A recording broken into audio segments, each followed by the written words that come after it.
Chapter 1. The village has been enchanted by succubi. Succubi have emerged in the village. Return swiftly. A sudden notification popped up on Zhou Ming's phone. With determination, Zhou Ming opened the message, only to find its content had morphed. The highly anticipated public beta of Destiny is here. Complete relevant tasks within the game for a chance to acquire a powerful succubus pet. Bah! Zhou Ming felt a wave of disappointment wash over him. Vulgar advertisement. Revolting. With the public beta imminent, he donned the gaming headset that had long been prepared beside him. Destiny. This was the inaugural game crafted through the extensive collaboration of global governments after the maturation of virtual reality technology, destined to possess immense developmental potential. Even without the message, he would have played. Now, confronted with such a distasteful promotional message, he felt an even stronger urge to delve into the game. Ding! System prompt. Welcome to Destiny. Would you like to create a character immediately? As the melodious system notification chimed, Zhou Ming opened his eyes again, finding himself in a resplendent grand hall. Yes, he decisively chose to agree at that moment. Only 10 minutes remained until the server launch, allowing players to create characters in advance and await the official game opening. Swish! No sooner had Zhou Ming spoken than a young man clad in gray and white robes appeared within the hall, his handsome features and upright stature remarkably mirroring Zhou Ming's own. Simultaneously, the pleasant system sound resonated once more. Ding! System prompt. You may modify your appearance, but fluctuations in attractiveness must not exceed 10. Understanding the implication, Zhou Ming proceeded to make adjustments. After all, being a young man, one must learn to safeguard oneself when venturing out into the world. Once satisfied with the modifications, he clicked Submit. Ding! System prompt. Character creation successful. Please name your game character. Zhou Yu World. Zhou Ming entered the premeditated game name, which confirmed the successful creation of his character, requiring him to patiently await the game's launch. Checking the time, Zhou Ming focused intently, determined to enter the game at the earliest opportunity. In the early stages of the game, timing is crucial. Those who act first will secure advantages, lest the throngs of players obstruct key NPCs. As the countdown reached 10 seconds, he frantically clicked the Enter Game button, wishing he could strike sparks from his fervent tapping. Ding! System prompt. The game is not yet open. Please be patient. Ding! System prompt. The game is not yet open. Please be patient. Ding! System prompt. Welcome to Destiny. You have entered Newbie Village Number 1. Newbie Village Number 1. Zhou Ming was aware that his entry into the game was not overly tardy. Simultaneously, flashes of white light erupted, indicating that other players were also rushing to enter the game, transforming the once desolate Newbie Village into a bustling hub of activity filled with lively chatter. It's so crowded. Let's team up to hunt monsters. Interested parties, come quickly. Brothers, join me for some fun. First, let's grab some quests within the dilapidated confines of the novice village. As if immersed in a vivid experience, Zhou Ming hurriedly made his way to the village chief, who leaned on a cane. Reflecting on the recent message he had received, a sudden inspiration struck him, and he jested, "Grandfather Village Chief, I have returned to claim my succubus." Thud! Startled by Zhou Ming's unexpected declaration, the village chief trembled, causing his cane to fall to the ground. In astonishment, he exclaimed, "How did you come to know that we harbor an ancient succubus in our village?" Zhou Ming, caught off guard, could only respond, "Wait, are you serious, chief?" Zhou Ming scratched his head and responded nonchalantly, "I happen to hear about it." "Then it seems you are the fated one I have been awaiting." After a moment of contemplation, the village chief picked up his cane and regarded the young man with a serious expression. "However, that ancient succubus is exceedingly perilous. Are you truly prepared to engage with her?" As soon as the village chief finished speaking, the system notification chimed in perfectly. Beep! System notification. Congratulations. You have successfully activated the rare, hidden quest Ancient Succubus. Would you like to accept it? Such excitement right at the start of the game? I relish this. Not a problem. Even as a newcomer, Zhou Ming understood the significance of the term rare hidden quest. He confidently thumped his chest and declared, "I thrive on challenging my weaknesses." Excellent spirit. The village chief, impressed, said, "Follow me." Beep! System notification. You have acquired the rare hidden quest Ancient Succubus. Ancient Succubus difficulty. A. Description. This demon is not one to be trifled with. You are still young. Do not stray from the right path. Requirement: assist her in escaping. Quest reward: unknown. After arranging for other NPCs to communicate with adventurers, the village chief led Zhou Ming to a nearby thatched cottage, where a teleportation array was situated. Stand within the teleportation array, and I shall transport you to the succubus's location. The village chief stated solemnly, Be cautious, you may very well suffer dire consequences. Rest assured. Zhou Ming felt a surge of determination as he stepped confidently into the teleportation array, his gaze resolute. I am quite resilient. I fear no hardship. Such bravery. The village chief regarded the young man with growing admiration, and without further hesitation, activated the teleportation array, enveloping Zhou Ming in a radiant glow. Whoosh! When Zhou Ming lifted his gaze again, he found himself within a tunnel of shifting light and shadow, presumably a space-time tunnel. Sizzle. Suddenly, he caught sight of a flickering silver light in the distance, but before he could react, his vision blurred rapidly. Beep. System notification. You have been struck by a restriction, losing points of health. You have died. Note: as you are still in the novice phase, there is no cooldown for resurrection. Hiss. Upon reappearing in the novice village, Zhou Ming couldn't help but draw in a sharp breath.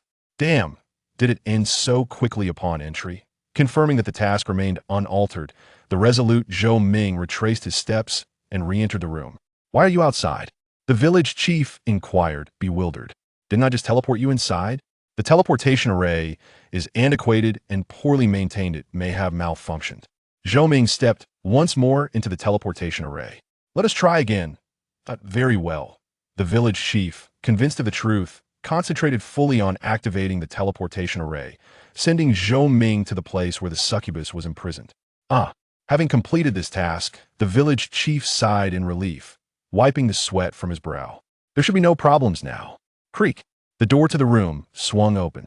In the village chief's astonished gaze, Zhou Ming entered with an impassive expression. Let's do this again. Time and again, Zhou Ming's count of deaths rapidly accumulated. This gave him a profound understanding of the rarity and difficulty of the level hidden task. Indeed, it was a relentless torment. Finally, after the 12th entry into the spatial tunnel, Zhou Ming ceased triggering the prohibitions. This time, he traversed the tunnel and arrived at his destination. It was a dilapidated village, markedly different from the novice village, as it was desolate and devoid of human presence. The only noteworthy features were two trees in the distance. One was a peach tree. The other was also a peach tree. Ding. System notification. You have entered the map Peach Blossom Village. Swish, swish, swish. Faintly, the sound of swords clashing reached his ears. As Zhou Ming approached, he beheld a slender, silver-haired maiden dancing with a sword beneath the peach trees. She wore a flowing white gown, her delicate features framed by cascading hair that shimmered in the sunlight, radiating a pure, ethereal beauty untainted by the mortal realm. Zhou Ming was thoroughly captivated, carefully observing the exquisite figure before him, noticing the elegantly pointed ears subtly concealed beneath her silky tresses. Truly, she was a succubus. Zhou Ming felt a surge of reverence. Having already sensed his presence, the maiden gracefully stepped forward, appearing before him as if she had traversed space itself. Who are you? Her voice flowed like a crystal-clear spring. I am Zhou Yu World, Zhou Ming answered, maintaining a respectful distance. Cautiously, he inquired, Are you the ancient succubus? With that, he tentatively employed the universal skill bestowed upon novice players, the reconnaissance spell. Excellent. Nothing but question marks. The ancient succubus? The maiden shook her head in confusion. Is there anyone else here? No, Zhou Ming. It seems that the one I seek can only be you. If you happen to find the ancient succubus, please leave quickly. This place is very dangerous. The maiden cautioned before resuming her sword practice. Zhou Ming observed her for a while, confirming that she would not harshly torment him, and cautiously attempted to engage her in conversation. Have you been here all alone? The maiden did not respond. Isn't it lonely? She remained silent once more. Taking a deep breath, Zhou Ming resolved to get straight to the point. I wish to take you away from here. Chapter 2. The Super Follower Clang. The blade quivered lightly, pressing against Zhou Ming's neck. The sharpness of the sword's intent pricked his skin, causing a faint sting. As these words escaped Zhou Ming's lips, the girl reappeared before him, her expression unfriendly, her eyes brimming with palpable hostility. Do you know who I am? Do you comprehend what it means for me to leave this place? She retorted. Zhou Ming found himself at a loss for words. Yet he understood the urgency to articulate something. Otherwise, this endeavor would culminate in his demise once more. Having encountered the target of his mission, he knew he could not afford a second chance. I do not know who you are, but I wish to take you away from here, Zhou Ming declared earnestly. The girl felt bewildered. Why? Because taking you away from this place is of utmost importance to me, Zhou Ming replied candidly. According to official information, the difficulty of tasks in the game Destiny was categorized from highest to lowest as SSS, SS, S, A, B, C, and D. At the game's outset, the rewards for completing an A-level task were sufficient to place him ahead of all other players. This was pivotal. The girl, taken aback, stared intently at the young man before her, sensing his sincerity. After a moment's contemplation, she sheathed her weapon and gently shook her head. Thank you for your kindness, but I cannot leave this place. Why not? Zhou Ming inquired directly. Extending her alabaster hand, a vibrant energy orb materialized in her palm. If I depart from here, this terrifying restriction will instantaneously claim my life. Could it be transferred to me? Zhou Ming pondered for a moment before asking. This was the only solution he could conceive. Even I cannot withstand its power. How could you? Is it possible? Yes. Then transfer it to me, and I shall assist you. Zhou Ming remained calm, considering it merely an additional brush with death, a trivial matter. But, trust me, very well. Seeing his unwavering confidence, she ceased to resist and attempted to transfer the energy orb to Zhou Ming. Ding. System notification. You are blocked by an unknown restriction. Leaving the current area will result in severe judgment. As the transfer completed, Zhou Ming dashed towards the outskirts of Peach Blossom Village. You will be annihilated by the restriction, the girl cautioned. Have no worries, Zhou Ming called back, a confident smile gracing his face. It cannot harm me. Boom. The moment he exited Peach Blossom Village, judgment descended from the heavens, as if an endless torrent of energy rained down, instantly causing Zhou Ming to evaporate from existence.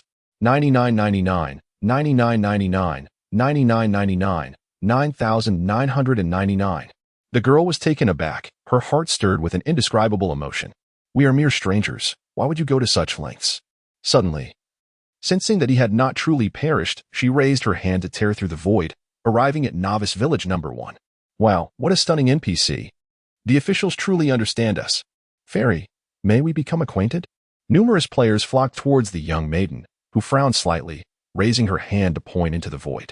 A cascade of white light erupted, resulting in the instantaneous demise of all surrounding players, their damage indicators rendered invisible. Zhou Ming, having been resurrected, gazed at this scene in astonishment.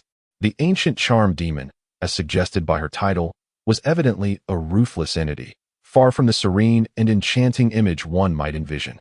Thank you for saving me. She approached Zhou Ming, her tone imbued with gratitude. Ding. System notification. The Queen of Divine Embers, Qian Ing, has a favorability rating of 10 towards you. Current favorability, 60 points. Friendly? Not at all. Zhou Ming replied with an awkward smile, sensing that he had likely unleashed a formidable foe. At that moment, the village chief, stumbling, approached. Chief, I have released the individual, so it is time for my reward. Zhou Ming spoke first, filled with anticipation. Time waits for no man. He had already squandered considerable leveling time and needed to make up for lost ground. The chief was taken aback by his words. Have you not already received your reward? What do you mean? Zhou Ming inquired, puzzled. You were the one who expressed a desire to claim the charm demon. Have you forgotten? Zhou Ming fell silent. Claim the charm demon? Such a terrifying presence. And you expect me to claim it? Ding. System notification. Congratulations on completing the quest, Ancient Charm Demon. Difficulty, A. You have received the reward, level 1. In a flash, golden light enveloped him, elevating Zhou Ming to level 2. Is that all? Suddenly, Qianing raised her sword, aiming it at the village chief. The chief, horrified, quickly knelt. Please spare me, my lord. He demands his reward. Qianing stated flatly. Very well. The chief stammered, trembling. I understand. Ding. System notification. Congratulations on perfectly completing the quest, Ancient Charm Demon. Difficulty, A. You have received an additional reward, level 1, Worn Iron Sword. Once more, golden light cascaded, and he leveled up again. Zhou Ming could only laugh in disbelief. Truly, Fate is a game that claims to offer infinite possibilities, even allowing for additional rewards through intimidation. The chief trembled. My lord, this is the utmost I can offer within my means. Please rise. Zhou Ming promptly assisted him to his feet. Ultimately, quest rewards are linked to the difficulty of the task, although the experience and item rewards were modest. The true benefit was evidently the goodwill of the Queen of Divine Embers, Qian, whose power remained unknown. Oh, by the way, suddenly, an idea struck Zhou Ming. Does the chief have any other troubles that require my assistance? Indeed, the chief nodded. In the fields outside the village, many field mice are devouring the crops.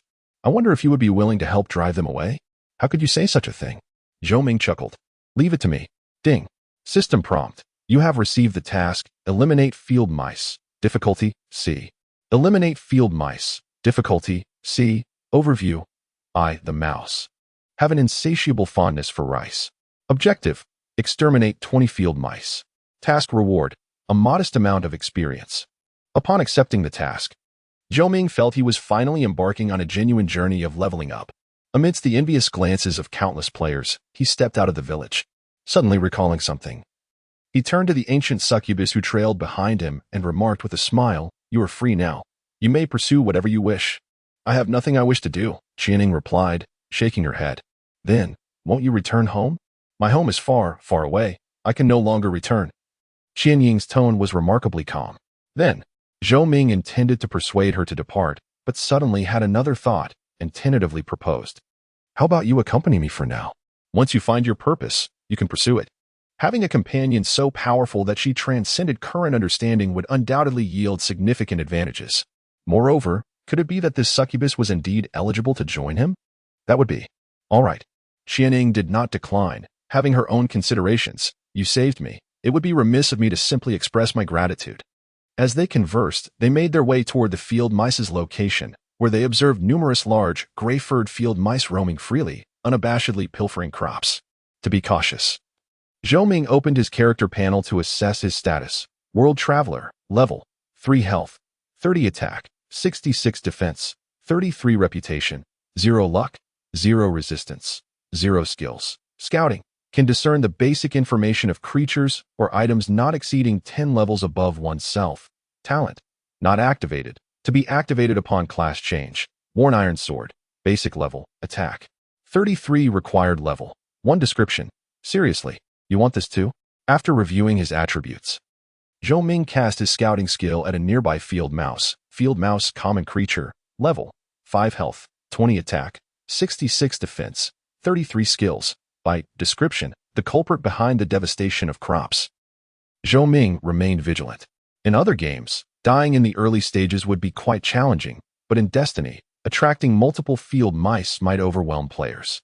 Just as Zhou Ming was about to seek out a solitary mouse, Qian, who had silently followed him, stepped forward and raised her palm towards the sky. Boom! A tremendous shockwave erupted. A beam of white light shot into the heavens, transforming the atmosphere. Instantly, all the field mice trembled, sensing their impending doom. "I appreciate your goodwill, but allow me to take action myself." As if sensing her intentions, Zhou Ming quickly interjected, "I need to hone my skills." The enemies defeated by Qian yielded no assistance, resulting in a complete lack of experience gained. Upon hearing this, Qian retracted her assault, contemplatively observing Zhou Ming, and subsequently extended her delicate hand, requesting, "Please, hand me your weapon." Chapter 3. Creating one's own profession, although he was uncertain of the implications. Zhou Ming chose to extend his weapon. Upon receiving the worn iron sword, Qian Ying's eye sparkled with an unusual brilliance. Grasping the hilt with his right hand and forming a sword-like gesture with his left, he gently glided his hand across the blade. Instantly, the dilapidated iron sword transformed, shimmering under the sunlight and reflecting a silvery radiance, becoming exceptionally sharp. Having completed this task, Qian returned the weapon. Zhou Ming took back the iron sword and immediately opened its attribute panel to inspect. Silver sword, silver grade. Attack, 2025 attribute. Attack 5 required level. 1 description. Originally a worn iron sword. It merely absorbed a trace of a god-level powerhouse's aura, thus its strength has drastically improved. Silver grade. Zhou Ming's heart surged with excitement. It is well known that the weapon tier and strength tier in Destiny are categorized similarly, ranging from low to high, bronze, silver, gold, and Luminous. As for the tiers above Luminous, players must explore them independently. In the early stages of the game, the numerical advantage provided by a silver weapon was sufficient for him to possess overwhelming attacking power against field mice. You are not a native of Destiny. I can only assist you to this extent, Qianning candidly remarked. Thank you. Zhou Ming expressed his heartfelt gratitude. In essence, natives cannot freely bestow treasures upon adventurers, fortunately. This weapon originally belonged to him, and what Qianning did was merely a touch of enhancement. Even so, it was enough to significantly benefit him, not wasting the hard-earned advantage while other players were still contending with level 1 slimes and level 3 sheep. Zhou Ming brandished his sharp sword and charged towards the field mice. 21. The vivid red damage appeared. The field mouse's total health was merely 20 points, and it collapsed instantly without a chance to retaliate. A swift kill. Zhou Ming felt an exhilarating thrill. One might wonder, which player could start with a silver weapon? Unbelievable. He actually got one. Players observing from a distance were left speechless. Most players were engaged in back-and-forth battles with slimes, while this individual, not only accompanied by a stunning NPC, could also annihilate level 5 monsters in an instant. Is he even human? Squeak. The other field mice, witnessing this, immediately became enraged and charged at the unexpected intruder, rushing forth in succession. Swish, swish, swish, as if slicing through vegetables. Zhou Ming faced the furious field mice with absolute composure, his sword striking relentlessly. 3. 22. 3. 21. The multitude of field mice attacked, and the cumulative damage posed a considerable threat to Zhou Ming. He fought while retreating, skillfully minimizing the frequency of incoming attacks, while each of his strikes proved fatal. In less than 2 minutes, over 10 field mice fell to his prowess, and just as Zhou Ming's health was nearly depleted, whoosh, golden light scattered, and his level reached 4, fully restoring his health. Ding. System notification. You have completed the task, Kill Field Mice, difficulty C. You may proceed to the village chief to claim your reward. So swiftly resolved? Zhou Ming, still yearning for more, casually dispatched 2 nearby field mice, collecting over 20 copper coins from the ground before returning to the novice village. With such formidable attack power, confronting field mice felt akin to using a sledgehammer to crack a nut. It would be far more efficient to challenge higher-level monsters to expedite his leveling process. Brother, where did you acquire this NPC? A player inquired, unable to contain their curiosity. Zhou Ming, unwilling to squander his hard-earned early advantage, nonchalantly replied, I am the planner. With that, he leveraged his level advantage to push through the crowd and return to the novice village. It is worth noting that, unlike ordinary monster-slaying tasks, the officials had clarified that Destiny evolves its worldview autonomously, meaning each NPC is unique and that once a particular event is completed, it will not recur. Witnessing Zhou Ming return with an ancient succubus, the village chief was struck with alarm and promptly abandoned his work to rush over. Grandpa Village Chief. I have completed the task, Zhou Ming declared unabashedly. Excellent, excellent. The chief replied repeatedly, I shall grant you your reward immediately. Ding. System notification. Congratulations on flawlessly completing the task, Kill Field Mice, difficulty C. You have received rewards. 55 experience for this level, 10 copper coins, and worn armor. More equipment has arrived. Zhou Ming immediately opened his inventory, swapping his rusty armor for the attribute-less novice attire. Seeing this, Qianning raised her hand to touch the armor, then swiftly withdrew it. In the next moment, the armor appeared significantly sturdier. Sturdy armor, silver grade, defense, 1012 health, 100 traits, defense 5 required level, 3 description. Any equipment that bears even the faintest trace of a godly being will inevitably transcend the ordinary. Thank you. Zhou Ming turned to Qianning, at a loss for words. Qianning, however, remained silent. Village Chief.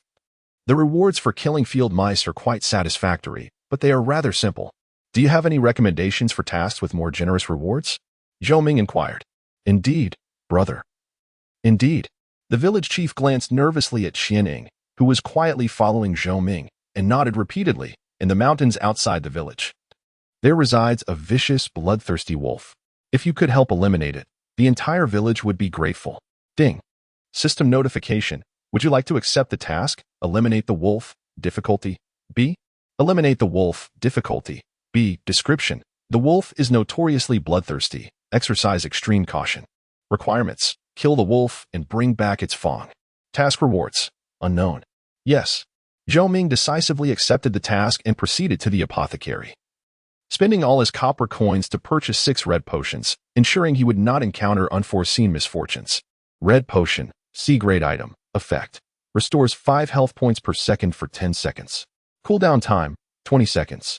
Description, a crimson potion, instantly recognizable for its healing properties. Prepared and resolute, Zhou Ming set off towards the mountains, brimming with ambition. The ferocious wolf could very well be the boss. Should he succeed in vanquishing it, he might indeed secure the first boss kill in Destiny. After bidding farewell to this divine being, the village elder wiped the cold sweat from his brow, feeling a sense of relief wash over him. On the path to the mountains, Zhou Ming cast a glance at the silent silver-haired maiden behind him. Her skin was as fair as snow, exquisitely beautiful, resembling a celestial being. Such beauty could only be found in NPCs within the game. "Why are you looking at me?" Qianing asked, puzzled. Zhou Ming candidly replied, "It's nothing. I merely wish to understand what your departure from Tiyuan village truly signifies." These words had been spoken by Qianing before. He yearned for an answer. As a God-Tier powerhouse, she chose to follow him, claiming it was to repay a debt. Yet he sensed there was more complexity to her motives. Ultimately, he could not fathom how he could effortlessly earn the protection of a God-Tier being through an A-grade task. Qian Ying's eyes flickered as she gazed into the sky.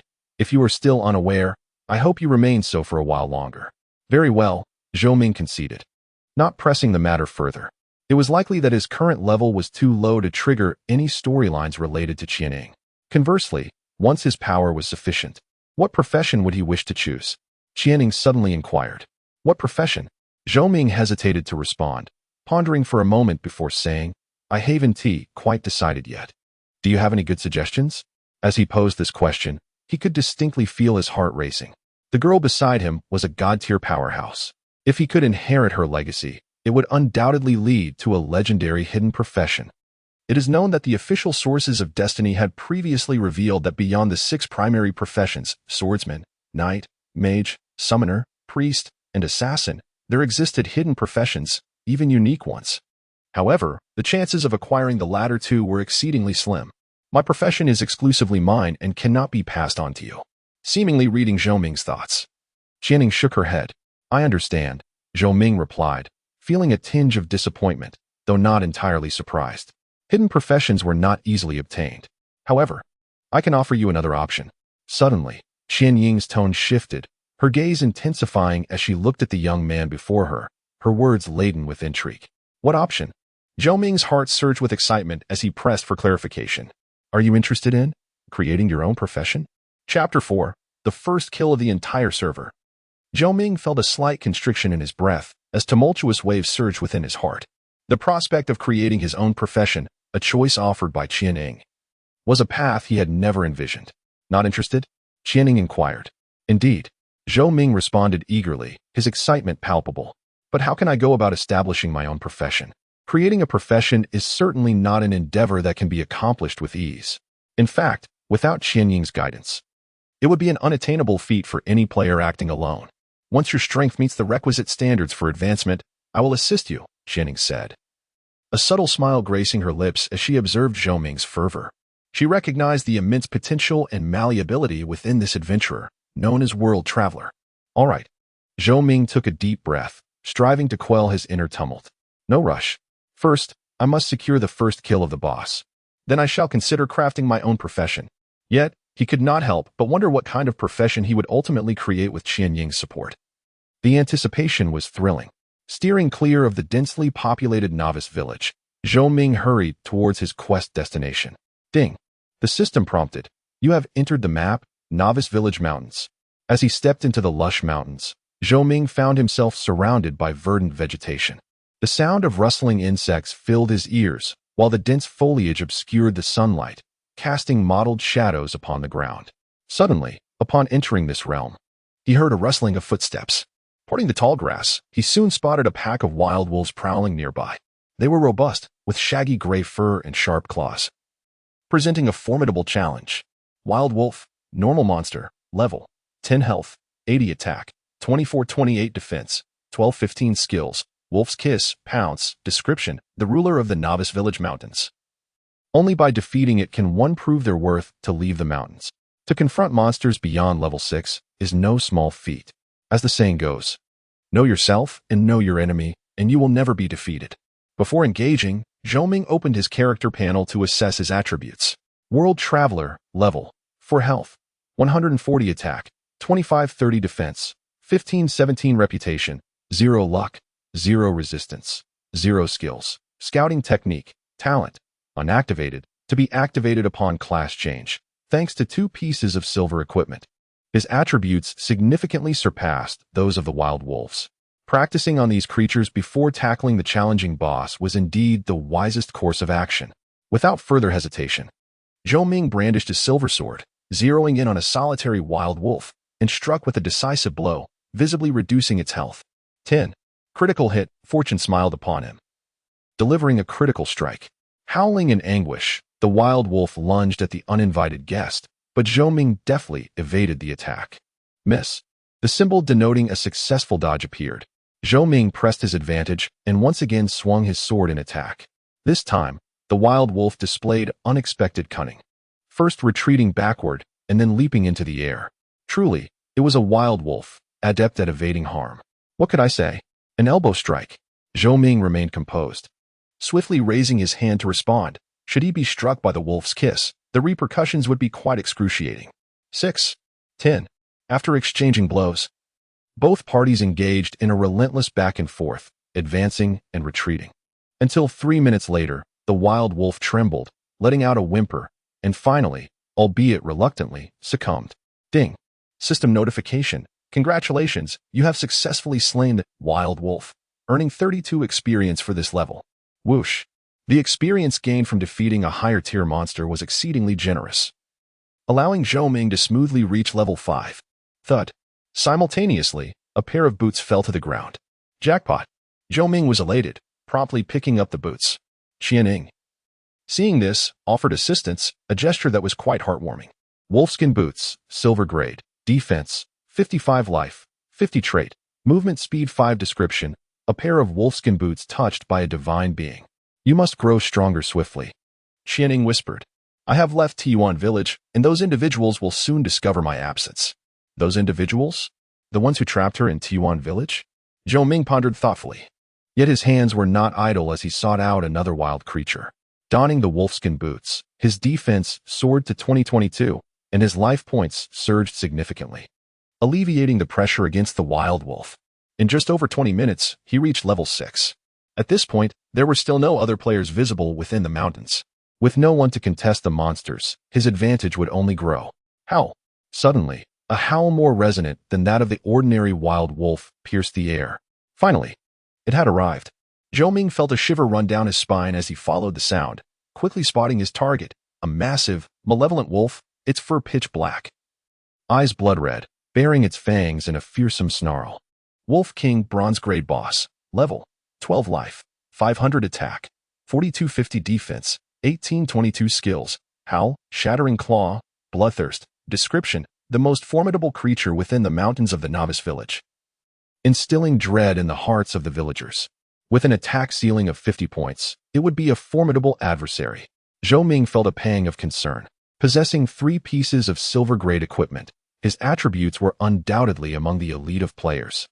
Yet neither his level nor the number of his equipment qualified him to confront the Wolf King head-on. Moreover, he had yet to learn any skills. Attempt to defeat it. Qianing suddenly spoke. All right. At her words, Zhou Ming hesitated for but a moment, then dismissed the thought of retreating from danger. Brandishing his silver sword as he charged forward, taking the initiative to deliver a heavy blow to the Wolf King's abdomen, carving a gory gash. Having succeeded with his strike, he did not hesitate to retreat. 9. The Wolf King, ambushed, immediately emitted a fierce howl and charged towards Zhou Ming. With quick reflexes, Zhou Ming drew the creature towards a nearby tree, while simultaneously pouring a vial of red potion into his mouth. He then pivoted to counterattack, delivering a fierce blow with his sword upon the beast's forehead. That was sufficient. Qianing nodded subtly, her gaze filled with admiration. The Wolf King, colossal in size, utilized the tree as a shield, retreating strategically to diminish the frequency of its assaults while also gaining crucial time to recover health. Even evading a few attacks could prove pivotal in altering the tide of battle. As both combatants' health points dwindled, Zhou Ming, bolstered by potions and cover, maintained an advantage over the Wolf King. A howl erupted from the beast as their health approached the 50% mark, its sharp claws glimmering with a sanguine hue, dramatically increasing its ferocity. Ding. System notification. The Wolf King activated the skill Bloodthirst, enhancing attack power by an additional 10% for 2 minutes. Ding. System notification. The Wolf King activated the skill Shattering Claw, rendering the next strike immune to 30% of the opponent's defense. Zhou Ming felt a sharp pain in his chest as his health plummeted nearly by a fifth. He quickly retreated and consumed potions to buy time. After depleting 5 vials of red potion, the Wolf King's bloodthirst state ended, and Zhou Ming's health restored to over 75%, allowing him to launch another counteroffensive. 40%. 30%. The boss's health rapidly diminished until it reached a critical state. Die Wolf King. Zhou Ming, equally low on health and wary of unforeseen mishaps, hastily swung his sword to strip the Wolf King of its final vestige of life, rendering it the first boss to be conquered by players upon the launch of Destiny. Instantly, the system notifications rang out in rapid succession. Chapter 5, The Sword of Descent. Ding. System notification. Congratulations. You have successfully slain the Wolf King bronze level boss, earning rewards, experience 263. 4, prestige 10, 50 copper coins. Whoosh. Whoosh. 2 beams of golden light cascaded down. In the early stages of the game, overcoming a 6-level gap to defeat a boss, Zhou Ming reaped an exceptionally bountiful experience. Yet, the system notifications continued to chime. Ding. System notification. Congratulations, you have successfully slain the bronze level boss, Wolf King. As the first player in the game to vanquish a bronze level boss, you receive additional rewards, 10 free attribute points, prestige 1000, and the rare skill Sword of Descent. Ding. System notification. Would you like to publicize the legend you have created in the Destiny continent? Note, once publicized, it will be visible to all players in the server. I'm going to get rich. Zhou Ming could hardly contain his excitement. While the rewards for defeating the boss were substantial, the accolades for the first kill were the true highlight. Without hesitation, he collected the equipment and copper coins dropped by the Wolf King, meticulously storing them away, before opening his inventory to inspect his spoils. The first items to catch his eye were 2 pieces of equipment, a pair of bracers and a helmet, both entirely black and significantly more refined than basic gear. These were 2 pieces of bronze-level equipment. Zhou Ming's heart raced. His excitement was not solely due to the bronze-level status of the equipment, but rather because they had yet to be tainted by the aura of a divine-level powerhouse. Ordinary white gear could instantly ascend to silver upon contact with Qianing, so what might the bronze level become? Rather than hastily checking the equipment attributes, Zhou Ming donned them, and upon witnessing this, Qianing raised her hand, channeling an intangible energy. Whoosh! In an instant, the bracers and helmet transformed into even more exquisite forms, their jet-black surfaces revealing wisps of faint golden radiance. Wow! Zhou Ming nearly lost his composure. On the very first day of the game, someone had already acquired golden-level equipment. This situation surely surpassed the comprehension of normal players. Clearly, this was a game crafted with exceptional foresight. With a surge of exhilaration, Zhou Ming opened the equipment panel to examine the details. Wolf King bracers, golden level, defense, 2022 health, 500 trait, defense 10 required level, 10 description. After absorbing the aura of a divine-level powerhouse, its resilience is significantly enhanced. Wolf King helmet, golden level, defense, 1820 health, 500 trait, health 10 required level, 10 description. Such a sturdy helmet ensures that your head remains intact amidst a rain of arrows. The defensive values provided by these 2 pieces of equipment were so high that even the Wolf King could not breach them, and the substantial health bonuses offered a profound sense of security. Zhou Ming suspected that it would not be long before he could also claim the first kill of a silver-level boss. Just 2 more levels, let us accelerate, Qianing reminded him. Indeed, stowing away his equipment, Zhou Ming allocated all the hard-won free attribute points to enhance his attack, ensuring a further improvement in monster farming efficiency. While battling foes and leveling up, he perused his inventory. Following his first kill, the system rewarded him with the skill Falling Sword, rare A-class skill. Description: when the sword descends, the enemy's fate is sealed. Skill effect: summons a sharp blade in midair, targeting an enemy within a 50 by 50 meter radius, inflicting 300 damage based on his own attack power, with a small chance to impose a suppression effect. and reducing their movement speed by 30 for 5 seconds. Cooldown, 20 seconds. Class requirement, none. Level requirement, level 10. Zhou Ming quickly discerned that the falling sword was extraordinarily powerful. Not only was its damage formidable, but its lack of class requirement meant that even melee classes could wield the falling sword, gaining a means of ranged attack, not to mention its inherent crowd control. The value of such a skill was self-evident. Moreover, the server announcement had yet to be confirmed. After a moment's contemplation, Zhou Ming decided to make it public. Hiding achievements in a game seemed rather pointless. Ding. Server announcement. Congratulations to player Zhou World, Eastern Region, for becoming the first player to slay a bronze-level boss. Ding. Server announcement. Congratulations to player Zhou World, Eastern Region. Ding. Server announcement. The message echoed 3 times. The system eager for all players to witness such a momentous achievement. Goodness, how long has it been since the server opened, and there's already a first kill? It's absurd. Is the game's administration that desperate to promote, employing fake endorsements? How on earth did that happen? A stone cast into a pond stirred countless ripples. Many found it utterly astonishing. Everyone knew that the coveted first kill reward would certainly be claimed, but no one could fathom it happening so swiftly. Ding. System notification. Player Super Tyrannosaurus Warrior has requested to add you as a friend. Do you accept? Ding. System notification. Player I Want to Eat Fish has requested to add you as a friend. Do you accept? In an instant, a multitude of friend requests flooded in. Zhou Ming promptly declined them all, focusing intently on leveling up. Although he had established a significant advantage in the early game thanks to Qian Ying's assistance. Every game is populated with skilled players. Underestimating the heroes of the world would inevitably lead to downfall. Approximately 40 minutes later, Zhou Ming felled yet another wolf. And his experience bar surged dramatically. Ding. System notification. Congratulations, you have reached level 10. Ding. System notification. You meet the criteria for class advancement and may proceed to the town's job hall to change classes. Qianing. I have met the requirements for class advancement. Zhou Ming cracked his knuckles, brimming with anticipation. According to the information disclosed by the authorities within the realm of destiny, players can choose from 6 primary classes: swordsman, knight, mage, summoner, priest, and assassin. Yet, his fate is distinct from the rest. He has forged an original class. This ensures that his vocation is one that no others have ever possessed. Qianing smiled serenely. Let us depart from this place. All right. Zhou Ming promptly prepared to return to the novice village, ready to utilize the teleportation array to enter the town. Suddenly, a knock echoed in his ears. What a nuisance. Of all times. Zhou Ming furrowed his brow and inquired. Could you wait here for a moment? I have some matters to attend to. I understand you're an adventurer from another world. Go ahead, Qianing replied with great understanding. Although Zhou Ming found her words intriguing, he refrained from probing further. His thoughts shifting as he summoned the system panel. Log out. In the confines of the cramped room. Heaving a sigh, Zhou Ming removed the gaming headset and exhaled a deep breath, his eyes still reflecting excitement and anticipation despite his return to reality. He had never imagined that he would be so far ahead of other players at the game's inception, and all of this was thanks to that promotional message. Knock, knock. The knocking intensified. Here it comes. Zhou Ming hastily rose to open the door, revealing a rotund man before him.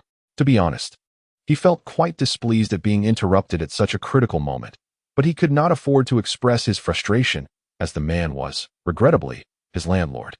It's time to pay the rent for the next 3 months, Lu Yufeng said impatiently. Fine. Zhou Ming did not say much more and transferred 3,000 to the landlord via his phone. Ding. System prompt. Insufficient account balance. Hiss. Zhou Ming inhaled sharply, cautiously checking his balance. 2,256 yuan. He had never anticipated being in such a predicament, but the gaming headset for Destiny cost a staggering 20,000, draining his entire savings. Please hold on for a moment. With no other choice, Zhou Ming decided to contact his mother. Mom, I urgently need money. Could you transfer? Just 800 for now? He communicated over the phone, feeling quite ashamed. After 2 years post-graduation, he had scarcely earned any money, and now he had no time to bicker with the landlord, leaving him with no option but to rely on his parents. All right. A familiar voice came from the other end. His mother did not say much, just struggled with her somewhat complicated phone. I've transferred the money. Check if you received it. Soon. Zhou Ming received a transfer of 2,000 yuan. Received it. If things don't go well in the city, perhaps I should consider working in a nearby town. I may not earn a fortune, but it's close to home, and we can handle any issues as a family. Rest assured, it's all manageable. I've just encountered a slight hurdle. Zhou Ming pretended to be at ease and confidently declared that within 2 years, he would ensure a prosperous life for them. Theoretically, if one wishes to leverage gaming for financial gain, it can be done anywhere. However, he could not guarantee his own success in this endeavor. If it proved unfeasible, he would have to return to the conventional path of employment. Yet, since childhood, his greatest exposure had been to games, and this was the sole skill he possessed. Destiny would be his final act of defiance. After exchanging a few words, Zhou Ming ended the call and promptly transferred 3,000 to his landlord. He then hurried back to his room to continue his journey. In truth, if his sole purpose were to pay the rent, he could easily list his golden-tier equipment online and earn a substantial amount. However, he could not resign himself to such a fate. With sufficient skill, defeating a few more bosses and selling off surplus equipment would allow him to earn his first fortune within the game. Zhou Ming held steadfast to his aspirations. But the crux of it all depended on maintaining his advantage. With this thought in mind, he donned his gaming helmet. Indulging in idle thoughts was futile. He needed to log in and become the first player to complete the job transition. Chapter 6. The humble village chief with a brilliant flash of light. Zhou Ming reappeared within the mountainous confines of the novice village, while Qianing patiently awaited nearby, refusing to depart. Let us proceed, Zhou Ming exclaimed, his eagerness palpable. The urgency to change classes was pressing. He feared a restless night if he did not act swiftly. Qianing nodded in agreement, accompanying him back. As they traversed, Zhou Ming observed the various leveling points teeming with players, all fervently battling monsters, each aspiring to carve out their own path within the game.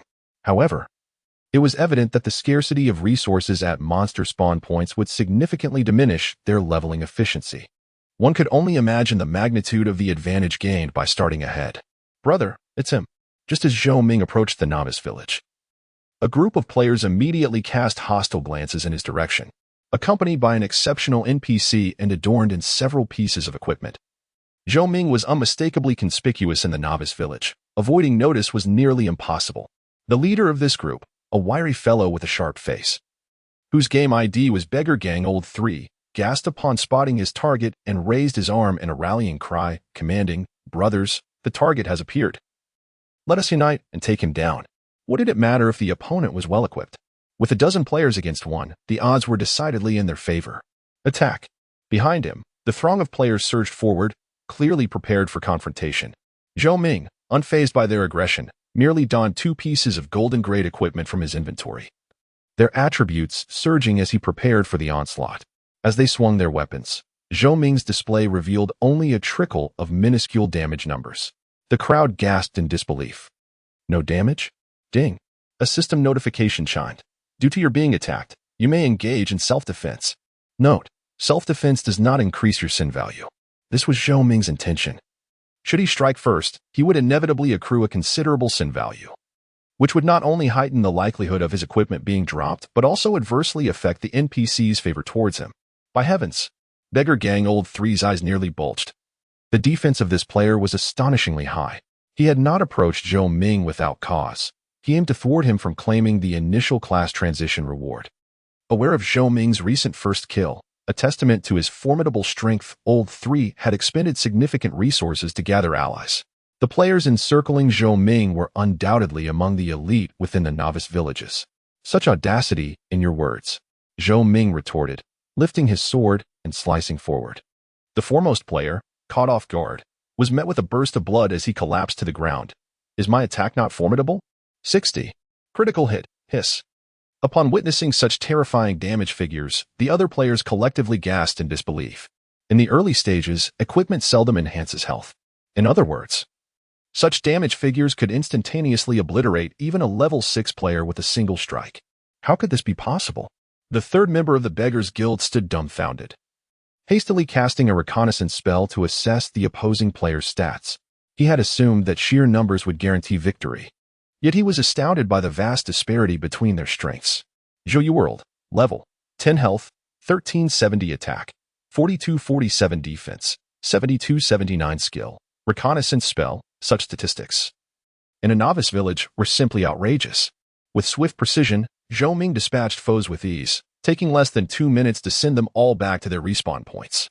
Simultaneously, two pieces of basic equipment dropped, specifically a garment and a weapon. Picking up the gear, Zhou Ming proceeded into the novice village. Don't get too cocky. We Beggars Guild will reclaim our honors soon. The third member of the Beggars Guild shouted as he resurrected near the teleportation array. Beggars Guild. Zhou Ming paused, a flicker of intrigue igniting within him. He had heard whispers of this guild. Despite its name, its upper echelons were comprised of the wealthy, often spending lavishly in pursuit of dominance on the leaderboards. Are you scared now? Noticing Zhou Ming lost in thought, the third member of the Beggars Guild sneered. If you wish to avoid enmity with us, refrain from class changing in town. I might even offer you some monetary compensation. Upon hearing this, Zhou Ming approached him. What do you want? Despite his bravado, the third member instinctively retreated, a flicker of fear evident in his demeanor. This is a safe zone. Even though players could resurrect during their novice phase, their levels would inevitably drop. With a resounding clap, Zhou Ming's hand landed on his shoulder. His voice low and commanding. Brother, do you desire equipment? What? The third member of the Beggars Guild was taken aback. I just acquired 2 exceptional pieces of gear from the monsters I defeated. Zhou Ming produced the loot he had obtained from their demise. To him, these items were of little worth. It would be wiser to sell them while they still held some value in the early game. Preposterous. The third member of the Beggars Guild exploded in fury. Do you think I would buy that? Ding. System notification, please note. Your bound account has received a transfer of 1,000 yuan. As a globally supported game, in Destiny, every player possesses a bound account, where funds can be used for recharge or withdrawal, thus averting the possibility of identity exposure. With the transaction complete, Zhou Ming felt a sense of satisfaction as he made his way to the village chief to submit his quest. Watching his opponent depart. The third member of the Beggars Guild's face turned ashen, his jaw nearly grinding his teeth to dust. Meanwhile, upon sighting Zhou Ming, the village chief hastened towards him with the reverence one might afford to a living deity, abandoning the other adventurers in his wake, fearful of any inadequacies in his hospitality. Chief, I have completed the task, Zhou Ming declared, producing the bloodied wolf fang. What? The chief's face contorted with astonishment, as though he were witnessing something utterly extraordinary. You not only vanquished the Wolf King, but you also returned with its fang. This is the tooth of the Wolf King, a remarkably sturdy forging material. Isn't that precisely what the task required? Zhou Ming retorted, at a loss for words. What an astute adventurer, who comprehended the task's requirements with such clarity. The chief praised him profusely, then cautiously cast a glance at the ancient succubus beside Zhou Ming, chuckling nervously. Such a valiant adventurer deserves ample rewards. My conscience would weigh heavily otherwise. Ding. System notification. Congratulations on achieving a flawless completion of the task. Eradicate the evil wolf. Difficulty B. You have earned the following rewards. 43. 6 experience at your current level, and the Wolf King's ring. Bronze grade. To receive a ring, Zhou Ming beamed with joy.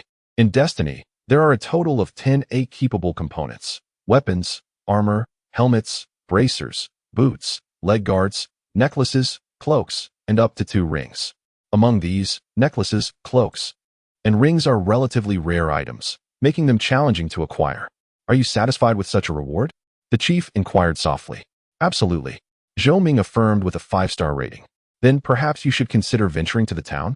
The chief suggested. Of course, it is not that our village does not welcome you. Rather, the outside world is far more vibrant, and I hope you can broaden your horizons. Zhou Ming readily agreed. I would appreciate your assistance, Chief. The two proceeded to the teleportation array, where Zhou Ming and Qianing stood within, while the chief initiated the activation.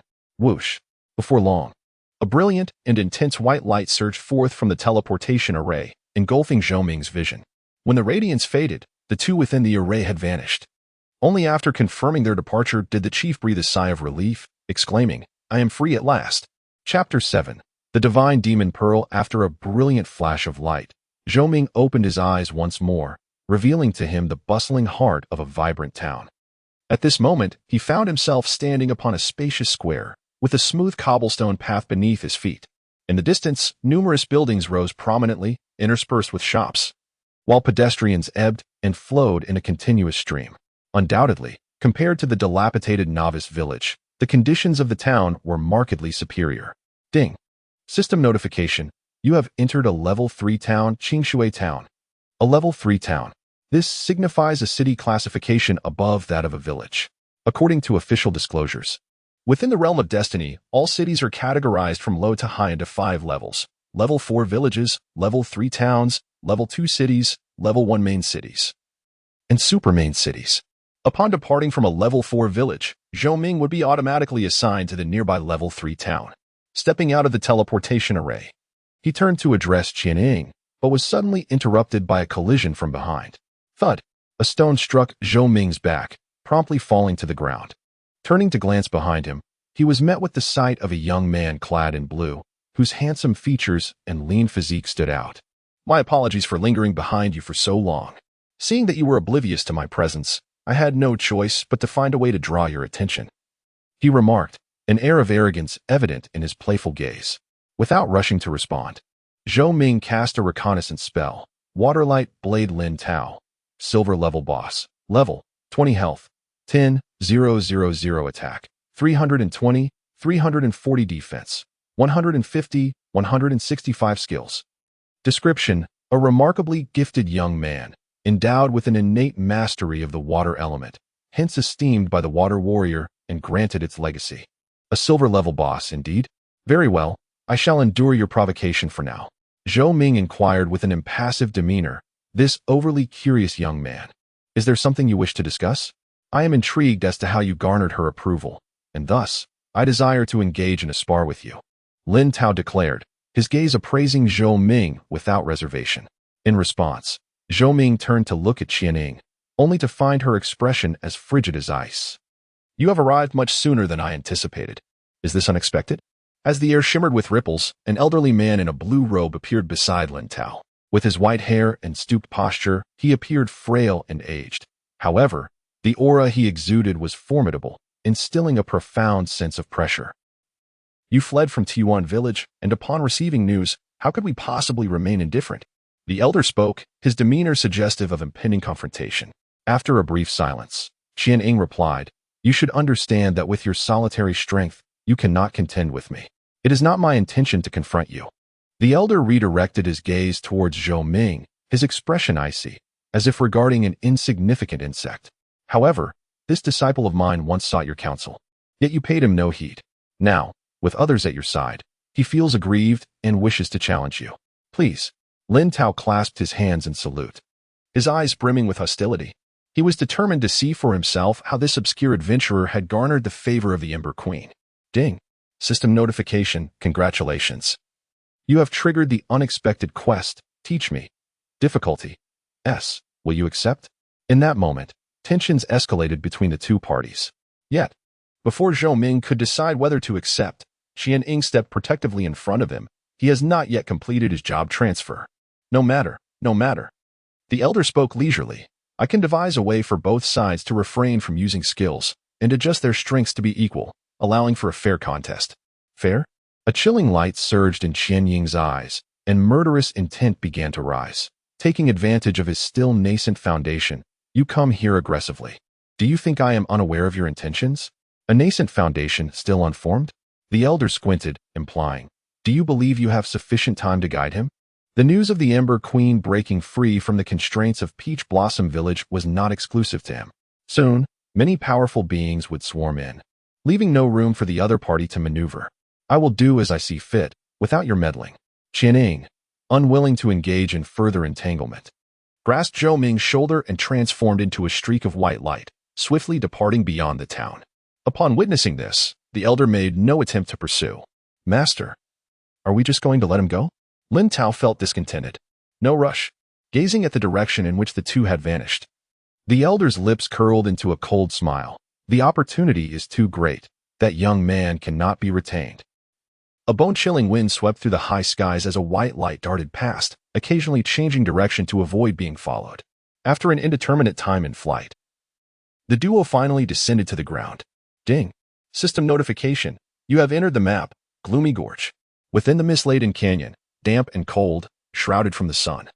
The surrounding beasts dared not approach, suppressed by the aura of a divine-level powerhouse. This place would not be easily discovered by them. After surveying the terrain, Qianing spoke earnestly. I shall remain here to assist you in creating your own profession. Thank you. Despite the unpleasant interlude, Zhou Ming still held immense enthusiasm. Before that, however, I wish to share some matters with you. After a moment of hesitation, Qianning resolved to speak candidly. In truth, she hoped to delay revealing certain truths to Zhou Ming about the world. Yet time was of the essence, leaving her no choice. Please, proceed. Zhou Ming felt a slight tremor of anticipation, focusing intently to listen.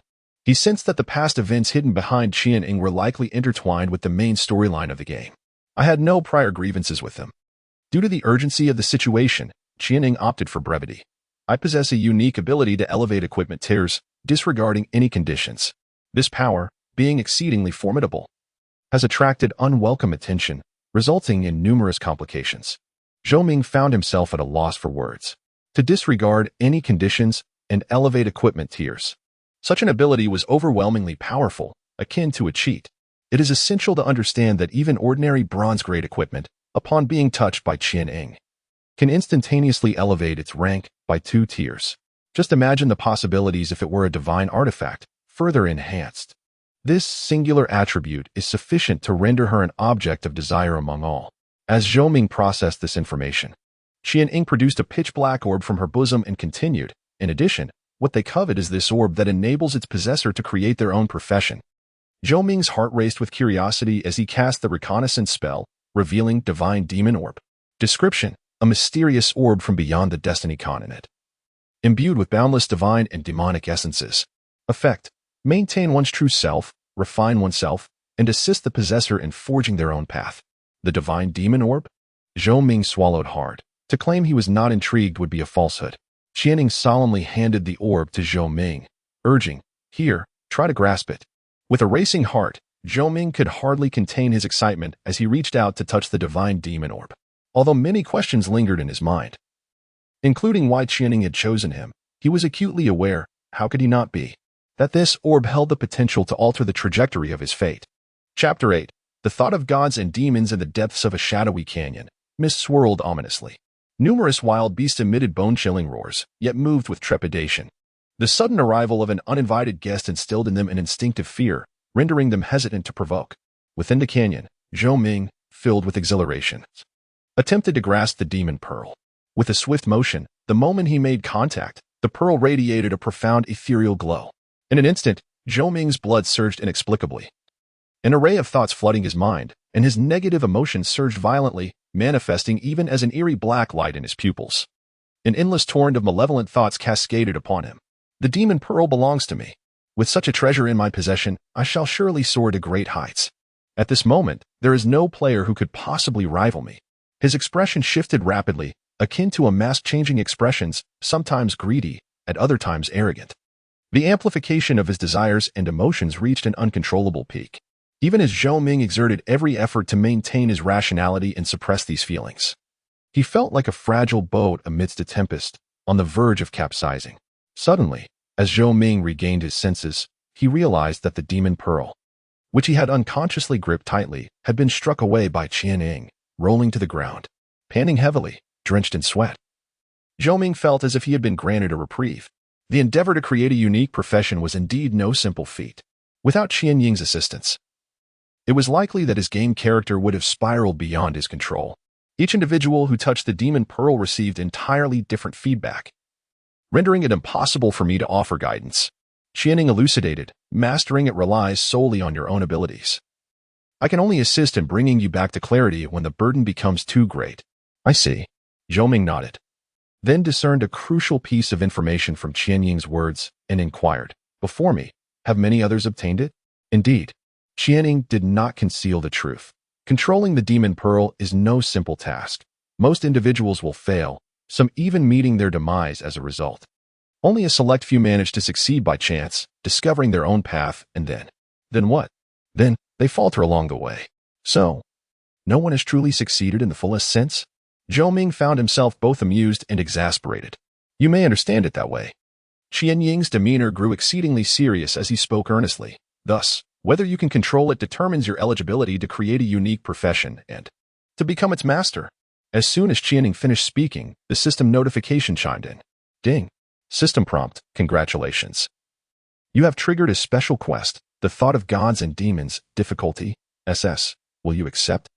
Title, the divine and demonic pearl difficulty, SS Synopsis. An enigmatic woman presents you with a mysterious pearl. Your mastery over it will determine your fate. Task requirements. Endure the trials posed by the divine and demonic pearl and discover your career path. Task reward. Divine and demonic pearl. Failure penalty. Character recreation. A sudden jolt surged through Zhou Ming's heart. Goodness. A failure leads to a complete restart. Does the system intend to punish me? You may choose to abandon it. Qianning gently advised. My intention in allowing you to engage with it first is to help you comprehend the formidable challenges of creating your own profession, granting you an opportunity to weigh the pros and cons. Having rescued her from Peach Blossom Village, she would surely not repay kindness with enmity. Creating one's own profession is indeed a monumental opportunity. Even those who have faltered along the way were once formidable figures, leading lives far more illustrious than the average person's. I wish to try. Zhou Ming chose to accept the task. Fear not, he exclaimed.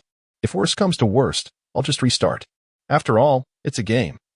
The most crucial aspect is enjoyment. Best of luck to you. Qianning offered her well wishes. Without further ado, Zhou Ming accessed the system panel, adjusting the pain sensitivity from the original 5 to a minimal 1 to mitigate risk, and then bent down to retrieve the divine and demonic pearl. Boom. Upon contact once more, the familiar torrent of emotions surged like a tidal wave. Zhou Ming fought to endure it. Within seconds, intense pain radiated from every part of his being, as if ants were gnawing at him, relentlessly eroding his willpower. Moments later, a stabbing pain gripped his heart. Ding. System notification. Due to unknown reasons, your pain sensitivity has increased to 100. My goodness. This is unbearable. Zhou Ming's expression contorted in agony, observing the distress. Qianning attempted to knock the divine and demonic pearl away to aid his recovery. Wait, Zhou Ming shouted, halting her. Even his veins throbbed on his forehead and his face flushed. He stubbornly clutched the divine and demonic pearl. Time waits for no one. If delayed further, the rewards for his initial job transition might slip from his grasp. Perhaps it was the pearl amplifying his desires. But despite understanding the arduousness of creating his own profession, its significance far surpassing all else, Zhou Ming was unwilling to make any compromises. You won't be able to withstand it. Qianying's tone was laced with concern, her urgency palpable. She had not anticipated that he would go to such lengths in his second attempt, completely disregarding life and death. The divine and demonic pearl has not transmitted any energy to me. It merely intensifies my emotions. Why am I unable to endure it? Suddenly, a spark of realization flickered in Zhou Ming's mind.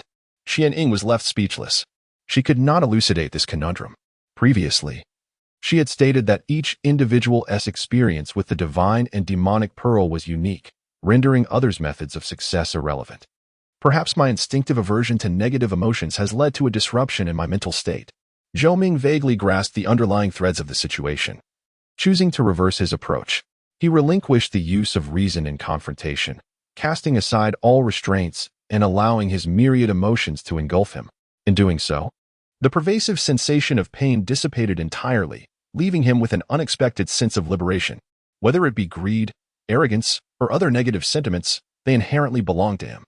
Zhou Ming's gaze fixated on Qianning, his eyes traversing her exquisite features and enchanting figure, leaving him parched and nearly ablaze with desire. Driven by intense longing, he yearned to rend the garments of the stunning silver-haired woman before him and claim her without restraint. Fortunately, despite the emergence of various distracting thoughts, even malevolent ones, he did not succumb to madness. This was his chosen method of embracing all facets of himself, even those emotions that society demonizes as wicked, which he instinctively resisted or concealed. Of course, he did not act recklessly. After all, the task required him to endure the trial posed by the divine demon orb. And every trial surely harbored a correct answer. If confrontation was futile, he had to seek an alternative path. As if in contemplation, Qianning mused, perhaps your profession is intrinsically linked to such intense negative emotions.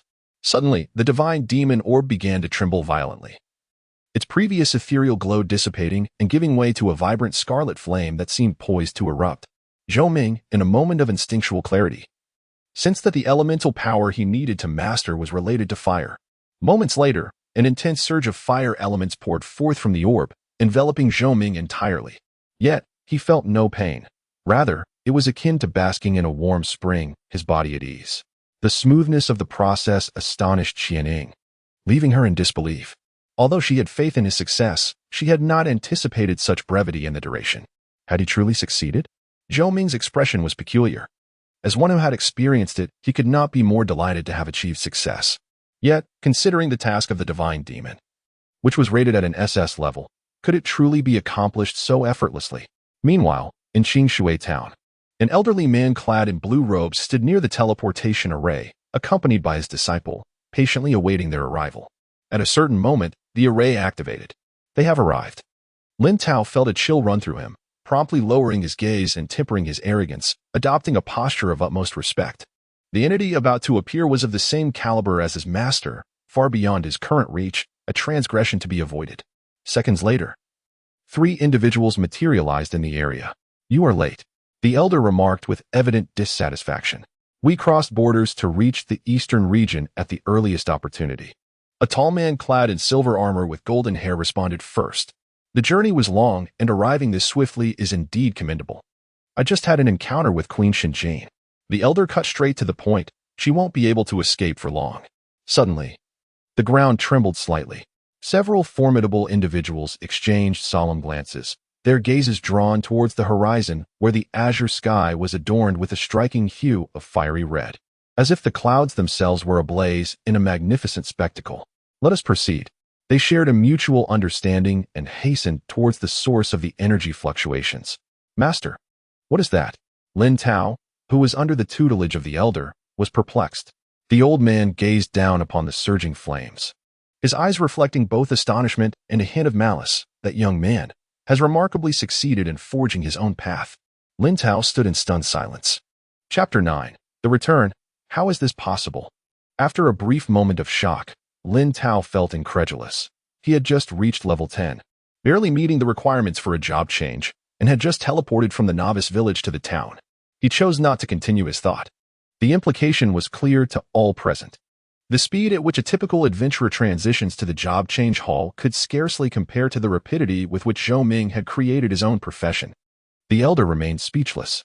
To be honest, even he could scarcely believe his own judgment. The ability to create a profession was not significantly tied to the passage of time. At that moment, another formidable companion interjected, suggesting that Zhou Ming was merely exceptionally lucky, having stumbled upon the secrets to passing the trial. Indeed, upon hearing this, the other two nodded in agreement, feeling confident in their deductions. Within the dim canyon, the mist was evaporated by the surging flames. Enveloped in a brilliant and warm blaze, Zhou Ming experienced an unprecedented clarity and lightness, as if his very essence had been purified. The previously tumultuous negative emotions gradually subsided. After a considerable period, as the flames dissipated, the ethereal sound of the system notification finally resonated in Zhou Ming's ears. Ding. System notification. Due to an unknown force, you have successfully created an exclusive hidden profession of SSS rank, receiving the following rewards: permanent life 1000, permanent attack 100, permanent defense 100, permanent luck 2. Ding. System notification. Due to your profession's characteristics, this profession is temporarily named Lord of Flames. Ding. System notification. As the first player in the entire server to complete a job change, you receive additional rewards: 10 free attribute points, 1000 prestige, and the rare A-grade skill, Rending Slash. Ding. System notification. Do you wish to publicize the legend you have created in the Destiny continent? Note: once publicized, it will be visible to all players on the server. The contents of the system information bar dazzled Zhou Ming, filling him with elation. Although he found it challenging to process such a deluge of information at once, he was acutely aware that this moment would undoubtedly propel him to new heights. Congratulations. Qianing Li was smiled gently, sincerely congratulating him. Everything had unfolded more smoothly than she had anticipated. She had initially thought it would take several days for Zhou Ming to gradually find his footing in the world. She never imagined that he would achieve such success on his second attempt. Of course, the so-called self-created profession was not a matter of instant achievement. Zhou Ming had merely gained the qualification to embark upon that path. Luck, sheer luck. A grin nearly split Zhou Ming's face from ear to ear. An SSS-ranked exclusive hidden profession was undoubtedly impressive beyond measure. Furthermore, the substantial base value rewards were crucial in the early stages. Previously, his attack limit had barely reached 30 or 40 points, but now, thanks to the system rewards from creating his profession, he had ascended to an entirely new level. He even suspected that the game developers had not anticipated that any player would acquire such precious rewards in the early game. It must be said that the planner with a mother is akin to a treasure. However, before Zhou Ming could thoroughly examine the system rewards, an overwhelming aura of authority descended upon him, causing the stones on the ground of the shadowy canyon to tremble. Numerous beasts lay prostrate, too intimidated to breathe. Zhou Ming felt a momentary pause in his breath, as if a great mountain pressed down upon him, severely hindering both his thoughts and the flow of his energy. The oppressive force emanating from a godlike being, who unleashed their might without reservation, was enough to instill fear in the heart. Even if he had comprehended a powerful hidden profession, it would be impossible to bridge the chasm between them. They had arrived. Qian Ying's face was etched with gravity. The immense energy fluctuation caused by Zhou Ming's successful class change had naturally drawn the attention of those godlike entities. Zhou Ming urgently inquired, "Can we escape?" Fortune and calamity are intertwined. He understood that the opportunity brought by his demon god Pearl was truly immense, yet it also came with peril. "I have prepared a way for you to retreat," Qianing spoke softly. A sudden sense of unease surged within Zhou Ming. "What about you?" Qianing remained silent, her clear eyes deeply gazing at the youth before her. Then, her delicate hand rested on his shoulder, emanating a faint glow as she whispered, "Regardless of your motives, I thank you for saving me." Zhou Ming wished to speak further, but abruptly. His physical form was subject to a powerful spatial pull, and the scene before him rapidly shifted. The ethereal beauty of the ancient succubus vanished, replaced by the familiar sight of a town. Ding. System prompt. You have entered the map, Qing Shui Town. We're back. After a brief moment of astonishment, Zhou Ming realized this was the retreat Qian Ying had left for him, thus sparing him from falling into the hands of the godlike beings and losing his opportunity. Must the narrative unfold in such a manner? Zhou Ming cast his gaze down at the demon god Pearl in his hand, excitement and exhilaration dissipating, leaving a sense of loss. The benefits bestowed upon him by Qian Ying were sufficient to alter his fate. Yet, he remained oblivious to her true intentions behind her protective demeanor, risking herself in peril. While it could be said that he owed her a debt of gratitude for saving his life, it was hardly a matter of simple repayment. Ding. System prompt. Do you wish to complete the task? A thought of demon and god difficulty? SS? Zhou Ming was momentarily taken aback. If it had already been completed, the system should have awarded him directly, and indeed, the demon god Pearl was firmly in his grasp. Could it be that this task was not yet finished? A glimmer of insight flashed in Zhou Ming's eyes. He mused, I knew that an SS-level task would not be so easily accomplished. If there remained a glimmer of hope, what should I do next? To rescue Qianing in the presence of a host of godlike beings? That sounds somewhat unrealistic. Boom, boom, boom. Suddenly, a subtle tremor rippled through the air, even from a great distance. The residual power of the battle between the godlike beings still affected Qing Shui Town, its strength evident. What should I do? Zhou Ming's mind raced as he contemplated strategies. Assuming that the system had already conveyed all the narrative details of the task, there must be a solution hidden within the story he had experienced. Had he overlooked any crucial information? Suddenly, a spark of inspiration illuminated his thoughts. He had it. In the dimly lit canyon, the turbulent elemental energy wreaked havoc on the surroundings. The clash between divine beings had reduced the landscape to ruins in an instant. Those ancient ones had arrived just in time. Lin Tao's master cursed inwardly. At that moment, the area was not solely occupied by the three divine beings he was allied with. Over a dozen powerful entities had converged from all directions. There was no helping it. The commotion caused by that young lad's job transition had indeed been rather overwhelming.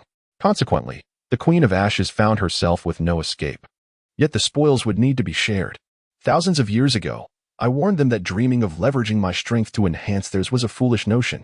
Qian Ying, gravely injured, could not contend against so many foes of equal caliber alone. Little girl, this is no longer the past. No one can save you now. Even if I were to transform you into a puppet, your abilities must still be harnessed. Calamity was imminent, and who could afford to be selective at such a moment? They encircled Qian Ying tightly, each preparing their spells for a swift resolution. Hold on. A voice called out from a distance at a critical juncture. Everyone turned to look, and they saw a young man hastening towards them. As Qian Ying recognized the identity of the newcomer, her complexion grew increasingly pale. Why had he returned? Chapter 10.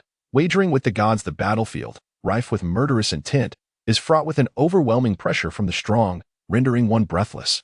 Under the scrutinizing gazes of many, Zhou Ming approaches swiftly, unwavering in his resolve. After obtaining the legacy of the divine demon pearl, he dares to return? A godly powerhouse scoffs, remarking on his loyalty and righteousness, which is indeed admirable. A mere level 11 adventurer, they could extinguish him with a mere flick of their fingers.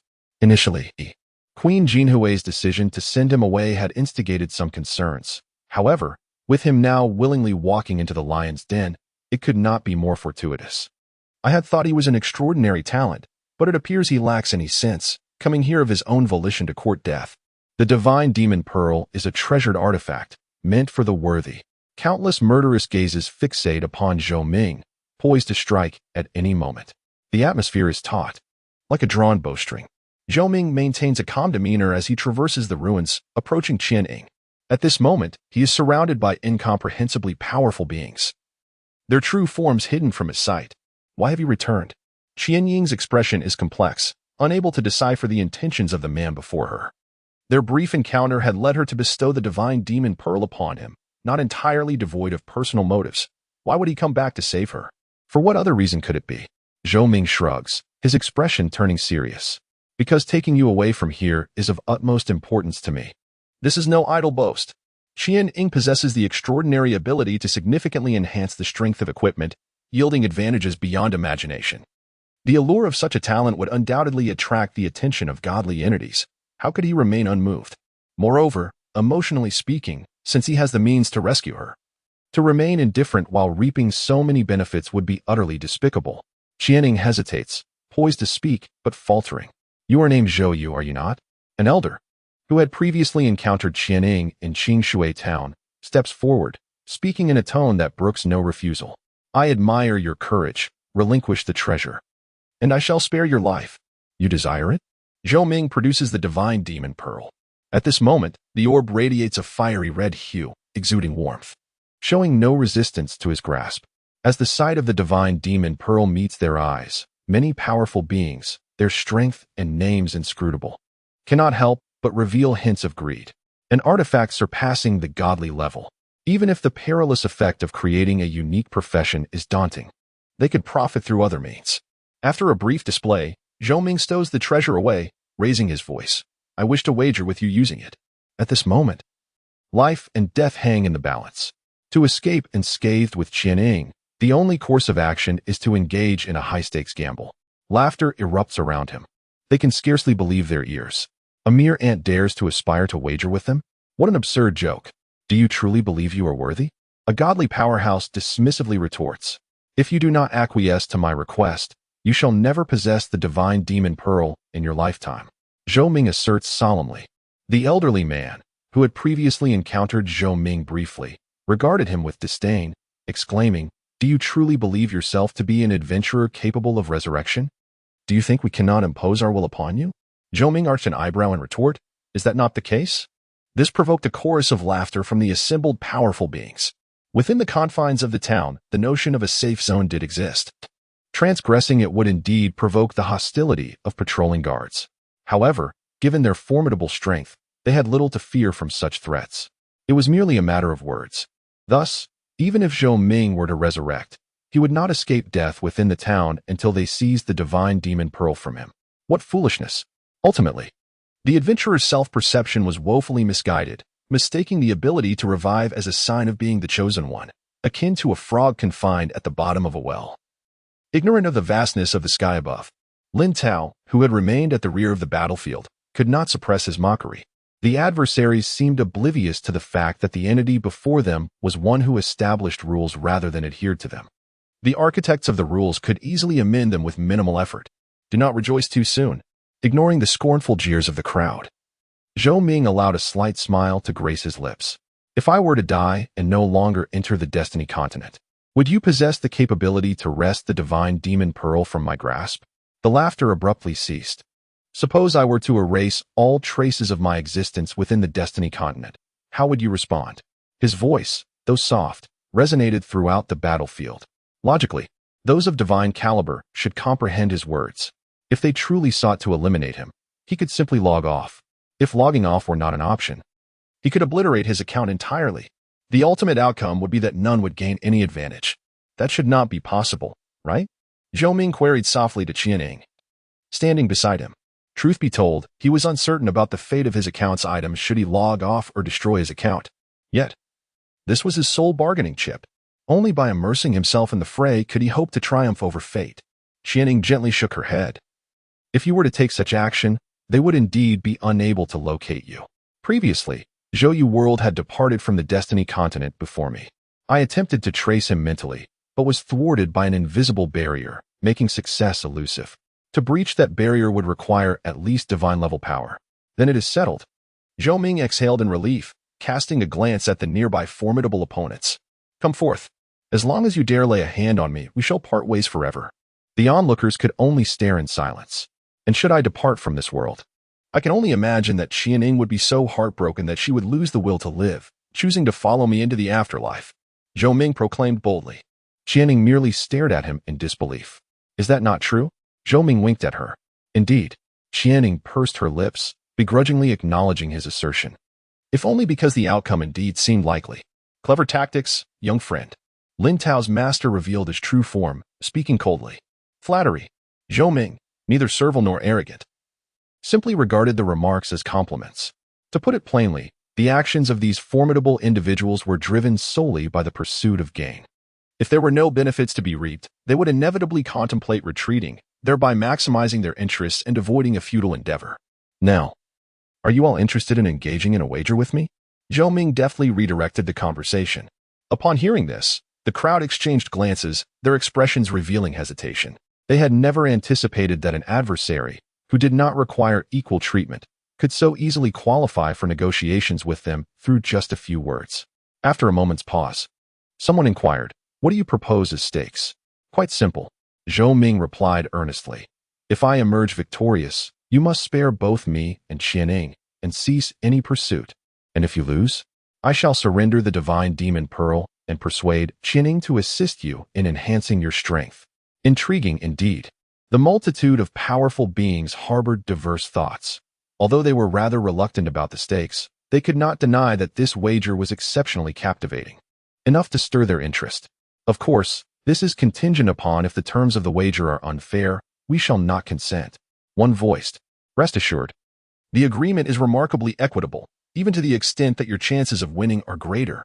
Zhou Ming was well aware that those before him were a cadre of shrewd old foxes. Pray tell, how do you wish to wager?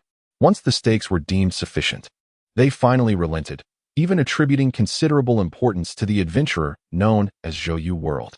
To gamble against the gods, to seize a glimmer of hope. This individual's audacity was indeed remarkable. Beside him, Qianing cast a gaze filled with immense curiosity. Taking a deep breath, Zhou Ming raised his hand to indicate a certain direction. I wish to challenge him to a duel. The victor shall be deemed the winner. A duel? In unison. Everyone turned to look where Zhou World pointed, and there, at the edge of the battlefield, stood a young man clad in a blue robe. Waterlight Blade. Lin Tao, Silver-Level Boss. Chapter 11. You cunning rascal. The wager proposed by Zhou World caught everyone off guard, including Qianing, who never anticipated that the pivotal moment would rest upon the unassuming Lin Tao. You wish to challenge me one-on-one? Lin Tao was momentarily taken aback, his expression quickly darkening. Do you think that by relying on the divine demon pearl to create a unique class, you can stand a chance against me? I am not soliciting your opinion. Zhou Ming dismissed him with indifference. You. Lin Tao's face turned sour. What do you all think? Zhou Ming surveyed the crowd. They did not respond immediately. Instead, their gazes flickered back and forth, silently communicating, seemingly weighing the odds of victory between the two contenders. After a brief pause, very well, the elder, as Lin Tao's mentor, spoke in a chilling tone, shattering the oppressive silence. We shall fulfill your request. Ding. System prompt. Congratulations. You have successfully triggered the hidden quest, the wager, difficulty, SSS. Do you wish to accept? Hidden quest? Nonsense. This is clearly a task I have forcibly unearthed. Zhou Ming opted not to agree, but chose instead to view the details. The wager, difficulty, SSS, description. Betting against the gods does not guarantee the scales of victory will tip in your favor. Quest requirements. Defeat Lin Tao, the Waterlight Blade. In combat. Quest rewards. The gods shall cease their pursuit, and shall not trouble Zhou World and the Queen of Divine Ash. Failure penalty. Surrender the divine demon pearl and persuade Qian to assist the gods. After meticulously reading the details, Zhou Ming furrowed his brow. The quest requirements are flawed. What is flawed? The elder reprimanded. This is the request you made yourself. Now that we have reached this point, do you wish to backtrack? I see you are merely afraid. Lin Tao sneered from the side. Ignoring their taunts, Zhou Ming stated firmly, add this condition, prior to and during the duel. No one may intervene, and neither party may utilize items not derived from their own abilities. The crowd fell silent, clearly reluctant to comply. The stakes were high. How could they genuinely stand idly by? Naturally, they wished to covertly assist Lin Tao in securing victory. Weren't you the ones who said that if the wager's terms were unjust, you would not agree? Zhou Ming pressed on obstinately. This is the requirement you accepted. Now, do you wish to retract it? I see you are truly afraid. Qianing added fuel to the fire. Although it was not her intention to draw Zhou Yu World into the fray, having reached this juncture, she felt compelled to unconditionally aid him in achieving his objective. Well played, Zhou Yu World. I underestimated you. The elder's expression remained impassive. Very well, your request shall be fulfilled. Ding. System prompt. Please note. The difficulty of the hidden quest, the wager, has changed to grade SS. Zhou Ming was not surprised by this development. He had anticipated there would be complications. Lin Tao's prowess was indeed commendable, but it was hardly sufficient to elevate the difficulty to the unprecedented SSS level. At the outset of the game, it is utterly disconcerting to thrust players into an SSS level task. Are you satisfied now? Someone pressed. Jining, would you be so kind as to examine the task details for any potential issues? Zhou Ming, unhurried, continued to scrutinize the task content for any possible discrepancies. Surrounded by a cadre of seasoned strategists, he could not afford to be imprudent. Qianing, grasping the gravity of the situation, meticulously perused the entire information regarding the wager before speaking. It is often the case that extraordinary items reside with godly strong beings, allowing them to circumvent many limitations. I see. A glimmer of insight sparked in Zhou Ming's eyes. If I emerge victorious, you shall not pursue either me or Qianing. Nor may you employ any means to mitigate the task's penalties. Upon utterance of these words, the atmosphere fell into a profound silence once more. With such a declaration, the possibility of their interference was decisively thwarted. Very well. As though having conferred, Lin Tao's master, acting as their spokesperson, declared, as you wish. Let it be a fair battle. Ding. System notification. Please be advised, the difficulty of the hidden task, wager, has been adjusted to S level. Wager, difficulty, S, description. Caution in all endeavors invariably yields benefits. Task requirements. Triumph over Shui Guang Jianren Lin Tao in a fair duel. Task rewards. The gods shall abandon their pursuit and shall not impede Shou Yu's journey with the goddess of ashes. Failure penalty. Surrender the divine demon pearl and persuade Qian to assist the gods. Note 1. Prior to and during the duel, neither party may accept any assistance, nor utilize items not acquired through their own capabilities. Note 2. Neither party may, in any manner, alleviate the task's penalties. I must exclaim, these wretched beings are indeed insidious. Zhou Ming silently cursed, acutely aware that Qian Ying's adversaries were far from honorable. This should alleviate any concerns, Qianing advised. Excellent. Zhou Ming nodded, his spirit aflame with resolve. Let us proceed. Ding. System notification. You have acquired the hidden task, wager, difficulty, S. As Zhou Yu formally accepted the task, the collective gaze of the onlookers shifted towards another figure. Shui Guang Jianren Lin Tao. Unlike Shou Yu, he had no recourse to refuse the task. Humph. Before the scrutinizing eyes of the crowd, Lin Tao stepped forward, scoffing. I am eager to see how someone devoid of skills can possibly best me. Though it was proclaimed to be a fair battle, the attributes of both parties were not on equal footing, and he possessed formidable skills imparted by his master. Defeating Zhou Yu seemed nothing short of a certainty. Is that so? A smirk graced Zhou Ming's lips as he slowly retrieved a skill book from his pack and tore it apart. The task's difficulty had been set. Yet that did not preclude him from diminishing its challenge. Ding. System prompt. Do you wish to learn the skill, Fallen Sword, rare A grade? Yes. Zhou Ming decisively agreed. Fallen Sword. This is his first kill reward. As a stream of white light surged into his forehead, Zhou Ming instantly comprehended the method to wield the related skill. Ding. System prompt. Congratulations. You have successfully learned the skill Fallen Sword, rare A grade. It seems there was more to it. Lin Tao retrieved a sword emanating a cerulean glow from his bag. remaining composed. Unfortunately, it was futile. The disparity between the attribute panels of Zhou Ming and himself was considerable. Moreover, a skill that could be learned at level 10 could hardly be formidable enough to alter the outcome of a battle. Or could it? Zhou Ming's smile remained undiminished as he produced another skill book before the onlookers. One book was insufficient. Let there be two. Lin Tao? The gods? Ding. System prompt. Do you wish to learn the skill Tier/Rare A grade? Yes. Zhou Ming once again chose to agree. Tier/. This is his first evolution reward. Ding. System prompt. Congratulations. You have successfully learned the skill Tier/Rare A grade. This is outrageous. As Lin Tao's master, the elder's eyes widened in fury. Are you playing tricks, boy? First, you use an unremarkable panel to deceive them into agreeing to the wager, and then swiftly learn skills to enhance your power. This child is exceedingly cunning. I learned from you all. Zhou Ming humbly replied. Chapter 12. The art of elegant insults. What began as a seemingly fair wager suddenly took a turn. The spectacle of globetrotting operations dazzled many. Crucially, the task clearly stipulated that prior to the duel, neither party was permitted to accept any assistance. This meant that Zhou Ming's skill book was indeed acquired by his own merit, rather than a gift from the Queen of Flames. Merely 2 skills. Lin Tao's lips twitched, but he quickly steadied his turbulent emotions. I refuse to believe that mastering just 2 skills could secure your victory. And what of this equipment? Zhou Ming acted with remarkable prudence, first allocating the bonus free attribute points from his initial reward to enhance his attack, and then retrieving a ring that shimmered with a soft golden glow from his satchel. The Wolf King's Ring. A reward bestowed by the village chief after vanquishing the Wolf King had been elevated to a golden grade thanks to Qian Ying's enhancement.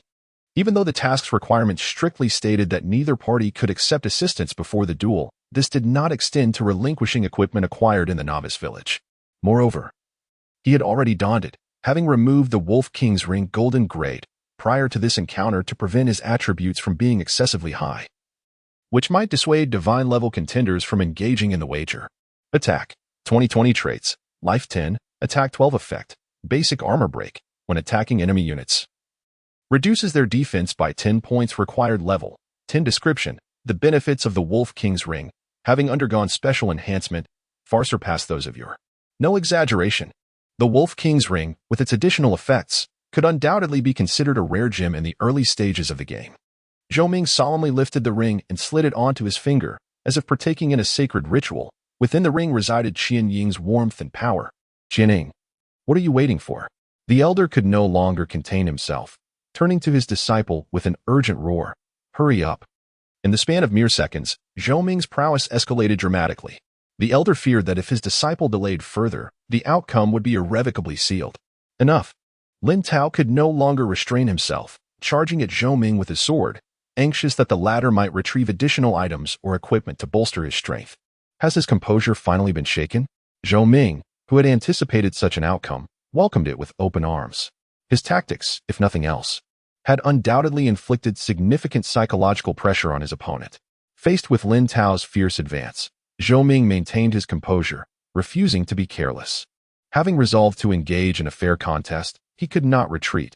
He was left with no choice but to confront Lin Tao head-on. Die for me. Lin Tao swung his sword, the blade glinting ominously, its power surging dramatically, carving a cerulean arc through the air as it descended fiercely upon Zhou Ming. Ding. System notification. Waterlight Blade. Lin Tao has activated skill, Tsunami Slash. For the next 10 seconds, the following 3 attacks will increase in damage by 50, 100, and 150, respectively, and inflict a 20 slow effect for 3 seconds. Ultimately, as a disciple of a divine-level powerhouse, Lin Tao possessed skills that far surpassed those of an ordinary silver-grade boss. Moreover, NPCs differed significantly from wild monsters, unleashing their abilities the moment battle commenced. Without hesitation, Zhou Ming similarly employed his skills to counteract. Ding. System notification. You have used the skill, Rending Slash, causing the next strike to inflict 200 damage based on your attack power and causing the enemy unit to lose 0.2 of maximum health per second, while reducing their movement speed by 30 for 5 seconds. Clang. The 2 swords clashed, sparks flying, and ultimately Lin Tao was forced to stagger back a few steps, his palms tingling. This fellow possesses tremendous strength. 136. 290. Steady. Zhou Ming's eyes gleamed. At present, he had successfully completed his self-created profession and received a permanent enhancement reward, which emboldened him to wager on his ability to defeat Lin Tao.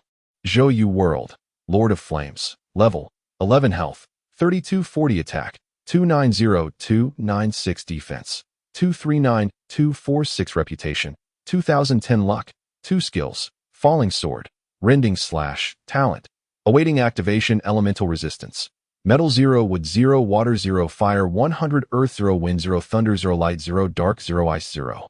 The talent awaited activation.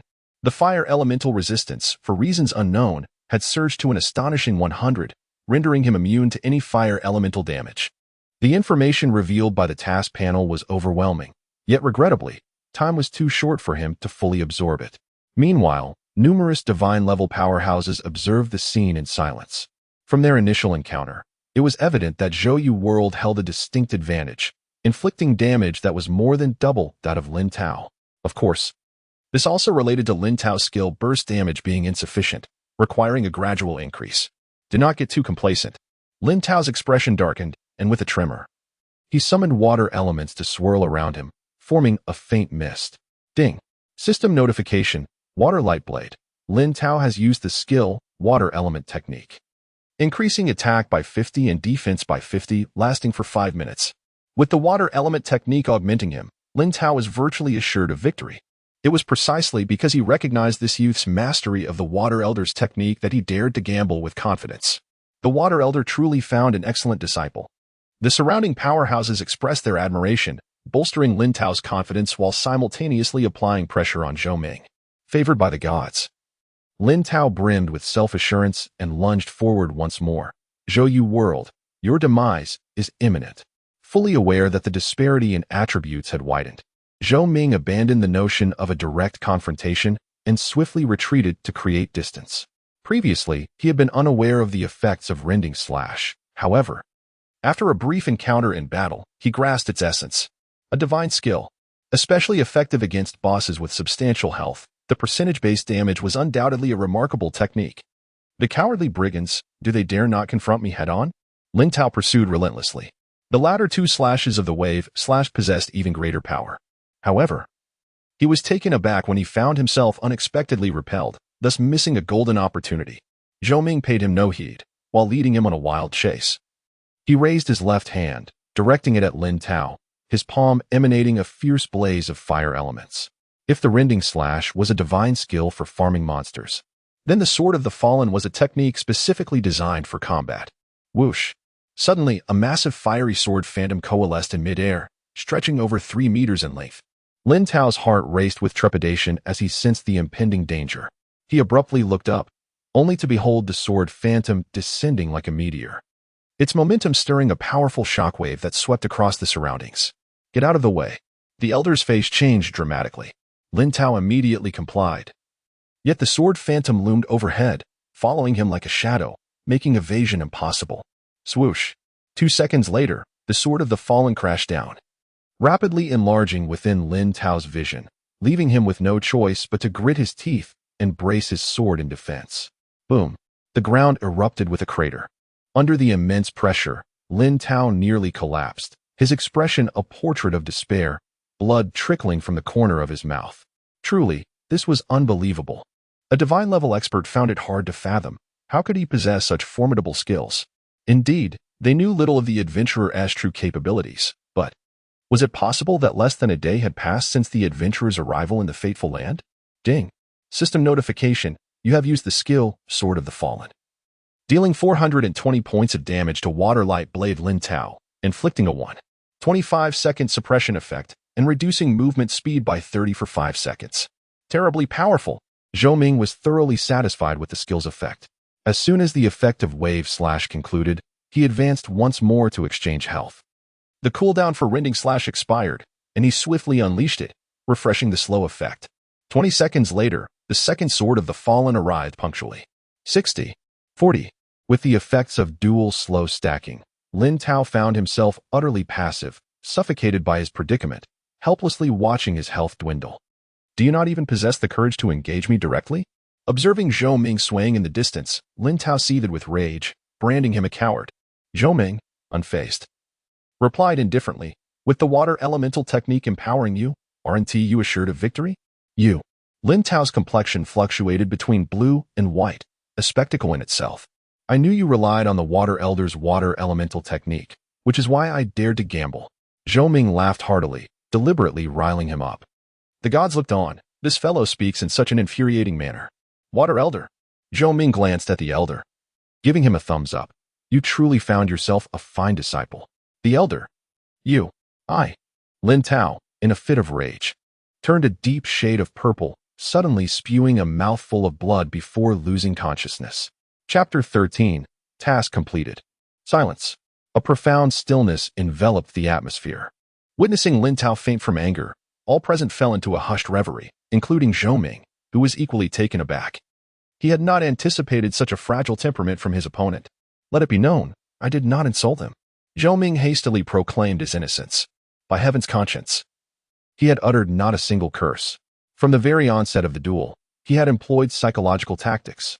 The elder, lifting his unconscious disciple, was filled with murderous intent. In terms of malice, one might even say that the old man felt a twinge of shame in comparison. First, he feigned weakness to solicit a gambling opportunity. Then, before everyone's eyes, he showcased his skills, exerting invisible pressure on his adversary. Subsequently, leveraging the speed advantage conferred by his abilities, he harassed his opponent, ultimately creating an atmosphere of confusion that rendered rational thought nearly impossible. This meticulous strategy was indeed devoid of flaws and exceedingly treacherous. Was it not Lin Tao's inflated pride and inability to accept defeat that led to such an outcome? Zhou Ming remarked nonchalantly, "Otherwise, defeating him would not have been so effortless." Even if this individual, upon their first encounter, had thrown stones at him, Zhou Ming felt no remorse for the impending downfall. In fact, had it not been for the presence of Lin Tao's master, he would have eagerly seized the opportunity to secure a silver first kill. The elder found himself at a loss for words. The observations made during his travels could not be dismissed. With Lin Tao rendered incapable of further combat, Zhou Ming raised his gaze towards the formidable beings hovering nearby and inquired with a smile, "This duel, I take it, is a victory for me?" "I must concede. We underestimated you." A powerful figure responded in a deep tone. This statement effectively acknowledged Zhou Ming's triumph. Ding. System notification. Congratulations on completing the task. Betting difficulty S. Task rewards have been activated. With the system's affirmation, the weight that had burdened Zhou Ming's heart finally lifted. Truth be told, although this farce appeared to culminate in an unquestionable victory, from the very moment he set foot on the battlefield, he had been dancing on the edge of a blade, fully aware that death could claim him at any moment. Moreover, these powerful entities had not misjudged his capabilities. They had merely underestimated the rewards bestowed upon him by the system for his first kill and subsequent transformations. Of course, it was also possible that they held the server-wide announcements regarding adventurers in disdain. "Remember your actions today." The elder glared at Zhou Ming. "For you, this is not the conclusion, but the onset of calamity." As if to validate his ominous words, Zhou Ming's ears were instantly filled with a barrage of system notifications. Ding. System notification. Please be advised, Thunder Spear, Alva, has a favorability rating of 20 towards you. Current, 30 points, hostile. Ding. System notification. Please be advised. Shadowless Knight, Baron, has a favorability rating of 20 towards you. Current, 30 points, hostile. Ding. System prompt.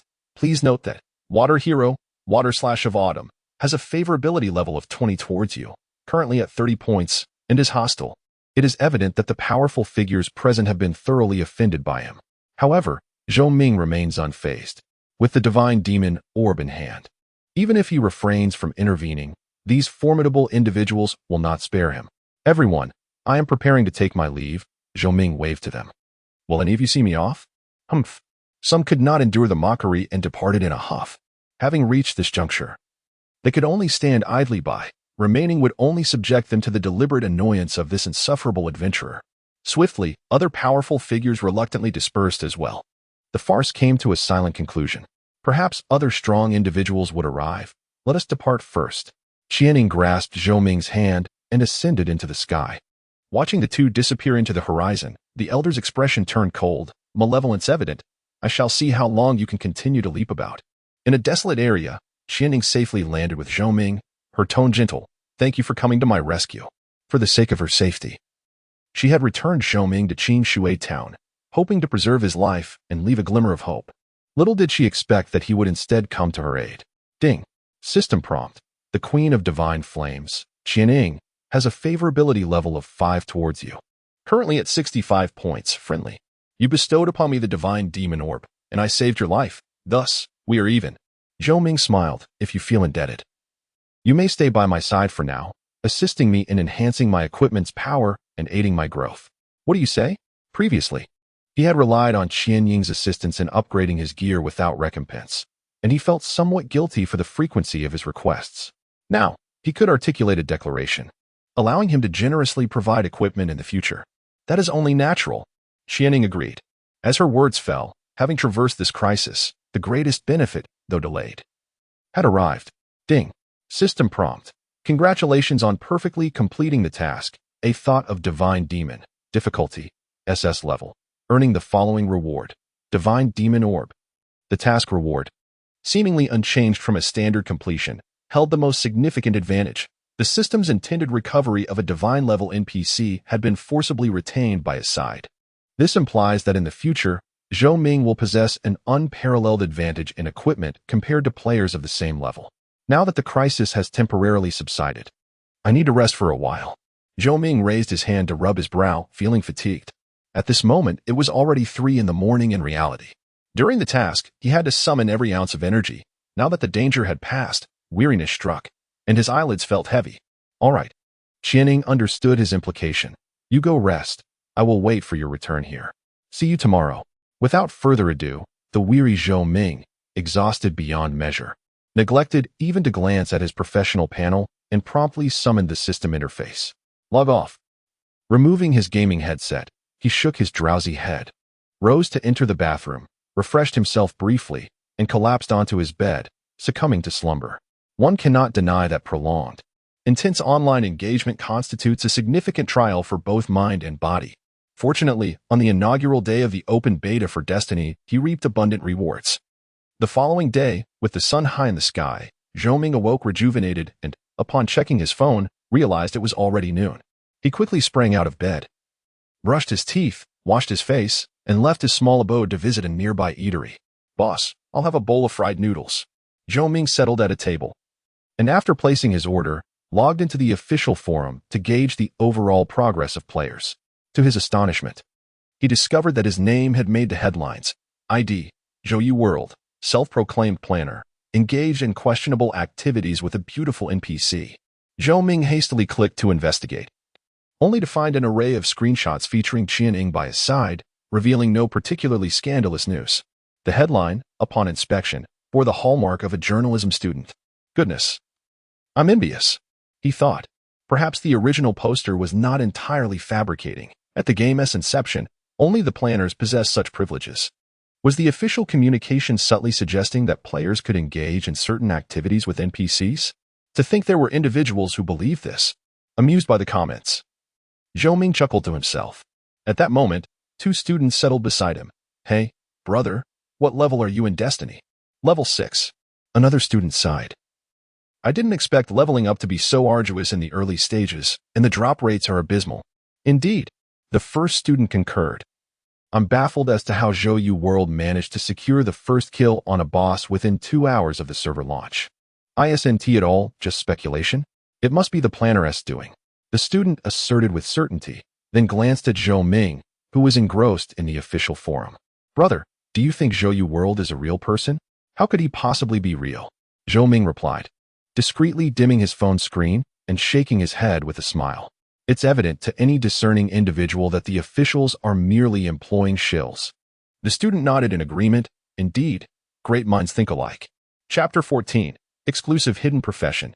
After finishing lunch, Zhou Ming returned to his rented apartment, replenished his hydration, and once again donned his gaming helmet. 9 consecutive hours offline. In the early days of the game, this would have rendered anyone else completely irrelevant in the level rankings. With a flash of white light, Zhou Ming opened his eyes and found himself in the game world, greeted by an expansive desert. As he surveyed his surroundings, he spotted a silver-haired girl in white not far off, standing quietly under the sun, gazing into the distance, creating a scene as beautiful as a painting. Sensing Zhou Ming's presence, Qianing turned around, nodded in acknowledgement, and with a ripple of her eyes, smiled gently. "You're back?" "Yes." Zhou Ming nodded, inexplicably relieved. How wonderful. The divine being he had befriended had not slipped away unnoticed. Suddenly recalling something, Zhou Ming inquired, "Qianing, can I enter the city now?" "Fear not. With me by your side, they will not dare to act against you, at least openly," Qianing reassured him. Zhou Ming finally relaxed. If he couldn't enter the town, he would be unable to utilize the teleportation array for swift map transitions, significantly hindering his leveling efficiency. "May I retrieve the divine demon orb?" Qianing asked. "Sure." Zhou Ming produced the orb, now glowing a fiery red. In the next moment, Qianing transformed into a beam of white light and surged into the orb. "The previous battle left me quite injured. I shall need a few days to recuperate. But do not worry, I shall heal in no time. If you require my abilities, simply make contact with the equipment through the divine demon orb, and I will sense it." Zhou Ming nodded, "I understand." In truth, the journey from Clearwater Town to the gloomy gorge had consumed a considerable amount of time. By the time he arrived, Qianing was indeed in dire straits, suffering injuries that were unavoidable.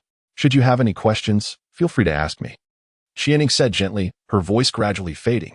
As Zhou Ming stowed the divine demon orb and prepared to step forward, he suddenly paused. "Which direction was the town in?" "Ding. System notification. You have entered the map, Clearwater Town." Moments later, after a brief disorientation, Zhou Ming found himself back in Clearwater Town, standing next to the teleportation array. One must admit, the ancient succubus he had recruited was truly capable. He needed to level up swiftly. After some contemplation, Zhou Ming chose not to accept any ordinary quests that might be available in Clearwater Town. Given his current status, taking on low reward C and D level tasks would only slow his progress. He visited the general store to purchase a map of the nearby monster distribution and some potions. After consulting the map, he decided on a leveling spot and hurriedly made his way there. Ding. System notification. You have entered the map, Twilight Prairie. On the verdant plains, the gentle breeze caressed the grass. Beneath the radiant sunlight, Zhou Ming ventured into the expansive twilight grasslands, where he immediately spotted black leopards prowling about. These creatures boasted sharp claws, robust physiques, and eyes that glowed with an eerie crimson hue, rendering them quite fearsome. Enraged black leopard, common monster. Level, 25 health, 2000 attack, 310 to 325 defense, 130 to 140 skills. Bite, claw strike. Description, originally a commonplace inhabitant of the twilight grasslands. This creature has succumbed to the corruption of magical energy, gradually losing its sanity and transforming into a bloodthirsty beast that savagely attacks passersby. As a wild monster of level 20 and above, the attributes of the enraged black leopard far exceed what current players can contend with, particularly its formidable attack power, capable of delivering fatal blows in an instant. Had it not been for his self-created class, which conferred substantial base stat bonuses, Zhou Ming would scarcely dare to approach them. Brandishing his sword, he approached an enraged black leopard that was distanced from the main group. Before it could detect his presence, he raised his left hand and conjured a fire elemental. Falling sword. With a swift motion, a sharp red spectral sword manifested above the leopard's head and then fell heavily, piercing its body. 465. A vivid red damage number emerged. Truly, this skill was worthy of its first kill reward. Zhou Ming marveled at its remarkable explosive damage, which was not only ranged but also included a control effect, making it a formidable asset for both combat and monster hunting. Letting out a furious roar after the surprise attack, the enraged black leopard lunged at its assailant. In response, Zhou Ming charged forward, delivering a swift strike to the creature's forehead, even as it retaliated with a claw strike. 162. 74. The disparity in damage values was glaringly evident. Truly invincible, Zhou Ming reveled in his prowess. Who else could defeat monsters 14 levels higher in the early stages of the game with such ease? In a matter of moments, he dispatched the enraged black leopard, and his experience bar surged like a rocket. Ding. System notification. Congratulations. You have killed the enraged black leopard, common monster, gaining 103. 5 experience. With a flash of golden light, Zhou Ming reached level 12. Just from a single wild monster, he had leveled up. Such efficiency in leveling would be unimaginable to other players. Eager and invigorated, Zhou Ming promptly sought his next target, boldly engaging in combat. Since leveling up would restore his health to full, evading attacks would only squander his training efficiency. Ensuring that his leveling process remained on course, Zhou Ming multitasked, mindlessly trading blows with monsters while simultaneously reviewing his achievements from the previous day. First and foremost, he eagerly anticipated the display of his class panel. Lord of Flames. He is eager to discover the true strength of this SSS-level exclusive self-created profession. Lord of Flames, SSS-level exclusive hidden profession. Overview. This profession emerged from the absorption of vast amounts of negative emotions while traversing the world. It possesses an unlimited affinity for fire elements and harbors unpredictable potential. The extent of its capabilities is intrinsically linked to the qualifications and strength of the world traveler. Life growth, attack growth, defense growth, speed growth. Note, each point of life equates to 10 health points. Each star in attack and defense corresponds to 1 point in attack and defense. Each star in speed enhances attack speed and movement speed by 0.1. Among the four-dimensional attributes, attack growth stands out remarkably. Furthermore, the unlimited affinity for fire elements is likely the reason for a 100 resistance to fire elements. Chapter 15. The Trial of the Seven Sins. Lacking a clear understanding of the star rating for career growth, Zhou Ming promptly opened the official forum within the game and searched for information related to job advancement. He quickly found relevant videos and clicked to play one titled, "How Should Players Choose Their Class in Destiny? You Must Watch This." Hello, everyone. I am the one in black and white. As you all know, Destiny has launched globally to immense popularity, and I was among the first to dive into the gameplay. The immersive experience is truly remarkable. Friends, what do you think? Enough already. Too long. Didn't read. Zhou Ming's patience evaporated instantly at the video's beginning, prompting him to opt for the text format instead. Beginner Swordsman. Life 3 stars, Attack 4 stars, Defense 3 stars, Speed 3 stars. Beginner Mage. Life 3 stars, Attack 5 stars, Defense 2 stars, Speed 2 stars. So, the growth cap for ordinary professions is only 5 stars? After skimming through a bit, Zhou Ming felt quite satisfied and closed the forum. From the current knowledge, the star rating for the Flame Demon Lord is exceptionally impressive. The metrics for life, defense, and speed completely represent the maximum attainable by other classes. Moreover, the attack rating reaches an unprecedented 8 stars, seemingly signaling that output must be pushed to the utmost limits. This revelation was indeed astonishing. Roar. The Black Panther, which had been relentlessly suppressed, let out a furious scream. Zhou Ming had no time to spare. He swiftly dispatched it and switched to a different opponent. He then opened the skill panel and meticulously read through the descriptions. Blade of the Fallen, rare A-grade skill. Description. When the blade falls, the enemy's peril is sealed. Skill effect. Summons a sharp sword in midair that targets an enemy unit within a 50 by 50 meter radius, dealing 300 damage based on Zhou Ming's attack, with a small probability of inflicting suppression and reducing movement speed by 30 for 5 seconds. Cooldown, 20 seconds. Tear Strike, rare A-grade skill. Description. With the sword's edge, shred the flesh of your foes. Skill effect. Upon release, the next strike deals 200 damage based on Zhou Ming's attack, causing the enemy unit to lose 0.2 of their maximum health per second and reducing movement speed by 30 for 5 seconds. Cooldown, 20 seconds. Both skills, obtained through in-game achievements, were undeniably powerful. However, that was not the focal point. Zhou Ming's gaze fell upon the top of the skill bar, where a skill icon radiating a fiery red glow captivated his attention, rendering him momentarily spellbound. Unbeknownst to him, his skill bar had inexplicably gained an extraordinary skill, Trial of the Seven Sins. Description.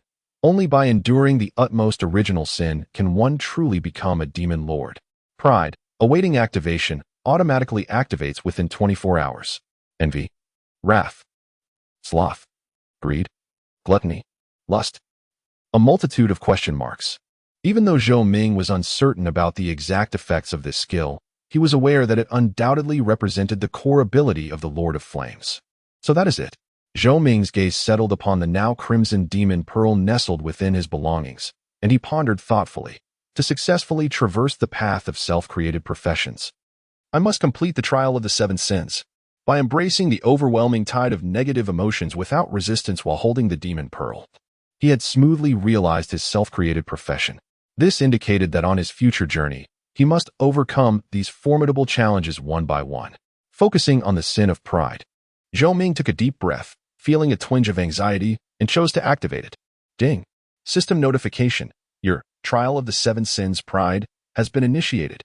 Pride Trial requirements. Defeat at least one silver level boss and surpass 30 levels. Trial duration. 3 days.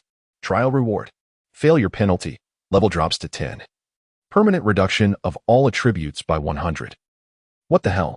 Zhou Ming nearly doubted his own vision. In the early stages of the game, to surpass 30 levels and slay a boss. Is this pride? It is clearly a death sentence.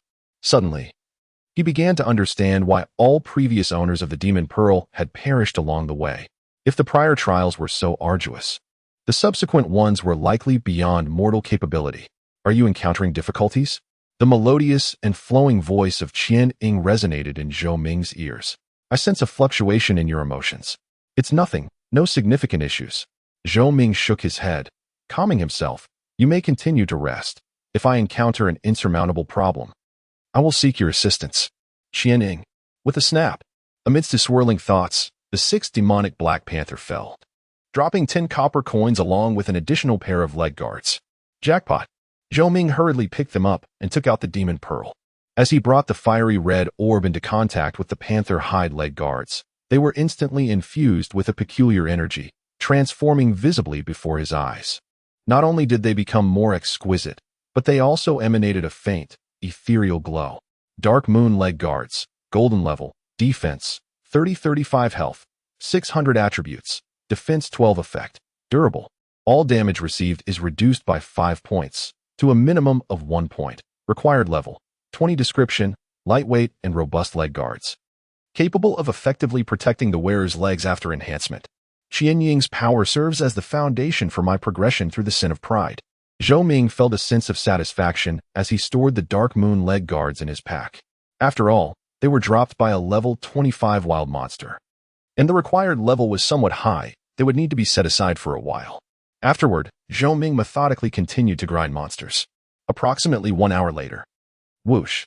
Golden light scattered as Zhou Ming successfully reached level 16. The efficiency had slowed down. Zhou Ming contemplated and decided to change his training location. Indeed, as one's level rises, the time required for advancement becomes markedly prolonged. Moreover, the Twilight Prairie is vast, and the distribution of the enchanted Black Panthers is sparse. Merely locating these creatures demands considerable effort. Just as he was preparing to depart, a resonant roar, imbued with an overwhelming sense of pressure, echoed from a distance. Zhou Ming halted in his tracks. Chapter 16. The first kill of the silver boss. Without hesitation, Zhou Ming rushed towards the source of the sound. Those familiar with the game understand that the drop rates of wild monsters and bosses are entirely different concepts, while the latter is challenging to defeat. Acquiring exceptional loot necessitates daring to confront them. Moreover, given his current circumstances, the most pressing need was to slay a boss and obtain superior equipment. Otherwise, achieving the sin of arrogance would be nothing short of a daydream. A few minutes later, he arrived at the boss's location, where a colossal Black Panther, towering at 2 meters, came into view. The ferocious beast wore a menacing expression, its roar laced with fury as it relentlessly pursued a small, slender player. As it drew closer, it swung its sharp claws, yet each time, the player narrowly evaded the strikes. A player? Zhou Ming was momentarily taken aback. To his astonishment, there were other players daring enough to hunt monsters in the Twilight Prairie, even challenging a boss solo. However, he quickly discerned the truth. The player being chased, with attributes woefully inadequate to roam freely in this area, was none other than a Wind Shadow Thief, a hidden class. At that moment, as the Wind Shadow Thief fled in a panic, he noticed Zhou Ming observing from a distance and shouted, "Run. This boss has a vast aggro range." Not opting to divert the threat elsewhere? Quite a stroke of luck. Zhou Ming pondered for a moment and inquired with a smile, "Do you need assistance?" "Don't be ridiculous. Brother, this is a silver-level boss." The Wind Shadow Thief replied, speechless. It seemed the other party was slightly unaware of the situation. The Black Wind Panther King was far beyond the capabilities of current players to provoke. It could eliminate them in an instant. Zhou Ming chuckled softly, raising his hand towards the Black Wind Panther King, fire elements swirling in his palm. "What a coincidence. I am precisely here to slay the silver-level boss." If it were merely a bronze level, he would have little interest. Only the first kill of a silver-level boss could truly capture his attention. Falling sword. With a whoosh, a fiery red phantom greatsword descended violently from above the Black Wind Panther King, hindering its movement and eliciting a pained roar. 238. The vivid red damage number popped up. What the hell? Watching Zhou Ming's damage output, the Wind Shadow Thief was left dumbfounded. This game must have hacks. Seizing the opportunity while the Black Wind Panther King was slowed, he quickly distanced himself, only to see the boss's aggro shift towards Zhou Ming. Zhou Ming had no time for idle chatter. Facing such a formidable foe, he needed to summon every ounce of focus to engage in battle. Roar! As it approached, the Black Wind Panther King opened its gaping maw, revealing sharp teeth dripping with foul saliva, lunging at Zhou Ming with ferocity. Rending slash. Unfazed, Zhou Ming met the beast's assault with a strike of his sword. Clang. System notification. You have activated the skill, Rending Slash, which will inflict 200 damage based on your own attack on the next strike, causing the enemy to lose 0.2 of their maximum health per second and reducing their movement speed by 30 for a duration of 5 seconds. 169. 210. The might of the Black Wind Panther King is undeniable. Even its ordinary attacks surpassed the damage of Zhou Ming's skills by a considerable margin. However, the effects of Rending Slash swiftly come into play, causing the boss's wounds to bleed profusely. 40. 40. 40. The distant observer, listening to the wind and rain, is astounded. Moments ago, he attempted to examine the Black Wind Panther King's stats, but was met with a barrage of question marks due to his insufficient level. In such circumstances, it is nothing short of miraculous that a player can engage in a back-and-forth confrontation. Wandering the World, Lord of Flames, level 16 health, 3660 attack, 328333 defense, 279,286 skills, Falling Sword, Rending Slash. So, you are indeed wandering the world. Listening to the wind and rain awakens from his daze, a peculiar expression crossing his face. Even the one who claimed the first kill on the bronze tier cannot possibly possess such absurd stats. Can he? Over 3,000 health. My own health is but a fraction of that. Come on, can you refrain from being a cheerleader? With the two powerful skills unleashed, Zhou Ming finds himself at a disadvantage. Compared to Lin Tao, the Black Wind Panther King's attributes are superior by leaps and bounds. If not for his numerous pieces of golden tier equipment, he would be unable to withstand this onslaught. Black Wind Panther King, Silver Tier Boss, level 30 health, 20,000 attack, for 80520 defense. Skills, Basic Bloodthirst, Despairing Bite, Continuous Claw Strike. Description: the leader of the demonic Black Panthers, the sovereign of the Twilight Prairie, and simultaneously, your doom. Alright. Regaining his composure, listening to the wind and rain swiftly employs stealth to approach the Black Wind Panther King, then thrusts his dagger, executing one of the assassin's signature moves. The stab. Ding. System notification: the Black Wind Panther King has been struck by listening to the wind and rain skill, stab. Losing 1 health point and becoming stunned for 0.93 seconds. Due to the vast difference in attributes, the 1.5-second stun is significantly diminished. Seizing the opportunity while the boss's attacks momentarily halt, Zhou Ming hastily creates distance, chugging red potions to buy time, simultaneously maximizing the effects of Rending Slash. The Black Wind Panther King, devoid of intelligence, directs all its hatred towards wandering the world and resolutely gives chase, but is hindered by a substantial slow effect, rendering it unable to catch up for the time being. Once the slow effect dissipates, Zhou Ming employs the same tactics again. While listening to the wind and rain, diligently seeks opportunities to exert control, alleviating the pressure on the former. Through their methodical cooperation, the boss's health gradually declines, until only 50 remains. Howl! The Black Wind Leopard King roared towards the heavens, its form suddenly swelling with ferocity, its eyes turning a ghastly crimson. Ding! System notification: the Black Wind Leopard King has activated the skill, Basic Bloodthirst, enhancing attack power by 20, attack speed by 20, and movement speed by 20, lasting for 20 seconds. Upon witnessing this, Zhou Ming remained unfazed, swiftly creating distance while employing the fallen sword to strike and decelerate, ensuring his health remained firmly above 50. The duration of the Black Wind Leopard King's skill was fleeting. After a few frenzied swipes, it was easily evaded. 40. 30. The life force of the Black Wind Leopard King continued its downward spiral. Could he truly vanquish a silver tier boss? Ting Fengxiu swallowed hard, a tremor coursing through his heart. The day after the server opened, the first silver kill. This was a far greater shock than the first bronze kill. Ding. System notification. The Black-Winged Leopard King has activated the skill, Despairing Bite, with the next damage increased by 250. Now in a critical state, the boss became increasingly frenzied. Its maw filled with sharp teeth lunging fiercely at Zhou Ming. Close your foul mouth. Zhou Ming's gaze turned icy, with a press of his left hand.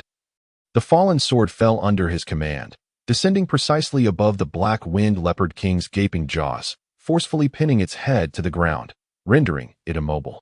Ding. System notification. You have used the skill Fallen Sword, successfully interrupting the Black-Winged Leopard King's skill, inflicting a 1.35-second suppression effect. He had not forgotten the domineering control that came with the Fallen Sword's suppression effect. Such a capability must be wielded wisely. 688. Critical hit damage with that astonishing figure. The Black-Winged Leopard King completely lost its last chance of resurgence. Beside him, Ting Fengshui was left speechless. Die. Zhou Ming swung his sword once more, and the massive form of the Black-Winged Leopard King crashed to the ground. Silver first kill accomplished. Chapter 17. The Infinite Scroll Ding. System notification. Congratulations on successfully defeating the Black-Winged Leopard King. Silver tier boss. You have received the following rewards. Experience 244. 51. Prestige 30. 5 silver coins. Swish. Swish. 2 beams of golden light cascaded down, marking that Zhou Ming had reached level 18. Simultaneously, a golden glow enveloped Ting Fengshui, despite his minimal contribution to the boss battle. Nevertheless, thanks to his control bonuses and the additional benefits from the level disparity, his upgrade was hardly surprising. Was the silver first kill achieved so effortlessly? Ting Fengshui questioned if he was dreaming. After all, it was merely a silver tier boss. How could it withstand the formidable alliance of the two of us? Zhou Ming chuckled as he bent down to collect all the loot dropped by the boss. Ting Fengshui scratched his head, feeling a bit embarrassed. He had not anticipated that modern experts possessed not only excellent skills but also such eloquent speech. After a few seconds, the system notification regarding the first kill finally chimed in. Ding.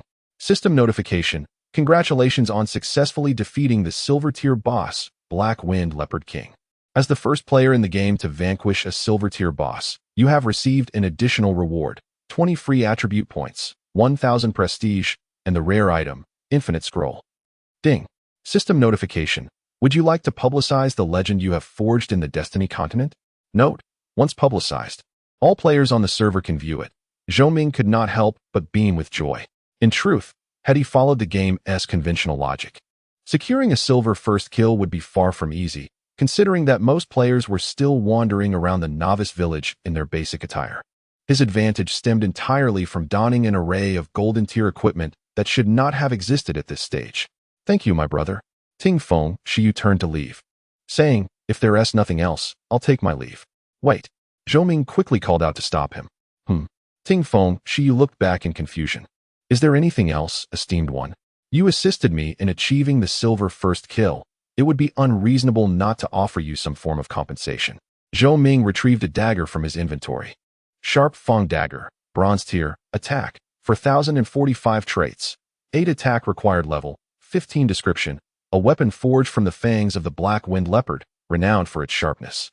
Perhaps due to its high required level, the attack value of the Sharp Fang Dagger was astonishingly high, even exceeding that of the silver tier weapon Zhou Ming currently wielded. However, this weapon was of no use to him. Upon picking up the loot, he had already discovered a silver tier longsword among the drops. Hiss. Ting Fengshui gasped in surprise. So generous? You deserve it. Zhou Ming exhibited no signs of reluctance whatsoever. Before me stands an individual of a concealed profession, who, despite being merely at level 10, has repeatedly evaded the deadly pursuit of the Black-Winged Leopard King. Undoubtedly an extraordinary feat. Seizing this opportunity to forge a benevolent connection is undeniably worthwhile. Ding. A system notification appears. Listening to the wind and playing in the rain requests to add you as a friend. Do you agree? My brother, please accept the friend request.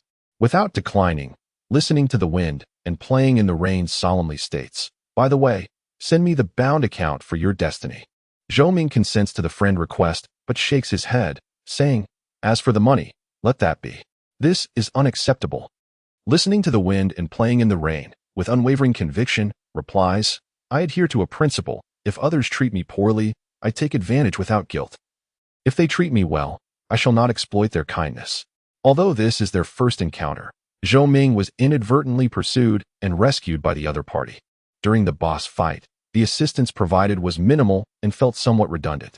In such circumstances, if he were to unfairly seize a weapon, he would lose respect for himself. Indeed, the game is rife with spirited youth. Zhou Ming did not firmly refuse, sending his account details, and soon received a transfer of 2,000 yuan. I shall not disturb your leveling. We shall connect again in the future. Good. Ultimately, listening to the wind and playing in the rain departed with a dagger, a smile illuminating his face. Watching the individual leave, Zhou Ming reopened his inventory to extract a sword gleaming with a chilling light, his excitement palpable. Previously, under the influence of the shadow of 1,000, the mundane transformed into silver, and bronze became gold. What might this silver become? As this thought crossed his mind, he eagerly touched the sword's blade with the demon and divine pearl. Swish. Upon contact, the shadow of 1,000 within the pearl immediately sensed the connection, guiding forth a mysterious energy that enveloped the sword, rendering its blade increasingly sharp, vibrating ever so slightly, producing a clear, melodious sound. Would it emerge as gold, or perhaps as radiance? Zhou Ming swallowed hard, his breath momentarily stilled. After approximately 10 seconds, the sword underwent a complete transformation. It elongated, as thin as a cicada's wing, with ethereal lights swirling upon it. Unmistakably extraordinary. Black Wind Sword. Radiance level. Attack. 2002-20 attributes. Attack 30. Attack speed 20 effect. Black Wind. After dealing damage, attack speed increases by 10 for 5 seconds. Stacking up to 3 times required level. 20 required prestige. 200 description. A treasured sword of the Black Wind Leopard King, greatly enhanced by an unknown force. Invincible. Zhou Ming clutched this weapon, which was merely 2 levels away from being equipped, utterly enamored. Who could have anticipated that a Radiance-level weapon would find its way into a player's hands merely a day later? It can only be said that the more one engages with the power of the shadow of 1,000, the more one comprehends why those godly beings would risk everything to unite against it. Shadow of 1,000, you are utterly monstrous. Zhou Ming reflected with profound sentiment. Qianing. As time passed, Zhou Ming resolved to continue leveling up with the demonized Black Panther. However, plans often falter in the face of unforeseen changes. The quest for leveling spots invariably consumes a considerable amount of time. It would be far more efficient to await the moment when he could don the requisite gear and then directly select a high-difficulty training ground. During this endeavor, he did not neglect to open his inventory to inspect his other spoils. Regrettably, the Black Wind Panther King proved rather stingy, yielding only a silver-grade weapon, alongside a bronze dagger and a handful of silver coins. Yet, this was of little consequence.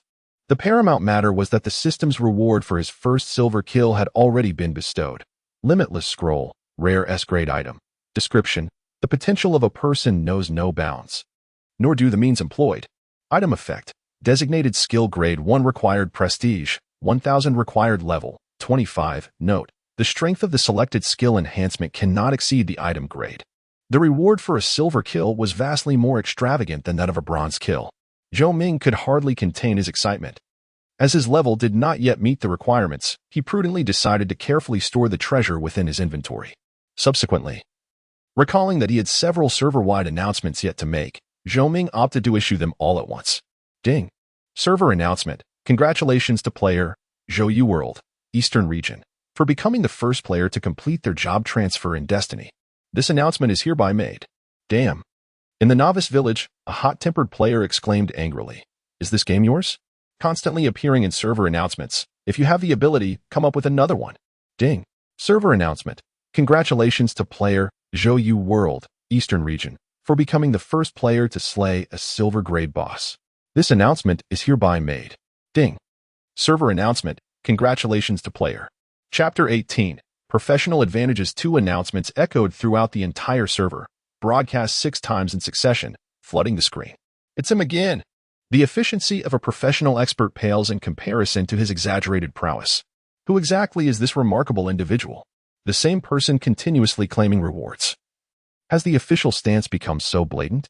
In an instant, countless players began to speculate.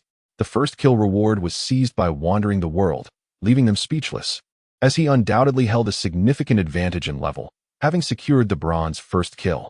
However, The real issue lay in the fact that he achieved the silver first kill merely a day after the public launch, a feat that was utterly unfathomable. Unbeknownst to him, Zhou Ming was oblivious to the rampant conjectures surrounding him. Just as he prepared to continue leveling up and battling monsters, a system announcement suddenly rang in his ears. Ding. The second-in-command of the Beggar-S sect issued an announcement, visible to the entire town wandering the world. No one who dares to harm my brother has ever escaped my wrath. At 5 o'clock this afternoon, come to the gate of Clearwater Town for a duel. Whoever flinches is a dog. Such audacity. Zhou Ming raised an eyebrow. There was no need to pay heed to such crude provocation. He was merely a petty clown. Qianning's voice chimed in, advising, what you need most right now is to swiftly enhance your strength before the impending crisis arrives. Zhou Ming pondered for a moment before shaking his head. I'm afraid I cannot ignore this person. Why? Qianning asked in surprise. Zhou Ming smiled and explained. Because he hails from the Beggar-S sect. Is the Beggar's sect such a formidable force? Qianning inquired, perplexed. At this, Zhou Ming's gaze deepened. The Beggar's sect is wealthy. A single coin can thwart even the mightiest of heroes. I play games not only for enjoyment, but also to reap tangible benefits. Otherwise, I would squander the significant advantages I gained in the early stages. That makes sense. Qianning acknowledged. Once you acquire sufficient wealth, you can navigate your endeavors with greater ease. It's reassuring that you understand my predicament. Furthermore, there is a second reason compelling me to act, Zhou Ming continued. What reason? Qianning asked, confused. If I am not sufficiently arrogant, I will undoubtedly fail to overcome the sin of arrogance. Qianning, what does that mean? By the way, weren't you supposed to be recovering from your injuries? Why are you awake again? Zhou Ming deftly shifted the topic, reluctant to delve deeper. There is a saying that goes, secrets lead to success. No one can predict how the situation will unfold, nor could he guarantee his own success. I suddenly remembered that there is something I have yet to tell you, Qianning stated candidly. Regarding your talent, I hope you can delay its activation. Talent. Zhou Ming immediately grasped Qianning's intent. Now that he had successfully completed his job transition, the talent on his character panel was indeed in an activatable state. The reason Zhou Ming had yet to make a choice was primarily due to his limited understanding of the talents. He wished to observe mainstream players first, to avoid making a misstep. Is there any particular reasoning behind this? Seizing the opportunity, Zhou Ming inquired further about related matters. To unlock one's talents, one must partake in a trial of aptitude. Qianning patiently elucidated that a sufficiently robust foundation would enable one to traverse greater distances. However, an excessively elevated personal level would correspondingly augment the trial's difficulty, ultimately diminishing the rewards. It would be prudent to identify a peak moment in one's abilities before undertaking such a challenge. Now I see. Zhou Ming pondered thoughtfully. In essence, Qianning's assertion indicated that the difficulty of the trial is intimately linked to one's level, while the enhancement of strength through levels is not a linear progression. For instance, advancing from level 8 to level 9 merely results in a slight enhancement of fundamental attributes. Yet progressing from level 9 to level 10 not only involves a class change but also the acquisition of 2 rare A-grade skills, leading to a dramatic surge in combat prowess. I have another query. Might you assist me in resolving it? Zhou Ming voiced his concerns. Despite successfully creating his own class, he had yet to acquire any skills, with the only 2 he possessed being learned from skill books. This felt rather unreliable. I am not entirely certain, Qianning replied. But given your class title of Flame Master, it stands to reason that the source of your power is related to fire. Related to fire. Zhou Ming mused briefly before a sudden insight struck him. He reopened his class panel, scrutinizing the text therein. Description. This class is derived from Zhou's worldly travels. Utilizing the divine demon pearl for comprehension, exhibiting limitless affinity for fire elements and possessing unfathomable potential. This statement offered scant information. If one were to pinpoint a key aspect, it would be limitless affinity for fire elements. Could it be that I can learn any skills associated with fire elements? Zhou Ming's breath quickened, feeling as though he had unlocked the gateway to a new realm. Gurgle. At that moment, his stomach emitted an untimely growl. Never mind. I shall delve into this further upon returning to town. Starving, Zhou Ming summoned the system panel, opted to log out, and his form dissolved into scattered motes of white light. Logging out. Meanwhile, in a certain location within the Destiny continent. Master, I am but an inept disciple, and I have brought you disappointment. Lin Tao, now awakened, bore a visage of humiliation and loathing. He could hardly believe he had lost, and so decisively. This had rendered his earlier provocations in Qin Shui Town a mere farce. Moreover, it had caused his master to lose face before the pantheon of gods. Focus on your recovery. There is no need to dwell excessively on yesterday's events, Shui Zhanxiu reassured him. Calmly, he added, in truth, your defeat may not be entirely unfavorable. Lin Tao was taken aback. You cannot possibly believe that a mere novice could truly bewilder a cadre of divine beings? Shui Zhanxiu chuckled, shaking his head. Lin Tao, is that not the case? Have you not considered what the outcome would have been had we emerged victorious? Shu Zhanxiu analyzed emotionlessly, stating that regardless of whether the benefits are tangible, the divine demon pearl is singular, and there is only one queen of divine ash. To whom shall it belong? Lin Tao, as if awakened from a dream, grasped the meaning. Are you suggesting that rather than equally sharing the benefits, it would be wiser to temporarily forego them and strategize gradually? Shu Zhanxiu replied calmly that with this contingency plan in place, it is no wonder the gods chose to agree to his wager. Lin Tao suddenly understood. Indeed, the gods are remarkably thorough in their considerations. If I am not mistaken, certain divine-level powers have already begun to act covertly, Shu Zhanxiu remarked with a cold smile. They are not all merely adept at waiting for opportunities. Meanwhile, in the rental apartment, Zhou Ming prepared himself a pack of instant noodles. During his wait, he logged onto the official forum, searching for information on talents, which yielded a plethora of results. The officials are utterly unresponsive. They failed to clarify the situation regarding talents. With my C-level talent, should I consider withdrawing from the game? The second in command of the beggar gang boasts an S-level talent. Zhou Ming's gaze sharpened as he clicked on the relevant information, discovering a post initiated by the second in command of the beggar gang, showcasing the prowess of his talent, burning the boats. S-level, the lower the user's health, the higher the damage dealt, with a maximum increase of 100. No wonder he dared to challenge me. It seems he has a reliable advantage. Zhou Ming realized the implications. An S-level talent. The intensity is indeed somewhat terrifying. In a critically low health state, nearly every strike could inflict double damage. Furthermore, this is merely an S-level talent. It certainly cannot be the pinnacle. However, with Qian Ying's prior warning in mind, he knew to seize the appropriate moment and not hastily engage in the talent trial due to the provocation from the second in command of the beggar gang, lest he suffers a significant loss for a minor gain. After swiftly finishing his instant noodles, Zhou Ming adjusted his mindset and donned his gaming helmet once more. Whether his next meal could be more sumptuous would depend on the generosity of the beggar gang. Chapter 19. The Hidden Assassin in the Twilight Prairie. As the white light flickered into existence, a satiated Zhou Ming logged back in, tirelessly pursuing and frolicking with the wild creatures. As the sun gradually descended, inching toward the horizon, painting the sky in vivid crimson, Zhou Ming's experience bar finally surged forth. Thanks to the relentless efforts against the enchanted Black Panther. Ding. System notification. You have leveled up. Level 20 achieved. It was time to amass wealth. Without haste to change his equipment, Zhou Ming prepared for his appointment. Just as he was about to embark on his return journey, a notification chimed from his friend's list. Upon inspection, it was a message from Listening to the Wind and Playing in the Rain. Brother, you're not seriously going to that appointment, are you? Is there a problem? Zhou Ming inquired. This is a trap. Listening to the Wind and Playing in the Rain sent a screenshot, revealing a throng of players. An imposing spectacle. The second in command of the beggar-esque gang had gathered over 100 people, awaiting your arrival to meet your demise. The scale was indeed substantial. Zhou Ming remained unfazed. So, I will require your assistance. Listening to the Wind and Playing in the Rain responded with a flurry of question marks. You need my help? What can I possibly do for you? May I borrow your equipment? Meanwhile, at the entrance of Clearwater Town, a dense crowd had assembled, buzzing with activity. Among them were not only members of the beggar-esque gang, but also numerous players drawn in to witness the spectacle. For those who had recently entered the realm of fate and risen to prominence as the top player, many were eager to witness him firsthand. Standing at the forefront was the initiator of the duel, the second in command of the beggar-esque gang, a towering figure wielding a hefty axe, exuding an air of arrogance. Brother, will Zhou World even bother to acknowledge us? The third in command of the beggar-esque gang conversed with him, clutching a staff.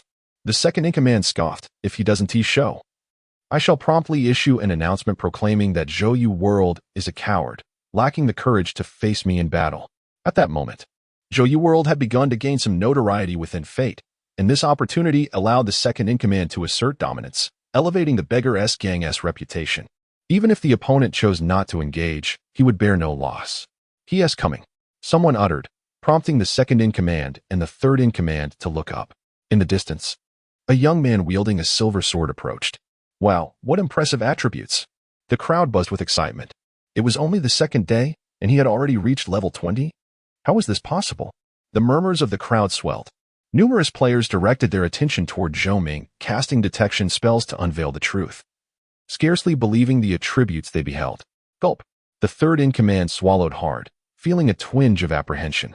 Zhou World's strength has escalated far too swiftly. What is there to fear? The second-in-command remained composed. For this duel, he had invested heavily in a complete set of bronze equipment, and with the backing of influential allies. There was no way he could face defeat. As the moment of confrontation approached, numerous players from the Beggars Guild surged forward, encircling Zhou Ming from both sides, leaving him with no escape. Wasn't it supposed to be a one-on-one duel? Despite the predatory gazes of the crowd, Zhou Ming remained unperturbed. Why had it turned into a group assault? Was it not out of fear that he might flee? The second-in-command of the Beggars Guild stepped forward, gripping his axe. Poised for action. "Hold on." Zhou Ming raised his hand to halt him. "What is the matter?" The second-in-command frowned. "Are you afraid? If you wish to spar, very well. But there must be some stakes involved," Zhou Ming stated. "Otherwise, what would be the point?" The second-in-command looked uncertain. "What stakes?" 20,000 in cash. With everyone present as witnesses, Zhou Ming declared in a firm tone. "All right." After a moment's hesitation, the second-in-command nodded in agreement. "Can we begin now?" He could hardly contain his anticipation, wondering how the surrounding players would feel witnessing him swiftly defeat Zhou Ming. "Come on." Zhou Ming nodded in acknowledgement. The second-in-command took the initiative, raising his axe and charging at Zhou Ming. Who do you think will win? Statistically, Zhou Ming had the upper hand. Yet the second-in-command's innate abilities were formidable. The lower his health, the greater the second-in-command's damage became. A comeback could happen in the blink of an eye. All nearby players were fully focused on the initial clash between the two. Furious axe. As the distance closed, a crimson glow enveloped the second-in-command's axe, dramatically increasing its power. And his aura surged to its zenith. Ding. System notification. The second-in-command of the Beggars Guild has activated the temporary skill, Furious Axe, increasing attack power by 50 and attack speed by 50 for 5 minutes. Ding.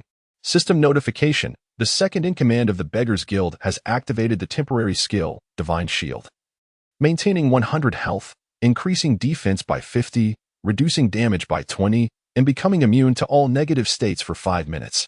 Impressive. Many players nearby gasped in awe. Zhou Ming's expression turned serious. Temporary skills? This was indeed his first encounter with such a phenomenon. Be cautious. Qian Ying's voice echoed. I sense someone is spying.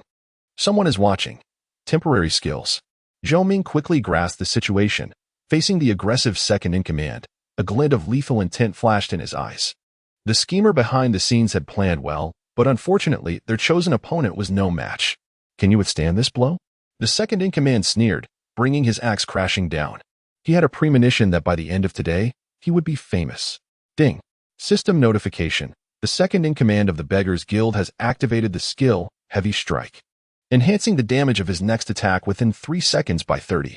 Zhou Ming did not evade. Instead, he quietly set aside his silver sword and withdrew the flowing black wind sword from his pack, launching a rending strike forward. Their attacks collided almost simultaneously. 1,234. 175. In an instant, the life force of the second elder of the Beggars sect plummeted to an alarming low. A gasp of disbelief echoed throughout the crowd, as if they had witnessed an incredible spectacle. A single strike nearly obliterated him? What kind of outrageous damage is this? Upon witnessing the devastating blow, the second elder's face turned pale with fear, and he retreated hastily, shedding his earlier bravado. Brothers, let us charge together, commanded the third elder upon seeing the turn of events. Kill. The Beggars sect seemed to have already coordinated their efforts, and at the third elder's command, they surged forward decisively. Indeed, they were a rabble devoid of martial ethics.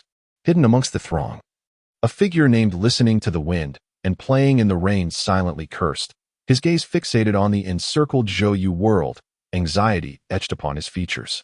Faced with such overwhelming numbers, the pressure on any individual was far from trivial. Fall before me. One of the beggar's sect members swung their weapon towards Zhou Ming. Zhou Ming cast a fleeting glance in his direction and raised his sword. 1,400. Critical hit. A figure that far exceeded the current player's endurance erupted forth. Suddenly, the arena fell into a profound silence. The terrifying damage dealt by Zhou Yu World momentarily stunned the audience. Is this the strategy of a godlike powerhouse? Zhou Ming proclaimed loudly. Nothing more than this. He could easily discern the enemy's intentions. In a confrontation among players, Qian Ying would certainly not intervene lightly. In other words, this was a targeted assassination aimed specifically at him. With a swift motion, the space rippled, and just above the battlefield appeared a man clad in ornate garments. Exuding an air of superiority, his piercing gaze scrutinized Zhou Ming as if regarding an insignificant insect. "Youngster, do not be so arrogant," the man coldly remarked. "The divine demon pearl and the queen of divine ashes, none of these are within your reach. Your actions have nearly offended all the formidable beings of the Destiny continent. Then why do you not take action? Come on, I dare you to kill me." Zhou Ming remained unfazed. The man's fury ignited. "If I wished to slay you, I would not need to lift a finger myself." Ding. System notification. Please note, Stellar Guardian, Mo Yun, God-Tier NPC, has issued a bounty. Any who slay Zhou Yu World shall receive the following rewards. 1 rare grade A item, limited to one time only. If the Divine Demon Pearl is acquired and submitted, an additional unique hidden class will be granted. Chapter 20. Are you willing to sacrifice? Outside Qingshui City, the players who had previously contemplated retreating now found their spirits soaring, their gazes fixed on Zhou Yu World, infused with a potent mixture of greed and murderous intent. The allure of wealth is indeed captivating. Initially, their hostility towards Zhou Yu World was rather mild, primarily stemming from a desire to diminish his growing reputation, which had been bolstered by his continuous achievements. However, the circumstances had shifted dramatically. The substantial bounty announced by the Divine NPC was sufficient to alter the fate of the current players. What are we waiting for? The second in command of the beggars gang shouted from the back. The reward is within our grasp. Upon hearing this, the crowd exchanged glances, and soon, they unanimously advanced toward Zhou Yu World. Although they were unfamiliar with the Divine Demon Pearl, the prospect of defeating him promised at least a rare A-grade item. A treasure that would surely make everyone envious on the second day of the game's launch. What a grand scheme. Zhou Ming's expression turned grave. It was not the collective onslaught of players that instilled within him a sense of overwhelming pressure. Rather, the true dilemma lay in the fact that he too coveted the rare A-grade item. If only he could perish and claim the reward. Zhou Ming silently lamented, only to be momentarily taken aback. Perish to claim the reward? Perhaps, just perhaps, it might not be entirely out of the question. Kill. At that moment, the surrounding players could no longer contain themselves and surged towards Zhou Ming. Their early game levels were relatively easy to attain, and dying did not weigh heavily on their hearts. However, should they succeed in eliminating Zhou Yu World, not only would they achieve fame, but also amass great wealth. What could be more delightful? Now, I shall witness whether you live or die. Hovering in midair, Mo Yun displayed a sinister smile. The tide of players surged forth. Even as Zhou Ming pondered his strategy, he had no choice but to temporarily suppress his distractions and focus on the imminent confrontation. 674, 655, 657, like cutting through vegetables. Zhou Ming wielded the Black Wind sword, his strikes swift and decisive, swiftly dispatching several players. With a luminous weapon in hand, his attack power was undoubtedly unparalleled across the server. Ordinary players simply could not withstand his might. Truly astonishing. In the distance, the second in command of the beggars gang stood Agape. Such ferocity in his attacks was terrifying, starkly contrasting with the minimal damage inflicted upon Zhou Yu World. 12, 4, 16. Hardly any player could significantly breach his defenses, the harm they inflicted nearly negligible. What is there to fear? In the novice village, having previously clashed with Zhou Ming, the third in command of the beggars gang observed the situation with a sense of familiarity, with so many of us, and plenty of independent players joining for the sake of the item. Zhou Yu World is undoubtedly doomed. So what if the damage is low? As long as his health bar decreases, it will eventually reach 0. With that, he raised his staff and, from afar, aimed at the besieged Zhou Yu World. After a brief incantation, he proclaimed, "Behold my fireball spell." Boom. A fireball, the size of a basketball, traced an arc through the air before striking Zhou Ming. It hit. The third member of the beggars' sex eyes brightened. Miss. As a result, Zhou Ming did not lose a single drop of blood. The third member of the beggar's sect was left utterly bewildered. Wasn't it a hit? Where was the damage from the fireball? Hiss, hiss, hiss. Zhou Ming's vision was filled with players, an array of weapons raining down upon him. Even facing such a chaotic scene for the first time, he maintained his composure. His blade swiftly descending, taking down player after player. Ding. System prompt. You have killed player. Let us escape together. Sin value 1. Ding. System prompt. You have killed player, little brat. Sin value 1. The incessant chime of the system notifications regarding kills rang in his ears, prompting Zhou Ming to simply choose to mute them. Meanwhile, his sin value rapidly accumulated due to the extensive slaughter. Fear not, everyone. The second member of the beggar's sect shouted from a distance. The higher his sin value, the greater the chance of dropping equipment upon his demise. Perhaps even the chance to obtain the divine demon pearl, allowing a direct transition to the unique hidden profession. Kill. The players, invigorated, charged at Zhou Ming without a second thought, their fervor only escalating. They feared that there would not be enough of them. Zhou Ming welcomed this frenzy. Whether his own equipment would drop could only be revealed upon his death. However, the gear these players possessed was scattered across the ground, with ownership belonging solely to him, rendering it unattainable by others. The grass outside Qin Shui town quickly turned crimson with blood. In the blink of an eye, hundreds of players fell beneath Zhou Ming's sword. Simultaneously, his health began to dwindle. 80, 60, 40. His health was nearly depleted. Many players glimpsed a glimmer of hope, growing increasingly excited. Clear the way for me. Seizing the opportune moment, the second member of the beggar's sect, now with health restored above the safety threshold, charged forward once more, lifting his axe to strike at Zhou Ming, hoping to claim a kill. Zhou Ming remained unperturbed, opening his inventory to don his own equipment, including the Dark Moon leggings, which required level 20 to equip, causing his health and defense to soar. 1, 1, 1. In an instant, all incoming damage was rendered ineffective. You. The smile on the second member of the beggar's sect froze. Were you doing this on purpose? It was clearly an accident. The wronged Zhou Ming gazed at the pile of equipment scattered about, nearly shedding a tear of grievance. Observing the opponent attempting to flee, Zhou Ming raised his left hand, summoning fire elements to invoke the Sword of the Fallen. The damage was apparent without needing to check. The second member of the beggar's sect perished on the spot. As he poured red potions into his mouth, Zhou Ming's health began to rise rather than fall. 10. 1. 10. Damn it. Played for a fool. Witnessing the pitiful damage that could not breach his defenses, numerous players gritted their teeth, their faces dark with rage. At the outset of traversing the world, Zhou Ming refrained from exerting his full strength, intentionally enticing them to meet their demise. With a casual swing, he dispatched a player. Do not approach, do not approach. My inventory cannot accommodate anymore. The crowd responded with dismay. In a matter of mere minutes, the remaining players fled in disarray, stripped of their armor and dignity. Having repelled the players, Zhou Ming flicked the blood from his black wind sword and gazed upward at the godlike powerhouse, inquiring, Are you pleased now? Mo Yun's countenance darkened. His cold stare fixed upon the insignificant ants daring to challenge him, remaining silent. The pace at which Zhou Ming progressed far exceeded his expectations, rendering ordinary players before him as mere trifles. Let us allow you this moment of pride. After a prolonged silence, Mo Yun forced a few words through clenched teeth, feigning indifference with a disdainful smile. There will come a time when you cannot laugh. Is that so? Zhou Ming remained unfazed. Whether I can smile is a matter for the future, but I am certain that soon, you shall find no joy. A flicker of unease danced in the corners of Mo Yun's eyes. What is he planning? Drawing the divine demon pearl from his inventory, Zhou Ming declared, Qianing, I have a question for you. In an instant, a beam of white light emanated from the divine demon pearl, transforming into an enchanting silver-haired maiden, her delicate features and slender waist captivating under the setting sun. What is your question? Qian Ying's eyes shimmered with curiosity. I am aware of the profound affection you hold for me.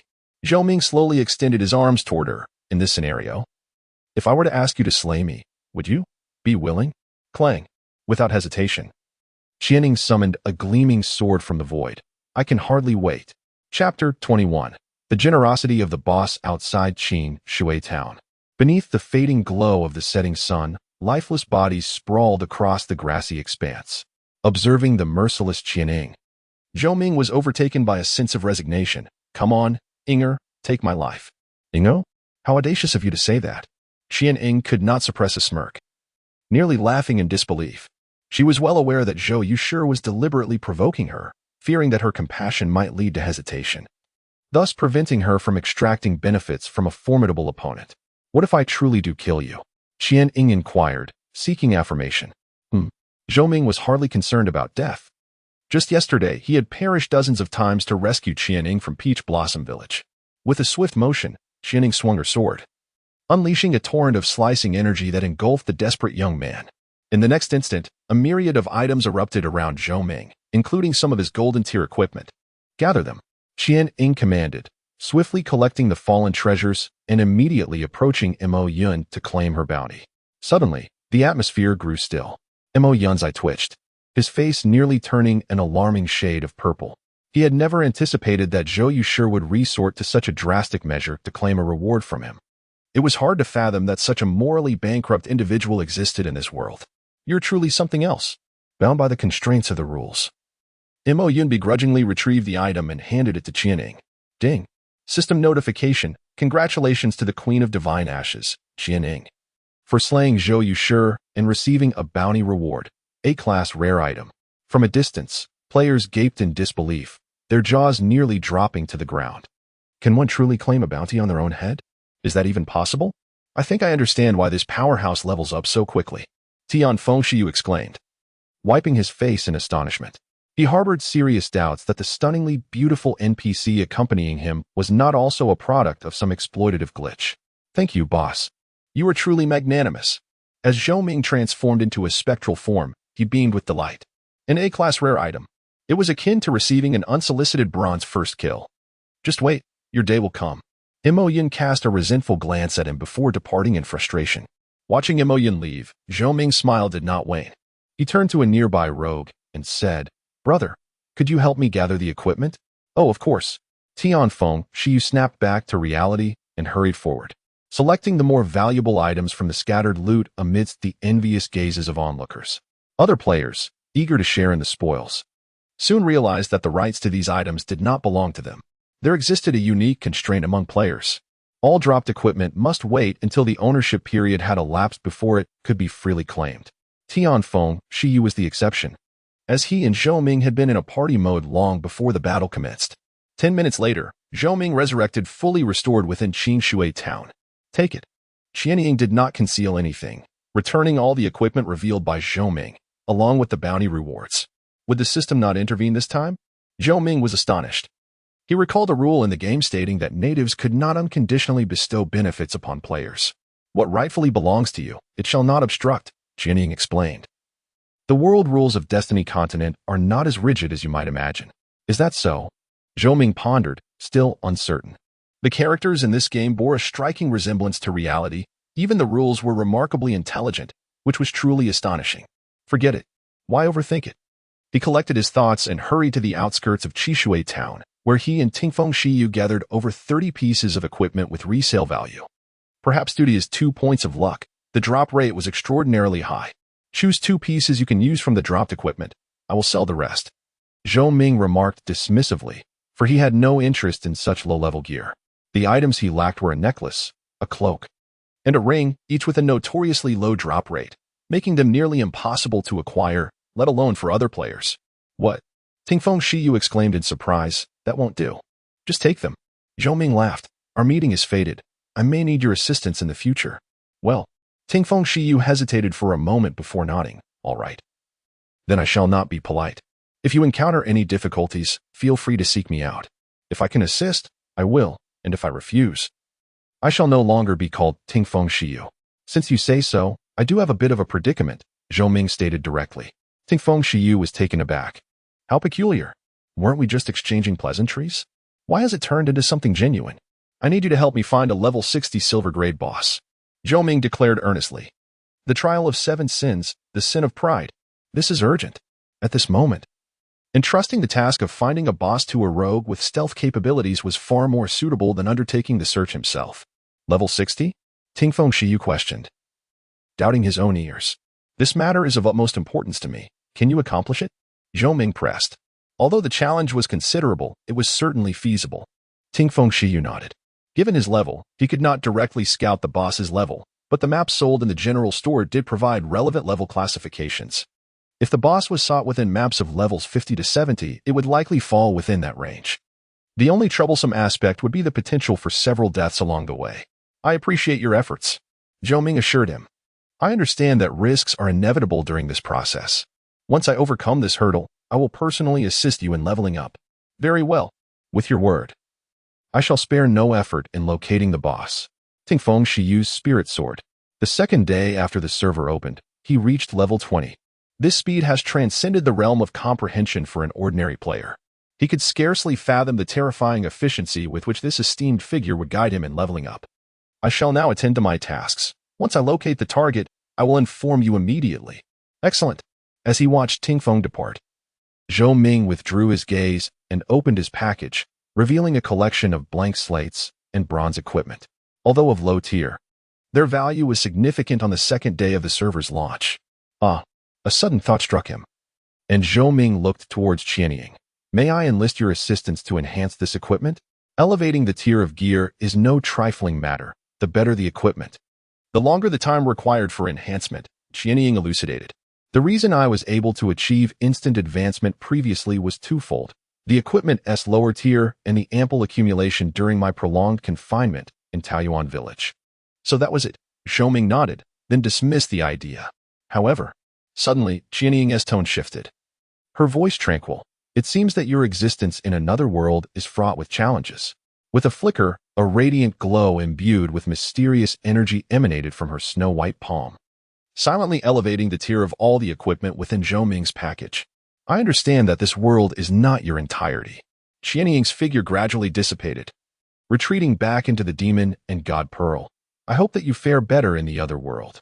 Zhou Ming fell into silence, a profound and ineffable emotion stirring within him. Chapter 22: Encountering Spirits Reigning in His Emotions. Zhou Ming redirected his gaze to the equipment nestled within the package, a veritable trove of bronze and silver gear. Its value in the current gaming market would undoubtedly incite frenzy. Retaining it would only lead to depreciation. Thus, he needed to swiftly find someone to sell it to. Returning to Qishui Town, Zhou Ming pondered for a moment before opening the friend request interface and entering the ID of his acquaintance, the Big Spender, known as Beggar's Sect Second. Ding. Within a mere 2 seconds, the friend request was accepted. Ding. A system notification chimed. Please note, your bound account has received a transfer of 20,000 yuan from Beggar's Sect Second. I knew you were eager for cash. Beggar's Sect Second swiftly sent a voice message. Let us settle this. Since I've lost to you, I'm willing to accept defeat, but don't let it go to your head. In this game, no matter how formidable one individual may be, they cannot withstand the might of an army. No matter how formidable one may be, they cannot withstand the might of an army. Zhou Ming remained non-committal to Beggar's Sect Second's bravado. Could it truly be impossible? Not necessarily. The exclusive hidden profession of Flame Demon Lord, along with the assistance of Qianying, endowed him with substantial capital. Should he ever find himself in a situation where he must confront an entire army alone, he would be keen to discover the outcome. Leave that to me. Zhou Ming replied with calm assurance. I've accumulated some decent gear from monster farming. Are you interested? Beggar's Sect Second responded with a series of ellipses, expressing his bemusement. No. You plan to sell them back to the brothers from whom they were looted? What a loss for them to even consider that. If he were to agree, he would surely lose face. Zhou Ming chose not to respond, silently sending over the specific attributes of several pieces of equipment. My apologies for speaking a bit too loudly. Upon reviewing the attributes of the silver gear, Beggar's Sect Second's eyes widened in astonishment. Name your price. You set the price.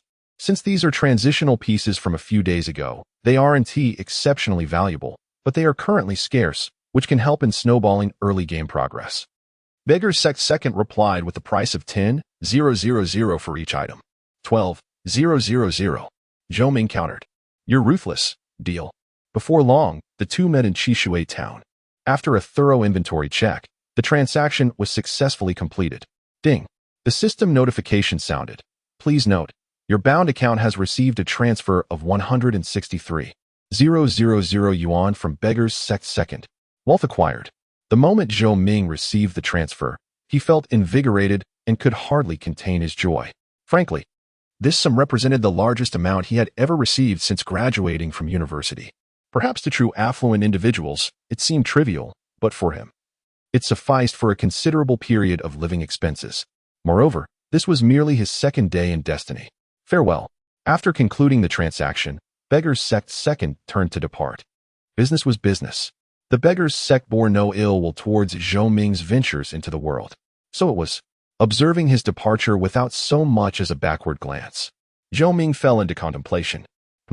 The second-in-command of the Beggars Guild turned, utterly perplexed.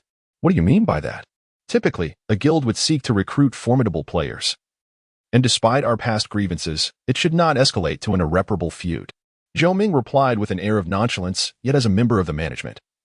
You exhibit no intent to recruit someone like me, a solitary player.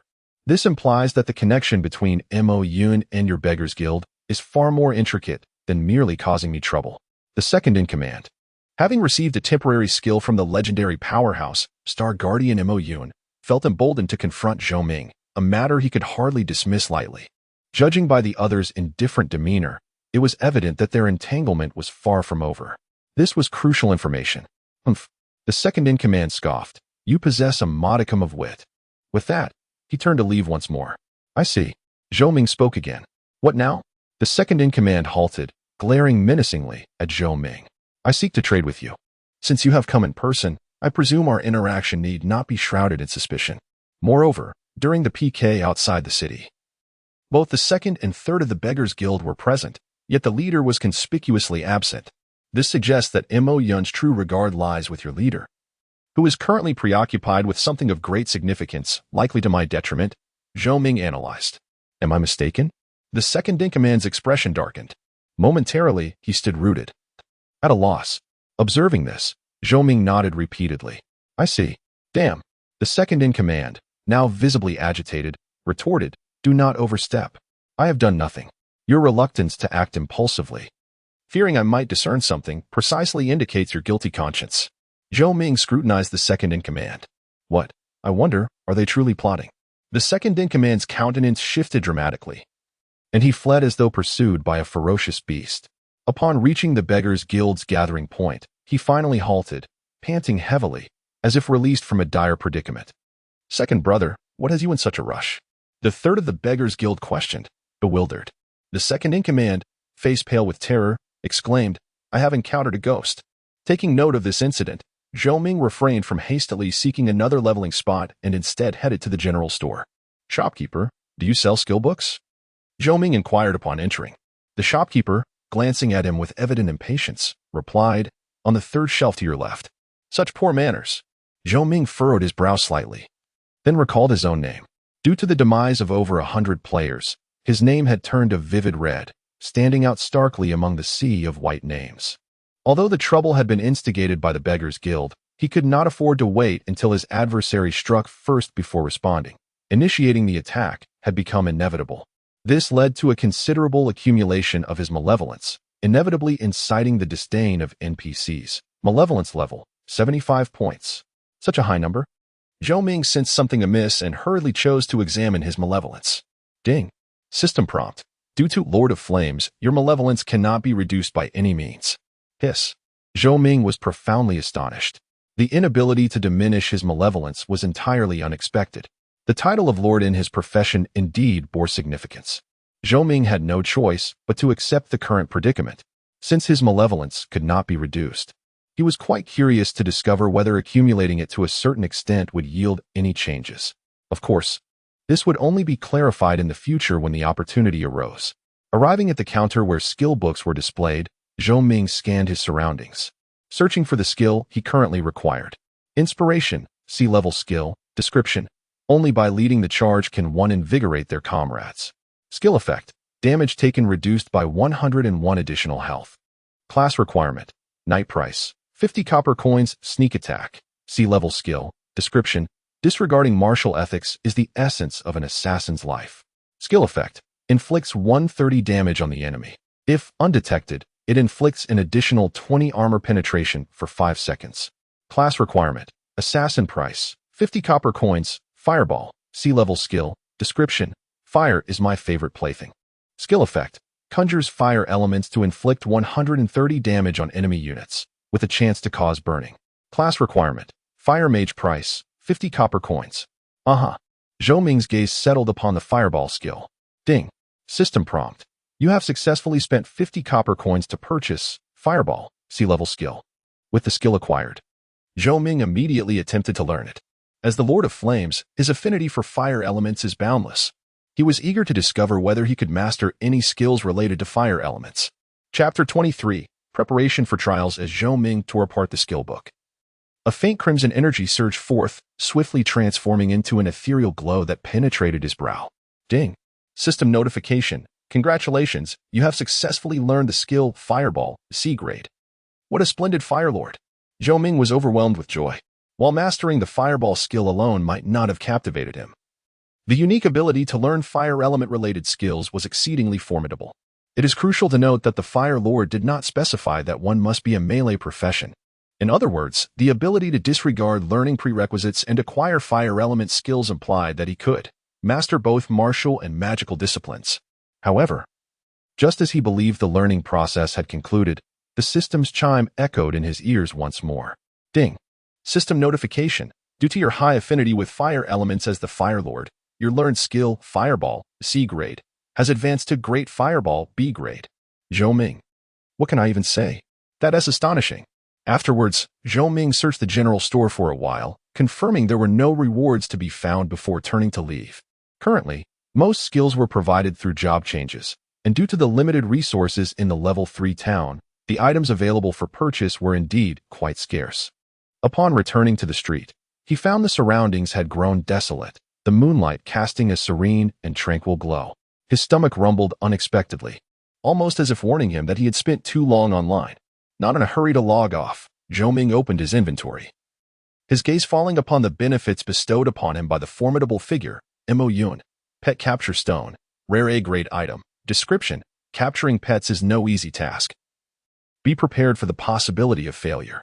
Item effect: increases the probability of capturing pets of the luminous grade and below by 60. Increases the probability of capturing pets above the luminous grade by 30, and increases the probability of capturing celestial grade pets and above by 10. This item would likely not be of use for some time. Zhou Ming was not surprised by the reward. Knowing that his adversary was not a friend, it was clear that Mo Yun would not provide him with anything that could immediately enhance his combat prowess. Moreover, the Pet Capture Stone merely increased the probability of success, not guaranteeing it. Mo Yun would surely hope for his capture attempts to fail, resulting in a futile endeavor.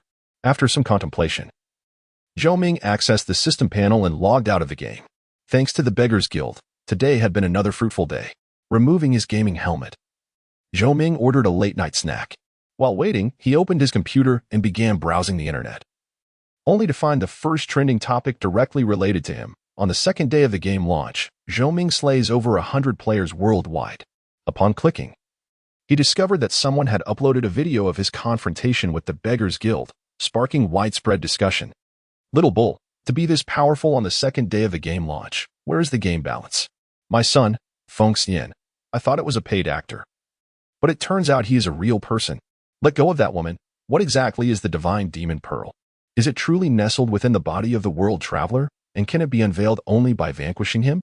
Countless individuals have expressed their thoughts regarding the world traveler. Most harbor malevolence, or, rather, are consumed by greed for the bounty. The singular hidden class is shrouded in mystery, as the official disclosures are scant. However, judging by the opponent's demonstrated combat prowess, it is undoubtedly astounding. Should he acquire it, he would undoubtedly showcase his might and destiny. It seems the plan has been remarkably successful. Zhou Ming relishes this outcome. Becoming the foremost adversary of numerous players is precisely what he currently requires. The 7 deadly trials demand that he surmount a level 30 threshold to slay a silver grade boss, an endeavor that is exceedingly arduous. Under normal circumstances, such a feat is unattainable in the early stages, unless a multitude of players unite to assist him through this ordeal. As for the hostility from other players, he remains utterly indifferent. At this juncture, a throng of divine-level warriors seeks his demise, likely having plotted in the shadows for quite some time. The addition of more players imposes little pressure upon him. Ding-dong. Shortly thereafter, the doorbell rang. Receiving his takeout from the delivery person, Zhou Ming lifted the lid to be greeted by an enticing aroma. Braised chicken rice, a beloved home-cooked dish, paired with tender rice, is enough to whet anyone's appetite. After satisfying his hunger and quenching his thirst, Zhou Ming took a brief respite, followed by a wash-up, before lying down in bed and drifting into a deep slumber. At that very moment, within the bustling metropolis of the capital, many men clad in suits observed a video in silence, the content of which was a fierce clash between Zhou Ming and the Beggar's Gang. After watching attentively from beginning to end, the leading middle-aged man spoke. "What are your thoughts? On the second day of destiny, to reach such heights, this young man possesses extraordinary potential." Someone praised. "I believe he will undoubtedly become a top-tier combatant in the future." The crowd echoed in agreement. "I beg to differ." Suddenly, a voice interrupted their discourse, offering a perspective that diverged sharply from theirs. "Oh." The Chinese man turned to see an elderly gentleman, lively and spirited. "Zhang Lao, what brings about such sentiments?" "The tall tree in the forest must inevitably face the wind," Zhang Yinwen remarked, "based on my life experience. Those who stand out are often not the players who shine brightly from the outset. I am inclined to believe that he will struggle to endure until the end." This sentiment holds some truth. Lin Zhongshan nodded, aligning with the other's viewpoint. "The bounty reward is exceedingly high. The world traveler's situation is, in reality, far more perilous than imagined. Should he falter in battle, it is highly probable that he would face a situation where the wall collapses and everyone pushes. To put it plainly, only those who can laugh in the end are the true victors." "Speaking of which, your grandson seems to be the founder of the Beggar's Gang? Brother Lin, you are quite well informed." Zhang Yanwen nodded, expressing with a sigh, "That young man is destined for greatness." Astonishingly, on the second day of the server's opening, he encountered a grand opportunity. Given this, why does he not emerge to confront the world traveler? Someone retorted. "This is merely because the opportunity has yet to be fully realized, requiring a bit of time." Zhang Yanwen cast a glance at Zhou Ming in the video, dismissively stating, "This individual does not warrant our focused attention. I shall leave my words here. The bounty he has placed will be claimed by my grandson." The following day, Zhou Ming awoke naturally, brimming with vitality. After purchasing 2 buns to satiate his hunger, he promptly donned his helmet and resumed his quest. At this moment, he could not afford to relax. Although the level leaderboard had not yet been unveiled, preventing him from observing the specific circumstances of other players, Zhou Ming was acutely aware that everyone was quietly amassing their strength. In any game, the eastern region is often a hidden reservoir of talent, and formidable figures occasionally emerge. Should one harbor an inflated sense of self-worth, they might unwittingly become a stepping stone for others. With a flash of brilliant white light, Zhou Ming materialized on the bustling streets of Qingshui town, where throngs of people bustled about, the air thick with chatter. In haste, he departed the town and opened his map to seek a suitable leveling spot. Time was of the essence. Today he must strive to enhance his combat prowess. For tomorrow he would devote himself entirely to completing the Trial of 7 Sins. Suddenly, a cold glint arced towards Zhou Ming's neck. Having already sensed the assassin's pursuit, Zhou Ming deftly shifted his body to the side. "Miss." The symbol indicating a successful evasion appeared. "Is it possible to evade such an attack?" The assassin was taken aback. Zhou Ming swung his sword, sending him to his demise, and coldly surveyed his surroundings. "Is there anyone else?" Instantly, the once eager players fell silent, abandoning any thoughts of a coordinated attack. Having intimidated the oblivious novice, Zhou Ming departed with composure. Chapter 24. The first encounter with the demon god far from the tranquil town of Qishui, traversing the bustling training grounds. Zhou Ming arrived at a desolate expanse of the Gobi Desert. As he surveyed the barren landscape, the oppressive heat radiated under the merciless sun, creating a haze that hung in the air. Ding! System notification. You have entered the map, Songwang Gobi. Zhou Ming ventured deeper, leaving behind a trail of footprints in the sand. After a few moments, he crossed into the combat zone of wild monsters. The yellow sands shifted beneath his feet, revealing a formidable black scorpion, its length exceeding half a meter, with large, robust pincers and a venomous stinger poised menacingly. It was evidently not a creature to be trifled with. Gobi Poison Scorpion, common monster, level, 35 health, 6,000 attack, 550 to 580 defense, 400 to 430 skills, venomous stinger, crushing pincer, description. A terrifying scorpion dwelling in the Songwang Gobi, known for its massive pincers that particularly target the vulnerable parts of its enemies. Exercise utmost caution. This level 35 wild monster possessed commendable attributes across the board. Fortunately, due to Zhou Ming's fortune, the equipment he had donned remained intact, as long as it was not actively dismantled, thereby preventing any sudden loss of attributes despite level drops. Without the Black Wind Sword, breaching the Scorpion's defenses would have been exceedingly challenging. Hiss! The Scorpion emitted a harsh cry as it advanced on Zhou Ming with its 6 legs, its massive pincers snapping together like a pair of shears, aiming to exploit Zhou Ming's weaknesses. Ding! System notification. The Gobi Poison Scorpion has used the skill, Crushing Pincer. If the next strike hits a critical area, it will inflict a critical damage. What a cunning game design! Zhou Ming's expression shifted slightly as he raised his hand, summoning the Sword of the Fallen. Whoosh! In the next moment, a fiery spectral sword descended like a nail, pinning the Scorpion in place, thwarting its nefarious intentions. 1002. A 4-digit damage number appeared, causing the Scorpion's health to plummet by 1/6. Despite the Scorpion's formidable attributes, Zhou Ming, equipped with the illustrious Black Wind Sword, had an attack power soaring to 755 points, sufficient to significantly breach its defenses. Seizing the opportunity, Zhou Ming swung his sword, sending the creature flying, thus gaining the upper hand. With its offensive thwarted, the Scorpion's desire to attack intensified. It charged forward rapidly, and after its pincer strike missed, its tail stinger struck with lethal speed, leaving no chance for retaliation. Ding! System notification. You have been hit by the Gobi Poison Scorpion's venomous stinger, losing 358 health points, and suffering a continuous loss of 20 health points per second for 10 seconds. The attack mechanisms of these wild monsters were becoming increasingly troublesome. Zhou Ming frowned, quickly executing a rending slash, then consuming a potion to create distance. He raised his left hand, and the fire element swiftly coalesced. Fireball! Boom! Following a brief incantation, a colossal fireball, the size of a water barrel, erupted from Zhou Ming's palm, crashing forcefully onto the Gobi Poison Scorpion, causing it to jump in pain from the searing heat. 525. As an advanced version of the Fireball spell, the Great Fireball can inflict 150 damage and has a certain probability of inflicting burn, showcasing considerable power. After an intense struggle lasting nearly 90 seconds, the Gobi Scorpion finally collapsed. Ding! System prompt. Congratulations on successfully slaying the Gobi Scorpion, earning 55 for experience for this level. Due to the significant leap of 16 levels, the experience gained from defeating monsters is quite substantial. Essentially, slaying 2 will suffice for an upgrade. Efficiency must be increased, rather than hastily seeking the next target. Zhou Ming pondered for a moment and retrieved from his inventory his most prized possession aside from the Divine Demon Pearl, the Limitless Scroll, rare S-Class item. Description: the potential of a human knows no bounds, and neither do the means employed. Item effect: designate skill grade 1. Required prestige: 1000. Required level: 25. Note: the strength of the selected skill enhancement cannot exceed the item grade. The item granted from a silver level first kill undoubtedly possesses immense power. Initially, he considered temporarily setting aside the Limitless Scroll, but the trial of the 7 sins is of utmost importance. Failure to pass would incur costs that even several Limitless Scrolls could not compensate. Rather than saving it for a distant future, it would be wiser to convert it into combat strength promptly. Furthermore, utilizing it to enhance a rare A-class skill would be a judicious use of resources.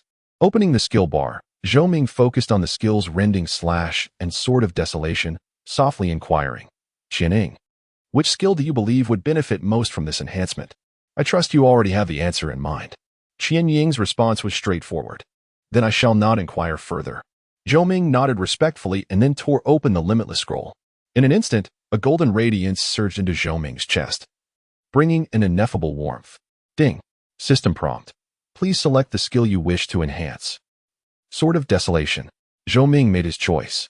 Indeed, while Rending Slash possesses formidable power and inflicts continuous damage based on maximum health, the explosive strength of the Sword of Desolation, along with its accompanying control, could offer him greater margin for error. Whoosh! The next moment, the Sword of Desolation and the skill bar radiated a brilliant golden light, with the icon itself undergoing subtle changes. What kind of effect would it yield? Zhou Ming's heart raced with anticipation. An S-class skill. This would undoubtedly be his weapon of victory for the morrow.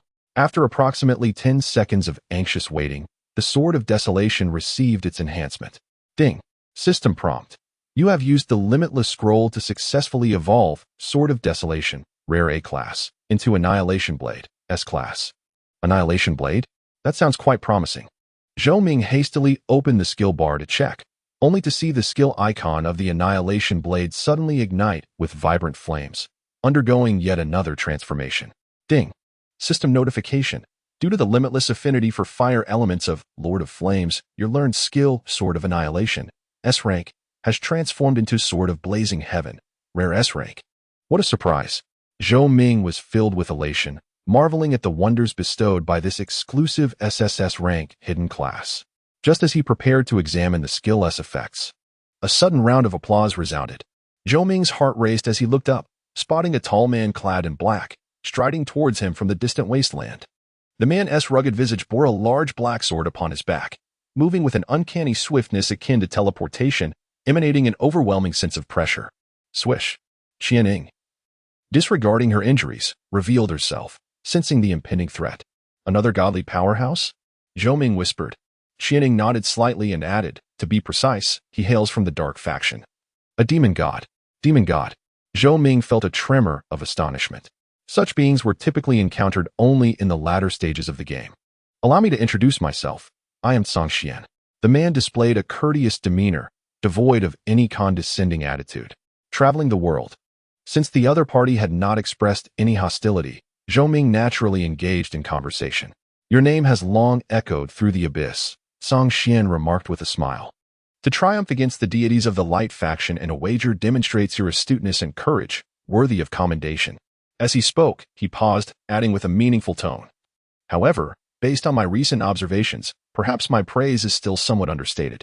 Through terrifying potential, your skill has undergone a remarkable transformation, becoming increasingly suited to you.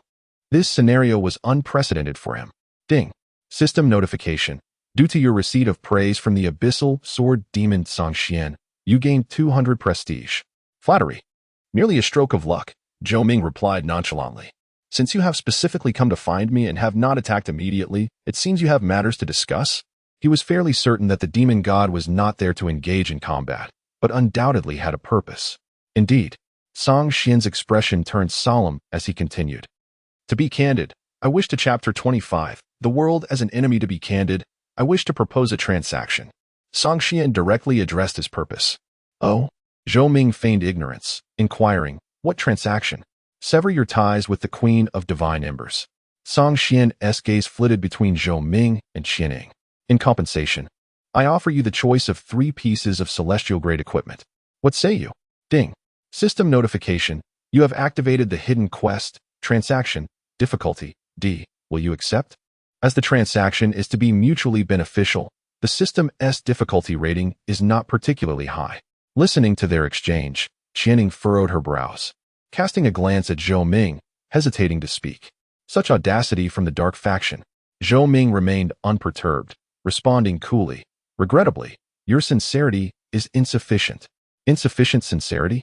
Song Xian's eyes glimmered as he spoke in a deep tone. The option of selecting 3 pieces of celestial-grade equipment offers a significant advantage to a newcomer. Does it not demonstrate my sincerity? At this point, his tone softened. Perhaps you are unaware of the strength that celestial-grade equipment possesses. It surpasses the luminescent grade you currently hold by 3 tiers. Zhou Ming was at a loss for words. With Qianing's assistance, silver-grade equipment could be transformed into luminescent grade.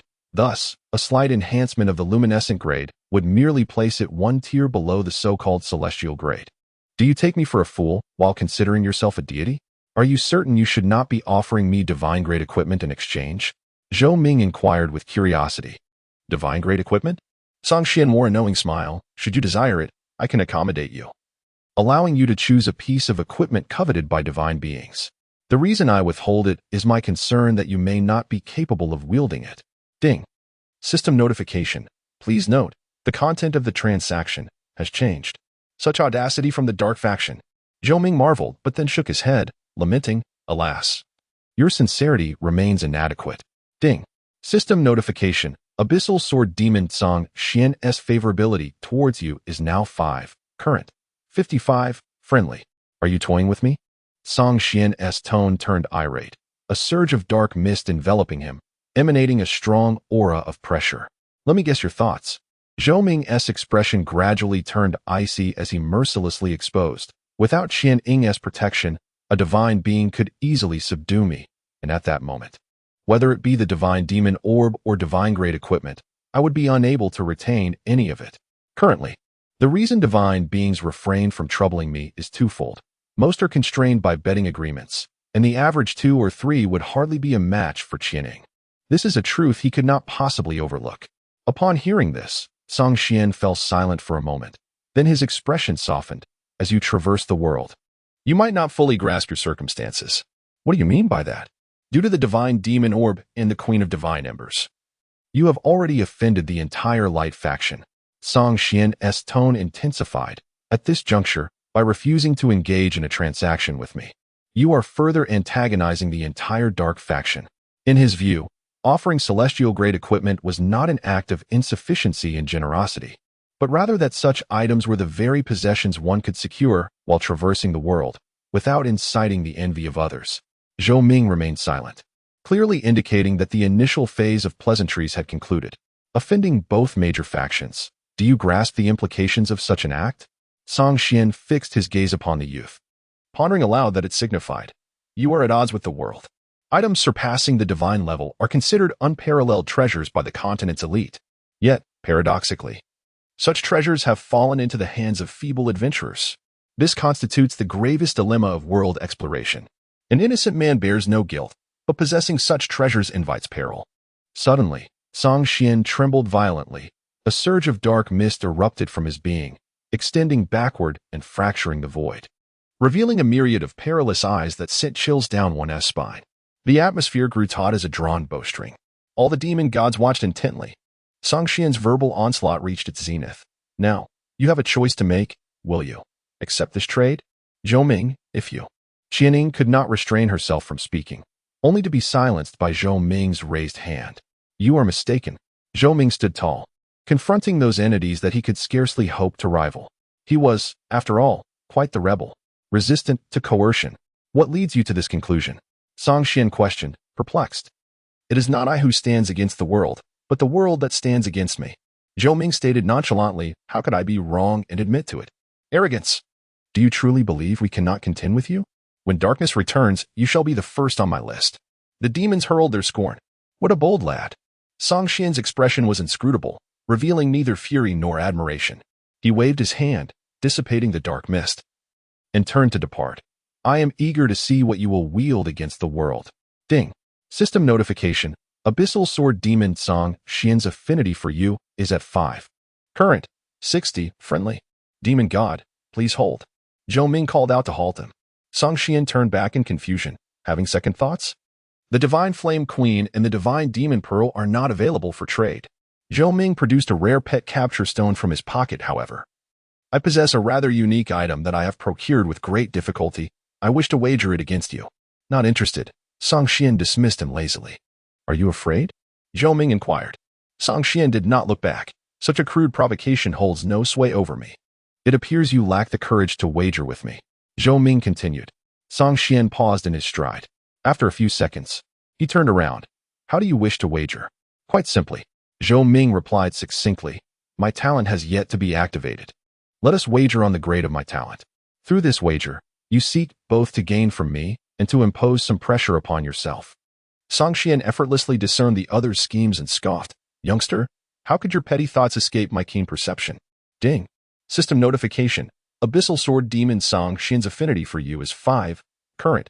65. Friendly. Zhou Ming. He had long wanted to voice his complaints. Why did his blatant taunts only serve to raise the other's fondness? It was absurd. Dare to wager? Zhou Ming provoked. As you wish. Song Xian did not hesitate. Scrutinizing Zhou Ming for a moment before speaking, an S rank, though there is a slim chance of attaining SS rank. Such a low evaluation? Zhou Ming was filled with uncertainty.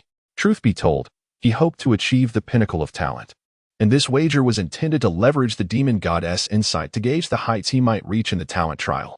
I bet your talent is S rank, Song Xian declared, offering you a glimmer of hope for victory. Zhou Ming nodded. I wager that I will obtain SS rank or higher. Or higher. Song Xian nearly doubted his own hearing. Do you understand what SSS entails?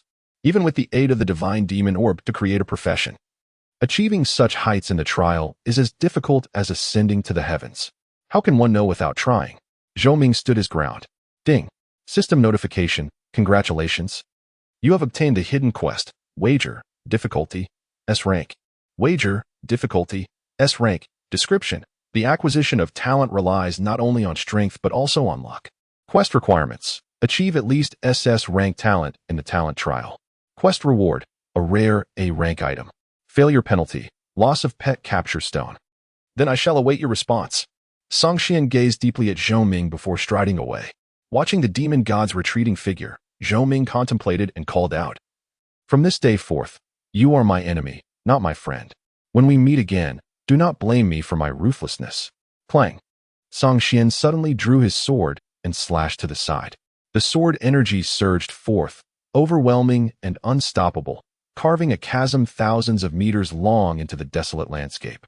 Unfathomably deep, the intense sword intent sent a prickling sensation across Zhou Ming's skin, returning the great sword to his back. Song Xian's murderous intent bore down upon Zhou Ming from all directions. Do you think you can kill me? How can one know without trying? Zhou Ming replied nonchalantly. Arrogant and deluded. Song Xian strode away with purpose. You shall never have that opportunity in this lifetime. Ding. System notification. Abyssal Sword Demon Song Xian's affinity for you is 3, current, 68, friendly. Zhou Ming. He is truly insane. Chapter 26. The Sword of the Fiery Heavens. Having sent away the demon god, Zhou Ming felt an immense sense of relief, at least for the moment. The Dark Faction's demon god had not yet officially descended, granting him a brief reprieve. Qianing, who had remained silent until now, gazed at the young man beside her. Her expression tinged with complexity. I have implicated you. Implicated? What do you mean? Zhou Ming chuckled softly. Without you, how could I have reaped so many benefits? One must not forget the well-digger when drinking water. I, Zhou Ming, am not one to be ungrateful. It was precisely due to the various advantages brought by Qianing that he had managed to reach this point at the beginning of the game. He was acutely aware of this fact. Offending the two major factions will make your path arduous, Qianing stated candidly. I do not tread the easy path. Simplicity does not equate to goodness, Zhou Ming replied, shaking his head. I will only walk the path I deem correct. The correct path? A ripple of intrigue danced in Qianying's eyes. Ding. System notification. The fiery queen Qianying's favorability towards you is 3, current, 68 points, friendly. Zhou Ming was somewhat astonished. Qianing. Your favorability is quite difficult to increase. Qianing smiled wryly. What do you want my favorability for? The term increase felt peculiar to her. Nothing much. Having a higher score is always beneficial. Zhou Ming chuckled awkwardly. Is that so? Qianing seemed somewhat perplexed. Ding. System notification. The fiery queen Qianying's favorability towards you is 2, current, 70 points, amiable. Is it possible to do that? Zhou Ming felt that he still had much to learn about this game, which exhibited such openness. It was evident that he would need to delve deeper into these mechanics when the opportunity arose. Never mind. I cannot dwell on such thoughts right now. Quickly dismissing his distractions, Zhou Ming directed his attention to the skill bar. The fallen sword, enhanced by the infinite scroll and the flame demon lord, had transformed into a more potent S-grade rare skill. Its strength could very well be the capital he needed to overcome the trial of the 7 sins. The Sword of the Fiery Heavens, rare S-grade skill, description. A chilling sword intense surges with searing truth. Skill effect. Conjures a colossal sword of fire in midair, targeting units within an 80 meter range. Dealing 600 damage based on his own attack, with a moderate probability of inflicting suppression and reducing movement speed by 50 for 5 seconds. Additional effect. A shockwave of flames radiates from the struck unit, affecting units within a 20 meter radius, dealing 80 damage. With moderate probability of causing burning and a slight chance of repulsion, specific probabilities depend on the disparity between both parties. Cooldown, 20 seconds. Good. Zhou Ming could not help but smile, elated. The advancement to a rare S-grade Sword of the Fiery Heavens had amplified its power beyond mere levels. It not only increased damage output, but also incorporated area damage. This enhancement would significantly elevate efficiency, whether for monster farming or engaging in combat. Without hesitation, he immediately sought out the nearby Gobi scorpions, eager to test the might of the Sword of Heaven's flame. With a sharp intake of breath, he sensed an unwelcome intruder encroaching within the range of hatred. The scorpion emitted a raspy roar and charged towards its foe. Zhou Ming calmly extended his left hand, fervently gathering the fiery elements, ensuring not to scorch himself. Sword of Heaven's Flame. Clash. In the next instant, a magnificent greatsword, engulfed in blazing flames and radiating a chilling brilliance, abruptly materialized in midair, and then, with the force of thunder, descended mercilessly upon the scorpion. Boom. The scorpion's body was pierced, convulsing violently and rendered immobile, while the greatsword collided with the earth, unleashing a torrent of fiery elements that surged outward, affecting the other scorpions in the vicinity. 4,056. Critical hit, 278. 275. 283. The staggering damage figures appeared, and the targeted scorpion's health plummeted to a mere third. Terrifying. Zhou Ming's heart raced. The reason he had not achieved an instant kill was the significant 16-level gap between him and the scorpion, compounded by the fact that he had not yet donned his full equipment. Otherwise, the scorpion would have had no chance to retaliate and would have been swiftly dispatched. As several more scorpions approached menacingly, Zhou Ming chose to retreat rather than advance, conjuring a large fireball for ranged assault. By the time they drew near, the wild creatures were already severely weakened, allowing him to dispatch them effortlessly. Ding. System notification. Congratulations, you have successfully slain Gobi Scorpion, earning 55 for experience at this level. Ding. System notification. Congratulations, you have successfully slain Gobi Scorpion, earning 33 for experience at this level. Whoosh. Whoosh. 2 beams of golden light cascaded down. After eliminating a total of 5 scorpions, Zhou Ming's level soared to 21, and he swiftly propelled himself towards level 22. With the further enhancement of his attributes, his efficiency in exterminating foes improved steadily. Onward, Zhou Ming was invigorated. For the next 8 hours, he immersed himself in monster hunting, taking only a brief intermission to enjoy a meal. By 5 in the afternoon, his level had ascended dramatically to 27. And he had also acquired a commendable piece of equipment, which, after being reinforced with the power of Qianing, exhibited a substantial increase in its attributes. Yellow sand plate armor, golden grade, defense, 80-90 traits, defense 15, health 15 effect, sturdy. Provides an additional 10 points of defense required level, 28 description, an exceptionally durable armor that will not easily decay, even after years of storage. Ding. At one moment, a message chimed in his friend list. Zhou Ming opened it to find a message from listening to the wind and playing in the rain. Bro. You're incredible. You shot up to level 27 in the blink of an eye. I found a map with great experience. Zhou Ming replied, glancing at the other S level, listening to the wind and playing in the rain. Wind Shadow Thief, level 10. The same level as when they first met. Even at that time, having slain the Black Wind Panther King, I had already ascended to level 11. It is easy to imagine the formidable challenge of navigating through multiple defenses to assist in locating the whereabouts of a silver-level boss around level 60. Regarding the boss you seek, I have found it for you. Shortly thereafter, the user listening to the wind and playing in the rain sent another screenshot. Within the image was a colossal stone golem, constructed entirely of brownish-yellow rocks, towering over 5 meters, exuding an imposing presence. The coordinates are 1557, 6694, 2656. Excellent. Zhou Ming promptly typed. Thank you, my friend. I shall ensure your assistance in leveling up. That would indeed be too much trouble for you. If you truly do not wish to, then let it be. Brother, I was merely jesting. Ding. The system prompted. The other party has retracted a message. Retraction content. That would indeed be too much trouble. Ha ha. I was joking as well. Very well, let me first strategize against this silver-level boss. Okay. Closing the chat window, Zhou Ming resumed his monster farming. By around 6:30 in the evening, amidst a cascade of golden light, he finally reached level 28. Donning the yellow sand plate armor, his defense soared instantly. The timing was just right. Zhou Ming retrieved the demon pearl. Qianing, I require your assistance. As if summoned by his words, Qianing appeared at his side. The girl possessed an ethereal beauty, her skin as smooth as ice, clad in garments whiter than snow. With silver hair cascading like a waterfall, even the dim moonlight could not conceal her enchanting charm. Do you require me to undertake a task? Qianing inquired. Yes. Zhou Ming stated candidly. I need you to first do this, then this, and finally this. Do you understand? Understood. Qianing nodded. The plan to traverse the world was not complicated and could be conveyed in just a few words. Thereafter, Qianing hurried off to fulfill the tasks entrusted by Zhou Ming.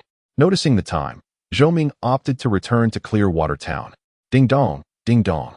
On the way, his phone rang. As Zhou Ming navigated back to the town in the game, he glanced at the caller ID to see it was from his mother. Quickly answering, "Mother, why are you calling me? I'm just worried about you." His mother's voice came through the line. "Are you still in urgent need of money?" "Not anymore," Zhou Ming explained. "At that time, I was momentarily short, but now the pressing issue has been resolved.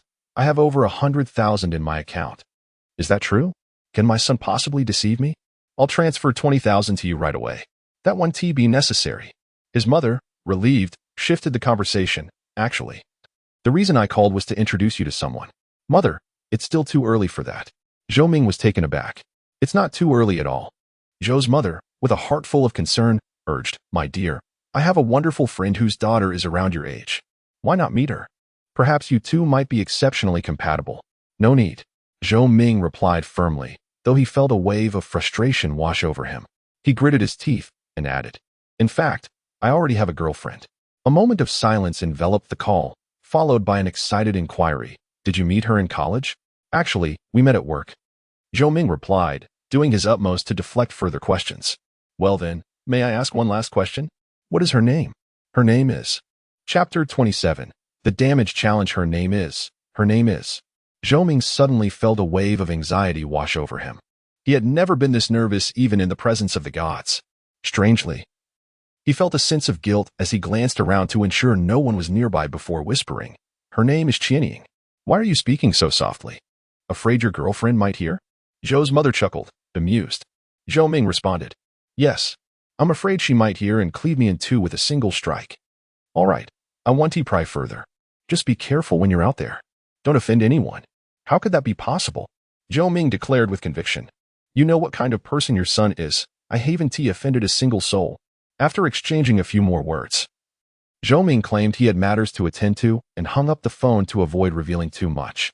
If he continued, his mother would likely inquire about where Qianying was from. He certainly couldn't tell her that she was an ancient succubus he encountered in a game. Could he? Upon returning to Qingshui Town, Zhou Ming had barely set foot inside when he was greeted by the chime of the system notification. Ding. System prompt. Attention. The Team Quest Damage Challenge is now open. Interested participants may collect relevant tasks from NPC grocery store owner Lu Fuguwei at 5,778, 6669, 5662. Note: this is limited to Qingshui Town. The Damage Challenge. Zhou Ming's lips curled into a smile, knowing that his plan had come to fruition.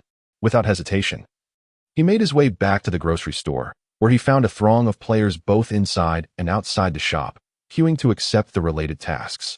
Zhou World had also arrived. His presence immediately attracted the attention of numerous players, their gazes filled with unkind intent as they scrutinized him.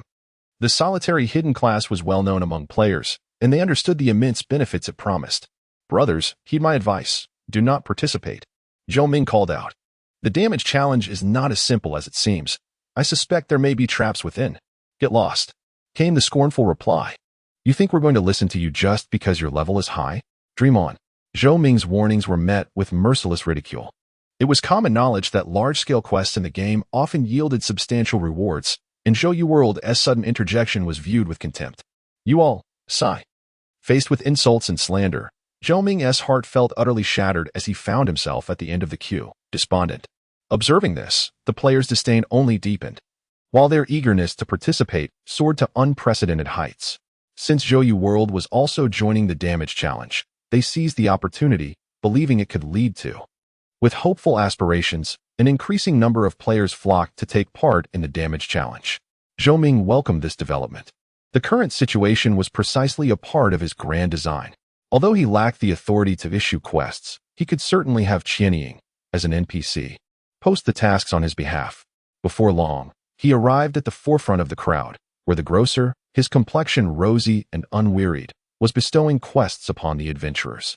This was the collaborator that Zhou Ming had instructed Qianying to seek. The grocery store was replete with a myriad of items, undoubtedly advantageous for enhancing damage. And since the quest rewards required no expenditure on his part, there was no reason for reluctance. Under the watchful eyes of the crowd, he opted to accept the quest. Ding. System notification. You have successfully accepted the team quest, Subjugation of the Stone Monster, difficulty, SS. Subjugation of the Stone Monster, Difficulty, SS, Description, in the Leafall Plane. There exists a colossal stone monster. For reasons unknown, it has become the target of attention. Quest requirements: inflict as much damage as possible on the giant rock monster. Quest duration: tomorrow from 10 to 1500 hours. Quest rewards: experience and equipment rewards based on the damage inflicted. Failure penalty: none. Note: this quest can only be participated in once. Upon death, re-entry to the Leafall Plane is prohibited for 24 hours. After accepting the quest, Zhou Ming retreated to a secluded corner to await. Shortly thereafter, Qianing floated gracefully into view. "Can it be done?" she asked, her tone tinged with concern. "Relying on the aid of others, the rules may not deem you successful in the trial.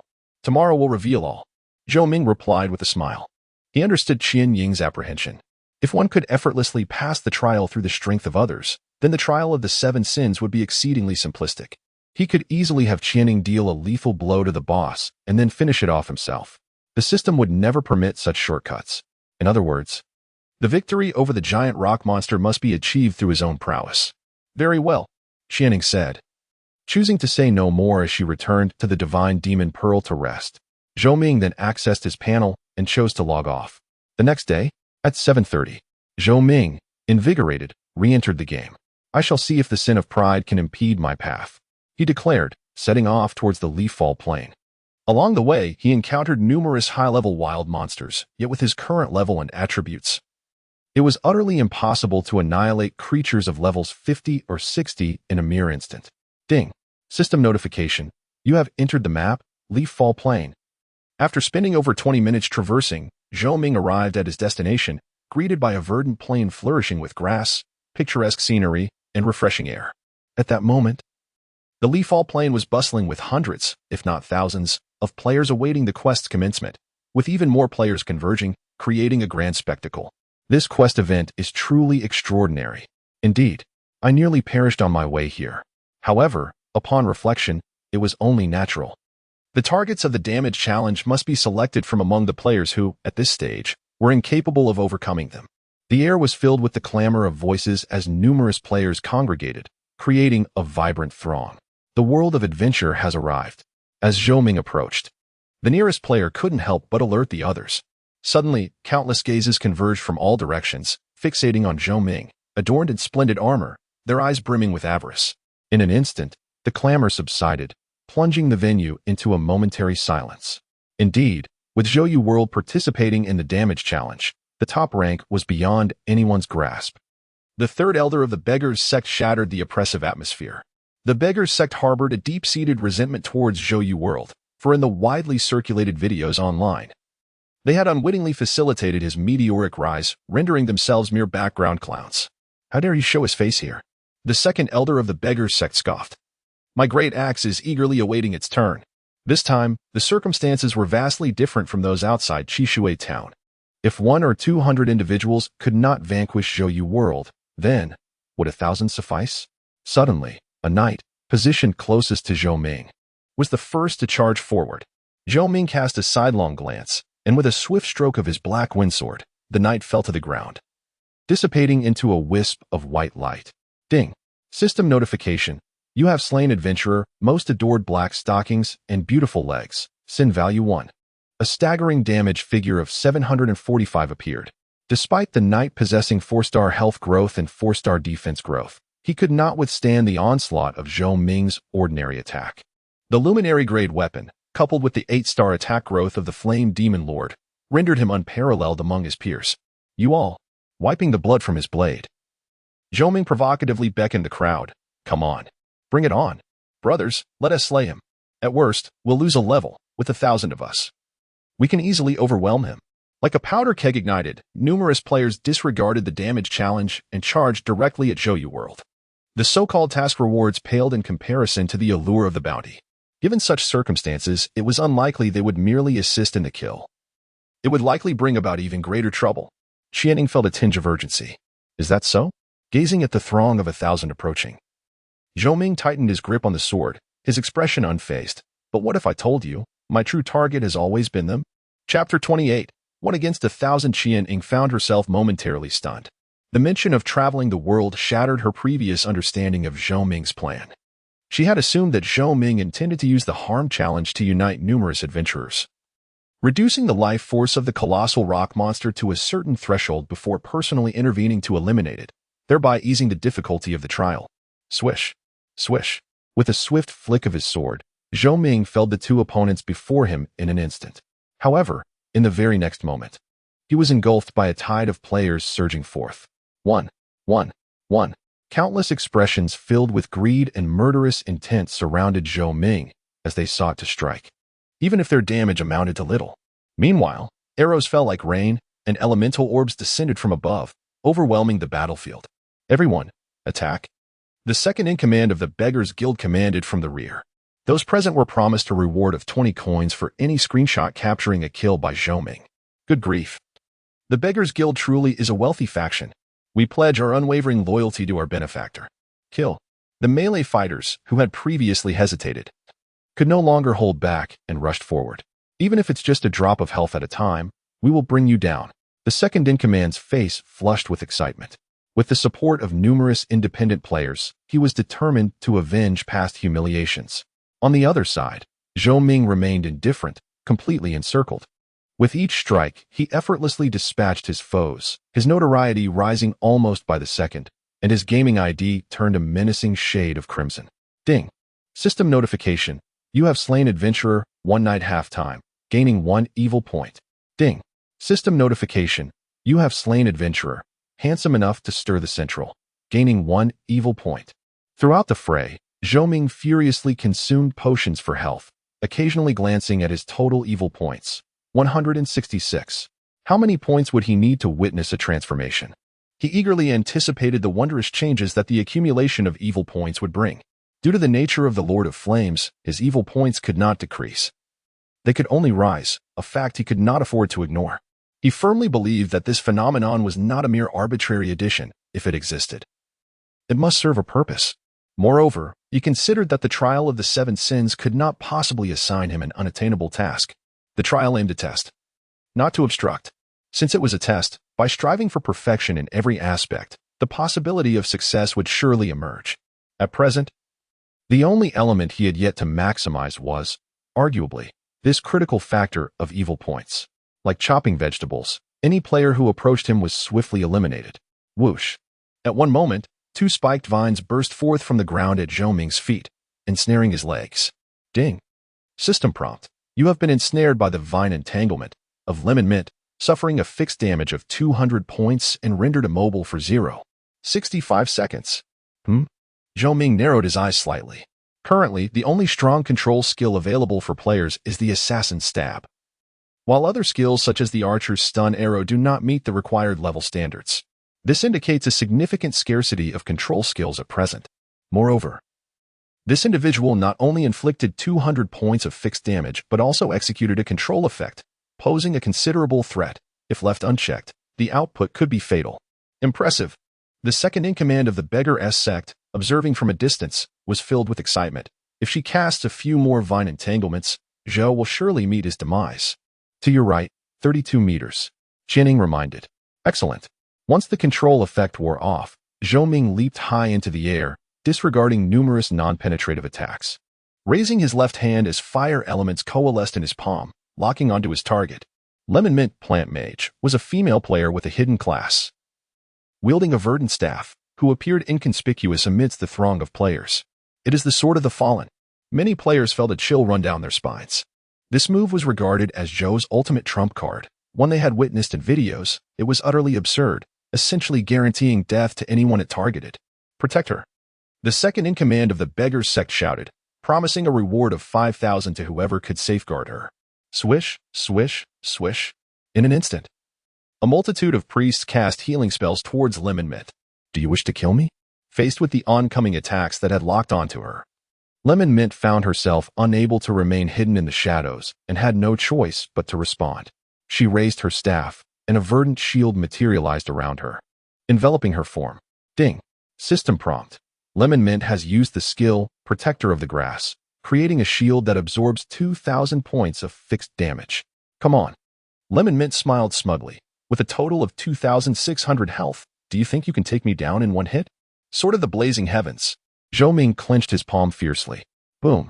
In an instant, a massive phantom sword engulfed in roaring flames appeared above Lemon Mint's head, rippling outward. With the swirling fire elements persistently entwining, merely approaching it elicited a strong sensation of scorching heat. Whoosh! The phantom sword violently plummeted downward, effortlessly piercing through the protector of the grass, impaling Lemon Mint, who wore a look of shock and disbelief. 4,120. Despite not being a critical hit, the damage soared above 4,000, instantly obliterating the self-assured plant mage. However, this was not the end. Following the lethal strike of the Sword of the Blazing Heavens, the resulting wave of fire rapidly spread, engulfing other players within a 20 by 20 area. 603, 613, 599. Many fragile classes were evaporated by the flames, and the remaining players with low health awaited their inevitable demise should they be affected by the burning effect. The crowd.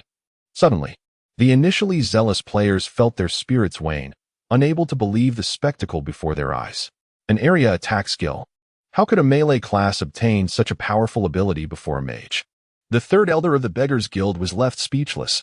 How had he grown so formidable in just a day? Do not be deceived, urged the second elder of the Beggars Guild, attempting to bolster morale. Such a potent skill surely could not have a short cooldown. Indeed, it was a formidable ultimate ability. A sentiment echoed by many players. 20 seconds later, Sword of the Fiery Heavens. Another colossal flaming sword descended from the sky, crashing into the densely packed players and resulting in a devastating toll. Damn it, one player exclaimed, his face ashen, feeling as though he had ingested something vile. The speed of this monstrous aerial attack was overwhelming. Quickly summoned the brothers revived in Clear Water Town for support. The second elder urged hastily. That won't work. His subordinate reminded him, Elder, have you forgotten? During the damage challenge, once you perish, you cannot re-enter the Falling Leaf Prairie for 24 hours. The second elder of the Beggars Guild snapped back to reality, turning to see a colossal rock monster had inexplicably joined the fray, capable of dispatching several players with a single punch. Aye. Damn. The elder's vision darkened, nearly choking on his fury. Meanwhile, Zhou Ming's malevolent value was accumulating at an astonishing rate. 700, 800, 900. In truth, he had already eliminated over 1,000 players, but since they had struck him first, he could not accrue the corresponding malevolent value. Isn't there anything new coming my way? As he observed the players' dwindling desire to attack and their ensuing flight, Zhou Ming felt a swell of anxiety, compounded by a sense of mental fatigue from prolonged tension. 982, 991, 996. The ascent of his malevolent value became increasingly arduous. At last, as the surrounding players scattered in disarray, Zhou Ming's malevolent value finally surged into 4 digits. Malevolent value, 1,000 points.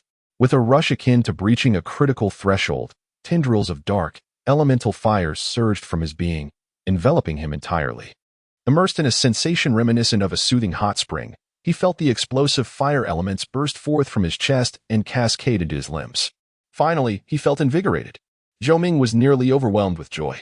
Moments later, a melodious system notification chimed. Ding. System alert. Congratulations, your malevolent value has reached the standard. And the power of the Lord of Flames is further unleashed. Chapter 29. A joyful collaboration. Ding. The system notification chimed. Congratulations. Your sin value has reached the required threshold, further unlocking the power of the Lord of Flames. You have received the following rewards. 500 permanent health, 50 permanent attack, 50 permanent defense, 20 free attribute points, and the command skill, Heroic Leader, Rare S grade. My goodness. Zhou Ming felt as if fortune had smiled upon him, unable to contain his joy. To think that reaching a certain level of sin value would bestow permanent base stats and free attribute points, not to mention a skill, such generosity was astonishing. Miss. As the blackened flames gradually dissipated, Zhou Ming felt as though his spirit had been reborn, brimming with vitality. At that moment, many players' attacks not only failed to breach his defenses but, due to the vast disparity in strength, even resulted in nil damage. What the heck? The third member of the beggar gang was fuming. He seems to have grown even stronger. Zhou Ming swept his sword, toppling the last few minions with a fierce aura of slaughter, confronting him with a piercing gaze. Do you know why I've become stronger? Why? Despite knowing it was merely a game, the third member of the beggar gang found himself intimidated by Zhou Ming's formidable presence involuntarily stumbling back, his legs trembling. Swish. The blade glimmered coldly as it sliced through the air, and with a swift motion, Zhou Ming declared joyfully, "It's all thanks to you lot. You keep sending me money and offering up your heads. The integrity of the beggar gang's leadership is truly commendable. They always manage to turn mischief into good fortune. This is unbearable. If this continues, my low blood pressure will surely be cured. I seriously suspect that the beggar gang has summoned me from my travels to perform monkey tricks." Seeing that the damage dealt was minimal compared to the healing received, the nearby players cursed and fled in disarray. Not pursuing them further, Zhou Ming turned his attention to the second member of the beggar gang. "Come on." The second member appeared ashen, surrendering to despair. "What are you doing?" Zhou Ming inquired. Puzzled. "Stop feigning ignorance." The second member hissed through gritted teeth. "If you wish to kill me, just do it. Make it quick." In response, Zhou Ming slowly raised his left hand. "Are you going to use the sword of the radiant heaven to end me?" The second member seemed to discern Zhou Ming's intentions. Bang. Unexpectedly, however, Zhou Ming did not unleash any skill. He merely clenched his fist, pointing it at him, and smiled warmly. A joyful collaboration. A gust of wind swept through the arena. Silence enveloped the scene. The second member of the beggar gang was momentarily stunned, and then, as if struck by a revelation, turned to gaze into the distance, where many players glared at him with fury. This tableau, perceived by others, combined with the earlier desperate attempts of the second member to send players to their doom, alongside Zhou Ming's rise in strength through his kills, left ample room for interpretation. The spirit of the third member of the beggar gang lingered beside the corpse, utterly dumbfounded by the scene. "Brother, I am wronged. Do not be deceived by him." The second in command of the beggars' sect wore a stormy expression, his nose nearly twisted with rage. How could he face the world after such a sudden turn of events? But now it seems that it is inconvenient for you to have contact with me." Zhou Ming feigned realization, turning away with an apologetic demeanor, acknowledging, "I must admit, I was careless. Do not go too far." The second in command of the beggars' sect, now visibly agitated, raised his axe to strike at Zhou Ming. This time, if he did not perish on the leafy grasslands, he would truly seek to cleanse his grievances by jumping into the Yellow River. Miss. Zhou Ming swiftly dodged, then seemingly came to an understanding, expressing regret. "My actions have indeed placed you in a difficult position." He then turned to the players who dared only to observe from a distance, proclaiming loudly, "I must clarify. I have had no private communication with the second in command of the beggars' sect. Do not make baseless assumptions." The crowd responded with skepticism. Who would believe such words? The second in command, his vision darkening, pleaded, "Brother, just end my life." Ding. System notification. Your bound account has received a transfer of 2,000 yuan. Sigh, very well. Zhou Ming, with a heavy heart, executed the second in command of the beggars' sect. To spend money to request one's own demise. He had never encountered such an absurd demand in his life. After thoroughly cleansing the beggars' sect players, Zhou Ming composed himself and turned his gaze towards the imposing rock giant nearby, which had already claimed numerous players' lives, now leaving everyone too fearful to provoke it. Now, everything was in place. Zhou Ming dared not be complacent. Although the increase in sin points was crucial at this moment, he was ultimately facing a boss whose level far surpassed his own. In the early stages of the game, this posed a significant challenge. Rather than hastily provoking the rock giant, he allocated all his free attribute points to attack, then opened his personal panel to inspect his attributes.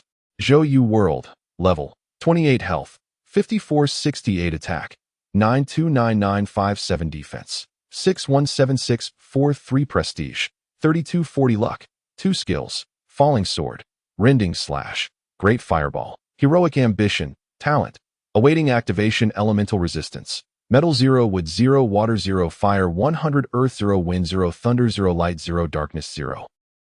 His attributes were nothing short of explosive, not to mention the permanently increased personal attribute points and the free attribute points gained from first kills had created a vast disparity between him and other players. Afterward, Zhou Ming, filled with curiosity, opened his skill panel.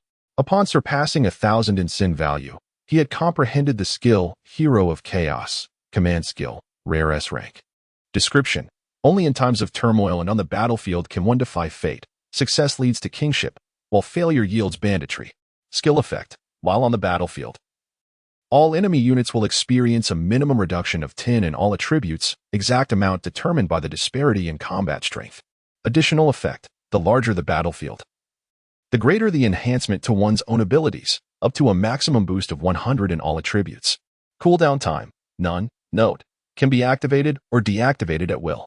Zhou Ming inhaled sharply, astonished by the advantages conferred by the characteristics of the Lord of Flames, which were nothing short of extraordinary. Moreover, this was an exceedingly rare command skill, akin to a passive skill. As long as one remained alive, its effects would perpetually endure, impervious to interruption from any other skill. Having reviewed the effects of Hero of Chaos, Zhou Ming felt a surge of confidence in completing the 7 Sins trial, promptly launching an attack on the colossal rock monster that none dared approach. With the assistance of Qianing, he was able to fully investigate the attributes of the rock monster. Rock monster, silver level boss, level 60 health, 100,000 attack, 14, 801, 550 defense, 10, 501, 100 skills, rock heavy fist, mount tie press, stone bomb. Description: the stone monster leader of the falling leaf prairie, possessing an immense physique and formidable defense. Relishing in tormenting diminutive creatures, beware of being crushed into pulp. Though its attributes were formidable, they were not sufficient to obliterate him instantly. Furthermore, Hero of Chaos. Zhou Ming shuddered slightly. An invisible, domineering aura radiated outward, enveloping the rock monster and reducing its attributes by 10, causing its defense to plummet to 945, 990. Ding. System notification. Based on the current scale of the battlefield, your attributes have been enhanced by 4. 63. At that moment, the other players had long since dispersed, wary of approaching, leaving behind only a multitude of corpses awaiting revival. In such circumstances, even he could benefit from attribute augmentation. The potency of a Hero of Chaos was evident. Confirming that his own status was fully restored, Zhou Ming swiftly closed in and swung his sword. Tearing slash. Chapter 30. Trial concluded. Bang. The leg of the colossal rock monster was marred by a fissure carved by the Black Wind sword. A meager damage value of 54 emerged. Yet the defense had been successfully breached. Furthermore, the additional damage from the rending slash, deducting 0. 2 of the maximum health per second, was also taking effect. 200. 200. It can be slain. Zhou Ming's eyes brightened. Under the influence of the tyrant's effect, the attributes of both foes and allies fluctuated, and his attacks had indeed surpassed the defenses of the colossal rock monster. Pathetic human, seeking death, upon being struck. The rock monster raised its fist and brought it down with tremendous force, not only demonstrating a grand spectacle, but also exhibiting a vast attack range. Seeing this, Zhou Ming dared not meet it head-on. He raised his left hand, unleashing fire elements from his palm. Sword of Radiance. With a whoosh, unlike the previous top-down attacks. This time the Sword of Radiance manifested beside Zhou Ming, the blade directed upward, swirling with intense flames, colliding with the rock monster's fist. Debris flew, and a shockwave surged. Seizing the opportunity while the rock monster's attack was momentarily obstructed, Zhou Ming hastily retreated to avoid a direct confrontation. 225. The damage from the second strike surged significantly. The Wolf King ring he adorned possessed a primary armor-piercing effect, reducing the defense of the attacked unit by 10 points, yielding substantial benefits in the current context. Well done. Qianing couldn't help but praise. You have swiftly mastered the use of your skills. The basic attack method of the Sword of Radiance is to descend from above and strike the enemy, yet this does not confine its potential entirely. The crux lies in conjuring a fiery phantom greatsword, where its strike should be determined by the one wielding the skill. Zhou Ming remained silent, his brow furrowed with gravity. For him, the 7 deadly sins trial had officially commenced, and he must give his all. Thud, thud, thud. As the colossal rock monster moved, the ground trembled violently. Charging towards Zhou Ming while roaring, "Human, you have provoked my wrath." Zhou Ming remained unfazed. With the rending slash's 30 slow effect and the Sword of Radiance's 50 slow effect, the double stacking ensured that even a level 60 silver tier boss would find it impossible to lay a finger on him. Furthermore, his speed growth was an impressive 5 stars. In this damage challenge, Zhou Ming was undoubtedly the frontrunner. Observing this, many players felt a mix of resentment and helplessness, unable to contend with his prowess. In the current realm of destiny, it seemed that only he could barely breach the defense of such a high-level boss. But what of it? He would still be crushed by the boss's fist. Some players scoffed, claiming it was merely a numerical advantage. If only they had his stats, they too could succeed. I have already started recording, just waiting for him to be obliterated. Many players harbored deep-seated malice, nursing grievances against Zhou Ming. Great fireball technique. Maintaining a prudent distance to avoid the wrath of the colossal rock creature, Zhou Ming swiftly launched another attack. 50. Is he a warrior or a mage? The mage player was utterly bewildered. 5 seconds later, the giant rock creature regained its speed, striding purposefully towards Zhou Ming, reaching him within 15 seconds, delivering another heavy punch. This time, Zhou Ming could not evade. He was forced to swing his sword and trade health. 26. 1030. The disparity in damage was staggering. Boom. A blow struck his chest, delivering a jolting pain that sent him reeling backwards, causing his health to plummet by 1/5. Fortunately, the rock creature was rather cumbersome, its slow attack speed granting him a chance to escape its range. The onlookers, observing from a distance, speculated and reveled in his plight. Shoving a red potion into his mouth as the 20 seconds elapsed, Zhou Ming rushed forward with a rending strike, followed closely by the Sword of the Radiant Heavens, which inflicted a slight suppression effect on the rock giant, preventing any counterattack. The 2 strikes were executed in almost the same instant. Having completed this, he immediately adopted a kite strategy, seeking a moment to catch his breath. Moments later, the giant rock creature was once again upon him. The second punch. A player jeered from afar. Does he really think he is in a turn-based game? Zhou Ming narrowed his eyes, and as the boss's attack descended, he lunged to the side. Miss. He successfully dodged. The rock creature's advantage lay in its thick health and formidable defense, coupled with decent attack power. Yet its shortcomings were painfully apparent. Both its attack speed and movement speed paled in comparison to smaller creatures of the same level. After evading, Zhou Ming's skill cooldown ended, and he promptly employed his previous tactics once more, unleashing 2 rare skills to whittle down the creature's health. 96%, 92. The giant rock creature's health began to steadily decline. Though slow, it was indeed decreasing. Naturally, Zhou Ming could not evade every attack from the rock creature, but even a single successful dodge would afford him considerable leeway. Something was amiss. This creature. At that moment, the distant observers began to comprehend, exclaiming, "He intends to kill the giant rock creature directly. What level has he surpassed? Don't be foolish. The boss hasn't unleashed its ultimate move yet." The crowd murmured, incredulous. The situation before them far exceeded their understanding. What game allows players to slay monsters of such a higher level? Zhou Ming remained meticulous, striving for perfection with each application of his rending strike. 80%, 60. Until the creature's health dipped below 50%, the boss momentarily halted. It was about to unleash its skill. Zhou Ming's heart raced. In the panoramic view, the colossal rock monster gathered golden elements, forming stones at its feet.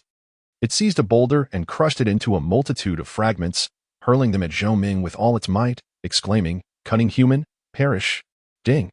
The system notified. The colossal rock monster employed the skill Stone Bomb, inflicting a scattershot stone attack within a 50-50 range, with each fragment dealing 130 of its attack damage. Whoosh, whoosh, whoosh. Dozens of stone fragments were cast by the boss into the area before it, causing the turf to fly and creating shallow craters. Caught within the attack range, Zhou Ming could only evade left and right, employing serpentine movements. Miss. 1,339. Miss. 1,372. He was grazed twice, resulting in a loss of half his health.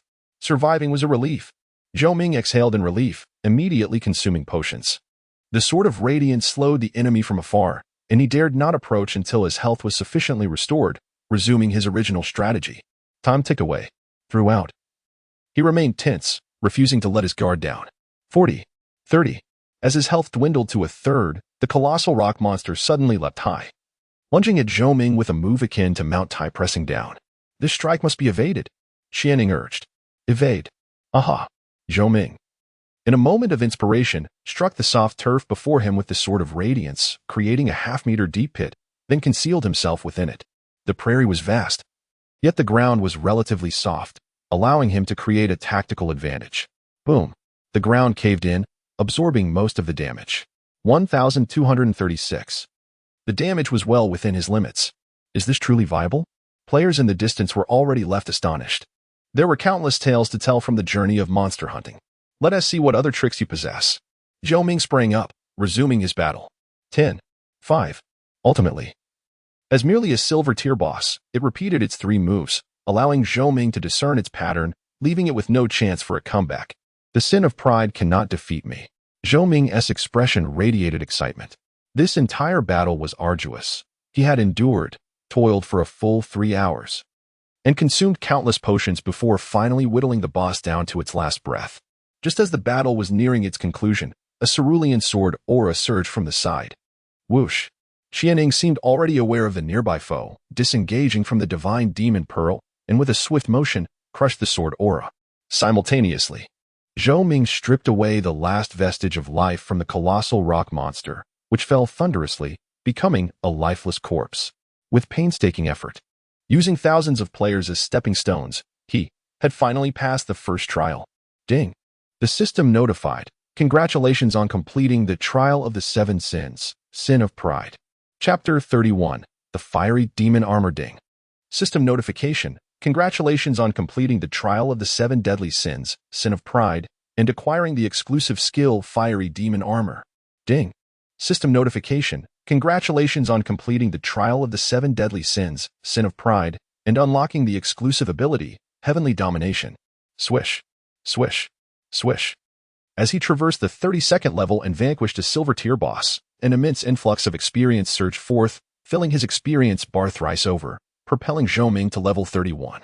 While the elevation in rank was of secondary importance, what truly delighted Zhou Ming was overcoming the initial challenge of the Trial of the 7 Deadly Sins, which granted him, in the truest sense, the skills associated with his exclusive hidden class.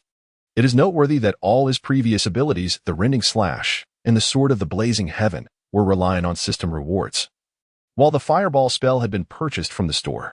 Although the heroic spirit was inherently linked to his class, it was merely a benefit derived from meeting the threshold of sin value. Only the Trial of the 7 Deadly Sins offered him the skills, which had materialized in his skill bar since his class change, clearly indicating that it encompassed the myriad techniques of the Fiery Demon Lord, awaiting mastery through sufficient ability. However, at this moment, Zhou Ming had no time to ponder the changes within his skill bar. Instead, he shifted his attention to the adversary confronting Qianning, whose expression was as cold as ice. A sudden surge of sword energy approached, evidently intent on obstructing his path forward. Following Qianying's gaze, Zhou Ming beheld an elderly figure clad in a blue robe. Water Hero Water/Chio, Divine NPC, that old wretch. Once again, a potent surge of murderous intent simmered within Zhou Ming. This individual had thwarted him on multiple occasions and had long since secured a place on his death list. What a pity. Perceiving Zhou Ming's rapid ascent in strength, Water/Chio's expression darkened. You little rascal, the Queen of Divine Ashes cannot protect you forever. It won't take long to eliminate you. Zhou Ming retorted with scorn. Water/Chio snorted disdainfully and waved his sleeve, departing. Words were futile. This time, he merely acted casually. Next time, the opponent would not enjoy such fortune. With a cold gaze fixed upon Water/Chio's retreating figure, Zhou Ming withdrew his attention and began to gather his spoils. The reappearance of this individual was merely a minor distraction, unable to disrupt his rhythm. It was unexpected that even the inscrutable NPCs would target Zhou Ming. Perhaps the significant level disparity had prompted the officials to intervene decisively, seeking to impose retribution upon him.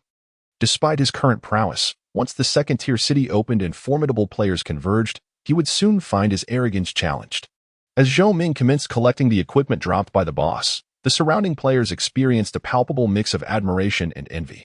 Ultimately, it was astonishing to witness someone soloing a creature 30 levels above their own just 4 days after the server launch.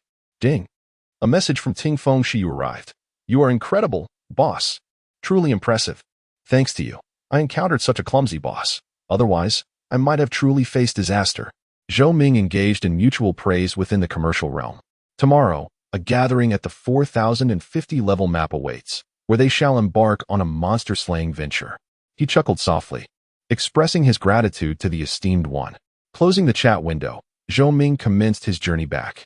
Along the way, he opened his skill panel, filled with fervent anticipation, and began to scrutinize the details of his newfound ability.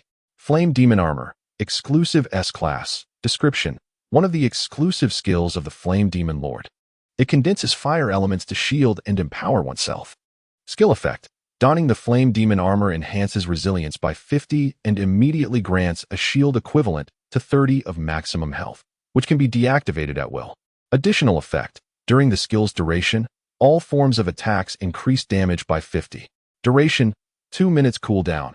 After deactivating the armor, a 5-minute cooldown is required, upgradable. Incredible.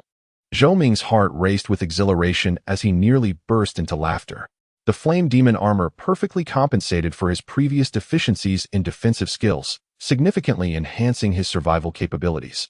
Not to mention the potential for increased offensive power. The most impressive aspect lay in the 50 resilience boost. What does this signify? During the period he dons the Flame Demon armor, any forms of control skills such as knockback, stun, or immobilization would have their effect duration halved upon him. It can be asserted that as time progresses, the advantages conferred by this skill would only amplify. Subsequently, he shifted his gaze towards the Trial of the Seven Sins, noticing some alterations therein. Trial of the Seven Sins. Description: only by enduring the ultimate original sin can one become a true demon lord. Sin of Pride. Flame Demon armor, Sin of Envy, awaiting activation, will automatically activate in 48 hours. Sin of Wrath. Sin of Sloth. Sin of Greed. Sin of Gluttony. Sin of Lust. Ah, I see. Zhou Ming pondered thoughtfully. Perhaps with each level I conquer, I shall comprehend skills and unlock abilities. Suddenly recalling something, he rummaged through the skill panel but could not find the previously indicated exclusive ability. Where has it gone? He promptly opened other panels, ultimately discovering the answer within the profession panel. Pride of Heaven, exclusive ability. Description: those who cannot defeat me only serve to make me stronger. Ability effect: upon binding, non-exclusive skills are elevated to exclusive status, significantly increasing their potency. With the precise enhancement contingent upon one's own strength, binding can be changed. Cooldown: 3 days. Zhou Ming was left speechless, realizing he had underestimated the true power of the Flame Demon Lord. Merely the Sin of Pride had elevated his strength to such heights. The rewards from the subsequent trials, he could scarcely imagine how extraordinary the abilities would be. This path is as arduous as climbing to the heavens. As if attuned to Zhou Ming's thoughts, Qianning elucidated, yet each step taken brings immense enhancement. Indeed, Zhou Ming nodded, deeply in agreement. Yet, similarly, there was no turning back. After a moment's hesitation, Qianning revealed the consequences. I understand. Zhou Ming gazed up at the celestial expanse, where the night sky was adorned with countless stars, a sight of unparalleled beauty. Yet, knowing that opportunity was within arm's reach, and that the chance to alter his destiny was so close, he would scorn himself if he faltered. The Trial of the Seven Sins could not be shut down. Even if he chose not to initiate it, time would inevitably activate it automatically. It was akin to an invisible hand compelling him to move forward. Even if the path ahead led to the abyss of despair, he had no choice but to leap into the void. Unless he could entirely conquer the Trial of the Seven Sins. However, according to Qianning, the Divine Demon Pearl had been acquired by many, including those of extraordinary talent. Yet they had all perished in various arduous trials.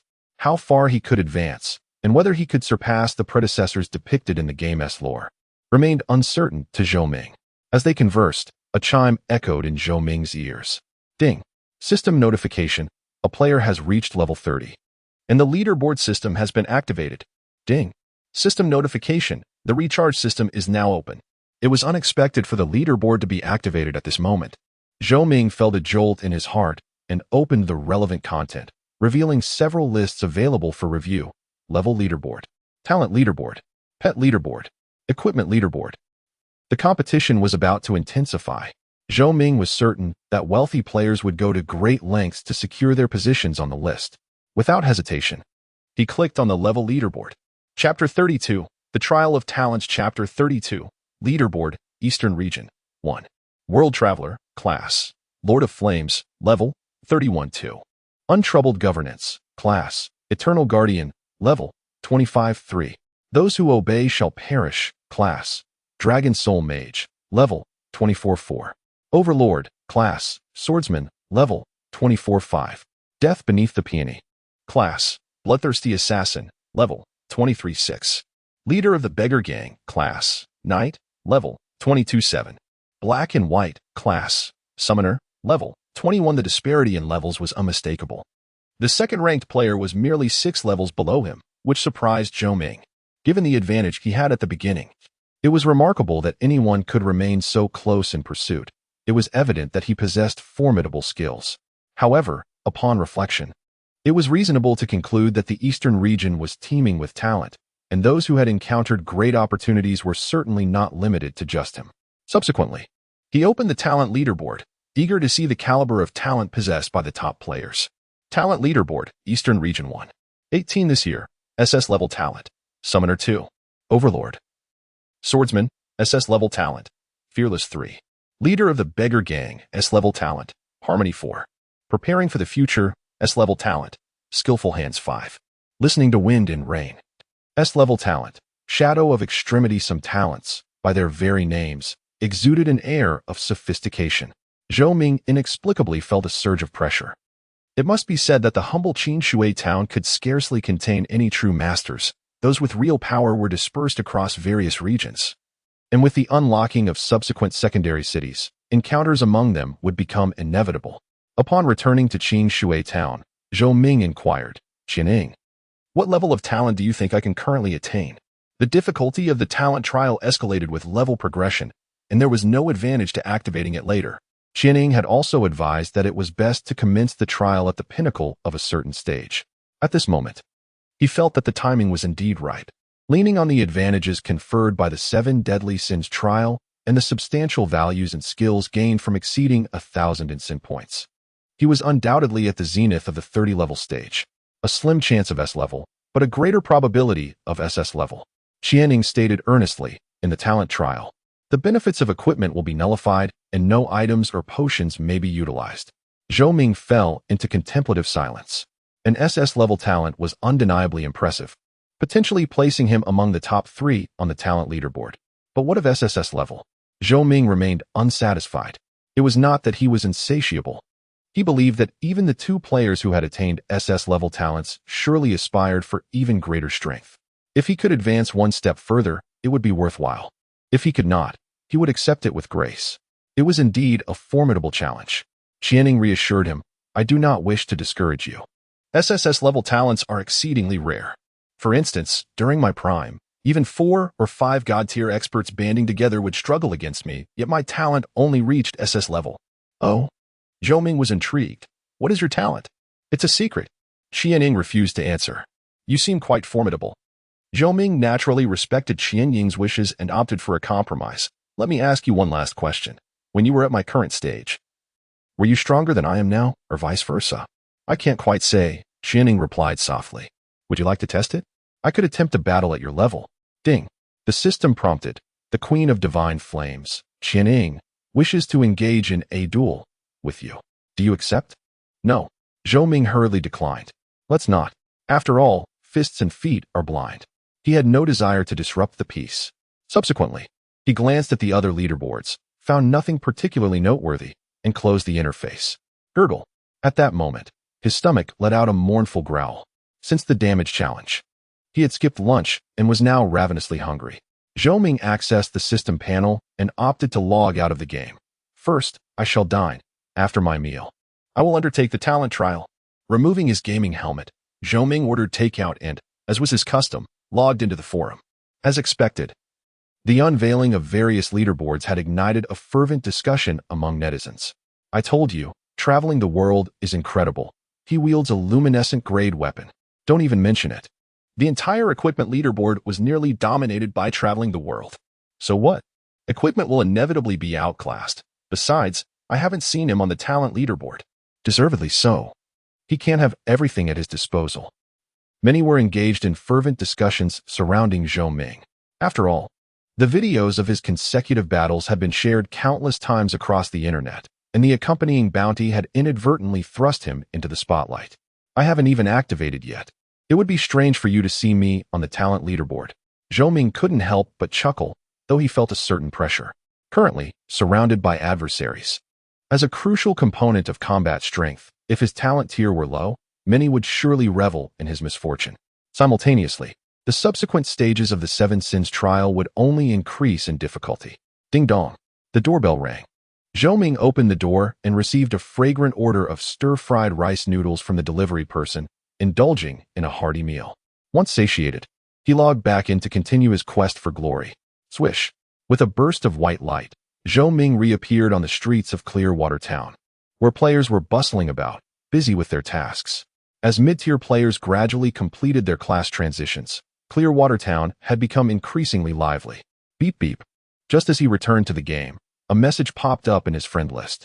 Upon opening it, he found it was from the second-in-command of the Beggar Gang. Practice makes perfect. Accompanying the text was a screenshot. 10. Second-in-command of the Beggar Gang. S-tier talent. Burn the boats. Clearly, this was a rank on the talent leaderboard, and the Cinder was there to flaunt it. What? Even that little Kalami thinks he can show off in front of me?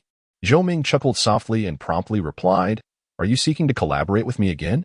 The second-in-command of the Beggars sect remained unresponsive for a prolonged period. He proceeded to mute all friend notifications and system messages, even powering down his phone in the real world to ensure he would not be disturbed. Zhou Ming then opened the panel. Ding. The system prompted, "Would you like to activate your talent?" Note, selecting to activate talent will initiate the talent trial. Yes. Zhou Ming consented. In the blink of an eye, his figure vanished from the spot. The scenery around him transformed dramatically, and Zhou Ming found himself in an expanse that seemed to stretch infinitely in pure white. In the heart of the abyss, a towering castle loomed, shrouded in black mist, with dark energy swirling around it, pulsating with what appeared to be an endless stream of malevolent magic that was truly terrifying. This was the absolute forbidden zone of the abyss, a gathering place for demons. A realm that even the deities of the light faction approached with trepidation, rarely spoken of. At this moment, within a chamber of the castle, the abyssal sword demon, Song Xian, seemed to sense something, abruptly opening his eyes and murmuring, "The wager begins." Offending both the dark and light factions was a commendable display of courage. However, courage does not equate to strength, nor does it guarantee a prosperous future. He was eager to see what level of talent and what effects the other party would ultimately attain. Chapter 33, The Heart of the Rock. Within the pristine expanse of white, Zhou Ming formally embarked upon his trial of talent. Many eyes were upon him, as Qianing cautioned, noting that they belonged to formidable presences. Is that so? Zhou Ming mused, narrowing his eyes slightly. It seems my aura is rather pronounced. He understood well that innate talent was undeniably a vital component of combat prowess. Having offended two major factions, numerous individuals eagerly awaited his downfall, hoping to see him reduced to a mere laughingstock. Suddenly, after a brief span of approximately 10 seconds, a corpulent wild boar appeared before him, its back adorned with barbed spines, charging forth with a guttural grunt. Wild boar, common monster, level, 31 health, 1000 attack, 6262 defense, 3131 skill. Charge description, a pig, with 2 nostrils. Simultaneously, as Zhou Ming's other senses were obscured, a chime resonated in his ears, relevant solely to his talent. Ding. System notification. Talent trial. The first stage has commenced. The trial of talent was divided into multiple stages. The more stages one overcame, the greater the likelihood of acquiring a high-level talent, Qianing explained patiently. Zhou Ming grasped the concept. Confronted with the ferocious boar, he wielded his black wind sword, effortlessly dispatching it with 3 swift strikes to clear the first stage. 427. 427. 427. Indeed, within the talent trial, participants could not access their equipment's original attributes. Yet even so, his stats remained remarkably impressive. Wanderer of the World, Lord of Flames, level, 31 health, 3050 attack, 458458 defense, 290,290 skills, Heroic Conqueror, Sword of the Fallen, Tearing Strike, Great Fireball Technique, Flame Armor, Reputation, 3240 luck, 2 talent, activating elemental resistance. Metal 0 wood 0 water 0 fire 100 earth 0 wind 0 thunder 0 light 0 darkness 0. The advantages gained from previously accumulated permanent stat enhancements and freely allocated attribute points were now vividly manifesting. As the wild boar was vanquished, dissipating into a scattering of white light, a demonized lion materialized before Zhou Ming, its attributes significantly superior to those of the boar. Ding. System notification. Talent trial. The second stage has commenced. The lion, known for its fierce temperament, lunged at the unwelcome intruder with malevolence, with ease akin to slicing through vegetables. Zhou Ming dispatched it, only to be confronted by a skeletal swordsman shortly thereafter. Cackling, the undead emitted a raspy cry, brandishing a rusted iron sword as it charged forward with fervor. The pressure intensified. Zhou Ming, no longer concealing his strength, raised his left hand and unleashed the sword of the radiant sky, swiftly eliminating the specter during the suppression process. The ensuing fourth stage posed no challenge for him either. Impressive prowess, he thought. There's no need for haste. The best part is yet to come. In my estimation, this individual may indeed possess the potential to attain an SS-level talent. Although the divine entities residing within the Destiny continent cannot intervene directly, it is not particularly challenging for them to traverse the confines of space and observe the unfolding events. Each of them harbors their own calculations regarding Zhou Ming's performance.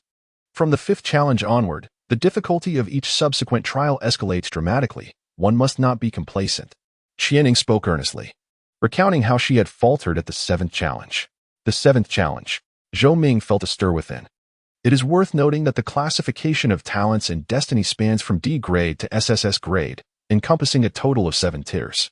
Does this imply that surpassing the 7 challenges could lead to the attainment of SSS-level talent?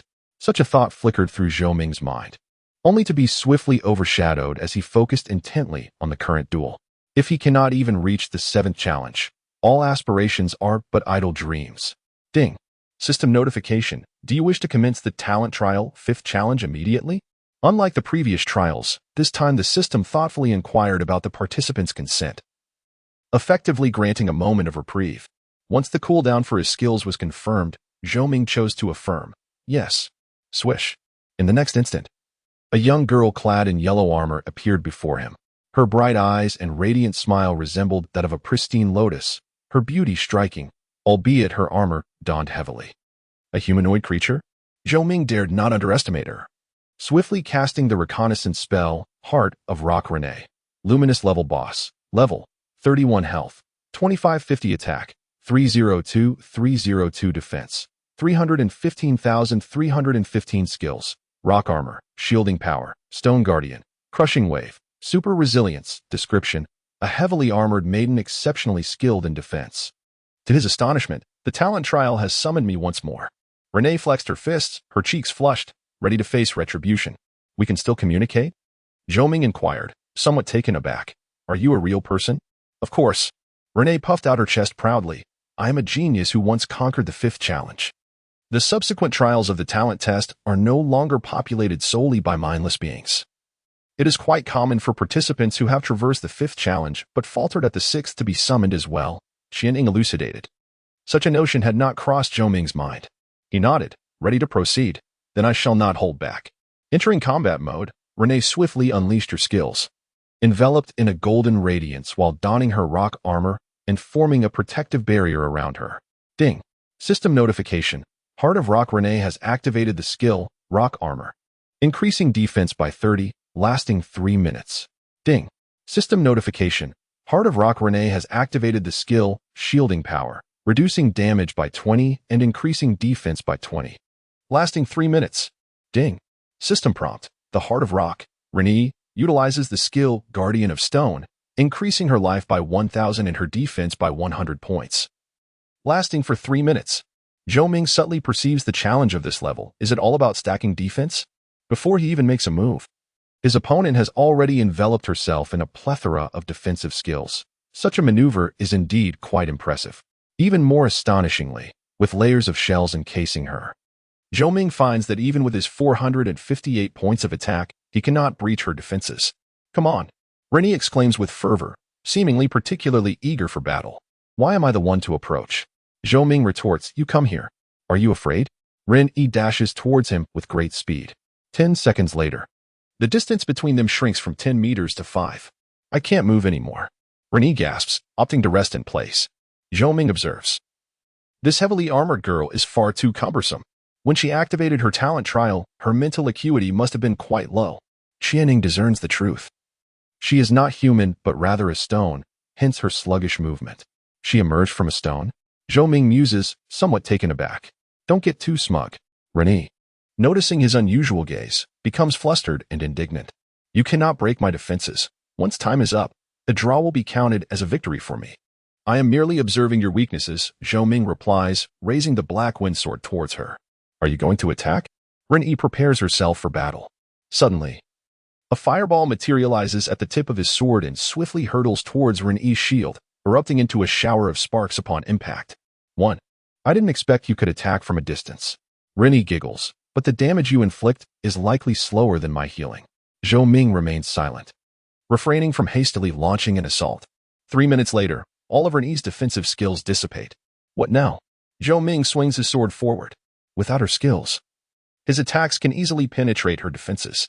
Flame armor, power of resistance, guardian of stone. Rennie quickly reestablishes her shields. Ding. 1. Zhou Ming's blade strikes her, producing a crisp sound of collision. My skill cooldown is precisely 3 minutes.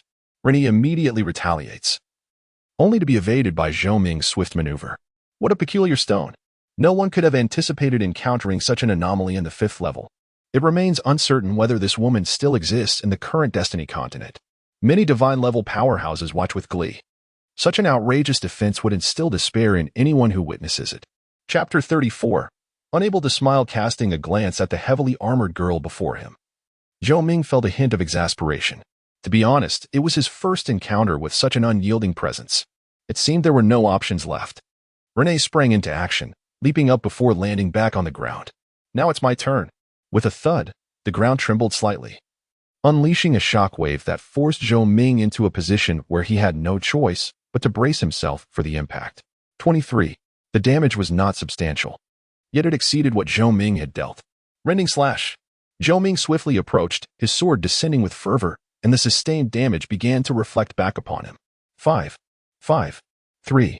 To his astonishment, Renee passively restored 3 health points per second, nearly negating the percentage damage inflicted by the rending slash. This little girl was surprisingly resilient. Qianing mused. However, she was not invulnerable. Zhou Ming maintained a calm demeanor, raising his hand towards her. Heaven Sword. A blade ignited with flames materialized above Renee, who, sensing the imminent danger, became acutely alert. Yet, her movement was too sluggish to evade its descent.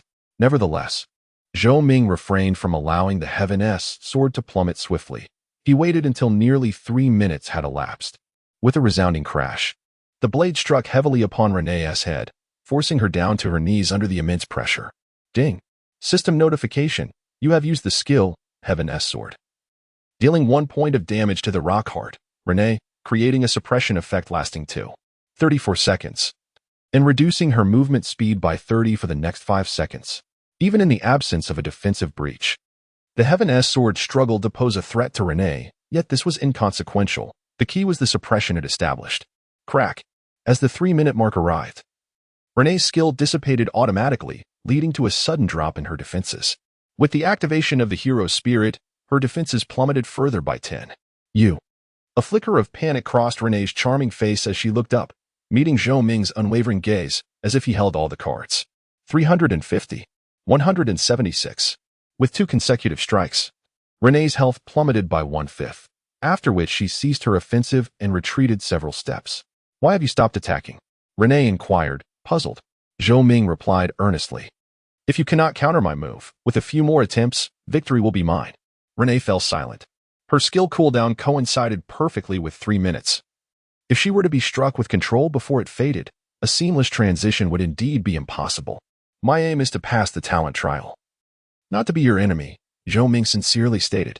If we meet again in the future, I hope we can be friends rather than foes. What a remarkable young man. Within the depths of the Abyssal Castle, the demon lord Song Xian marveled. He is truly thinking long-term. Given Zhou Ming's displayed prowess, defeating this unripe piece of extraordinary stone was all but assured. However, outright victory would likely lead to enmity. If he could persuade instead, he might transform conflict into camaraderie, perhaps even garnering a modicum of goodwill. You possess quite the gentlemanly demeanor. Renee blinked, assuring him, rest assured, I am not so petty. Nor do I harbor any malice towards you. I simply have a peculiar hobby. It brings me immense satisfaction when others exert their utmost efforts against me, yet fail to breach my defenses. Zhou Ming, that hobby is rather peculiar. This time, I shall concede to you, Renee remarked, wrinkling her delicate nose. If we have the opportunity to meet again, let us spar once more. Very well. Zhou Ming nodded in agreement, casting a lingering glance at Zhou Ming, firmly imprinting in her memory the human capable of penetrating her defenses at their level. Renee gradually transformed into golden energy and dissipated. Ding. System notification. Congratulations on passing the 5th level. Ding. System notification. Do you wish to continue challenging the 6th level of the talent trial? Note: you may choose to forfeit. Zhou Ming exhaled a sigh of relief. This level was indeed formidable, given the difficulty of the 5th level. The adversaries in the 6th would undoubtedly be even stronger. Zhou Ming felt an overwhelming pressure. He must overcome the next challenge. For the viability of his SS-level talent hung in the balance. Once his health was fully restored, Zhou Ming entered a state of heightened focus. Prepared to exert all his effort in the forthcoming battle, continue challenge. He hoped this round would present him with a particularly formidable opponent. Strong individuals silently cursed. In an instant, all eyes turned towards Zhou Ming's position, eagerly anticipating the projection of a terrifyingly powerful foe. What kind of adversary would emerge? Zhou Ming gripped the hilt of his sword, bracing himself. At a certain moment, the void rippled, akin to a stone plunging into a lake, creating waves. Subsequently, a fiery red figure leisurely emerged, entering the sight of the crowd. Boom. With his arrival, the temperature of the entire trial space seemed to surge, an intense heat washing over them. Zhou Ming could not help but be taken aback. The adversary of the 6th level appeared to be a master of fire. Damn it! Song Xian could not contain his frustration and slammed his fist against the nearby wall, cursing, "What a stroke of bad luck. Congratulations." Xianing preemptively offered his congratulations. Theoretically, the difficulty of the 6th level was far greater than that of the 5th, yet exceptions always exist. Submit. A voice of authority echoed, "I am the Sovereign of Flames." The fiery figure traversed the space, revealing his true form. He was a robust man clad in a red robe, strikingly handsome and exuding charisma, wielding a fiery red sword that showcased his extraordinary poise. Flame Sovereign, Zhou Ming. Zhou Ming employed his reconnaissance skill to scan the name of his opponent, quickly deducing that the newcomer possessed formidable strength. However, he did not pay much attention to the numerical values associated with it. Zhou Ming, upon entering the trial space, expressed his astonishment, "Young man, it seems many hold high expectations for you." Zhou Ming found himself both amused and bewildered. What leads you to such a conclusion? Many harbor high expectations for me. A notion that seems rather absurd. Among the spectators, who among them does not wish for my demise? Countless formidable beings are observing. A privilege unattainable by those of lower status. A glimmer of wisdom flickered in Zhou Ming's eyes. Your status must be exceptionally high. Moreover, as he paused, shaking his head with a faint smile, he remarked, "Their eyes betray a deep-seated hatred. Do you comprehend what that signifies?" "What does it mean?" Zhou Ming inquired. Raising an eyebrow, Zhou Ming replied nonchalantly, "They loathe my very presence here." The deities remained silent. Although the analysis may be flawed, the conclusion is not incorrect. Zhou Ming gradually lifted his sword, flames erupting fiercely upon the blade, dancing violently with intensity. "Your title is the Lord of Flames. One might presume you are adept at wielding fire." Alas! With an overwhelming force, he charged at Zhou Ming. "If you understand the essence of flames, you ought to revere me as a deity." "Hold on." Zhou Ming hastily retreated. Zhou Ming halted his assault, a scornful smile gracing his lips. "What is this? Are you conceding defeat?" "Not at all." Zhou Ming shook his head, explaining, "Since you are so confident in your prowess, how about a wager?" "Damn it." A victim of gambling could not help but curse. "This little brat seeks to exploit this trick yet again." "Damn it." Another gambling victim echoed. "This little brat aims to profit from this scheme a third time." Day after day, it is evident that Zhou Ming has become addicted to gambling. "Oh." Zhou Ming expressed a modicum of interest. "What do you wish to wager?" "It was evident that you too play with fire. Thus, if I win, you shall teach me an S-rank fire attribute skill." Zhou Ming struggled to suppress a smile, feigning pressure. "If I lose, the same applies." "Do you think an S-rank skill holds any allure for me?" Zhou Ming scoffed. Blazing sword. Zhou Ming unleashed his signature move, the fiery sword hovering in midair.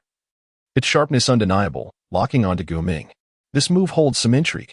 A spark of brilliance ignited in Zhou Ming's eyes. "Shall we wager?" "Indeed. But let it be understood from the outset that I will claim that very move of yours." Ding. System notification. Congratulations on activating hidden task. Another gamble. Difficulty D. Another gamble. Difficulty D. Description. Small bets sustain a family, while grand wagers lead to prosperity. Task requirements. Defeat the Flame Sovereign, Zhou Ming, in the talent trial. Task rewards. Acquire an S-rank fire attribute skill. Failure penalty. Teach Blazing Sword. Haha. Zhou Ming laughed heartily. "Do you know? Some individuals outside are brimming with urgency, wishing to prevent this from unfolding." Alas, as outsiders, they cannot intervene. The crowd murmured. Damn it, what a fool. Indeed. They are meddling excessively, Zhou Ming chuckled. Dare you still laugh, believing yourself to be formidable? Zhou Ming regarded the audacious youth before him with an expression akin to that of one observing the mentally impaired. He raised his gleaming sword and charged forth. I shall soon render you incapable of laughter. Chapter 35. The Roar of the Flame Dragon with a Sharp Hiss. The blade ignited with fierce flames, slicing through the air with a piercing sound. Ding. System notification. Flame Sovereign Zhou Ming has activated the skill, Flame Sword Technique, increasing attack power by 30 and attack speed by 30 for 5 minutes. Ding. System notification. Flame Sovereign Zhou Ming has unleashed the skill Flame Dragon Strike, dealing 500 damage to all enemy units within a 1050 range, with a high probability of inflicting knockback and launch effects. A scorching wave enveloped the surroundings. Zhou Ming, wielding the black windsword, stood resolutely, gathering strength for the impending clash. Although the destiny did not elaborate on whether the attack method belonged to elemental attacks, some truths were undeniably clear. The grandeur of this sword strike would be etched into memory forever. A cold smile graced Zhou Ming's lips as he surged forward with the speed of lightning, thrusting his blade mercilessly at the unsuspecting youth. Clang! As the two weapons collided with a thunderous roar, fierce flames erupted. Zhou Ming, channeling the might of the Flame Dragon Strike, seemed to transform into the head of a blazing dragon, exuding an intimidating aura. This sword strike, honed over 20 years, can you withstand it? Zhou Ming remained silent, steadfast and unmoving. Moments later, the Flame Dragon Strike reached its conclusion. Miss. A symbol indicating immunity slowly appeared. Zhou Ming's smile began to fade, while Zhou Ming's grin swiftly emerged. The air fell silent. Time appeared to freeze in that instant. With a devastating slash, Zhou Ming countered after successfully parrying the attack, swiftly draining Zhou Ming's health. 135. 135. Wait a moment. Zhou Ming retreated hastily, his expression shifting dramatically, losing the composure he once held. Wait for what? Zhou Ming attempted to articulate his thoughts further, but Zhou Ming's onslaught grew increasingly relentless, forcing him into a position of absolute disadvantage. Flame Cloud Slash. At a certain moment, Zhou Ming fought back, ensuring his blade met no resistance, striking accurately against Zhou Ming's armor with overwhelming force. Miss. Another symbol of immunity flashed. Brother, Zhou Ming inquired with genuine concern, have you not eaten? How can this be? Zhou Ming's eyes widened in disbelief at the scene before him. Immune to fire element attacks. How could such absurdity occur in this world? Do you know why? Zhou Ming continued to apply pressure, deliberately disrupting his focus while unleashing relentless strikes. Why? Because I am the sovereign of flames. Zhou Ming declared with authority, submit. His demeanor towards Renee and Zhou Ming stood in stark contrast, and the reason was simple. From the very beginning, the latter exhibited an extreme arrogance and an eccentric temperament. Coupled with the burden of a wager that had led to significant losses in his hands, it was certain that he would not rest until retribution was achieved. You. Zhou Ming seethed with fury, his voice laced with menace, have the audacity to reveal your name. Could he not see my name? Zhou Ming pondered, filled with uncertainty. In the talent trial, the Guardians could reveal their identities, yet the names of the participants were not to be inquired about directly. Qianing elucidated, of course. We can see each other's appearances. Zhou Ming understood. Speaking of which, it seemed that Renee, the guardian of the fifth gate, had deliberately scrutinized his visage before departing. Yet she remained unaware of his name. I shall not change my name, nor my surname. With this thought in mind, Zhou Ming declared resolutely, I am the guardian of the stars, Mo Yun. Nonsense. Mo Yun, as a spectator, was incensed. How dare you usurp my name? Very well, very well. Zhou Ming spat each word through gritted teeth. Mo Yun, I shall remember you. The humiliation of today will be repaid 100-fold in the future. Mo Yun replied, unflinching. Come then. If I fear you even a fraction, I shall not be called Mo Yun. Zhou Ming fell silent, consumed by a fierce murderous intent and a deeply concealed greed, reluctantly dissipating into nothingness. Immunity to fire element damage. Such an ability is exceedingly rare, if utilized properly. It could bring him immense opportunities. Ding. System notification. Congratulations on passing the 6th gate. Ding. System notification. Do you wish to continue challenging the 7th gate of the talent trial? Note. You may choose to forfeit. This fellow's luck is truly unparalleled. Humph. A victory without merit. Unless unforeseen circumstances arise, he is likely to attain an SS-level talent. Many formidable beings were displeased. Having defeated Zhou Ming, Zhou Ming had traversed a path in the talent trial that reached heights unattainable even by many godly powers of his level, all while maintaining an astonishing ease. Inciting envy in others. Standing still to recover his stamina, Zhou Ming awaited in silence. After a considerable time, Zhou Ming, still reluctant, finally fulfilled his wager. Ding. System notification. Congratulations on completing the task. Another bet. You have received the reward. Fire Attribute S-Level Skill Fire Dragon Strike. He has gifted me the Fire Dragon Strike? Zhou Ming was pleasantly surprised, opening his skill panel, ready to inspect its attributes, only to find the skill icon undergoing a transformation, with tendrils of fire swirling around. Dazzling in appearance. Has it advanced again? Zhou Ming was overjoyed. At this moment, the talent trial was at a crucial juncture. Taking another step forward would present formidable challenges, and the potential of his exclusive profession had erupted at just the right moment. Ding. System notification. Due to the high affinity for fire elements possessed by the Lord of Flames, the skill Fire Dragon Strike, S level, has advanced to Flame Dragon's Roar, Rare S level. Flame Dragon Roar, Rare S class. Description. A unique technique inspired by the Fire Dragon, mastered by the Lord of Flames. Skill effect. Harnesses the power of fire elements to enhance oneself, unleashing the might of the Flame Dragon. Inflicting 800 damage on all enemy units within a range of 2100 in front, with this attack guaranteed to cause either a knock-up or knockback effect. Cooldown, 30 minutes. The power is truly terrifying. After meticulously reading the description of Flame Dragon Roar, Zhou Ming was certain he had acquired a skill that could be deemed a decisive move in team battles. Although this ultimate ability does not focus on single-target damage, its ferocity and the assured control of knocking enemies away were undeniably rare. This gamble is quite timely, Qianing remarked. In the face of his opponent in the 6th level, Zhou Ming suddenly proposed a wager, perhaps intending to take a step forward at this crucial juncture. To that end, he did not hesitate to feign ignorance, thereby offending a formidable adversary adept in the use of fire elements. When opportunity arises, one must strive to seize it. Zhou Ming took a deep breath and selected to continue the challenge on the system panel. He was eager to witness just how formidable the level was that could compel Qianing to retreat, a challenge that even the demon god could not dare to envision. Young man, it is your turn to fall, Song Xian murmured to himself. Unlike the previous 6 levels, the guardian of the 7th level had never been random. It was always the same individual. Regardless of the time or stage one participated in the talent trials, reaching the 7th level meant there was no escaping him. Chapter 36. Talent. The challenge continues. Zhou Ming did not halt his progress. With unwavering determination, he prepared to confront the adversary of the 7th level. With a swift motion, a young man, whose appearance suggested he was of a similar age, was teleported to a space 10 meters away, clad in a gray robe.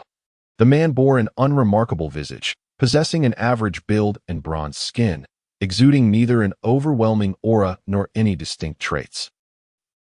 Level, 31 health, 3380 attack, for 68468 defense, 282,282 skills. Blink, Spatial Blade, Limitless Slash, Shadowless Sword Technique, Time Reversal, Spatial Folding. Description.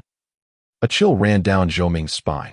The obscured name and prowess of this individual hinted at an identity that transcended common understanding. Fortunately, his stats mirrored Zhou Ming's, eliminating the risk of overwhelming numerical superiority. It was time to fight with all his might. Qianying's tone was unusually grave at the outset. I was unable to gauge his limits. I hope you can surpass my journey. In this moment, she could not divulge much information about the opponent, particularly concerning his skills. Such restrictions were imposed by the rules themselves. In the pursuit of absolute fairness, neither party could be afforded any advantage. You are formidable. I may not necessarily triumph over you. The man clasped his fists in a respectful gesture, devoid of arrogance or hostility, and courteously invited Zhou Ming to commence. Zhou Ming reciprocated the gesture. The individual named Zhou Ming was indeed insufferably clever, compelling Zhou to ascend to new heights. As for the battle between these two, I found myself rather hopeful that Zhou Ming would not be vanquished. Their foundational attributes were closely matched, yet the disparity in skill strength could very well be vast. In an instant, the attention of all onlookers was riveted upon the two, particularly as their gazes swept over the man, evoking a sense of reverence. Since his emergence, He had seemingly extinguished the aspirations of all beings on the Tianming continent regarding SSS-level talent. Many believed he would firmly secure his position as the unrivaled champion of his tier, invincible. Yet his declaration of "I may not necessarily triumph over you" effectively placed Zhou Ming on equal footing, compelling them to regard him with seriousness. Having exchanged glances, Zhou Ming gripped his sword tightly and initiated the assault, closing the distance with swift intent as the Sword of Radiance was unleashed silently. Could he now dispense with the skill's initiation? Song Xian was taken aback.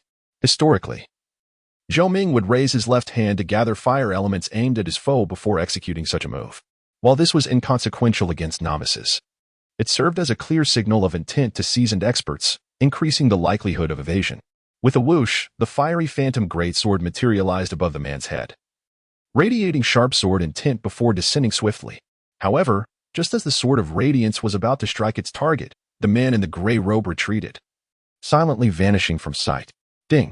System prompt. Has activated the skill, Blink, allowing instantaneous movement to any location within a 20 by 20 range. Ding. System prompt. Has activated the skill, Spatial Blade. The next strike will deal 200 damage and reduce the enemy's attack speed by 20. Zhou Ming's heart raced, and he swiftly turned around, knowing there was no time to block. Instead, he unleashed a tearing slash, engaging in a fierce exchange of blows. 408. 262. Although both dealt 200 damage, Zhou Ming's advantage was evident, as he had the advantage of the Sly Hero ability, which diminished the opponent's attributes by 10, thus tipping the scales in his favor. How did you know I would appear behind you? The gray-robed man retreated, evading the onslaught. I guessed, Zhou Ming replied. His deduction was indeed a guess. Typically, skills involving instantaneous movement in a duel are employed to evade attacks at the moment they are launched, often opting for a surprise strike from behind or the side. The gray-robed man paused momentarily, then nodded in acknowledgement. Very perceptive. With that, his figure vanished once again. No cooldown. Zhou Ming's pupils constricted. Indeed, the gray-robed man reappeared at Zhou Ming's less advantageous left side, striking him at the waist with his sword. After the successful blow, he retreated, declaring, 3 seconds. Zhou Ming frowned. That's a bit short. He quickly moved towards the distant, hazy expanse of the trial space. What is he doing? Some wondered. Bang. At one moment, Zhou Ming collided with an invisible barrier, nearly losing his balance. As expected, there was an air wall. Zhou Ming was not surprised. The trial space appeared boundless, but it was unreasonable to allow participants to roam freely. Thus, boundaries must exist. Anyone who had played a game would be familiar with air walls, utilizing the edge of the space to restrict the opponent's movement. A clever tactic. Many recognized his intent. With his back to the air wall, Zhou Ming turned to face his opponent, only to find him standing still, hesitating to act. Clearly, by choosing to occupy a favorable position, the gray-robed man also limited his own movement. If a draw was not a victory, he lacked the incentive to close in. Fireball technique. Zhou Ming initiated a ranged attack, but the gray-robed man effortlessly evaded it. Seeing this, Zhou Ming promptly opened his class panel. Ding. System prompt. Do you wish to use the exclusive ability, Pride of Heaven? Yes. Zhou Ming consented. He had reserved such a crucial method, intending to use it as a trump card, determined by the specific circumstances of the battle to decide which skill to bind. Ding. System prompt. Please select a skill to bind. Sword of Radiance. Zhou Ming made his decision without a moment's hesitation. Currently, remote skills are scarce, and the Sword of the Blazing Heaven reigns supreme, unmatched in its prowess. Ding. The system alerts. Due to the effect of Pride of Heaven, your skill, Sword of the Blazing Heaven, has advanced to exclusive S rank. Sword of the Blazing Heaven, exclusive S rank. Description. A formidable skill that touches the threshold of SS rank, exhibiting remarkable versatility. Skill effect. Summons a colossal sword of fire in midair, targeting units within an 80-meter radius, delivering damage equivalent to 750 of the user's attack power. Guaranteed to inflict suppression effects, and reducing movement speed by 60 for 5 seconds. Additional effect. From the point of impact, fiery waves radiate outward, dealing 80 damage to units within a 30-meter area, with a moderate chance of causing burns and a slight chance of knocking back. Specific probabilities depend on the disparity between both parties. Cooldown, 20 seconds, upgradable. The damage is explosive, and all aspects have been enhanced, yet during the battle, Zhou Ming could only make a hasty sweep. The Sword of the Blazing Heaven. Zhou Ming unleashed it once more. This move is futile against me. The gray-robed man vanished, appearing 20 meters away. Boom. The great sword descended. The torrent of fire element energy surging forth like a tidal wave, engulfing a substantial 30-meter area. This was precisely what Zhou Ming required. The attack's reach exceeded the distance of the man's instantaneous movement. 141. The damage number flashed. Despite the gray-robed man's elusive nature, he was still scorched by the flames. Consequently, he was compelled to adopt a defensive stance, transforming into the assailant. Whoosh. As expected, after 3 seconds, the gray-robed man appeared beside Zhou Ming. His attack speed escalated dramatically, strikes so swift they left afterimages, rendering defense nearly impossible. Ding. The system alerts? Has utilized the skill, Infinite Slash, reducing attack damage by 30 while increasing attack speed by 200, lasting for 1 minute. Ding. The system alerts? Has employed the skill, Shadowless Sword Technique, enhancing attack speed by 50, enduring for 2 minutes. Zhou Ming was taken aback, retaliating with his sword. Yet he barely managed to strike the opponent once amidst a flurry of 3 or 4 blows directed at him. Furthermore, with the 3-second cooldown on the instantaneous movement, evasion was still possible. Within mere moments, Zhou Ming's health plummeted rapidly. 60, 30, roar. Seizing the opportune moment, Zhou Ming summoned a surge of flames. And with a swing of his sword, it transformed into a fearsome dragon's head forged from fire, roaring forth, igniting the air with brilliance and causing the temperature to soar. Flame Dragon's Roar. The colossal dragon collided with the gray-robed man, launching him backward for 2 seconds. 1,632. An astonishing amount of damage, nearly halving the gray-robed man's health. Die. Taking advantage of his opponent's incapacitated state, Zhou Ming canceled the Flame Dragon's Roar, and with the brief 20-second cooldown, the Sword of the Blazing Heaven struck down once more. 1,326. No suppression was generated. The exaggerated damage swiftly eliminated the Guardian of the 7th level. Had they won? A collective gasp filled the air, disbelief etched on their faces. Yet, before they could ponder further, the figure in the gray robe reappeared at the location he had previously traversed, his health points significantly restored. Ding. System notification? Has activated the skill Time Rewind, reverting his state and position to 10 seconds prior.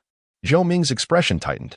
Frankly, the tactics of the individual before him felt rather unscrupulous. This level was exceedingly challenging. Qianing was at a loss. Abilities related to time and space were formidable indeed. And the fact that the adversary had mastered both at level 31 was simply preposterous. This was the end. The gray-robed man's health returned to approximately 60, and he lunged forward once more with his sword. You are the first of your rank to have slain me. Is that so? Zhou Ming remained impassive. Flames of elemental fire erupting in a conflagration, interspersed with dark matter, forming a protective armor around his body, akin to the descent of a fire deity. Then, you shall find that I am also the first of my rank to defeat you twice. Ding. System notification. Zhou Yu World has activated the skill, Flame Demon Armor, granting himself 50 resilience and immediately acquiring a shield value equivalent to 30 of his maximum health. Furthermore, during the skill's duration, all forms of damage dealt are increased by 50, lasting 2 minutes. The shield, amounting to 30 of his maximum health, allowed Zhou Ming to persist further. 306. 91. Both dealt ordinary attacks, one with a 50 damage increase, the other with a 30 damage decrease, further widening the gap in damage dealt. The gray-robed man's attacks were flamboyant, yet Zhou Ming countered with a single strike against 3. Your methods are truly unscrupulous. The gray-robed man struggled to withstand the onslaught. The exchange of health points was unfavorable to him. The instantaneous bursts of power were bizarrely potent, capable of eliminating him in an instant, utterly unreasonable. Not as unscrupulous as you. Zhou Ming fought desperately to exchange health points. He was acutely aware that his opponent was doing the same. Fully cognizant of the short cooldown of the Sword of Heaven's Wrath and reluctant to prolong the confrontation, the onlookers murmured, "Neither of you is in a position to utter such words." In a mere span of seconds, both combatants found themselves on the brink of death. Die. In a climactic moment, both transformed into relentless warriors. The gray-robed man canceled his attack speed enhancement, restored his damage, and unleashed a 400 damage spatial fold, manipulating the very fabric of space like paper toward Zhou Ming. In the next moment, the Sword of Heaven's Wrath descended upon him. 590. 1,326. Their health points simultaneously depleted. Zhou Ming, a draw? Doesn't a draw signify my defeat? Amidst the overwhelming tension, both were resurrected at the same spot. The gray-robed man clasped his fists in salute. I am Ning Wuxian. Zhou Yu whirled solemnly returned the gesture. Thank you for the valuable lesson. Ning Wuxian. The name is indeed quite formidable. Those lacking sufficient strength and character may find it difficult to command respect. Brother Zhou's prowess is truly admirable. Ning Wuxian sighed. Next time, I shall treat you to a drink. Zhou Ming nodded absolutely. Until we meet again. Ning Wuxian cast a profound glance at the young man, his figure gradually fading away. Meanwhile, a notification resonated in Zhou Ming's ears. Ding. System prompt. Congratulations on successfully completing all talent trials you have received. Chapter 37. SSS Class Talent Ding. System notification. Congratulations on successfully passing all talent trials. You are now eligible to select a corresponding talent tier. Ding. System notification. Congratulations. You have acquired the option to choose an SSS class talent. Note, all selectable talents are intricately linked to your profession, skills, and combat style. SSS class. Zhou Ming felt a surge of exhilaration, nearly overwhelmed with emotion. Hard work bears fruit. After all the effort put into overcoming the trials, he finally had the opportunity to engage with the highest tier of talents. Had he truly triumphed over that individual? Triumph? It was merely a draw. Nevertheless, it was evident that this young man possessed extraordinary potential. No wonder the Queen of Divine Flames decisively entrusted such an opportunity as the Divine Demon Pearl to a complete stranger. The observing gods were engulfed in complex emotions, a blend of envy, jealousy, greed, and murderous intent. A commoner is innocent, yet possessing a treasure is a crime. The more outstanding Zhou Ming's global exploits became, the stronger their animosity grew. After all, both parties had long been at odds. Swish, swish, swish. As the talent trials officially concluded, a myriad of energy orbs materialized in the pure white space, each orb shimmering in a spectrum of colors, gathering around Zhou Ming, awaiting his selection. Ding. System notification. You have 30 minutes to choose your talent. Zhou Ming dared not tarry. He swiftly reached out to gently brush against the energy orbs, and relevant information immediately sprang forth, presenting itself before him. City Incineration. S-Class all area of effect skills increase damage by 50 and range by 50. Flame Sovereign. SS-Class Fire Element skills increase damage by 100 and attack speed by 20. Crimson King. S-Class health increases by 60 and regenerates 0.5 per second. These talents were exceptionally compatible with him, rendering any notion of them being subpar utterly unfounded. Qianing advised him to select from the higher tiers without hesitation, assuring him it was the right choice. Excellent. Zhou Ming was of the same mind. Presently, the energy orbs appearing before his eyes were predominantly S-Class, with a few SS-Class among them. However, after successfully passing the trials, he could hardly focus on the lesser options. With urgency, he scanned through the talents and quickly discerned that the larger the orb, the more pronounced its effects. Zhou Ming meticulously searched until his gaze settled upon a resplendent golden-red energy orb. Its size was particularly remarkable, commanding a significant space and repelling the other orbs from approaching. Without hesitation, he stepped closer, filled with eager anticipation, and reached out to touch Supremacy. SSS class. The possessor can unconditionally replicate another S talent, elevating its tier by 1. Gasped. Zhou Ming could not help but inhale sharply, struggling to believe the talent before his eyes. A divine skill. This was undoubtedly a divine skill. The stronger the opponent, the stronger he became, ensuring he would never be obsolete. For other energy spheres, Zhou Ming could hardly spare a glance. Hastily stowing them away as if they were precious treasures, his face aglow with delight. What harm amplification or life enhancement could possibly compare to the presence of Junlin? All rendered utterly insignificant. System, my friend, I adore you. What talent has so stirred your excitement? Qianing inquired curiously. It's a secret, Zhou Ming replied, beaming with joy. Unexpectedly, you managed to strike back. Qianing chuckled, not taking it to heart. In this world, who does not harbor a few small secrets? Ding. The system prompted, do you wish to bind the talent, Junlin? Note, once bound, the talent cannot be changed and will accompany you permanently. Yes, yes, yes. Zhou Ming responded thrice, fearing any unforeseen mishap. Swish. Upon making his decision, the golden-hued energy sphere transformed into a torrent of energy, surging into his chest, igniting the fire elements within him and banishing all fatigue, leaving him invigorated. What talent did he choose? Seeing his elation, it was undoubtedly an SSS-level talent. He must be contained swiftly, otherwise, the consequences would be dire. With a myriad of thoughts, the deities withdrew their gaze. The talent trial had come to a close. Even Ning Wuxian could not halt Zhou Ming's journey. Henceforth, it was the latter who would relish the fruits of victory. Within this untouchable space, even if they wished to investigate, they had no means to do so. After a lengthy period, the overwhelming energy was completely absorbed by Zhou Ming, who felt refreshed. The system's chime echoed in his ears, heralding the official conclusion of the talent trial. Ding!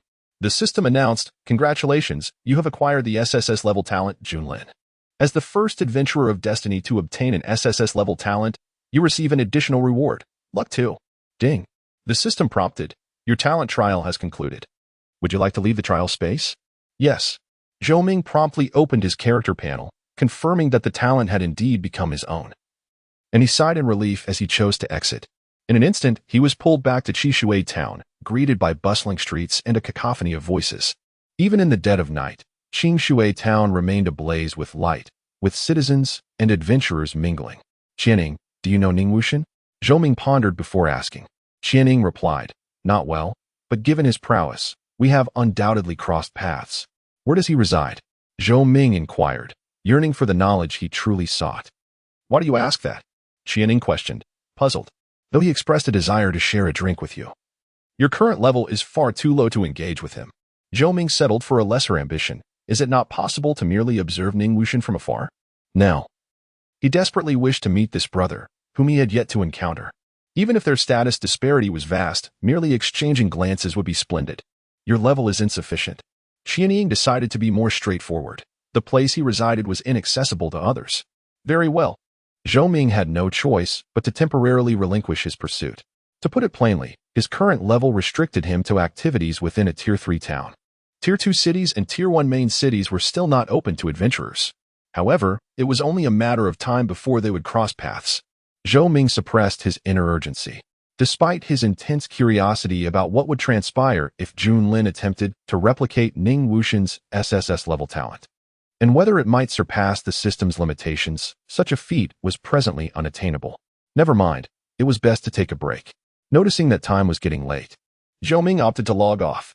Tomorrow, he had promised Tingfeng Shiyu that he would accompany them in leveling up, and he certainly would not go back on his word.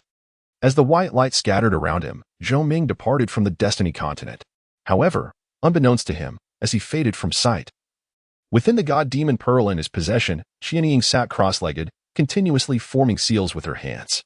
Her consciousness detached from her body, transformed into white light, and attempted to pursue. Bang! Soon, she encountered an insurmountable barrier. Even with all her strength directed at it, she could only cause it to tremble slightly. Unable to shatter it, it appeared that breaking through was not feasible at this moment. Qianing furrowed her brow slightly. For the indigenous people, adventurers were considered foreigners, hailing from a mysterious realm. She was quite eager to experience what the world of adventurers was like and to understand the nature of life in that distant land. Chapter 38. Discussions across the internet. With a heavy sigh, Zhou Ming removed his helmet, exhaling a breath laden with fatigue. Unbeknownst to him, he was drenched in sweat, his clothes thoroughly soaked. The fierce battle against Ning Wuxian had weighed heavily upon him, yet he ultimately achieved his desired outcome. He was convinced that it would be exceedingly rare to encounter a talent surpassing the supreme SSS level, although he had not received any immediate enhancements from this talent. He knew that henceforth, when facing formidable opponents, he would possess a talent more potent than theirs, a distinct advantage that was self-evident. Setting aside his tumultuous thoughts, Zhou Ming rose to freshen up before peacefully retiring for the night, filled with anticipation for the morrow. At that very moment, in a courtyard within the capital city, Zhang Nianwen inquired of his grandson, how much longer? He had observed the battle between Shouyu World and the Beggar Gang, convinced that the latter could not remain arrogant for long. 2 days, Zhang Liwei affirmed confidently. In just 2 days, I shall inherit the legacy of that formidable figure, and at that time, I will publicly challenge Shouyu World and claim the bounty. Could there be any unforeseen circumstances? Zhang Nianwen pressed, seeking reassurance. None whatsoever. Zhang Liwei replied with a smile. Before the leaderboard was revealed, I had my reservations, but now I harbor no fears. That is well, Zhang Nianwen nodded in satisfaction. Although he found it challenging to make his mark within the game Destiny, he understood the immense impact talent could have on combat prowess. Initially, many speculated that Zhou World possessed an SS-level talent, only for their expectations to plummet when the leaderboard was unveiled. He hadn't even cracked the top 100. As for those beyond the 100th rank, they were no longer worthy of attention. Just then, a subordinate rushed in, breathless. "Zhang Lao, it's bad news. What is it that has you in such a tizzy?" Zhang Yinwen chided. "Just now, Zhou World has acquired an SSS-level talent, causing a sensation throughout the city. Everyone is discussing it." "What did you say?" Both Zhang Yinwen and Zhang Liwei exclaimed in unison, their faces etched with shock. Shortly thereafter, Zhang Yinwen, still reeling from the news, received a call from Lin Zhongshan, who lamented, "Zhang Lao, perhaps we have both misjudged the situation this time." That night, many found themselves sleepless, and numerous international organizations had already commenced investigations. The singular SSS-level talent had emerged in the eastern region, claimed by a player with the game ID of Zhou World. This news was explosively sensational. I thought Zhou World had faltered, only to discover he managed to endure until level 30 before activating his talent. Damn it, he is back on his feet.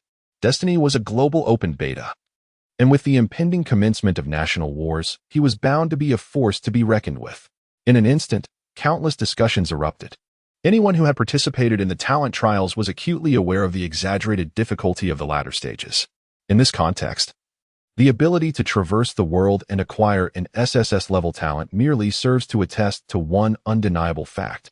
He has conquered the game, from beginning to end. He has vanquished every guardian.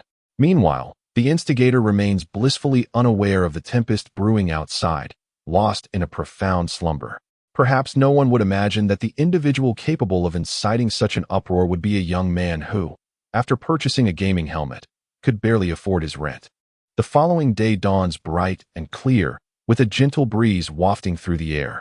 After a restful slumber, Zhou Ming fills his stomach with 2 fried dough sticks and 6 pan-fried buns for breakfast before logging back into the game. Beep. Upon entering the game, he receives a congratulatory message from listening to the wind and playing in the rain. "Congratulations, esteemed player, on attaining an SSS-level talent, renowned far and wide." "What luck?" Zhou Ming humbly replies, then smiles and asks, "Where are you?" "At the town gate," responds listening to the wind and playing in the rain with a humorous emoji. "I've been waiting for ages." "All right, I'll be there shortly." Zhou Ming hastens towards the meeting point, at the entrance of Clearwater Town, from a distance. Listening to the wind and playing in the rain spots Zhou Ming and rushes to greet him, exclaiming, "Esteemed player, you have monopolized the internet's attention yesterday. Is that so?"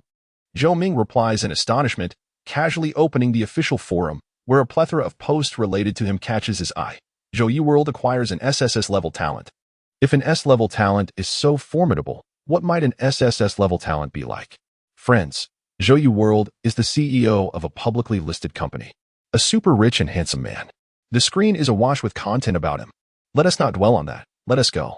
Zhou Ming is not overly concerned with the news and promptly leads listening to the wind and playing in the rain to the leveling point. On the way, he opens one particularly intriguing post for a closer look. A CEO of a publicly listed company, a super rich and handsome man? Zhou Ming cannot help but commend the keen insight of the poster, who has nearly hit the mark. Yet, he finds the content of the post rather unappealing. Friends. According to a close friend of mine, Zhou World is indeed a super rich and handsome man in real life. However, it's unfortunate that he already has a girlfriend. It is said she is 36 years old, just as ordinary as I am. Yet Zhou World does not seem to mind.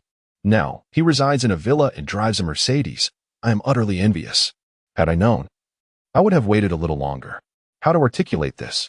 The content of the post is overly intricate, making it challenging to assess at a glance.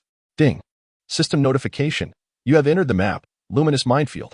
Unbeknownst to them, the two have arrived at the leveling point, where they are greeted by the sight of undulating, jagged mountain terrain, the mountains carved into tiered mine passages, quite a majestic sight.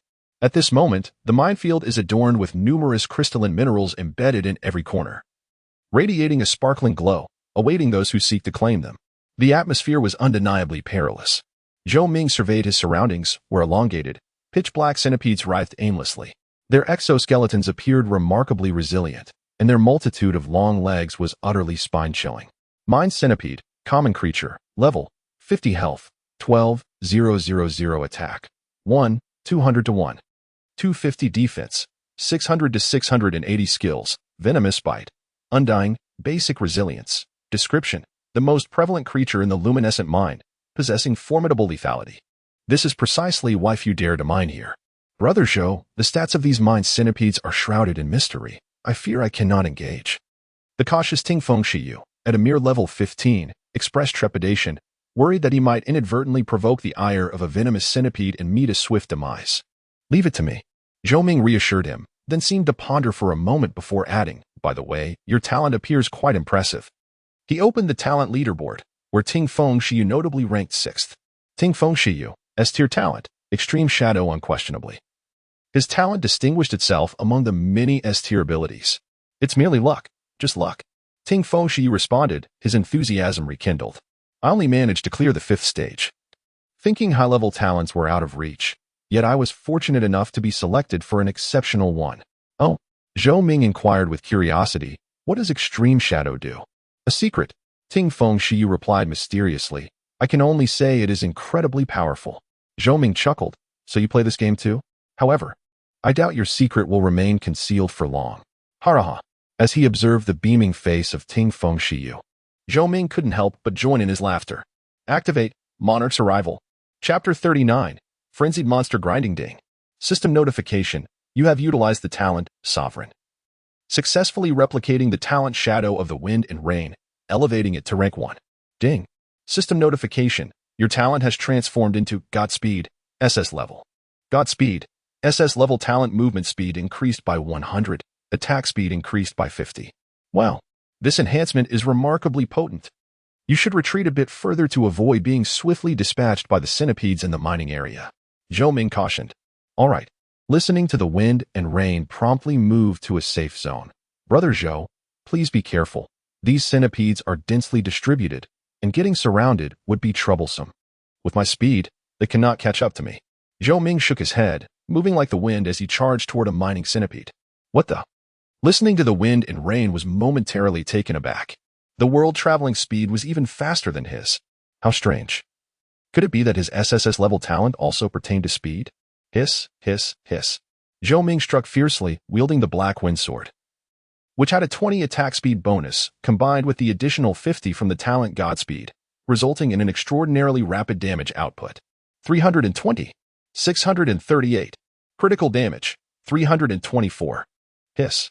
Under continuous assault, the mining centipede would not remain passive. It immediately opened its mandibles and launched a venomous bite. Miss. Zhou Ming casually sidestepped the attack, his actions unperturbed as he swiftly harvested its life. It cannot be denied that an increase of 100 in movement speed provides an immense advantage in the early stages of the game.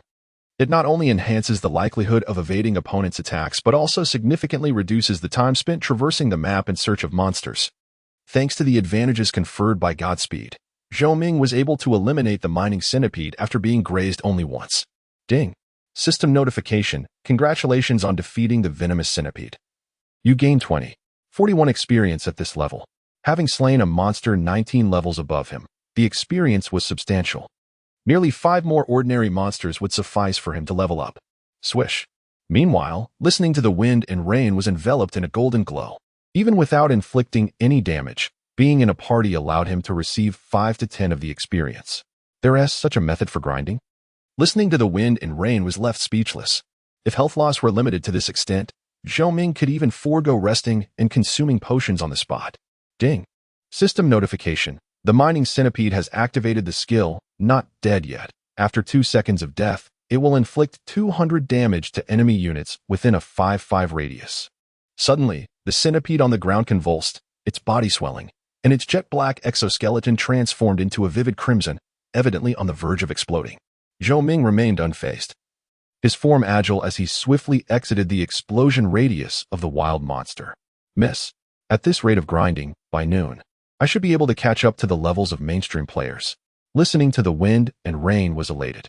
Zhou Ming furrowed his brow, expressing his dissatisfaction. This pace is simply too slow. Is it? Listening to the wind and playing in the rain responded, looking perplexed.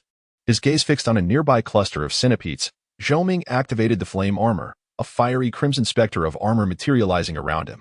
He then formed a fist, summoning the fire element.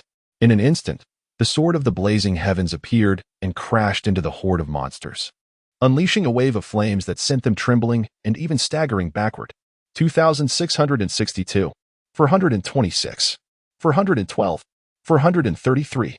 A multitude of damage numbers erupted forth as Zhou Ming unleashed a fireball spell, simultaneously consuming potions and charging into the fray. Although engaging in a group assault diminished the chance to evade damage, it significantly accelerated the pace of monster extermination. He paid no heed to the health of the venomous centipedes, focusing instead on maintaining his own health above 50%. As 20 seconds elapsed, the sword of the blazing heavens activated once more. In a mere 5 minutes, 6 venomous centipedes lay defeated. With a swish, golden light scattered across the ground. In that moment, Zhou Ming and listening to the wind and playing in the rain both leveled up, the latter now tantalizingly close to reaching level 17. Let us seek out the next spawn point, Zhou Ming declared, picking up a total of 10 silver coins that had dropped. Okay. Listening to the wind and playing in the rain hurriedly matched his pace. From then on, Zhou Ming methodically continued to slay monsters, with each venomous centipede defeated. His experience bar visibly surged. Around midday, after 4 hours of relentless effort, Zhou Ming attained level 35, achieving an astonishing rate of leveling up once per hour. This was, of course, aided by talent bonuses that further enhanced his efficiency in grinding. Additionally, he had looted 2 pieces of equipment, both silver-grade gear that could only be worn at level 40. That should suffice. Zhou Ming glanced at listening to the wind and playing in the rain. What is your ranking now? 9th. Listening to the wind and playing in the rain cast a glance at the level leaderboard, his emotions a tangle. Previously, he had been ranked far beyond the tens of thousands. Yet, in just one morning, he had surged to 9th place in the Eastern District leaderboard. While this was remarkable, what troubled him was how he had achieved this standing without any real effort. Merely coasting along and relying on Zhou Ming's prowess to earn a place among the top 10, leaving him feeling quite uneasy. This is utterly exhilarating. Shall we call it a day? Zhou Ming inquired. Truthfully, we should have stopped long ago. Listening to the wind and playing in the rain scratched his head, feeling embarrassed. But this leisurely pace is far too enjoyable, and I find myself unable to pull away. Ding. System notification. Listening to the wind and playing in the rain has exited the team. Very well. Listening to the wind and playing in the rain waved his hand. Thank you for your hard work, esteemed one. I will take my leave for now. Should you require my assistance in the future, do not hesitate to call. How fortuitous. Zhou Ming suddenly remarked. Listening to the wind and playing in the rain paused in his tracks. Is there something you need help with, brother? Zhou Ming smiled warmly as he placed his hand on the shoulder of listening to wind and rain. Since you have encouraged me to speak freely, it would be rather unbrotherly of me to keep things to myself. Wouldn't you agree? Gulch. Listening to wind and rain swallowed nervously, his heart racing. What is it that you need? For some inexplicable reason, this exchange evoked a sense of déjà vu within him. Rest assured, the task is not overly complicated. Zhou Ming replied earnestly. I kindly ask for your assistance in locating a golden tier boss, but with one stipulation, it must be of the fire element. Theoretically, at this juncture, his equipment and level were still woefully inadequate to confront a golden tier boss. However, if the boss's skills were fire-based, the situation would be quite different. Oh, now I understand. Listening to wind and rain exclaimed, grasping Zhou Ming's intentions. He aimed to maximize his own advantages and claim the prestigious first kill of a golden tier boss. Very well. Listening to wind and rain set aside his playful demeanor. Since this is a request from Brother Zhou, I shall exert every effort. He understood well the significance of securing a first kill, a distinction that few could hope to attain as the second player to defeat a golden tier boss. As he watched listening to wind and rain depart, Zhou Ming resolved to grind solo for a while longer. Your idea is commendable, Jining praised. Utilizing all permissible strategies within the rules to secure greater benefits is indeed a hallmark of the strong. Zhou Ming chuckled. Knowing that the second phase of the 7 deadly sins trial is imminent, how could I remain unprepared? The sin of jealousy will activate within 48 hours. He was eager to bolster his own trump cards. Moreover, the ability to be immune to fire damage was an immense advantage. To remain idle would be nothing short of folly. By the way, suddenly, Zhou Ming had a thought. He retrieved the divine demon pearl from his bag, within which a miniature version of Qian could be seen meditating and recuperating, exquisitely crafted and undeniably adorable. Speaking of which, Qianying was a top-tier powerhouse capable of navigating the 6th level of the talent trial. Therefore, her talent must surely be classified as SS grade. Wouldn't you agree? Chapter 40. The celestial beast. With a sense of curiosity regarding Qianying's extraordinary talent, Zhou Ming endeavored to activate his authority. Ding! A system notification resonated. Please note, this talent is exceptionally unique and exclusive to females, rendering it unreplicable. Zhou Ming. Exclusive to females? This is a first. As if sensing Zhou Ming's actions, Qianying couldn't help but chuckle. My talent is not as remarkable as you might imagine. It is hardly something you would desire. Although she was unaware of the specific talent Zhou Ming had chosen during the trial, the sudden surge in his attack and movement speed, combined with his conversations with friends, allowed her to vaguely infer the nature of it. Undoubtedly, the talent for traversing the world was formidable, and moreover, it was boundlessly powerful. Nevertheless, Zhou Ming's intrigue towards Qianying's talent intensified. It is well known that all talents align closely with their bearers. There is no such thing as a mediocre ability. A sentiment that originated from Qianying herself. Suddenly, Qianying's tone shifted to one of astonishment as she emerged from the divine demon pearl to stand beside Zhou Ming. I never expected it to appear here. Who? Zhou Ming inquired. Qianying raised a slender finger, reminiscent of a green onion, to her cherry lips, signaling silence, while simultaneously concealing his presence. Zhou Ming immediately held his breath, his heartstrings taut. Could it be that another formidable being had come to confront them? Soon, a melodious and crisp bird call echoed through the air. Zhou Ming's heart raced as he followed the sound, his gaze landing upon a graceful and agile swallow. Its feathers were glossy and black, its form petite, with wings that fluttered lightly. At that moment, the swallow perched quietly on a mineral, its head swaying side to side as if searching for something. In a swift motion, Zhou Ming, hiding in the shadows, had yet to grasp the origin of the swallow when he observed the stone beneath it emanating a vibrant red glow, its shape transforming. At this moment, Qianying whispered telepathically, "This is the one and only Xian bird of the Destiny continent." As she spoke, she projected her findings before Zhou Ming. Heaven and Earth Spirit Beast Xian Bird, Divine Boss, Level, 1 Health, 100 Attack, 1 Defense, 1 Skills. Immortality, Fortune Divination, Misfortune Divination, Super Lucky Star. Description: a mysterious avian that soars freely across the Destiny continent. You may encounter it anywhere, but it will not linger for long. Goodness, it is actually a divine boss. Hint: a level 1 divine boss. Zhou Ming's heart raced uncontrollably. Compelled by an inexplicable force, he opened his bag to examine the A-grade rare item, the pet capture stone, that he had obtained from Emoyun. At that moment, the pet leaderboard was dominated by summoners, as pets had yet to be made available to other classes, leaving him uncertain whether he could capture it. No more thinking.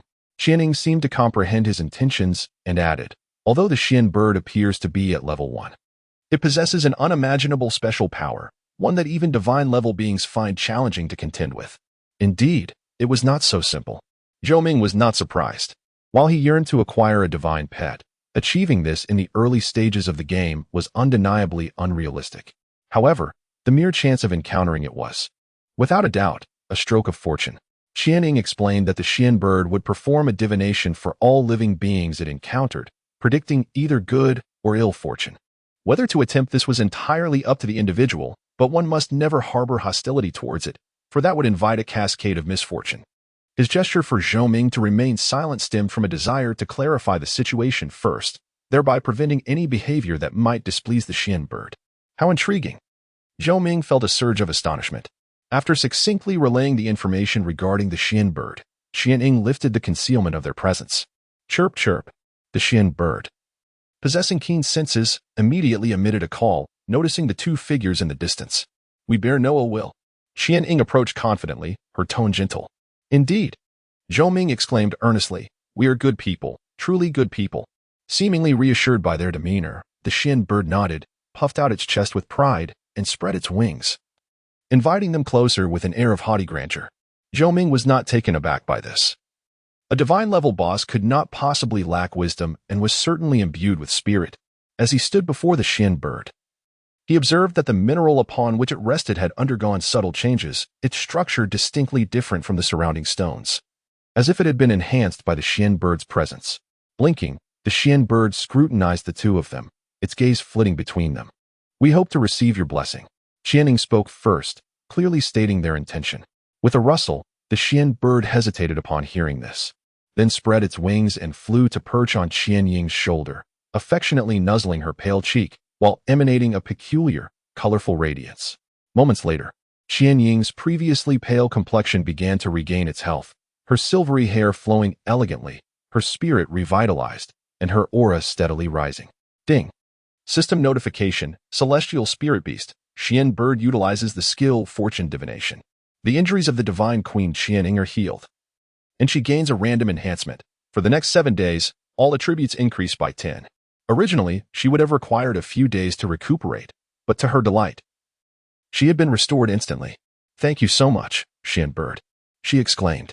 The Xian bird returned to its original position, displaying a friendly demeanor. "I too wish to receive your blessing," Zhou Ming interjected. Upon hearing this, the Xian bird turned its gaze towards Zhou Ming, scrutinizing him for a prolonged moment, its eyes reflecting uncertainty. After what felt like an eternity, it unfurled its wings once more, releasing a wave of dark, ethereal light. "Wait." Qianying's expression shifted slightly. "This is not the fortune divination, Zhou Ming. Is it not a fortune-telling of misfortune? Then does that imply?" As if to validate Zhou Ming's conjecture, a sinister tidings swiftly reached his ears. Ding! System notification. The celestial spirit beast, Xian Yao, has employed the skill, Doom Divination. Your luck has diminished by 99 for 3 days, accompanied by a random debuff. Speech speed reduced by 50, lasting for 2 hours. He is not a foolish bird. The smile on Zhou Ming's face evaporated, his words now sluggish and laced with bitterness. Fortune-telling for Qianing, yet misfortune for him? What does this signify? Chirp. Seemingly amused by an intriguing occurrence, Xian Yao incessantly squawked, flapping its wings as if in fits of laughter. "Damn it! I cannot endure this any longer."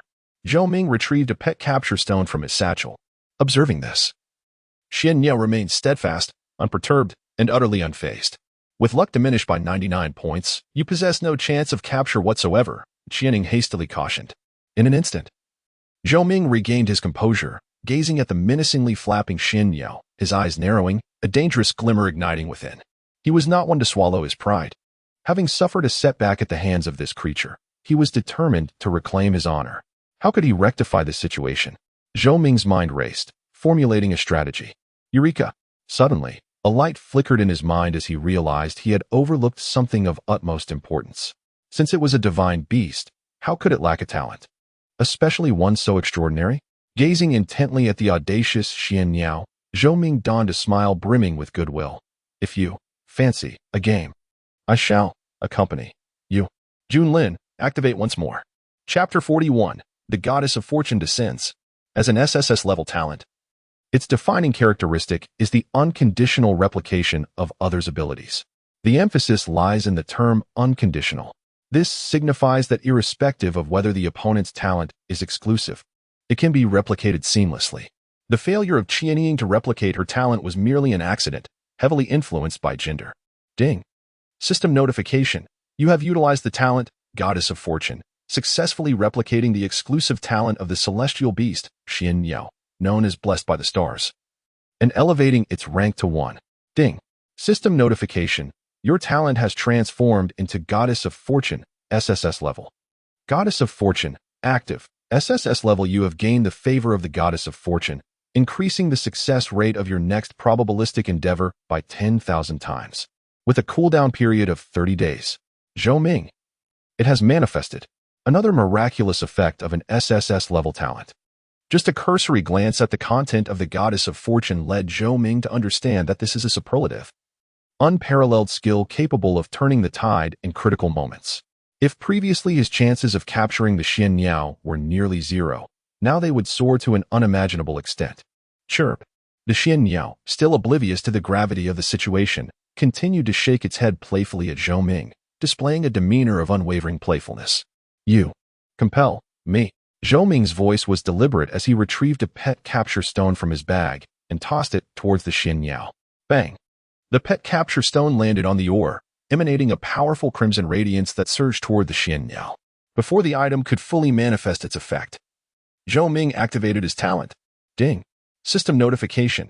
You have activated the talent, Goddess of Fortune, increasing the success rate of your next probabilistic endeavor by 10,000 times. Boom.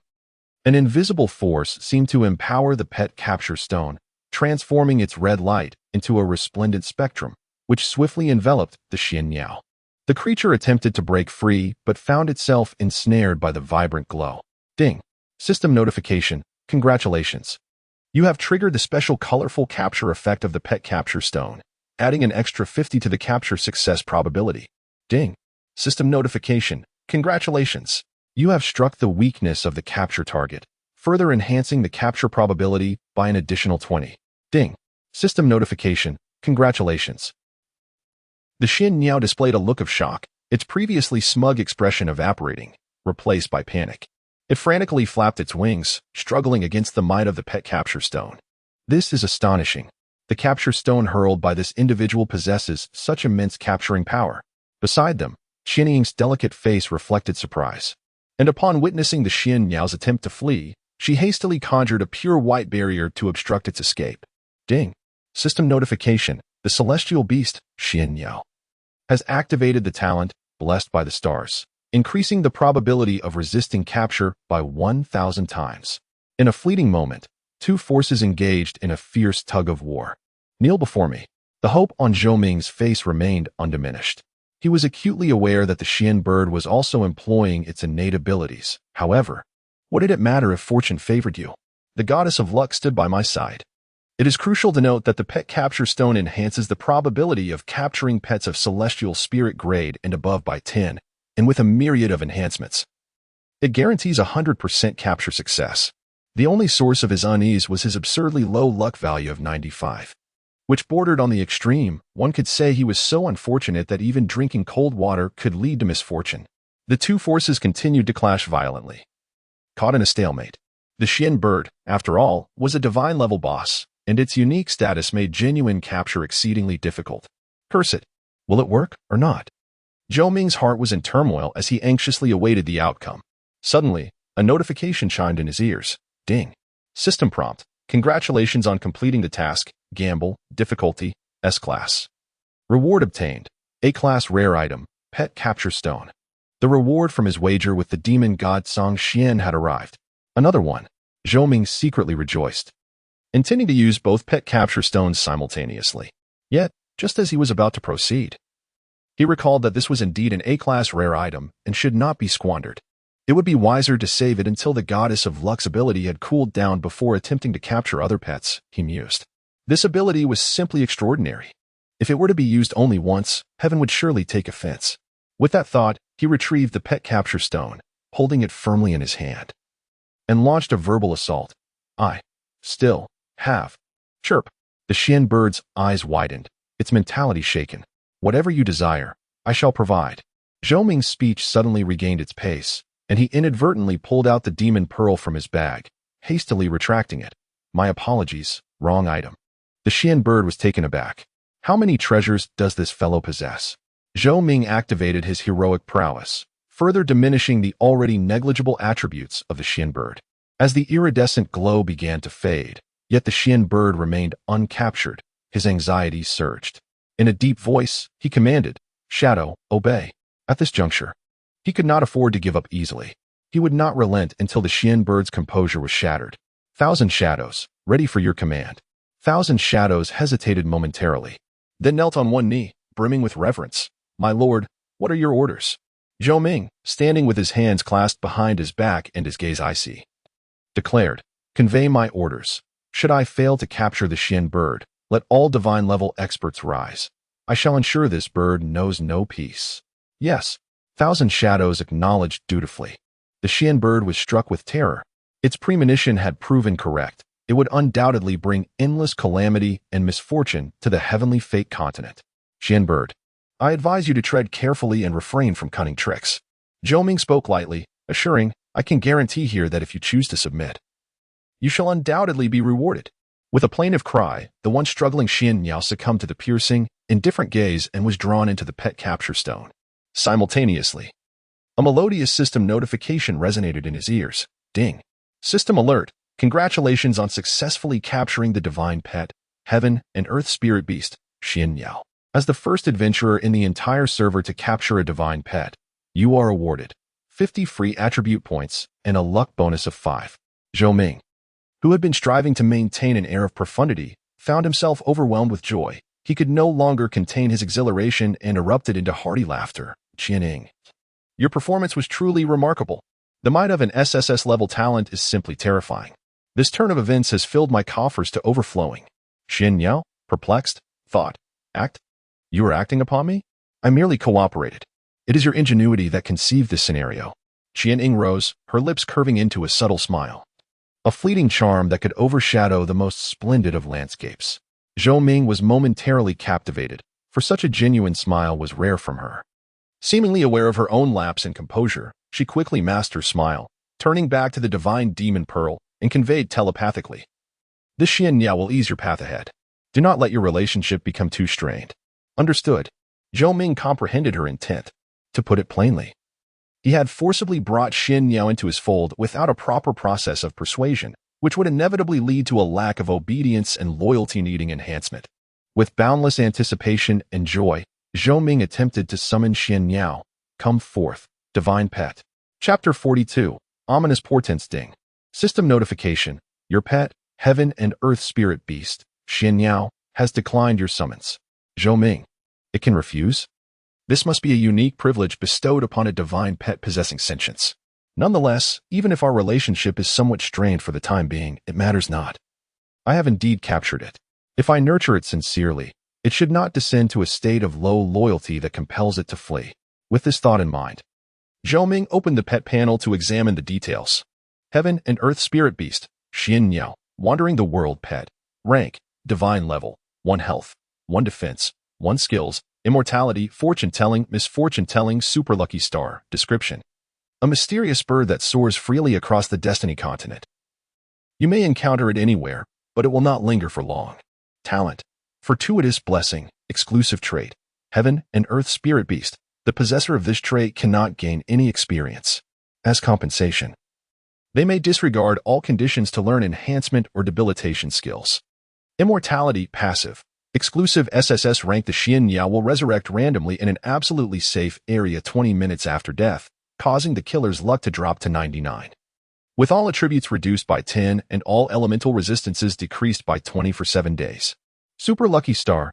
Passive. Exclusive SSS rank. Any item the Xian Yao has come into contact with will be of rank 1. Note. Ineffective above divine rank. Once per day at most. As the pet's owner, Zhou Ming could naturally perceive elements not visible in the panel. Holy moly! Zhou Ming was left speechless. While he found the exclusive talents and traits to align with his expectations of a divine pet, the revelation of the Super Lucky Star completely overwhelmed his ability to articulate or maintain composure. Items that it has touched are of rank 1. This foolish bird. How extraordinary! After a prolonged period of dumbfounded laughter, Zhou Ming finally regained his composure. He then gazed at the, or where the Xian Yao had previously stood. Golden Source Stone, Silver Grade Ore. Originally, the ores in this area were predominantly of bronze rank, with only a slight chance of unearthing silver rank. However, due to the Xian Yao's brief presence, the rank of the ore had been elevated. Now I certainly possess the leverage to indulge in the sin of jealousy. Zhou Ming's spirit soared, and gripping the black wind sword, he continued to seek trouble with the centipedes in the mining area. Around 5 in the afternoon, his level reached 38, placing him far ahead of all other players in the rankings. 1. Wandering the World, Class. Lord of Flames, Level, 38-2. Govern without action. Class. Eternal Guardian, Level, 29-3. Those who submit shall perish. Class. Dragon Soul Mage, Level, 28-4. Overlord, Class. Swordsman, Level, 28-5. Death Beneath the Peony. Class. Bloodthirsty Assassin, Level, 27-6. Leader of the Beggars, Class. Star Summoner, Level, 27-7. Falling from the Sky, Class. Swordsman. Level, 27. The players following closely behind were all within a level of each other, some even less than a level apart. Only he had managed to create a gap of a full 9 levels from the second place. And rather than being caught up due to the increased experience required at higher levels, the disparity only continued to widen. Boom. Just as Zhou Ming was preparing to log off for dinner, a faint tremor suddenly shook the ground. Sensing something amiss, He abruptly looked up to see a dark pillar of light shooting into the sky, stirring the winds and dimming the once azure heavens. This Zhou Ming thought. Uncertainty filling his mind. In less than 3 days, the Dark Faction's demon lord would return. Qian Ying's tone was grave. The flames of war would engulf the entire Destiny continent. Zhou Ming was left speechless, in terms that players would readily comprehend. Qian Ying's implication was clear. The time for peaceful development had passed, and chaos would soon descend upon them. This was to be expected. No game would allow its players to remain idle. The Demon Lord's arrival was imminent, and Zhou Ming found himself in a particularly precarious situation. This was akin to the 7th Sin trial of envy coinciding perfectly with the content of the Demon Lord's arrival, thereby inadvertently increasing the difficulty of his quest. Furthermore, the deities of the Light faction were constrained by the terms of their wager and could not intervene, while the Dark faction's Demon Lord was not bound by such limitations. Not long ago, he had already offended those Demon Lords, and the conflict between them remained irreparable. Should the Demon Lords converge, his chances of survival would be non-existent. Ultimately, as an adventurer, he was inherently aligned with the Light faction. Qianing reassured him, as long as he remained within the town. The Demon Lords would have to lay siege to reach him.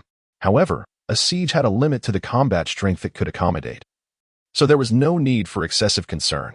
A limit to combat strength? The scale of a level 3 town was too small to withstand the combined assault of multiple Demon Lords. Qianing patiently explained that the Demon Lords would face multiple pressures. Achieving victory in their initial battles was crucial for them to secure enough territory for their subordinates. They could not afford to focus all their attention solely on him. Zhou Ming understood. According to Qianing, the Demon Lord's arrival meant that all regions needed to be vigilant, with the eastern region being merely one of the targets. It made sense. A major event in the game would require participation from the entire server. Furthermore, even if he possessed rare treasures, the Demon Lords would not be so singularly focused on him, as that would be a rather narrow-minded approach.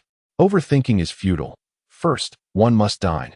Casting aside distractions, Zhou Ming exited the game. Meanwhile, within a quaint bamboo grove, a distinguished gentleman sat poised in a chamber, radiant as the stars, their luminescence enveloping him, which he absorbed entirely. Suddenly, he opened his eyes, and a powerful wave of energy surged outward, exuding an extraordinary presence. Ding. System notification. Congratulations on successfully transitioning to the rare hidden class, Stellar Guardian. Rewards granted. Ding. System notification. You have comprehended the exclusive skill of the Stellar Guardian at last. The class change was successful. As the leader of the Beggar sect, Zhang Liwei felt invigorated. Thoroughly pleased with the 4-star growth across all 4 fundamental attributes of the Stellar Guardian. It is noteworthy that an ordinary swordsman achieves merely 3 stars in balanced development across all aspects. Congratulations. Mo Yun appeared beside him, offering his congratulations. Master. The Beggar sect leader promptly bowed in respect. No need for formality. Mo Yun replied, now. Exert yourself diligently to aid your master in defeating Zhou World and seizing the Divine Demon Pearl.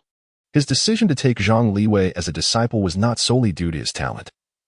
It was primarily motivated by the necessity to circumvent the protection of the Queen of Divine Ashes, requiring the assistance of adventurers.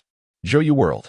Hearing this game ID, the leader of the Beggar sect displayed a hint of hesitation. Master, he possesses an SSS-level talent. Even with your support, I may not be able to triumph over him. Fear not. Mo Yun's smile was chilling. Your talent is formidable as well. As long as it is employed in the appropriate circumstances, victory over him is assured. You mean in 3 days, during the Demon God's siege, will be your prime opportunity to eliminate Zhou World. As he spoke, Mo Yun retrieved a green stone from his bosom to ensure absolute certainty. You must assist your master with the task. Upon completion, a treasure shall be bestowed upon you. Seeing the stone's potential, the leader of the Beggar sect was overwhelmed with gratitude. Thank you for your generous gift, master. Later that night, Zhou Ming methodically continued hunting centipedes in the mining area, striving to elevate his strength to the next level before the impending siege. Ding. System notification. Your pet, Heaven and Earth Spirit Beast, Xian Niao, has declined your summoning. During this period, he attempted to summon Xian Niao for assistance, yet to no avail. It seemed the creature had withdrawn into itself after being captured. In the early hours, as Zhou Ming reached level 39, weariness overcame him, and he finally faced his second trial. Ding. System notification.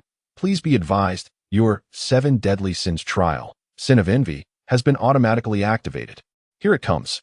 Zhou Ming felt a surge of energy and immediately opened his skill panel, only to be confronted with a trial he could never have anticipated. It was Chapter 43, a surge of interest within the mining area. The terrain was rugged, strewn with jagged stones, and wild monsters roamed, their experience particularly rich. However, this forbidden zone, which no adventurer dared to approach, had long been thoroughly explored. At this moment, Zhou Ming gazed at the unlocked 7 Deadly Sins trial, his face a portrait of astonishment. It was unexpectedly related to gold coins. He had anticipated that each level of the trial would demand the defeat of a specific enemy, yet the scope was far broader than he had imagined. Trial of Envy requirements. Acquire 1 million gold coins through personal efforts. Trial duration, 5 days. Trial rewards. Failure penalty, level 20. All attributes -500. The requirements of the trial were stated lightly, yet the actual difficulty was terrifyingly high. Zhou Ming opened his inventory and glanced at his total wealth, a mere 18 gold coins. This meant he was still short by 982 gold coins to reach the million mark. He subsequently accessed the recharge system, which clearly indicated the exchange rate, silver coins 110.62. It was evident that the currency of destiny was far more challenging to acquire than he had anticipated, and at the game's inception, he was not yet at a level where killing monsters would yield gold coins. Only as player levels gradually increased would prices begin to decrease. The 18 coins he currently possessed were earned through defeating high-level wild monsters, even having slain a level 60 silver tier boss. 1 million gold coins. Zhou Ming pondered for a moment, momentarily stunned. To earn that requires 10 small goals. To be honest, he was uncertain if the notion of relying solely on personal capability would allow for monetary transactions. If not, and he had to depend entirely on his skills within the game, unless he could directly slay a divine boss, amassing such a fortune would indeed be nearly impossible. Is the difficulty immense? Qianing inquired. Indeed. Zhou Ming relayed the details of the trial, inviting collective contemplation. Qianing was at a loss for words. With your current strength, you cannot defeat the treasure-laden monsters. Therefore, I must seek an alternative path. Zhou Ming mused deeply. Relying on personal prowess to gather 1 million gold coins within 5 days seemed insurmountable. Despite his awareness that successfully navigating the trial of envy would not only yield substantial rewards, but also grant him the exclusive skill of the Flame Demon Lord, the conventional route appeared nearly unattainable. There is no need to be overly anxious. We have 5 days to devise a strategy. Qianing reassured him, and then paused slightly. Zhou Ming inquired, even what? Even in a dire situation, to forcibly complete the 7 Deadly Sins trial, there remains a fallback option. Qianing left her statement ambiguous. Zhou Ming shook his head. I do not wish for such an outcome. He understood her words all too well. 1 million gold coins was merely a trivial sum. A divine pet would surely suffice. However, selling the Xian bird incurred too great a loss. Even the value of the 7 Sins trial might not compensate for it. When the boat reaches the bridge, it will naturally straighten. Zhou Ming stifled a yawn, weariness overtaking him. The night is drawing near, and I must retire. Let us continue our conversation in dreams. Unable to find a solution for the time being, he opted to log off for some rest.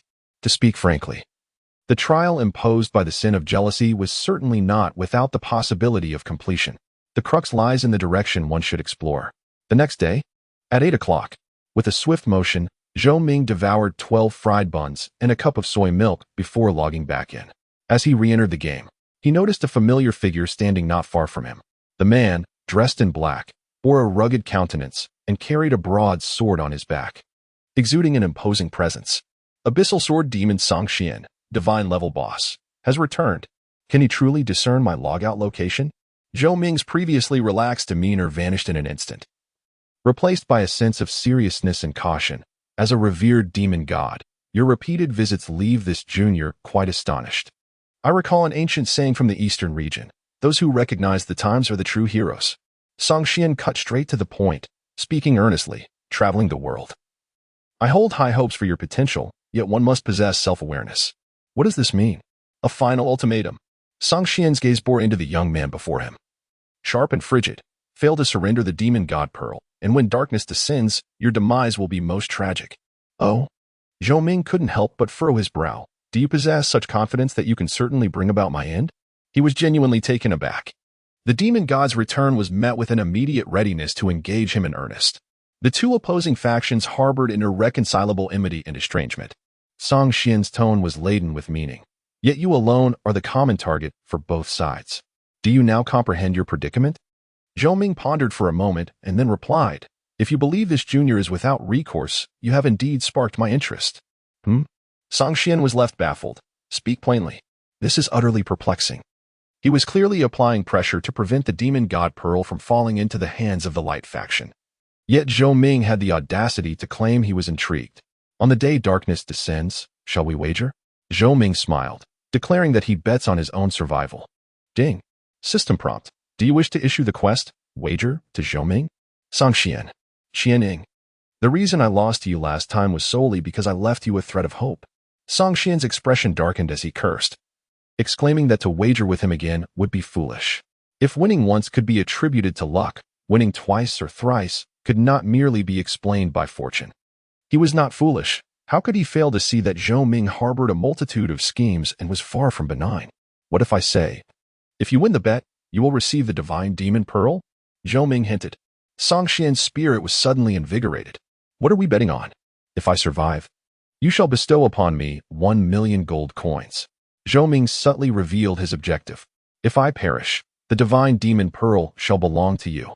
Jining, who had been listening attentively and remaining vigilant, immediately understood.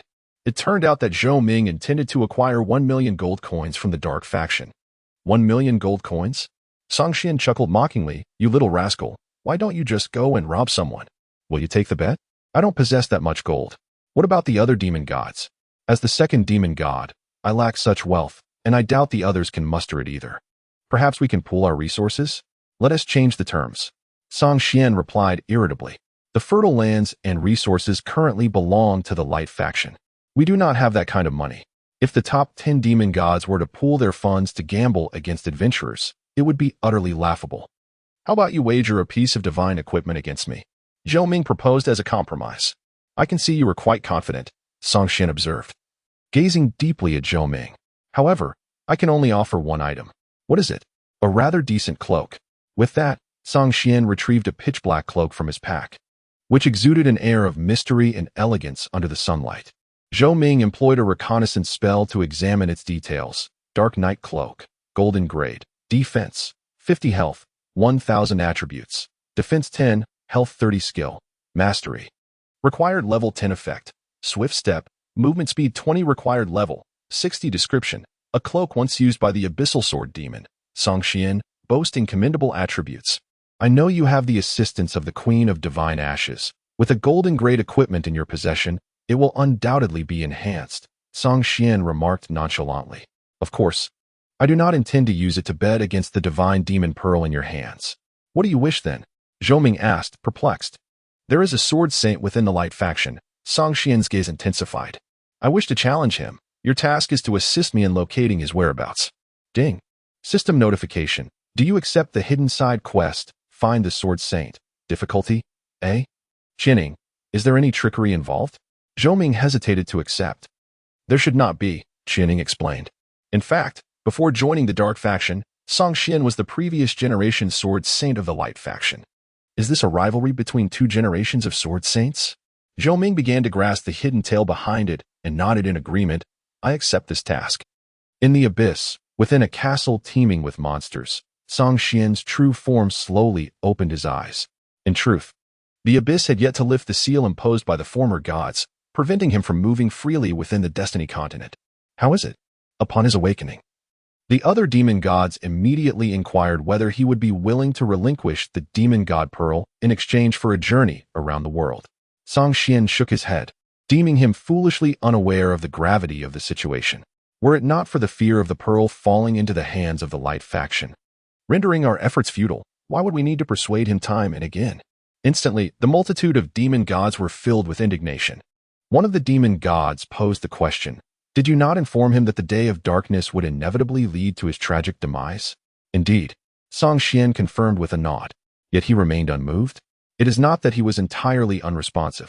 Song Xian recalled the recent interaction, his expression vibrant as he sighed, stating, he said he had become intrigued. The assembly of demon gods. Chapter 44. Important Information Ding. System Notification. You have received a hidden side quest. Find the Sword Saint. Difficulty, A. Find the Sword Saint. Difficulty, A. Description. The whereabouts of the Sword Saint remain a mystery. Locating him is no easy feat. Quest requirements. Discover the Sword Saint's location and inform Abyssal Sword Demon, Song Xian.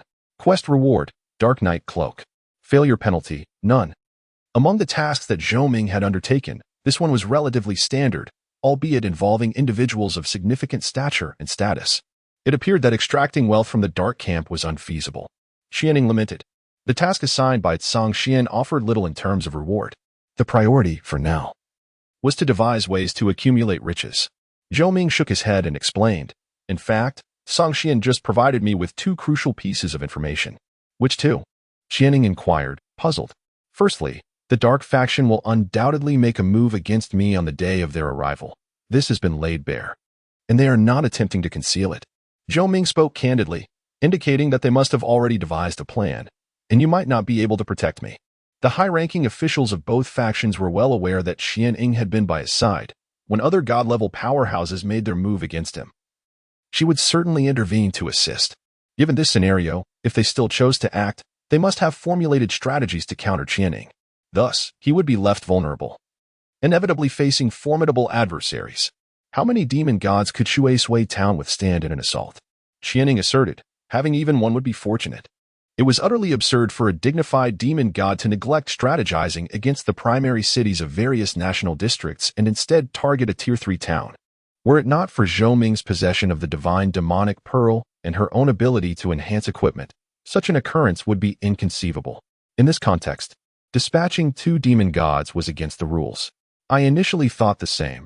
Zhou Ming nodded slightly, seeking nearby wild monsters, unwilling to squander the precious leveling time. Yet, Song Xian's words provoked a different scheme in his mind, one of collaborative prosperity. Xianing instantly grasped his intent. Are you suggesting the two factions join forces to exert pressure? The two factions were at odds, harboring irreconcilable enmities. Zhou Ming reiterated Song Xian's statements, reflecting deeply. Yet, I alone am the common target for both. In truth, he had contemplated the possibility of a backstab from the Light faction during a siege. However, cooperation between the two would fundamentally alter the nature of their conflict, exponentially increasing the ensuing pressure. As if to validate Zhou Ming's hypothesis, shortly after the negotiations representing the Dark faction fell apart, the familiar chime of the system echoed in his ears. Ding. System notification. Under the relentless development of the Light faction, Shui Town has advanced to a Tier 2 city, Shui City. All adventurers and residents associated with Shui City will receive rewards, 20 increase in quest acquisition rate, and 10 experience gain, lasting for 3 days. It seems that the Dark faction has dispatched Song Xian with the intention of seizing the Divine Demon Pearl before the plan is set in motion. Zhou Ming perceives this quite clearly. Ultimately, the status of a city is not immutable. There is always room for maneuver. If we assume that Shui Town can withstand an assault from only one demon god, Xianing is capable of holding her ground, but after advancing to Shui City, the situation would be entirely different. Xianing's tone grew serious. A second-tier city may face the onslaught of up to 3 demon gods. Xianing, how many can you contend with? Unless the top 3 demon gods are present, 2 cannot defeat me, and I can barely hold off 3 for a short period. I understand. Zhou Ming nodded, calculations forming in his mind. Although the pressure has significantly increased, Xianing's combat prowess remains formidable. Suddenly, the void nearby distorted, and an ethereal figure of a woman wielding a bow and arrow emerged. She donned crimson and purple leather armor, her elongated ears and golden hair framing striking azure eyes. Her beauty both refreshing and otherworldly, though her expression was now one of malice, exuding an overwhelming presence. Blood Elf Amy, Divine Boss level. Health. Attack. Defense. Skills. Description, ranked 9th among the 10 demon gods, once the queen of the elf clan. Possessing extraordinary archery skills. Later, under the aegis of the first demon god, she usurped the elf clan as sacred artifact and joined the Dark faction. She made no attempt to conceal her identity, and Zhou Ming, utilizing his reconnaissance ability, gleaned some details about her. Zhou Ming remarked, "Another demon god graces us with their presence. I hear you're feeling lively." With a murderous glint in her eyes, Amy coldly gazed down at Zhou Ming and retorted, "Now, with calamity at hand, do you still feel lively?" The audacity of someone facing the demon god's pressure while maintaining such an attitude truly displeased her. In her view, the weak should bow in submission before possessing adequate strength, wagging their tails like dogs to earn the sympathy of the strong. This, she believed, was the true path to survival. "I am indeed quite lively," Zhou Ming responded, neither servile nor arrogant. "With such defiance, you deserve to die." The murderous intent in Amy's eyes intensified as she coldly laughed and declared, "As darkness descends, I shall undoubtedly become one of the demon gods assaulting Qingshui City. I wonder how long your enthusiasm will last. I shall wait and see." With that, her figure dissipated. Utterly unfazed, Zhou Ming dismissed her ominous words from his mind and continued to grind monsters. 2 hours later, his level reached 40, and he immediately retrieved 2 pieces of silver-grade equipment that had dropped from the monsters. "Qianing, assist me in enhancing these," Zhou Ming said. Of course. With the assistance of Qianing, 2 pieces of silver-grade equipment underwent a transformation, significantly enhancing their power. Jinyuan boots, radiant grade, defense, 60-65 health, 1000 traits, 20 defense, 20 health special ability, 20 movement speed effect, acceleration, 10 increased movement speed required prestige, 500 required level, 40 description, crafted from Jinyuan stone. These boots possess remarkable resilience and durability. Jinyuan helmet, radiant grade, defense, 60-70 health, 1000 traits, 20 defense, 20 health special ability, 10 critical resistance effect, basic fortification.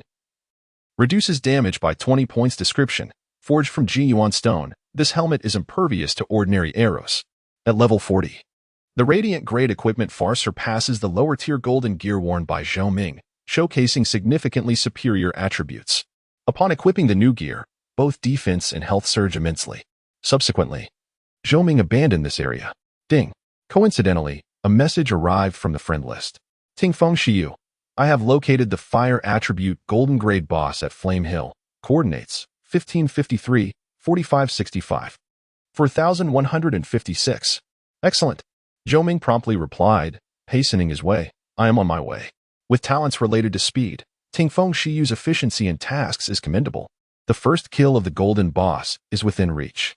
By the way, Qianing recalled something and inquired. You mentioned that Song Xian revealed 2 crucial pieces of information. What is the second? The first vital piece of information is that the light and dark factions are conspiring together to eliminate Zhou Ming. The second piece has yet to be disclosed by Zhou Ming. This second revelation bears even greater significance.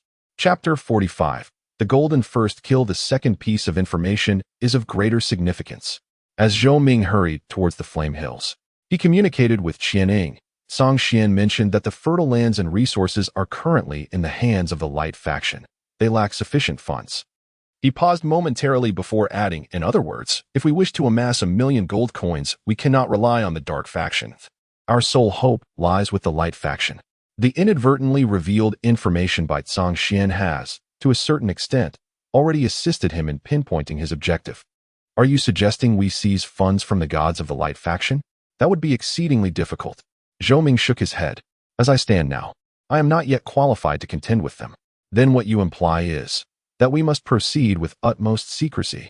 Zhou Ming did not deny that he had already formulated a plan, explaining, merely discussing strategies in theory may not yield desirable outcomes before one achieves their objectives. Grandiloquent rhetoric may lead to failure. Meanwhile, the malevolent aura of the abyss surged violently as endless ferocious beasts howled towards the heavens, expressing their pent-up discontent and rage. The moment of the abyss breaking the seals imposed by the gods was nigh. For them, freedom was imminent. Humph. The 9th demon god, the blood elf Amy, withdrew her projection from the Destiny continent, still feeling displeased. She did not deny Zhou Ming's potential for world travel, but countless talented individuals had met untimely ends. How many truly thrived? Indeed, the ability of adventurers to resurrect was quite vexing, yet it was by no means without its limitations. Song Xian. How could he possess such enigmatic confidence? A hint of suspicion flickered in her gaze. Could it be that you divulged some crucial information to him, enabling him to discover a way to break the deadlock? You think too much. Song Xian couldn't help but laugh. I have always been meticulous in my dealings, keeping my lips sealed.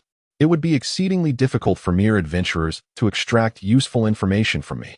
Murmurs of agreement arose from the other demon gods. Song Xian's past identity ensured that he was irreconcilably opposed to the light faction. Betraying the dark faction was an impossibility. Afterward, countless demon gods, who instilled terror in millions, departed to attend to pressing matters. Alone atop the castle, Song Xian gazed into the distance, his expression contemplative, to wager on my own survival, traversing the world. With both factions challenging you, do you truly possess the confidence of invincibility? He could not fathom the intentions of his adversary. The strength of the Queen of Divine Ashes was indeed formidable, yet it was hardly sufficient to allow him to safely navigate this meticulously crafted trap. The scorching sun baked the earth mercilessly. The Flame Hills, located to the northwest of Clearwater City, were seldom traversed by humans, their surface covered in crimson sand, strewn with scattered stones, rendering this area devoid of life and barren. Ding. System notification. You have entered the map, Flame Hills. Zhou Ming hurriedly arrived at this place, determined to devise a means to secure the golden first kill. Time was of the essence. Before each step in the siege, he must tread with utmost precision, tilting the scales of victory ever so slightly in his favor. At last, you have arrived. Listening to the winds and playing in the rain had long awaited him at the edge of the Flame Hills. Drenched in sweat, this cursed place is hardly fit for human habitation. Thank you for your hard work. Zhou Ming expressed his gratitude. No need for such formality. We are beyond that. Listening to the winds waved his hand dismissively. Then serious, he warned, be cautious. I have heard that the leader of the Beggars sect has been transported from other towns and has now gathered many notable and skilled players. The leader of the Beggars sect? Zhou Ming narrowed his eyes. It seems many wish to see my downfall this time. He had to admit, the strategies at play were quite intricate. Driven by mutual interests, the forces of light and darkness, along with the player factions, managed to maintain a delicate alliance in Clearwater Town, thereby making him the target of their collective animosity. Brother, take great care if you need my assistance. Do not hesitate to reach out, listening to the winds advised. Agreed. Zhou Ming nodded, retrieving 2 pieces of equipment he had exchanged. Consider this a token of my gratitude. What? Golden Tier. Listening to the winds was taken aback, hastily declining. This is unacceptable, far too precious. Sell it at the auction house. It could fetch several tens of thousands. At that moment, Golden Tier equipment was indeed a rare commodity. The average player might not even secure Silver Tier. Take it. Zhou Ming insisted solemnly. I have asked for your help time and again. If you refuse, it would weigh heavily on my conscience. This. Listening to the winds hesitated for a moment before conceding. Very well, I shall not be overly modest. A friendly price of 20,000 it is. Ding. System notification. Your bound account has received a transfer of 20,000 yuan. Listening to the winds acted decisively, swiftly transferring the funds into Zhou Ming's account. The Golden Tier boss lies not far ahead. I shall guide you. Clad in his new Golden Tier equipment, listening to the winds radiated confidence and moved with purpose. Excellent. The two ventured deeper into the Flame Hills, striving to avoid the level 50 monsters known as flame giant lizards, soon spotting a giant lizard over 5 meters long. The creature's robust limbs, powerful tail, and skin of fiery red presented an imposing and ferocious visage. Thanks to Qian Ying's assistance, Zhou Ming was able to scout the attributes of the Flame Giant Lizard King in advance. Flame Giant Lizard King, Golden Tier Boss. Level, 60 health, 300. 000 attack, 2000 to 2150 defense, 1600 to 1700 skills, Evil Bite, Crimson Fireball, Flame Breath Shockwave. Description: the Lord of the Flame Hills, known for its violent temper, competitiveness, and extreme hostility towards outsiders. The level of the Flame Giant Lizard King is not far from that of the giant rock monster. Yet its Golden Tier status has significantly enhanced its attributes. Zhou Ming marveled. Qianing explained, if your level reaches 50, defeating it will pose no challenge. Zhou Ming understood. Level 50. It is anticipated that he will meet the criteria for professional promotion, commonly referred to by players as a secondary job transfer. Alas, the situation is dire. Prior to the siege, he must vanquish a Golden Tier boss and, leveraging Qianing's abilities, acquire equipment surpassing the luminous level. Thus, the troubles presented by other players will significantly diminish. He can only proceed with caution. Zhou Ming brandished the Black Wind Sword and advanced, with the Sword of Radiance striking first, inflicting a 0.75-second suppression effect. immediately followed by a rending slash. 1. 600. 600. Relying solely on personal output to slay a golden tier boss is certainly beyond the capabilities of the current players. His only chance lies in maxing out his fire elemental resistance and the rending slash's damage, which amounts to 0.5 of the maximum health per second, forcing the boss into a war of attrition. Suddenly, caught off guard, the flame giant lizard king erupted in rage, opening its gaping maw to bite. Ding. System notification. You have utilized the talent, Imperial Presence, successfully replicating the talent, Wind and Rain Listening, into the Extreme Shadow, elevating its rank to 1. Ding.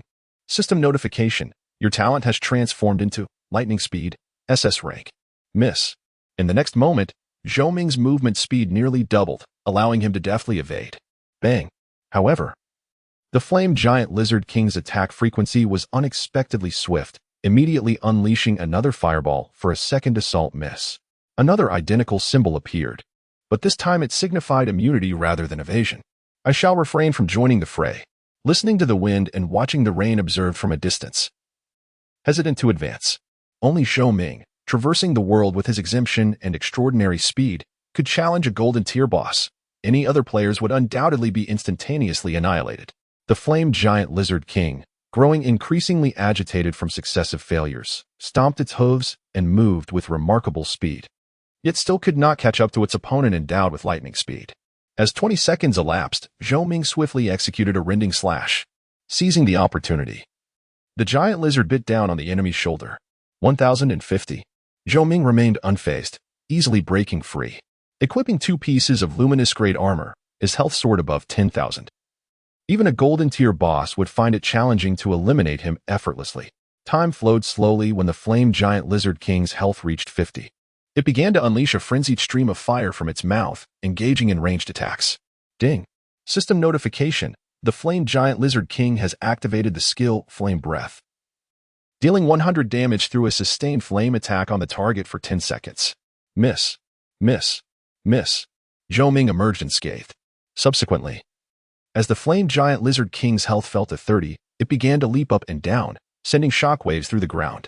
This move does not inflict fire elemental damage. Listening to the wind and watching the rain cautioned. The Sword of Radiance. Zhou Ming leapt high into the air, summoning the Sword of the Radiant Heavens to rest horizontally before him, choosing temporarily not to engage in combat. He stood upon it, achieving a brief suspension in midair. Astonishing.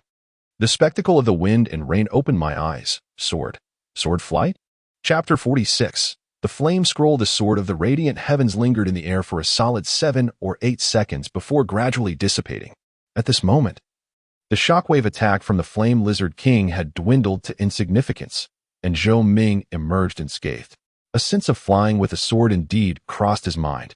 He silently marveled at the remarkable versatility of the Sword of the Radiant Heavens, a true divine skill that effortlessly combined showmanship with lethality. 10. The life bar of the Flame Lizard King dwindled steadily, and despite the relentless use of all skills, it proved ineffective, inciting an outburst of frustration. At one point, the Flame Lizard King was left with but a sliver of health. Zhou Ming swung his sword down decisively, taking it down with a somewhat strained expression. The golden first kill was, surprisingly, achieved with such ease and pleasure. It was evident to any discerning eye that it was all skill, devoid of numerical advantage. Although his fire resistance was maxed out, granting him a minuscule edge against fire element foes, it was hardly significant. Boom. As the boss's massive body fell, the sound of the system notification rang in Zhou Ming's ears. Ding. System notification. Congratulations on successfully defeating the Flame Lizard King, Golden Level Boss.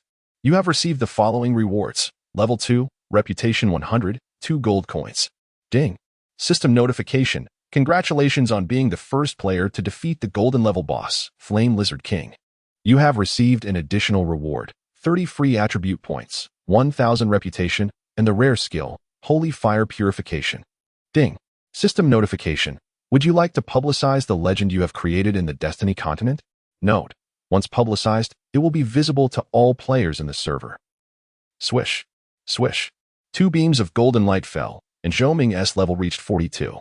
Glancing at the level leaderboard, he noted that his gap from the second place had widened to double digits. Congratulations, brother, on achieving the golden first kill. Qingfeng Shiyu approached to offer his congratulations. He had witnessed Zhou Ming's battle against the golden-level boss firsthand. One could only say, it appeared effortless, akin to having cheats. Let us head back. Zhou Ming, exhilarated, collected the equipment dropped by the Flame Lizard King. He beheld 2 pieces of golden-level loot. The answer to what lay above the radiant level was soon to be revealed. Qianying, I am now seeking a radiant-level fire element boss. Do I stand a chance? Zhou Ming pondered with a spark of inspiration. It is not simply a matter of desire, Qianying replied, her voice as clear as spring water, cutting to the heart of the matter. Moreover, the stronger the creature, the fewer in number, and they will possess greater intelligence. Thus, Zhou Ming comprehended her meaning. To reach the radiant level, the adversary must solely employ fire element attacks, possess a low intellect to prevent adaptive responses, and be located within a map accessible to players. Such conditions were exceedingly stringent. Furthermore, the question of whether he could withstand the boss's physical assaults remained a significant concern. Setting aside the current unrealistic fantasies, Zhou Ming and Ting Fengshui shared laughter as they returned to Qingshui City. Unlike before, Qingshui City had ascended to a second-tier city, now exuding an air of grandeur. The towering city walls, newly constructed with azure bricks, stood sentinel, while the broad city gates were heavily guarded, soldiers standing resolutely on either side. As Zhou Ming entered the city, he beheld a fresh panorama of buildings, each more striking than the last. Aware that in just a few days, it would all be reduced to ashes, he couldn't help but smirk at the extravagant endeavors of the light camp. The elevation of the city was no simple feat. The rapid completion by the light camp would undoubtedly burden the populace and drain resources, requiring considerable effort. Beggar Gang is recruiting. Those who meet the criteria come quickly. Cash subsidies based on contributions every month. At this moment, besides the merchants hawking, players could be heard calling out. Zhou Ming turned to see 3 managers from the Beggar Gang scrutinizing outstanding players in terms of level and equipment near the city gate. The leader, resplendent and well-equipped, exuded an aura of authority. Boss. One of the Beggar Gang's subordinates spotted Zhou Ming and promptly alerted, that's Zhou World. The leader of the Beggar Gang looked up to regard Zhou Ming.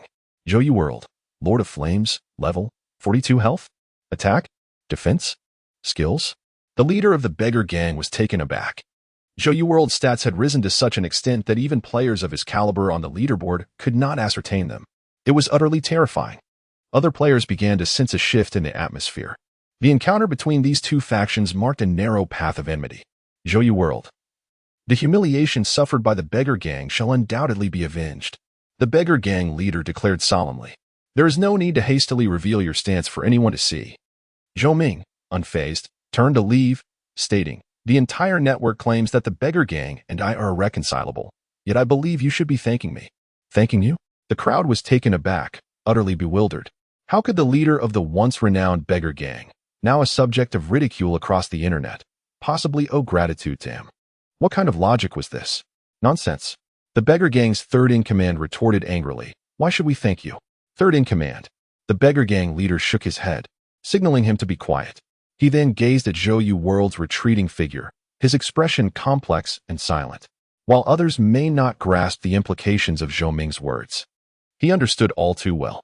Strictly speaking, had Zhou World not provoked the gods, he would not have had the fortune to apprentice under a godly powerhouse and acquire a rare hidden profession. His own fortune was indeed a gift from Zhou World. Perhaps you are a remarkable individual, but alas, everyone wishes for your demise. The Beggar Gang leader murmured to himself, you have already sealed your fate. As he entered the city, Zhou Ming bid farewell to Ting Feng and Ji Yu, making his way to a secluded corner, where he began to tally his spoils. Upon unwrapping the package, 2 white silver-grade items caught his eye, alongside 2 radiant treasures, the Crimson Flame Ring, gold grade, and the Flame Scroll, gold grade. Description: treasures acquired from the attack of the Flame Giant Lizard King on passing merchants, carefully cherished ever since. Effect: grants enhancement to equipped items, transforming their attributes to fire. Secondary effect: a slight chance to elevate the item's grade by 1. These were indeed valuable items. Ring-type equipment was exceedingly rare.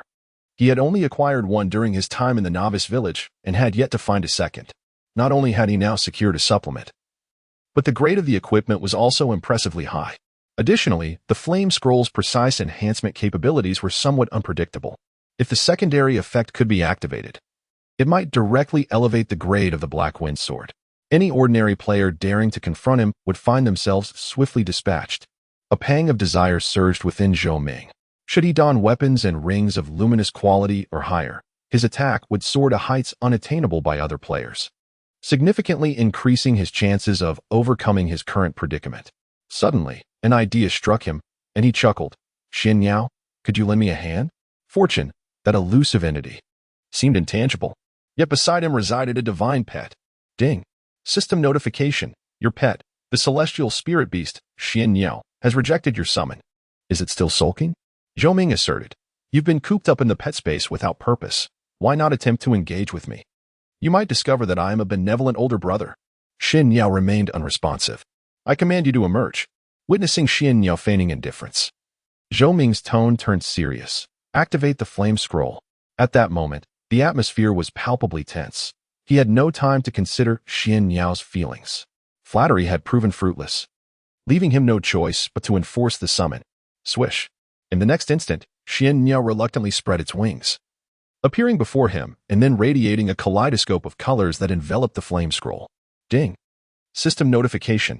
Under the influence of the celestial spirit beast, Xin Yao's super lucky star, your item, flame scroll, has advanced to luminous grade. Ding. System notification. Due to your enforced summon, the loyalty of the celestial spirit beast, Xin Yao, is now at 48 points. Note, if below 30 points, there is a risk of fleeing. Zhou Ming found himself at a loss. One must sacrifice to gain. He needed to devise a method to raise Xin Yao's loyalty. Continuing down this path was not sustainable. Qianing transmitted a thought. I possess a rather extreme method that might win Xin Yao's heart and allegiance to you. Oh? Zhou Ming's eyes sparkled with intrigue. What method? It's quite simple, provided you. Chapter 47. The Eve of the Siege. It is remarkably simple. One merely needs to ignite the pride of the divine beast at a crucial moment, and perhaps its loyalty may experience a dramatic turnaround. Qianing expressed her thoughts, subsequently adding that such an endeavor carries considerable risk. A moment's inattention could result in its escape. Igniting the pride of the divine beast, Zhou Ming pondered this notion, his gaze falling upon the scroll that had ascended to the radiant level. Flame scroll, radiant level, description, a scroll touched by the celestial spirit beasts, imbued with a trace of unique energy. Effect, enhances equipment, transforming its attributes to fire.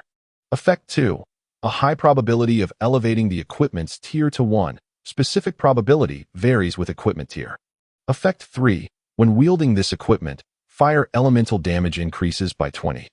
Under the auspices of the celestial bird's extraordinary fortune, the benefits derived from the flame scroll were significantly amplified. It is easy to envision the terrifying advantages that would ensue if this celestial spirit beast were to remain by one's side. After some contemplation, Zhou Ming continued to issue commands. Celestial bird, I command you to bestow upon me a fortune divination, utilizing a radiant level item to enhance a radiant level weapon. While aiming for a tier elevation still harbors the potential for failure, since the intention is to act contrarily, deliberately rousing the pride of the divine beast. It must be executed with full commitment. Chirp. Bound by constraints, the celestial bird, adhering to the rules, had no choice but to exit the pet space once more, channeling extraordinary, colorful energy towards Zhou Ming. Ding. System notification. Celestial spirit beast, celestial bird, employs skill, fortune divination, luck 30, lasting for 3 days. Alongside a random enhancement, attack power 20, for a duration of 3 days. Ding. System notification. Due to your force summoning, the loyalty of the celestial spirit beast, celestial bird, is now at 5, current, 43 points.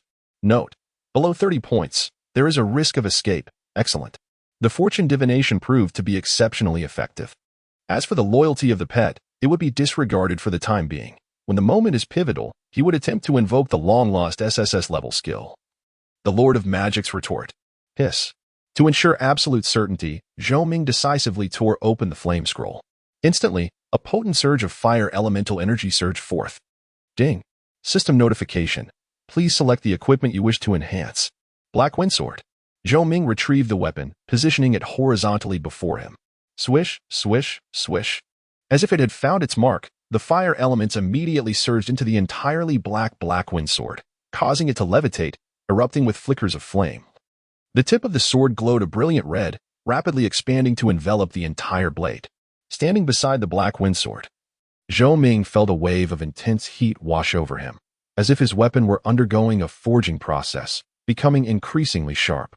After a considerable time, as the fire elements dissipated, the black wind sword radiated an enchanting crimson light, its power dramatically enhanced. Ding! System notification. Due to the enhancement from the flame scroll, your weapon, Black Wine Sword, Radiant level, has advanced to Fire Cloud Sword, or Soul level. Mission accomplished.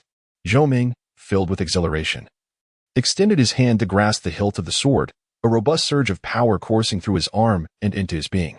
Fire Cloud Sword, Soul War level, attack, 1000 to 1050 attributes, attack 50, attack speed 50 special attribute, fire element damage 20 effect, Crimson Flame, fire element attack.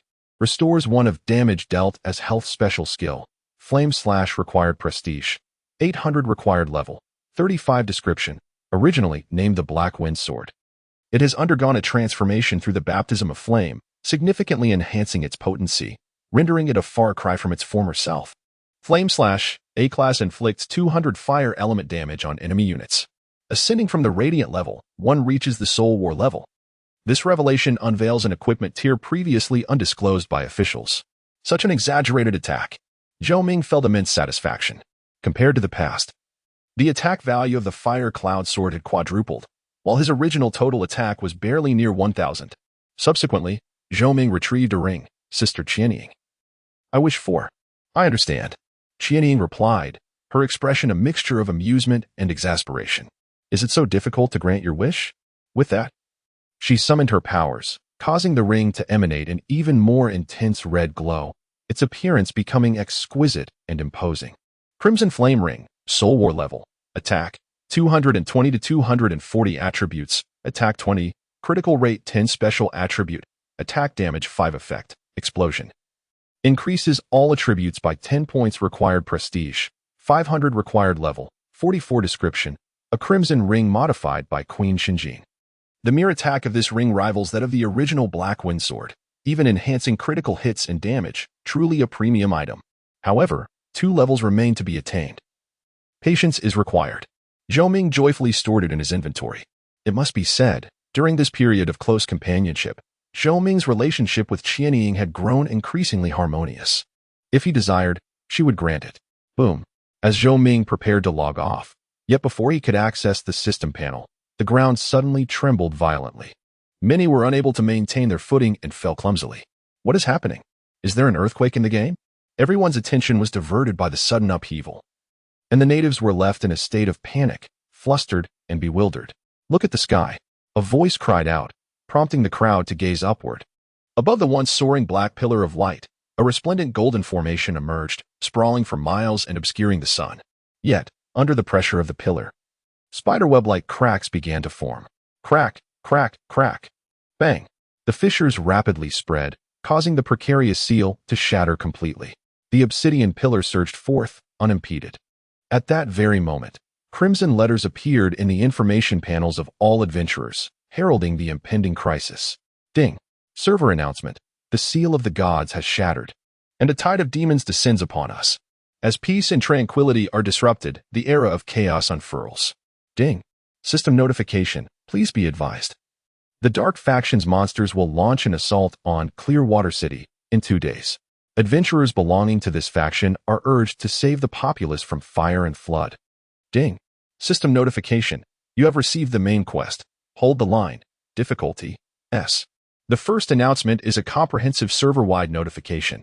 The latter 2 alerts are intimately connected to the players of Clearwater City. Naturally, barring any unforeseen circumstances, other regions will receive similarly themed tasks. Here they come. The monsters are invading the city. To level up swiftly, one must rely on in-game events. It seems the top spot in the city's conquest ranking will likely be claimed by a certain world traveler.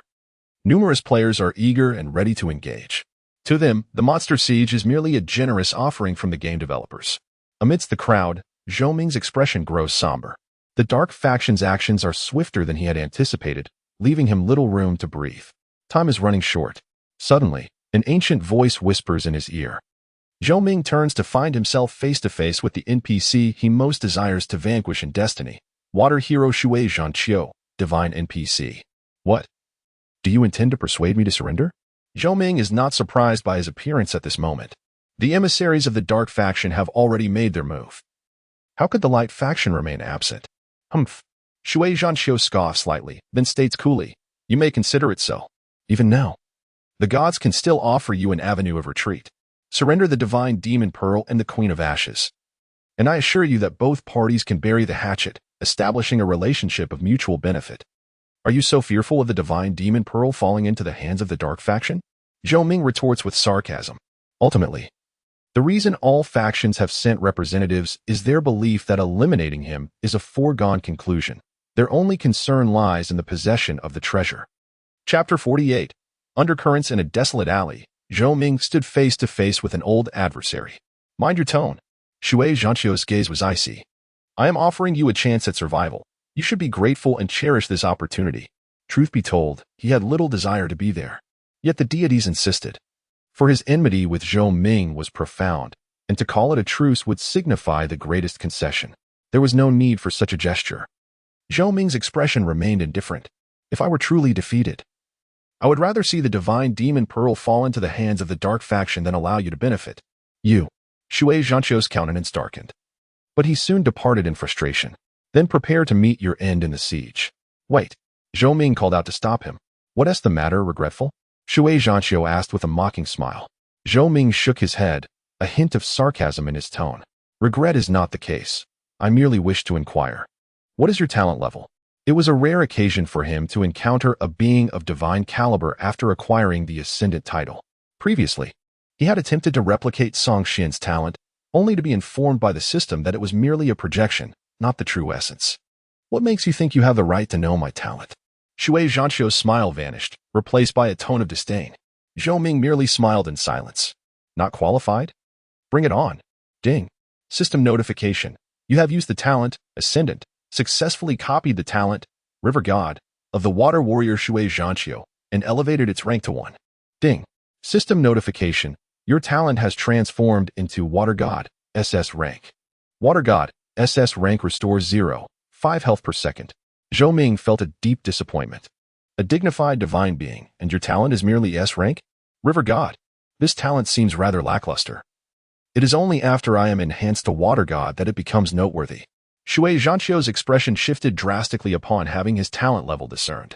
In truth, it was not disgraceful for a divine being to possess only S-rank talent. However, the fool before him was an anomaly, capable of equaling the likes of Ning Wuxian in the talent trials. With such talent, I would rather not know. Zhou Ming lamented. You. Shui Zhanqiu was seething with rage, at a loss for a retort, and promptly stormed off. Sharp-tongued. Let us see how long you can keep that up. He suddenly realized that his disciple's ire was not solely due to a poor mindset. The opponent's words were simply too formidable. Don't let me rise again. Zhou Ming ceased his jesting, his tone now edged with severity. Shui Zhanqiu paused in his tracks. Otherwise, I will ensure your complete eradication. Zhou Ming's demeanor was unprecedentedly serious, imbued with a fierce murderous intent. Even a clay figurine retains a semblance of fire. These individuals had continually targeted him, and he would remember it all, until the day he repaid them 100-fold. Rest assured, your time is limited. As the autumn water flowed away unnoticed, it swiftly vanished into the crowd, leaving no trace behind. After bidding farewell to the unexpected guest, Zhou Ming remarked coolly, having watched the performance for so long, "May I emerge now?" From the corner, the leader of the beggars' sect stepped forward, clasping his fists in salute. "Indeed, I cannot escape your keen perception." Having witnessed the arrival of a formidable being and engaged in conversation with the world traveler, his curiosity proved too compelling to resist. Thus, he had quietly approached to eavesdrop on their discourse. "In 2 days, let me see if your preparations can exert any pressure on me," Zhou Ming stated directly. At that moment, with his divine pet, the Xian bird, and clad in battle soul grade gear, it was indeed unfathomable to envision how any player could contend with him. "You shall find out in due time," the leader of the beggars' sect replied, his gaze flickering with intrigue. He then pondered aloud, "Speaking of which, I have transitioned to become a star guardian, yet you seem utterly unfazed?" "Such news was already conveyed to me by others in your sect," Zhou Ming replied candidly. In the past, the second-in-command of the beggars' sect had already led him to suspect as much. At this, the leader felt a chill run through him. "I take my leave." With no further words, Zhou Ming chose to log off. Meanwhile, on the other side, The leader of the beggars' sect wore a grim expression as he returned to the city gate. Everyone, halt. Leader, what troubles you? The second-in-command of the beggars' sect inquired. Puzzled. There is a traitor among us. Recruitment must cease. What? The second and third members of the beggars' sect exchanged bewildered glances. Their recruitment process was notoriously stringent. How could a traitor have infiltrated their ranks? There is no need to stop. At that moment, Imogen appeared beside him. Whether or not there is a traitor, it shall not alter the outcome. Master, you have arrived. The leader of the beggars' sect promptly greeted. Imogen replied, this time. The scheme involves adventurers confronting the world traveler. It is merely one facet of the plan. If they can kill him, that would be ideal. But if not, it is of little consequence. I understand. The leader of the beggars' sect grasped the implication. It was clear that even if he could not defeat the world traveler, they possessed means to eliminate him nonetheless. Master, as Imogen began to leave, the leader spoke up. Imogen turned, his brow furrowed in curiosity. Is there something else troubling you? Taking a deep breath, the leader voiced his concerns. What if the world traveler were to rise? Never allow him to rise. Otherwise, I shall eradicate you all. The words of the world traveler struck him with profound shock. It was essential to recognize that he faced a god-level boss. Given his illustrious lineage, he understood better than anyone the profound implications of destiny. Even in the later stages of the game, the god-level boss within could scarcely be touched. Rise? Imogen shook his head, scoffing. He will not survive. I meant if. Imogen's expression darkened, his tone laced with irritation. My apologies. The leader of the beggars' sect abandoned his line of questioning. It seems I have spoken out of turn. In this world, there are no what-ifs. He harbors no hope of ascending to the heights where the deities dwell. No one can merely survive under such immense pressure. Imogen's gaze was sharp as he articulated each word with precision. If you insist on making unfounded assumptions, I can candidly inform you that should he indeed reach that pinnacle and wield divine authority, the next inevitable step would be the twilight of the gods. The following day, after partaking in a meal, Zhou Ming promptly logged in. A storm was brewing. On the eve of the siege, he needed to make further preparations. After all, what lay ahead was not merely the monstrous onslaught of the dark faction, but also the demand for 1,000,000 gold coins due to the sin of jealousy. Today, he must elevate his combat prowess to its utmost potential. Zhou Ming stood in contemplation for a moment before striding into the general store. With Clearwater City having ascended to a second-tier city, the range of items available for purchase had correspondingly increased. Greetings, welcome. Upon seeing the visitor's name, which was as crimson as blood, the shopkeeper was filled with trepidation, starkly contrasting with his previous demeanor. Zhou Ming, composed, replied, I'm just browsing. At present, his sin value had escalated to a terrifying level. While killing a few might incite disdain, the slaughter of thousands would naturally instill fear. Please, go ahead. The shopkeeper chuckled nervously, wary of offending him. Approaching the counter where skill books were displayed, Zhou Ming's gaze swept over the array of superior items, all of a higher tier than the fireball spell. Speaking of which, the reward for the golden first kill was also a skill. Zhou Ming couldn't help but slap his forehead. Such an important item had been overlooked. As he opened his bag to inspect its contents, his eyes landed on a skill book with a fiery red cover. As a reward for the golden first kill, the potency of this skill was undoubtedly assured. Wait. A flash of inspiration struck Zhou Ming. A skill book should also be considered an item, right? Xin Yao, come forth. It is decided. Chapter 49. The Battle of the City commences. Chirp, chirp, chirp. The Xian bird, having escaped from its pet space, incessantly chattered. Its so-called master had commanded it thrice in a single day. Was this not absurd? Yet, bound by the order, it reluctantly touched the skill book in Zhou Ming's hand. Ding. System notification. Under the influence of the heavenly spirit beast, Xian bird's super lucky star, your item, Holy Fire Purification, Rare A class, has advanced to Rare S class. Holy Fire Purification, Rare S class. Description. Upon contact with the heavenly spirit beast, even the power of the skill undergoes subtle changes. Effect. Utilizing fire attribute power. It dispels personal negative effects and restores 20 of health. Additional effect. For 5 seconds following use, grants the user a formidable body effect, rendering them immune to all control. Cooldown. 5 minutes required class. Fire element-related professions. There was little left to say. A health restoration coupled with control immunity was a worthy reward from the system. It was learned. Ding. System notification. Congratulations. You have successfully mastered the skill, Holy Fire Purification, Rare S-Class. If you can indeed keep the Xian bird by your side, the skills you acquire will undoubtedly start at least at the A-Class level. Xianning marveled. Even she felt a tinge of envy towards Zhou Ming's fortuitous adventures. It is worth noting that most skills utilized by Supreme Beings are primarily A-Class and S-Class, while SS-Class and above belong to the realm of ultimate techniques. I hope I can keep it. Zhou Ming cast a glance at the information panel, noticing the Xian bird's loyalty had dipped by another 3 points. Afterward, Zhou Ming surveyed the shop and purchased a commendable B-Class skill, Blazing Sword Technique, B-Class. Description: a rather common fire attribute sword technique in the Destiny continent. Nothing extraordinary. Skill effect: condenses fire elements, transforming the next 5 seconds of attacks into fire element damage, increasing damage by 10. Cooldown: 5 minutes. Price: 10 silver coins. This skill might be unremarkable in the hands of others, but with the enhancement of his ring, which increases fire element damage by 20, and the flame armor's 50 increase in all forms of attack damage, each strike would be engulfed in flames, a statement far from exaggerated. However, the Xian bird's super lucky star could only be activated once per day, so there was no urgency to learn it immediately. Having completed his purchases, Zhou Ming exited the general store and entered the nearby teleportation array. As he stepped into it, relevant information immediately materialized before him. Available teleportation locations: Fengyuan Town, Yunfeng Town, Zisha Town, Fenyu Town. Due to being below level 50, secondary towns were temporarily inaccessible for teleportation. Fengyuan Town. After paying 5 silver coins to a nearby attendant, the teleportation array activated, enveloping him in white light. As the white light dissipated, he successfully arrived in another city. Ding. System notification. Please note, your birthplace is near Chishui City, and your affiliated faction cannot be changed at this time. In the distant city of Chishui, Mo Yun watched as the world travelers departed, a cold laugh escaping his lips. Trying to flee? A delusion.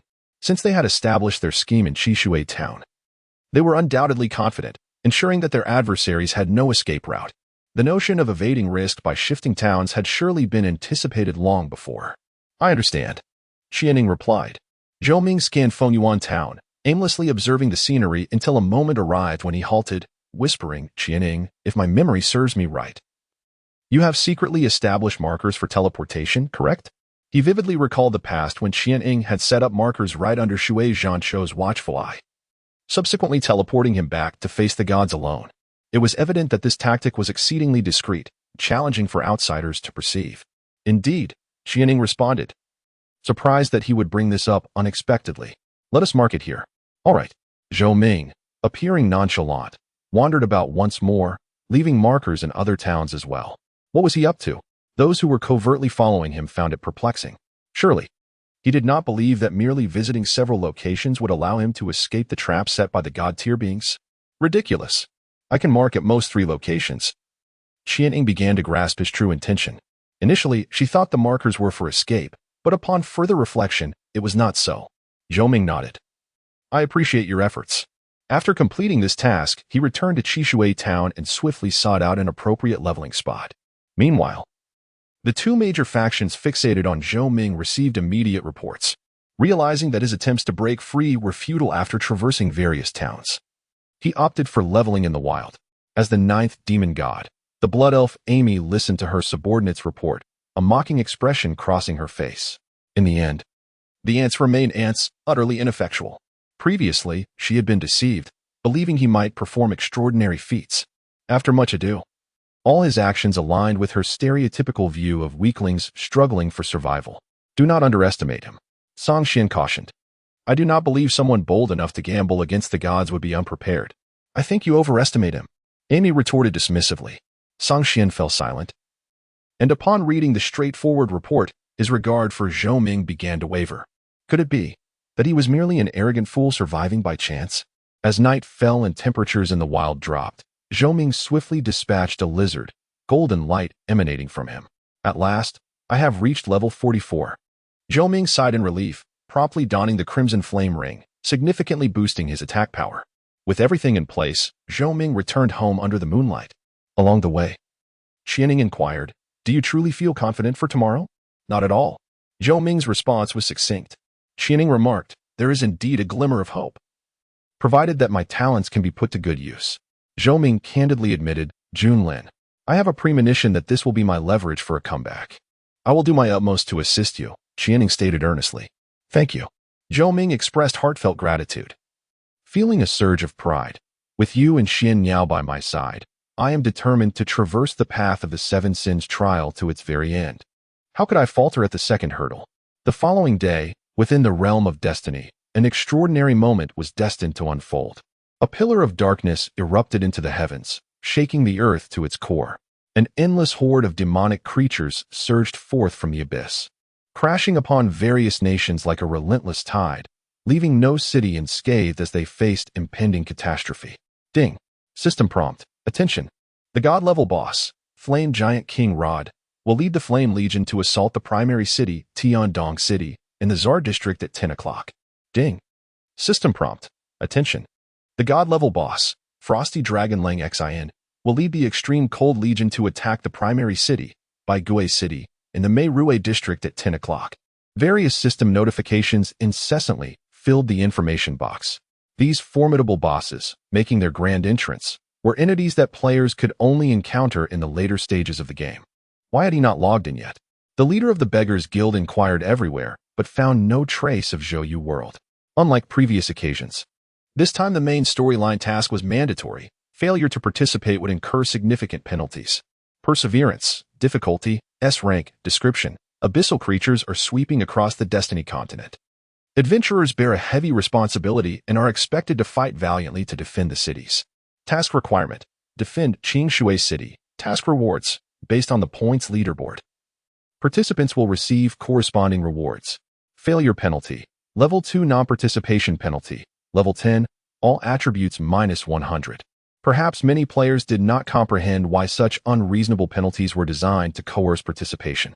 But the leader of the Beggars Guild was well aware that some divine beings were undoubtedly scheming behind the scenes. Could it be that he was pretending to be incapacitated? Afraid to log into the game? The second-in-command of the Beggars Guild was beaming with confidence. Today, the entire guild was assembled, and with the leader personally at the helm. They were more than enough to give Zhou World a good thrashing. Zhou World was indeed in trouble.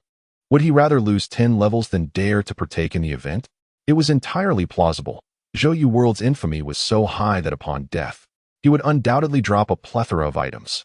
Reputation echoes like the shadows of trees, due to various viral videos and first kills. Even players who had never met him were well acquainted with the game ID Zhou World. He had been elevated to such heights. In this day and age, far too many people wished to see him fall, shattered into pieces. Chapter 50. Together they rise with a swift motion amidst the murmurs of the crowd. A radiant light emerged in a certain part of Qingshui City as Zhou Ming logged into the game. He had arrived. The divine beings who had been secretly observing him had finally discovered his whereabouts, and a weight lifted from their hearts. Zhou Ming surveyed his surroundings.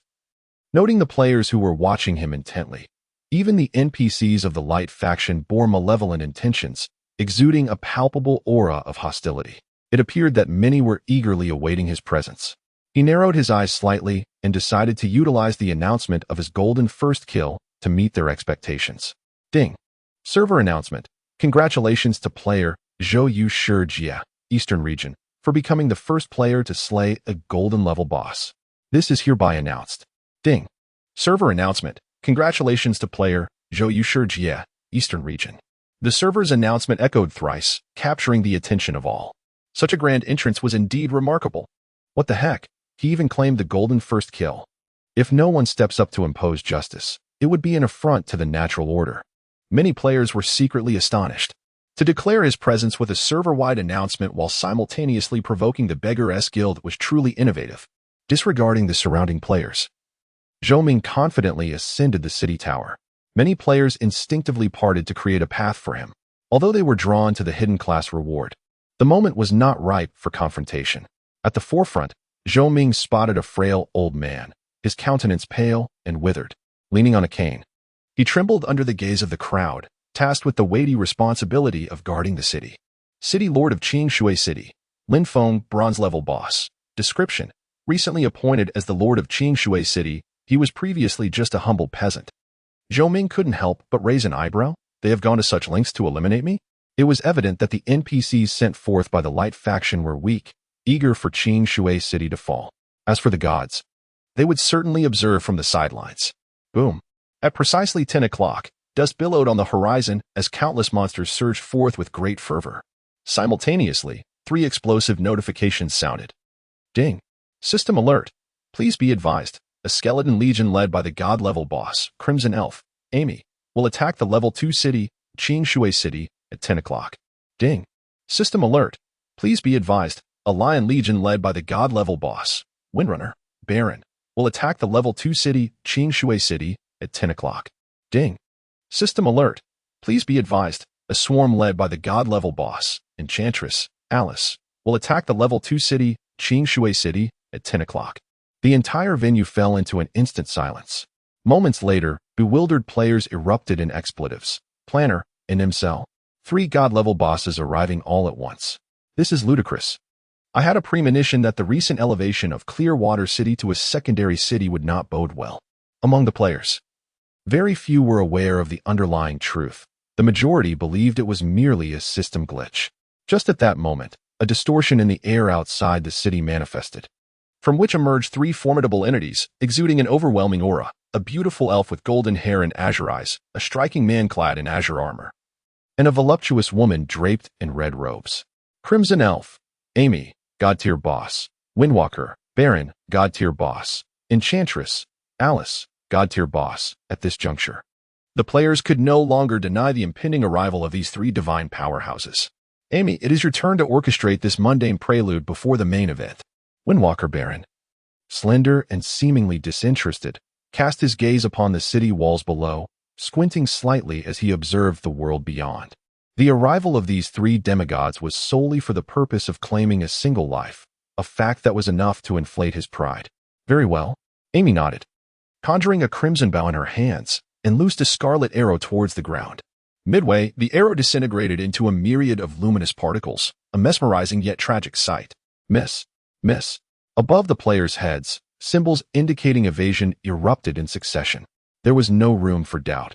Without the protection of the rules, the lives of the entire populace would be extinguished in an instant, leaving naught but corpses. The players below stood frozen in astonishment. The magnitude and spectacle of the scene exerted an immense pressure upon them. Was this a full-screen annihilation? Zhou Ming remained unperturbed, though he could not help but feel a yearning. He wondered if one day he would possess the power to raise a city and vanquish foes with a single strike. Attack, Amy commanded. Due to the constraints of the rules, they were unable to enter the fray directly. They had to proceed methodically, dispatching their minions to provide the adventurers with a glimmer of hope for victory. Ding. System notification. Please be advised that the Skeleton Army, led by the level 15 bronze tier boss, Skeleton General, will initiate the first wave of attack. Cackling echoes filled the air as countless skeletons, armed with an array of weapons, surged forth. Regardless of the presence of demigods, the players were driven by the need to accumulate points. Kill. At this juncture, the players had little choice but to disregard their trepidations. The swordsmen and knights outside the city could no longer contain their inner excitement and charged forward. As the 2 forces clashed, the leaderboard of points, typically reserved for siege battles, underwent a frenzied transformation. 1. Purple, 3 points. 2. Reading thousands of books, 2 points. 3. Big bowl of noodles, 2 points. At least before the city walls are breached, they cannot lay a hand on you. Xianing reminded. Zhou Ming understood. The siege battle comprised 2 phases. The breach of the city walls signified the dissolution of the safe zone and the onset of chaotic conflict, while the capture of the city lord's token heralded complete subjugation. As he cast his gaze backward, Zhou Ming discerned a multitude of melee players who had abstained from participating in the city defense activities, clearly opting to forego the event in pursuit of bounty rewards. Harboring no expectations whatsoever, the leader of the beggars' sect approached, surveying the overwhelmingly one-sided battlefield, and remarked nonchalantly, "The forces of the Light faction have concealed their strength. Theoretically, the attacking side should dispatch their first wave, necessitating a similar response from the defending side. However, under the veil of manipulation, the defending forces had deployed a pitifully small contingent." Ding. The system notification chimed. The second wave of the city defense, led by the level 10 bronze tier boss, Elite Soldier, is about to commence. In the blink of an eye, the defenders were upon their second wave. Zhou Ming remained indifferent. No matter how many low-level skeleton minions emerged, they posed no threat to him. He contemplated that a confrontation with you would soon be inevitable. At Zhou Ming's side, a player named Red Hair among men stepped forward, filled with fervor for battle, requesting his guidance. Zhou Ming cast a fleeting glance at him, deliberately raised his hand to point outside the city, and then clenched his fist, initiating his attack. Sword of the Fiery Heavens. With a whoosh, a colossal phantom sword engulfed in flames descended heavily from the sky, instantly obliterating the skeletal general. While a multitude of skeleton minions were swept away by the fiery tide, reduced to mere fragments of bone. 22,426, 3,298, 3,241. A barrage of damage figures erupted forth. Hiss! In an instant, gasps of astonishment resonated from atop the city walls. Five-digit damage? Red Hair among men's expression froze, unable to fathom the spectacle before him. Zhou Ming coolly remarked, "There's no need for formality. You may all come at me together." Chapter 51. The hidden card of the Beggars Gang. Those observing from the battlements were utterly astonished. The players, unable to withstand the staggering damage that exceeded 10,000, found themselves at a loss. To Zhou Ming, this was entirely expected. With 2 pieces of soul-grade equipment, his attack power had reached a horrifying zenith. Traveling the World, Lord of Flames, level 44 health, 11, 220 attack, 34, 253, 553 defense, 11, 151, 172 fame, 4, 540 luck, 9, 30 skills, heroic spirit, sword of heaven's fire, rending strike, fireball, flame armor, holy fire purification. Do not be too pleased with yourself. The Red Hair among men said, steeling himself. In this game, no matter how powerful one may be, there are limits. Indeed, traveling the world was overwhelmingly formidable. But what of it? The sheer numbers of players would eventually wear him down. Are you so certain that I will fight alone? Zhou Ming's tone was laden with intrigue. The crowd was left bewildered. At that moment, everyone was eager to claim the bounty, and the 2 opposing factions were determined to eliminate him. Who would dare to assist? Enough of this talk. The leader of the Beggars Gang raised his hand, silencing the Red Hair, and spoke solemnly, "We shall see just how capable you truly are." Zhou Ming cast a deep glance at him before turning his gaze towards the battlefield outside the city. The situation was overwhelmingly dire. Even if he could instantaneously vanquish the boss, the relentless swarm of skeleton soldiers would soon decimate the few players present, draining their health bars in the blink of an eye. Boom, boom, boom. After a brief stalemate of mere minutes, the siege intensified. The multitude of skeletal warriors relentlessly attacked, causing the resilience of the city gates to plummet. Zhou Ming stood upon the battlements, occasionally unleashing the sword of heaven's fire, effortlessly clearing vast swathes of space. As if the game were a mere cheat code, he dominated the leaderboard without contest. The despair among the other players was palpable. With just a few casual skill casts, Traveling the World had claimed the apex of the score rankings. Perhaps this was the tragic fate that the players of Clearwater City, belonging to the opposing faction, were destined to confront. 1. Traveling the World, score 286-2. Hail to Tauren, score 18-3. Listening to the Wind and Playing in the Rain, score 16. With a resounding crash, at a certain moment, the 3 waves of the Light faction fell, and the city gates collapsed, allowing a flood of skeletal soldiers to surge into the city. Ding. System notification. Due to the breach of the city gates, the safe zone has been rendered ineffective. At that very moment, Zhou Ming positioned himself in the inner passage, blocking their advance. Clearwater City could not fall too soon. It would jeopardize the execution of his plans. Swish, swish, swish. Instantly, all eyes turned toward the leader of the Beggars Gang, awaiting his command. Tension filled the air. Leader. The second in command of the Beggars Gang gripped his axe, eager for action. There's no need for honor in combat. Let us charge together. Perhaps, in the face of other players, mobbing might be looked down upon, yet in the realm of world exploration, it stands as an exception. As long as one can triumph over their opponent, the number of participants becomes inconsequential, and all would deem it entirely reasonable.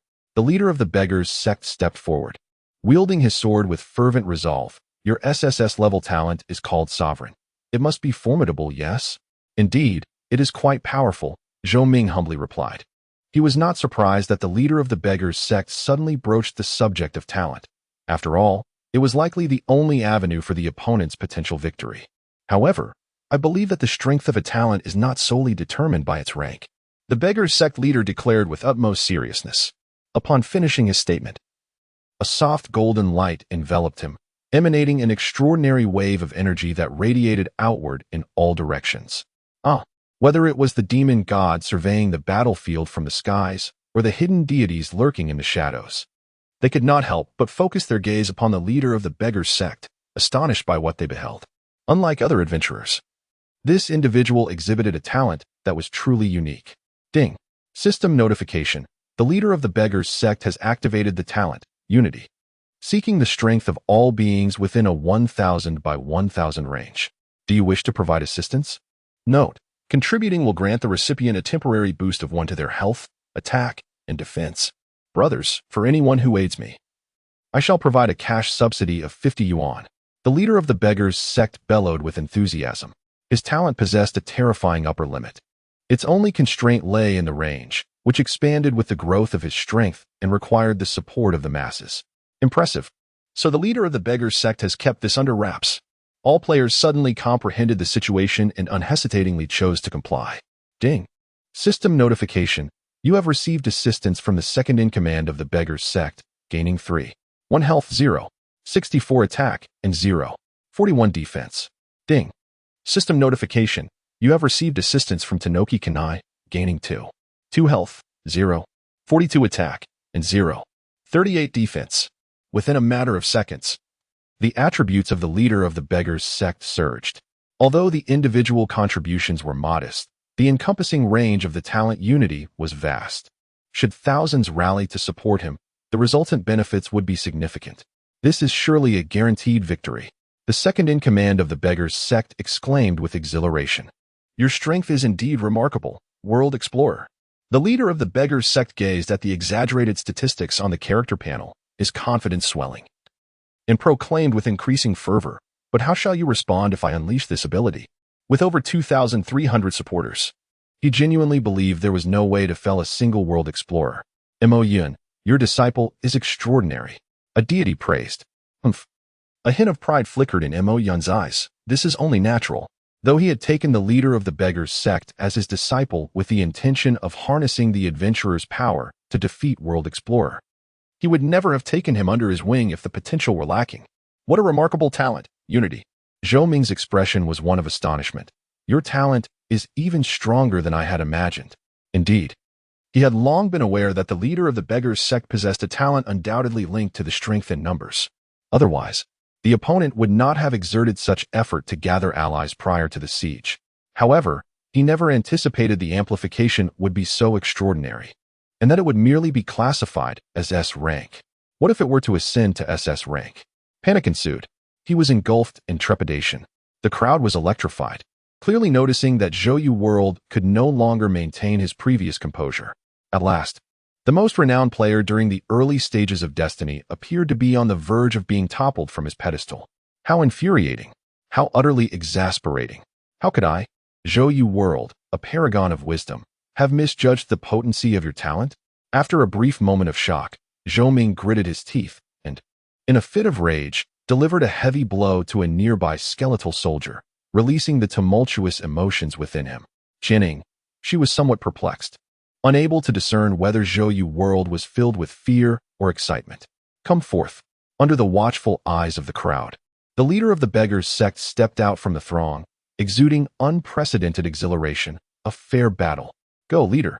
With our strength, triumph over Zhou World. The surrounding players erupted in cheers. At this moment, the confrontation between the two was being recorded and streamed live across the internet, garnering immense popularity. The time for the beggar's sect to redeem its past grievances had arrived. With such formidable talent, who among the players could possibly defeat you? Amidst a visage of anguish, Zhou Ming's lips slowly curled into an uncontrollable smile. Perhaps it is only I who can. Initially, he had harbored doubts about defending Qinshui town. Now he realized he had been overly anxious. Chapter 52. The royal path. The players in the arena stood in stunned silence, while the skeletal soldiers continued their eerie cackling as they surged into the city.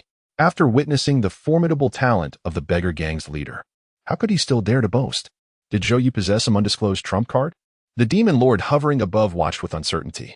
The ninth demon lord, Amy, furrowed her brows, pondering the true nature of his SSS-ranked talent, which remained a mystery to all. It seemed that the answer would soon be revealed. The leader of the beggar gang felt a vague sense of unease. What do you mean by that? Nothing much, Zhou Ming replied. Before engaging you in a duel, I must first attend to my affairs. Turning away, he called out, listening to the wind and playing with rain. I am here. Listening to the wind and playing with rain raised his hand to speak. Ding. System notification. You have used the talent, Sovereign's Descent, successfully copying listening to the wind and playing with rain's talent Shadow of Extreme, elevating its rank to 1. Ding. System notification. Your talent has transformed into Divine Speed, SS rank. Zhou Ming waved dismissively. It's all good. You may withdraw. Listening to the wind and playing with rain appeared perplexed. In such a critical moment, I merely make an appearance? Jianing. Zhou Ming's expression grew serious. With a swish. As his words fell, a silver-haired maiden materialized beside him. The girl, with her delicate features and flawless skin, exuded an ethereal beauty, her simple attire accentuating her graceful figure, resembling a celestial being that had stepped out of a poem. Instantly, many players exhibited expressions of infatuation. Our battle shall continue later, Zhou Ming stated, gazing at the enchanting figure beside him. Let us depart. Qianing understood his intent, placing her hand on his shoulder, and together they vanished from sight. Trying to escape? The expressions of the 3 demon lords shifted, and they immediately gave chase. No one can evade my grasp.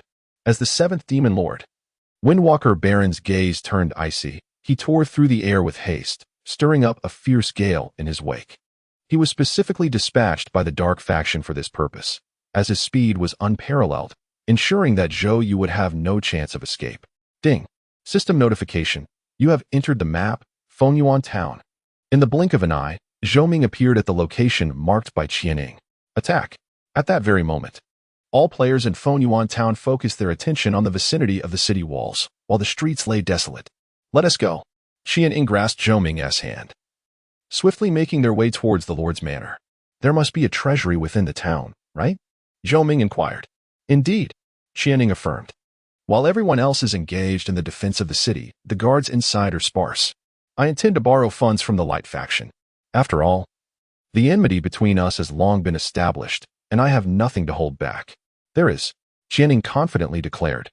The town's income and expenditures do not belong to the mayor personally, and given the substantial amounts involved, it cannot all be contained in a single bag. Thus, there must be a designated storage area. We have it. Suddenly, Qianing altered her course and arrived at an open space, promptly shattering the floor with a single step, and within moments, the 2 individuals entered the secret chamber. Ding. The system prompted. You have entered the map, Fengyuan Town Vault.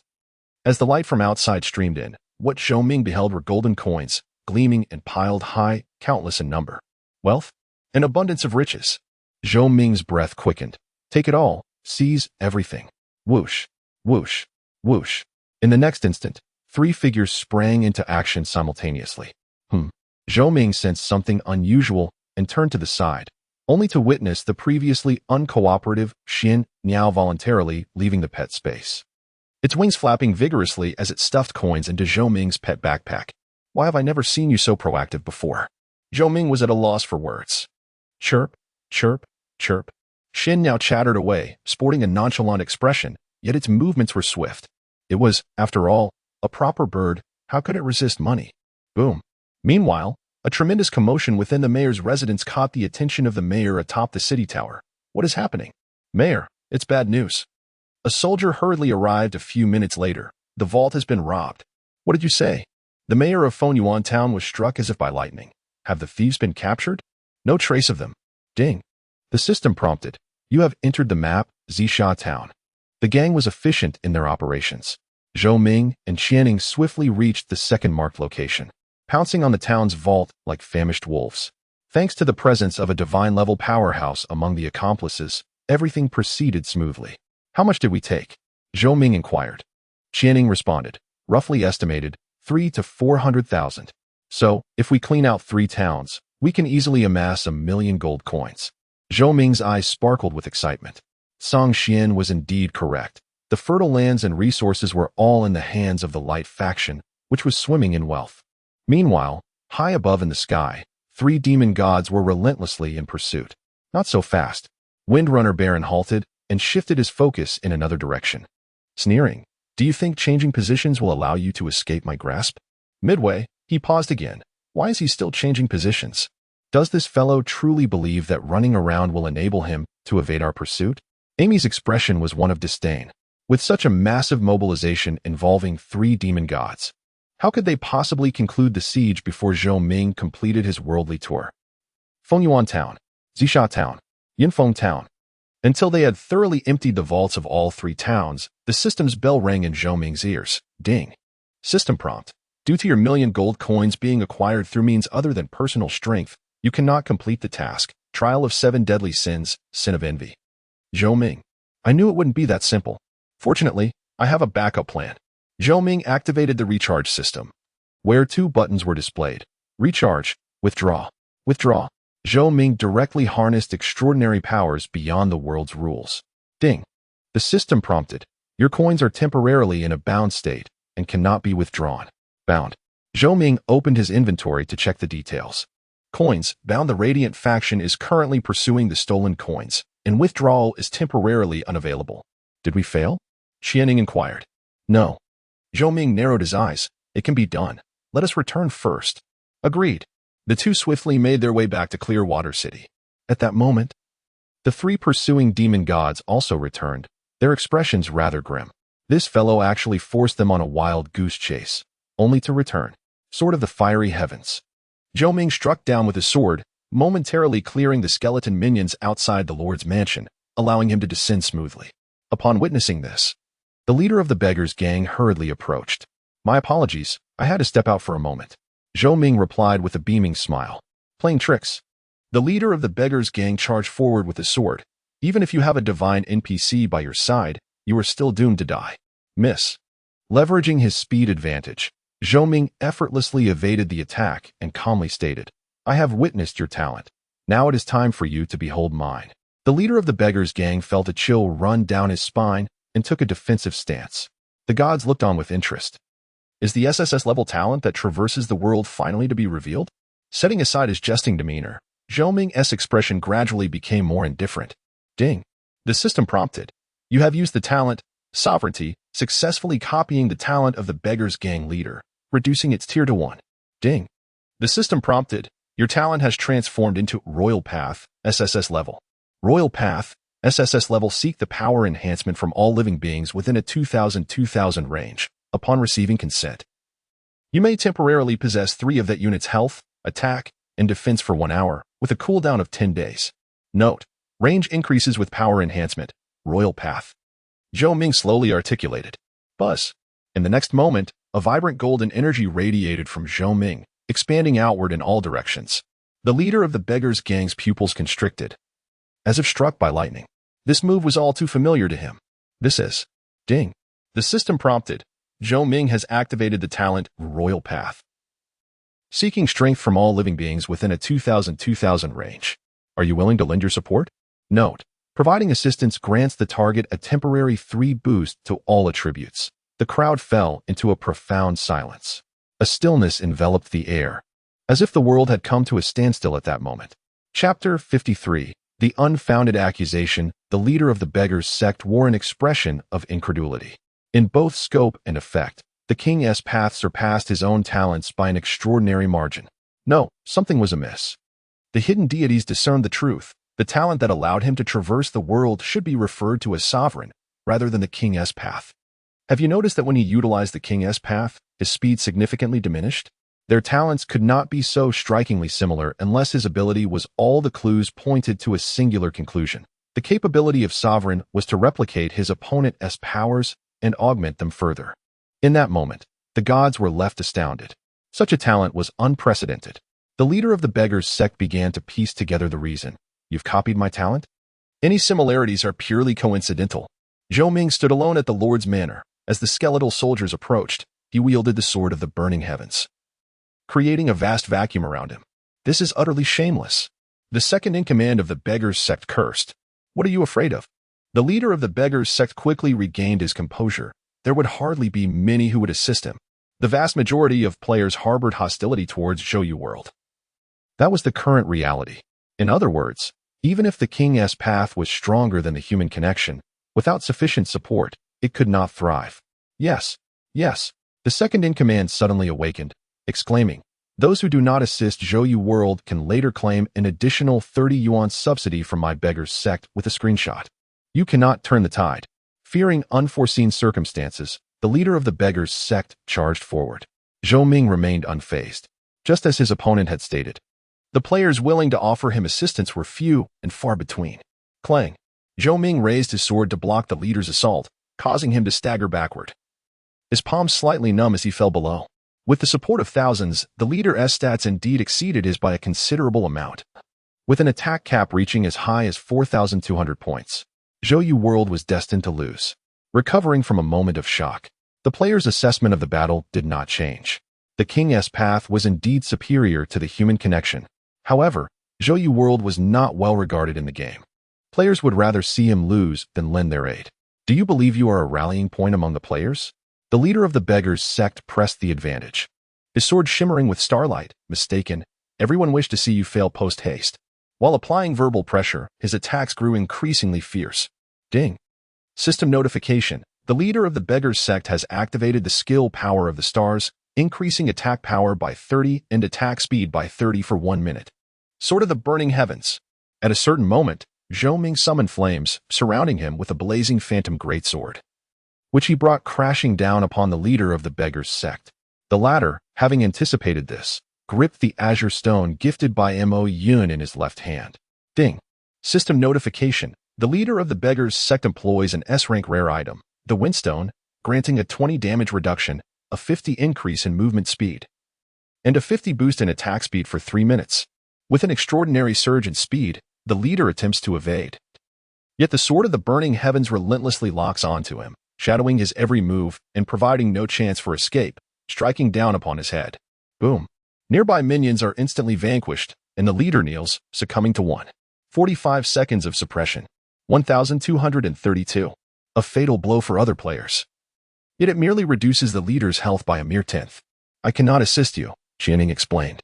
"The rules prohibit interference in battles between adventurers, and the values I can provide exceed your panel limits, which is equally forbidden." "It's all right," Zhou Ming replied, unfazed. If divine NPCs could intervene, such a maneuver would be utterly overpowered, rendering the leader invincible with the favor of the gods.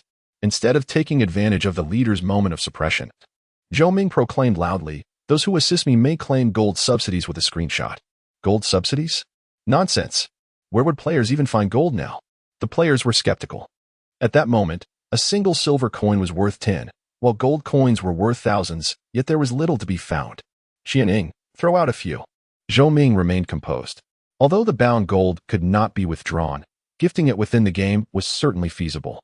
Understood. Jianing decisively complied. Coins rained down from the sky. The crowd gasped. Ding. System notification. You have received assistance in black and white, gaining 3. 2 health, 0. 46 attack, and 0. 34 defense. Ding. System notification. You have received assistance from the impoverished path to enlightenment. In an instant, as the coins fell, the influx of player assistance flooded Zhou Ming's information panel. The leader of the beggar's sect's expression changed drastically, and after the suppression ended, he hurriedly launched an attack. Clang. Zhou Ming stood firm, taking his strike head-on. 1. The damage number displayed, failing to breach his defenses. The two exchanged glances, wordlessly assessing one another. The atmosphere was one of despair. "Let this end," Zhou Ming declared, swinging his sword downward. The leader, pale and gritting his teeth, retorted, "I will die before allowing you to succeed." Ding. System notification. You have received assistance from the leader of the beggar's sect. In his final moments, he successfully snatched a gold coin from Zhou Ming.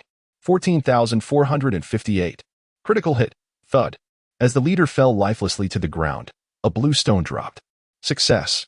Zhou Ming's eyes brightened as he swiftly bent down to collect the Windstone. Ding. System notification. Please note, Star Guardian Mo Yun has a fondness level of 20. Currently at 10 points, an archenemy. Undoubtedly, this stone originates from Mo Yun, deliberately revealing an S-grade rare item to incite even greater hatred towards me. Zhou Ming saw through the intentions of the leader of the beggars' gang at a glance. How ruthless, refusing to allow me any respite. The spirit of the beggars' gang leader, upon his demise, nearly spat blood in rage. Preposterous. Mo Yun, observing from the shadows, wore a face as dark as coal. The battle between both parties was utterly absurd. The rapid shifts in circumstances left one struggling to respond.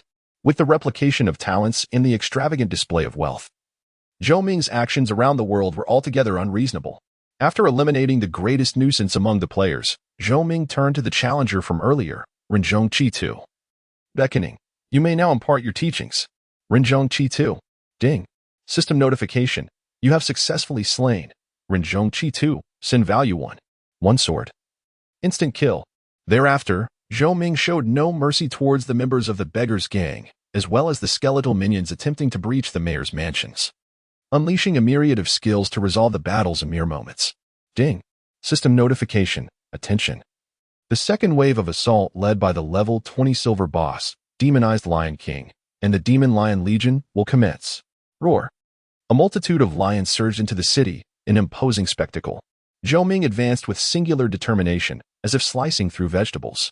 With the support of thousands, his stats soared to unprecedented heights. Suddenly, a projection of a man appeared before Zhou Ming.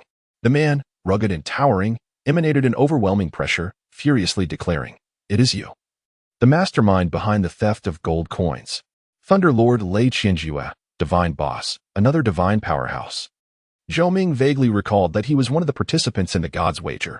What gold coins? Zhou Ming looked utterly bewildered. Theft of gold coins? What theft?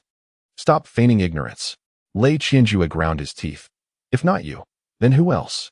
Fengyuan Town, Zisha Town, Yinfeng Town, each falls under his jurisdiction. The loss of over 1 million gold coins was a significant blow to him. Oh, now it makes sense. Zhou Ming donned a look of sudden realization. Are you implying that someone has stolen gold coins, and you suspect me to be that individual? Who else could it be but you? Lei Qianjue glared furiously. Haraha. In response, Zhou Ming could not help but burst into laughter. But soon his expression darkened. To fabricate a charge, what need is there for a reason? Chapter 54. The mysterious bird faces death. Do you dare to argue further? Lei Qianjue's nose almost crinkled with indignation. He found it unfathomable that a thief could speak with such righteous fervor. Am I mistaken? Zhou Ming's voice resonated powerfully as he gestured towards the sky. Gold coins have been stolen. Why do you not suspect those 3 demon gods, but instead cast your doubts upon the valiant adventurers of the United Front? He could almost ascertain that if he left any incriminating evidence at this moment, he would meet his demise. Lei Qianjue's facial muscles twitched, resembling someone smeared with soy sauce, struggling to retaliate but at a loss for words. I am currently fighting valiantly to defend Clearwater Town, Zhou Ming proclaimed, battling against the second wave of the demonic lion invasion at the Lord's Manor, his words imbued with noble righteousness.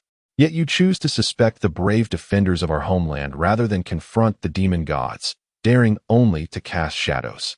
How can someone of your caliber, a divine being of the light faction, be so cowardly? You. Lei Qianjue's eyes widened in fury, nearly erupting with flames. How dare he counterattack? Do you have evidence to prove I am the thief? Zhou Ming swiftly countered, with a divine being guiding him.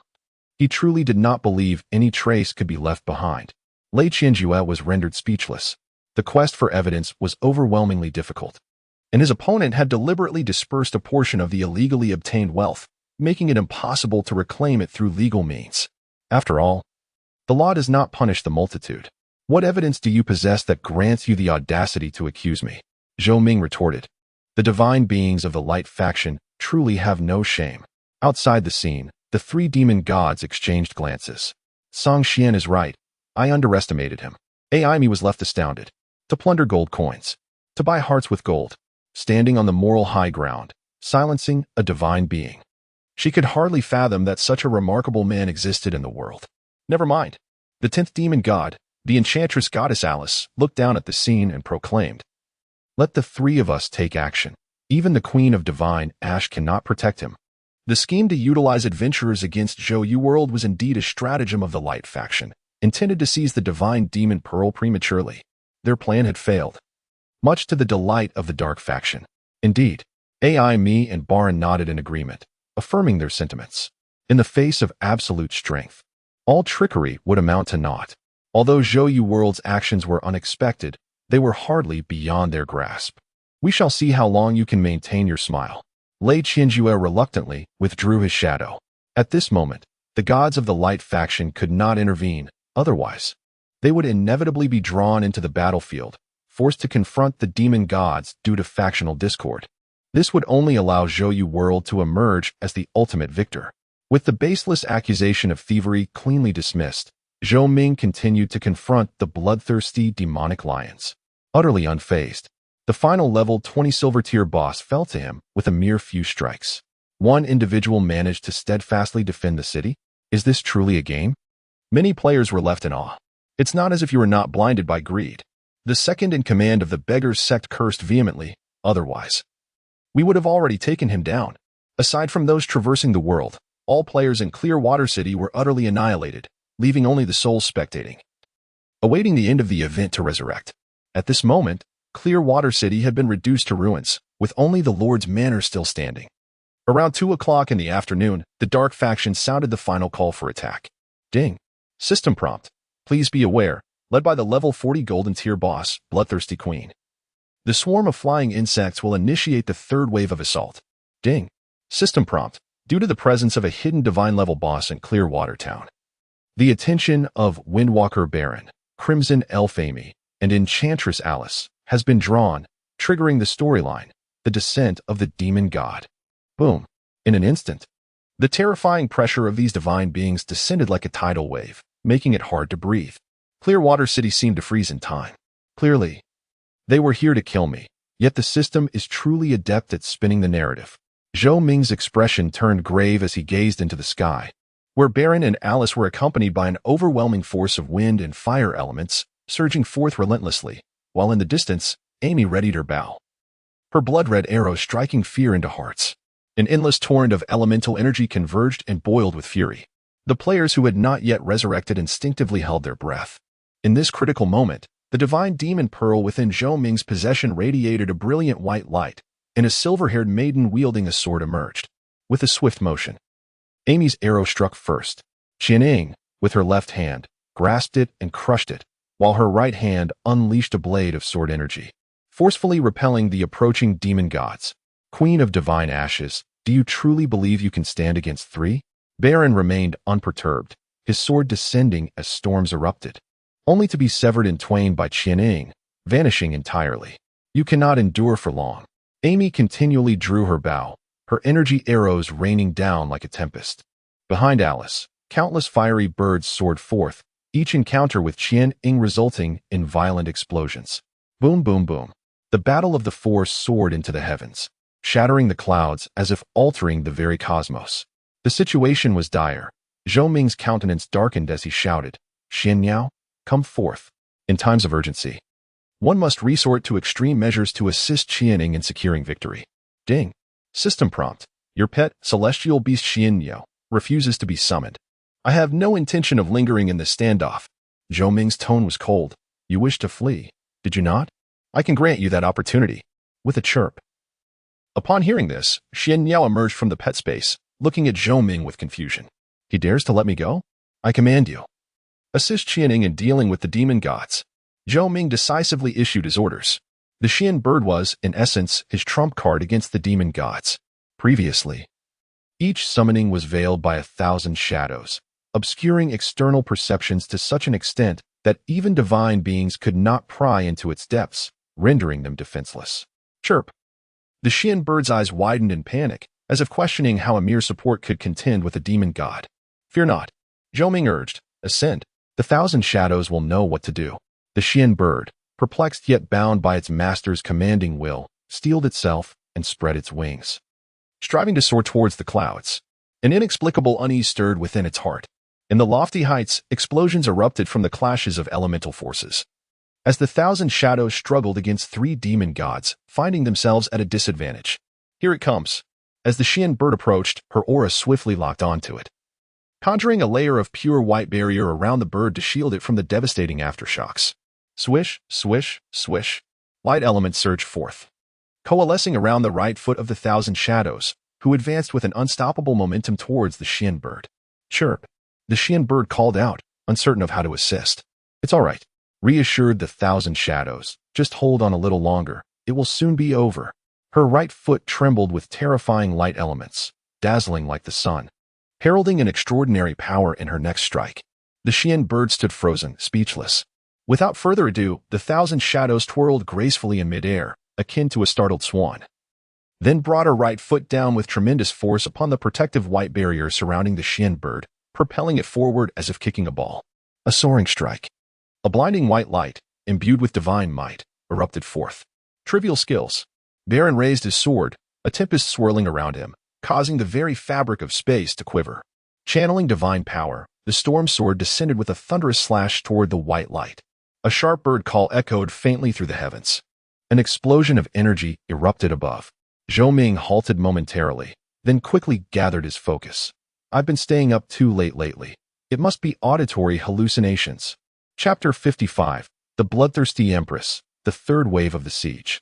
A swarm of purple flying insects with venomous tails descended, yet they posed no challenge to Zhou Ming. Empowered by the way, his attributes far exceeded those of the wild monsters, effortlessly dispatching them. Ding. System notification. Your pet, Heaven and Earth Spirit Beast, Xian Niao, has sustained fatal damage and has perished. Ding. System notification. Your pet Heaven and Earth Spirit Beast, Xian Niao, has triggered the passive ability, Undying, and will resurrect in 20 minutes. Bestowing Windwalker Baron with a luck value of 99, while reducing all attributes by 10 and all elemental resistances by 20 for a duration of 7 days. Suddenly, the grim news struck. Xian Niao? In midair, Windwalker Baron's expression shifted dramatically, enveloped in a veil of dark mist. His strength considerably diminished. The creature within the luminous orb was indeed Xian Niao. A 10 reduction in all attributes may not be unbearable for a demon god. But a luck value of 99 and a 20 reduction in all elemental resistances were perilously fatal. Seizing the opportunity, Xian Ning concentrated the assault on the 7th demon god. Alleviating much of the pressure, Xian Niao had unexpectedly become Zhou Ming's companion in traversing the world. First, he obtained the divine and demonic pearl's legacy. And now with Xian Niao at his side, this individual was undeniably blessed, a rarity in my lifetime. It is likely that his success in capturing it is intricately linked to his extraordinary talents. The gods were astounded. It was not that they relished exaggeration, but Zhou Ming consistently unveiled strategies they had never imagined. 20 minutes later, chirp, chirp, chirp, without the need for Zhou Ming to summon, Xian Niao voluntarily emerged from the pet space, vociferously chirping at Zhou Ming, seemingly quite agitated. This is my only chance for victory, Zhou Ming stated earnestly, and furthermore, you need not feign indifference. You should be quite elated, as you are on the verge of freedom. He glanced at Xian Niao's loyalty rating. 35 points. With a high probability of dying 1 or 2 more times, it would soon be liberated from the constraints of the pet contract. Upon hearing this, Xian Niao ceased its commotion, casting a guilty glance at the master of the murderous insects, just as Zhou Ming had articulated. Each of the master's coercive commands drew it closer to freedom. Undying may be your passive ability, but many are aware of this fact, Zhou Ming analyzed, suggesting that this implied you have perished numerous times. Am I correct? A godly powerhouse could not possibly be indifferent towards a heaven and earth spirit beast. It is precisely due to Xian Niao's frequent deaths that those who would trouble it have dwindled. Xian Niao remained silent. Since you yearn for departure so fervently, how could I not oblige? Zhou Ming felled a flying insect and turned to face it, solemnly stating, but I hope you remember. It was you who underestimated me first, and I who captured you afterward. Chirp. Xian Niao attempted to retort. Ding. System notification. Your pet, Heaven and Earth Spirit Beast, Xian Niao, has indicated that the reason it has bestowed you with a cursed divination is due to sensing an ominous aura emanating from you. Ominous? Zhou Ming found it utterly amusing. Do you typically judge a person's character based solely on subjective feelings? He inquired, gesturing towards the void. Let me ask you this. Are the deities good or evil? And what are the demon gods? Who can be deemed virtuous, and who is wicked? Xian Niao was rendered speechless by his rebuttal, a twinge of guilt arising within. It was evident that the master before him was eloquent and persuasive. Yet one could not heed his words blindly. Nevertheless, there was merit in his argument. Most notions of good and evil often stemmed from differing perspectives, devoid of absolute morality. In this urgent moment, Zhou Ming's tone grew particularly grave. I only know that I captured you through sheer skill, while you merely resisted contact. compelling me to command you for your freedom. Boom. The clash of godly powers reverberated, shaking the very heavens. Now, I command you to ascend and assist Qianing.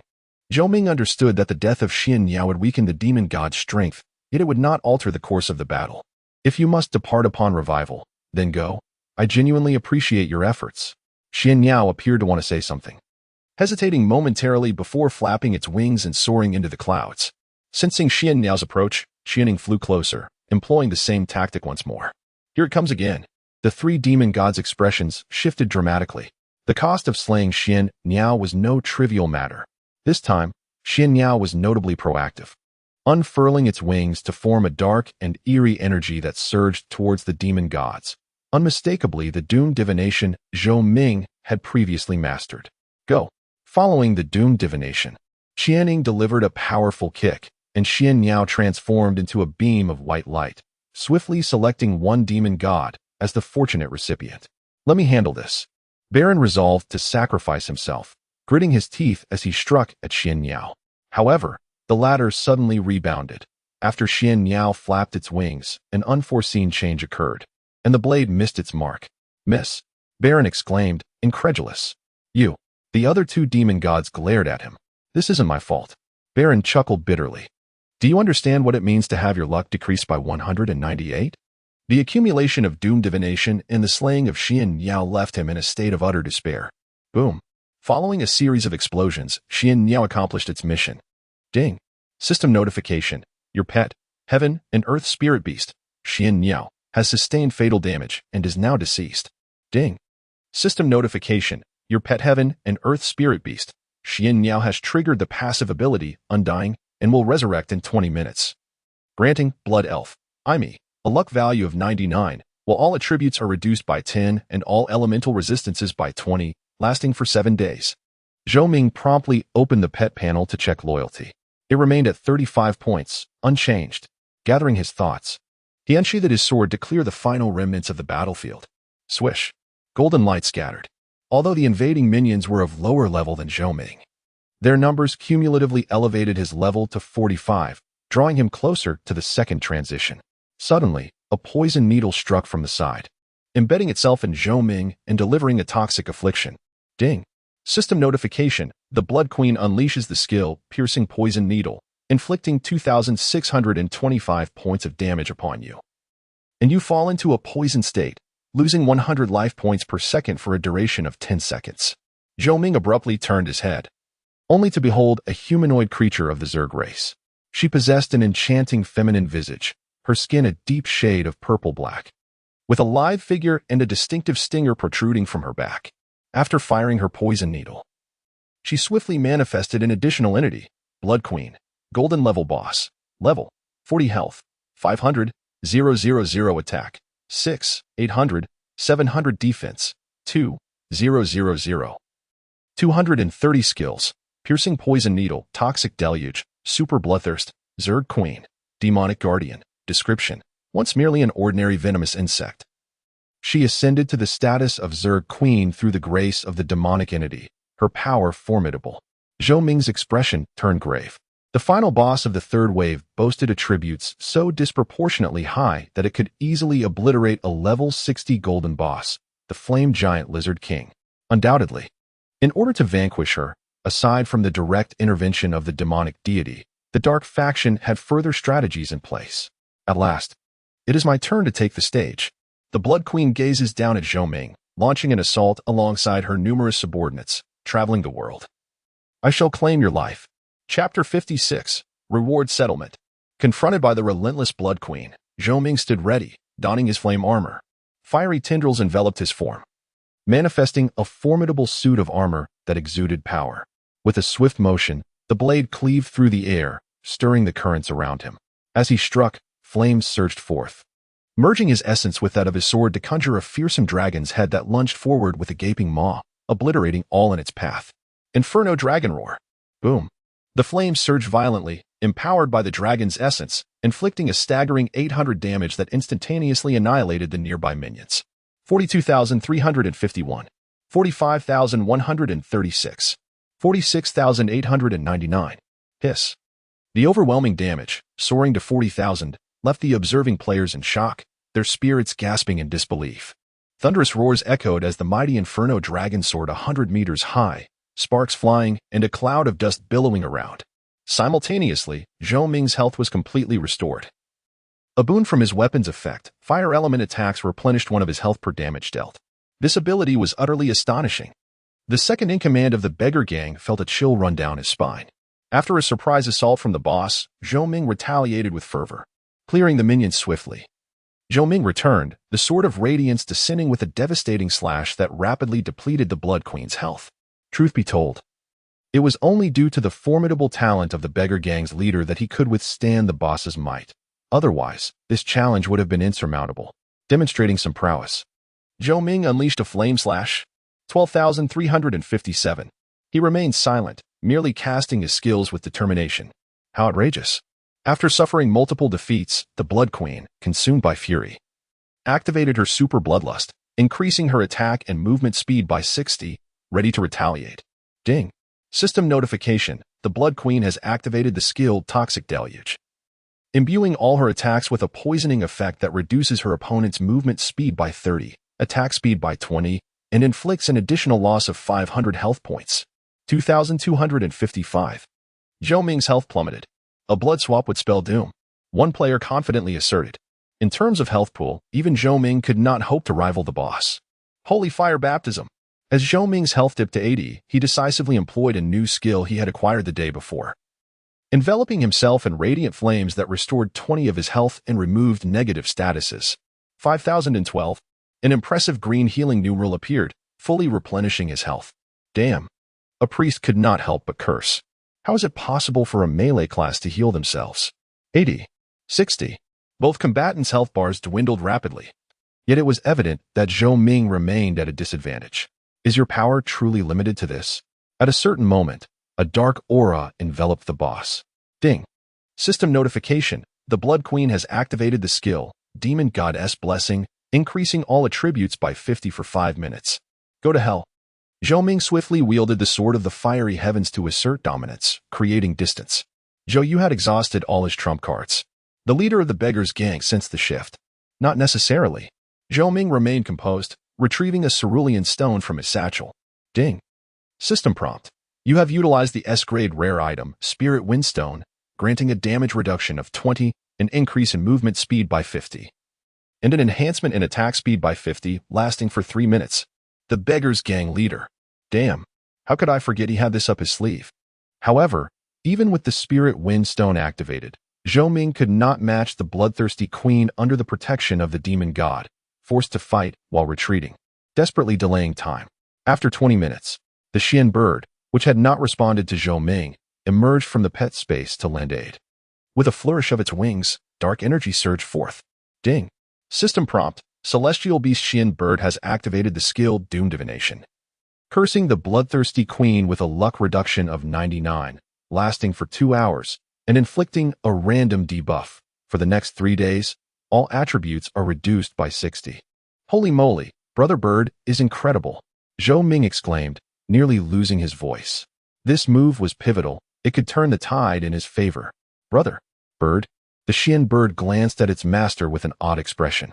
With no time to ponder the Xian bird's thoughts, Zhou Ming, gripping the fire cloud sword, charged forward once more. Miss. The bloodthirsty queen's first attack after being cursed missed entirely. Such is the terrifying nature of luck.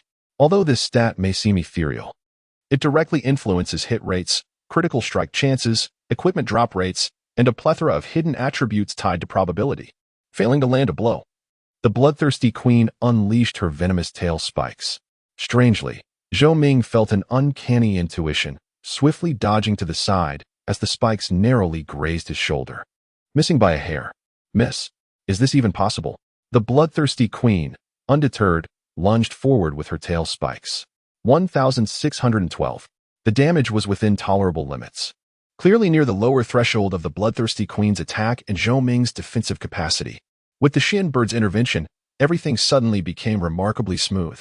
Zhou Ming's pressure diminished significantly, effortlessly whittling down the boss's health, while high above, Xianing faced 3 opponents without losing ground. 40. 20. The tide of battle had completely turned. In mere minutes, Zhou Ming miraculously vanquished the final obstacle of the siege. Ding. System prompt. Congratulations. You have successfully slain the bloodthirsty queen, golden tier boss, receiving the following rewards: 32.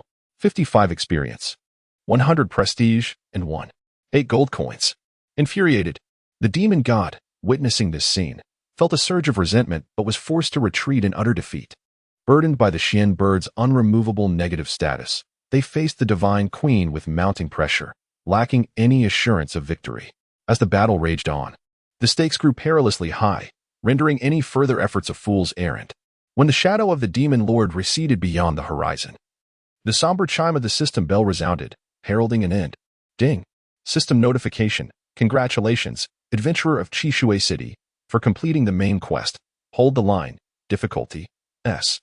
The leaderboard is now locked, and the settlement process commences. Gasping for breath, Zhou Ming, his body drenched in blood, silently collected his spoils before collapsing outside the Lord's manor, surrounded by a sea of corpses, the setting sun casting an additional pall over the scene. I have emerged victorious, he bellowed to the heavens. Silence met his declaration. The populace had long since departed, and the gods lurked in the shadows, unwilling to reveal themselves. The entire city stood intact, save for the Lord's manor, and Zhou Ming alone remained, the sole survivor among the players. With a flutter, the Xian bird folded its wings and perched upon his shoulder, preening its feathers, refusing to abandon him. Those players who had witnessed the final moments through death regarded Zhou Ming with complex expressions, their words lost in the tumult of emotions. Approximately 3 minutes later, the system concluded its calculations and distributed rewards. Ding.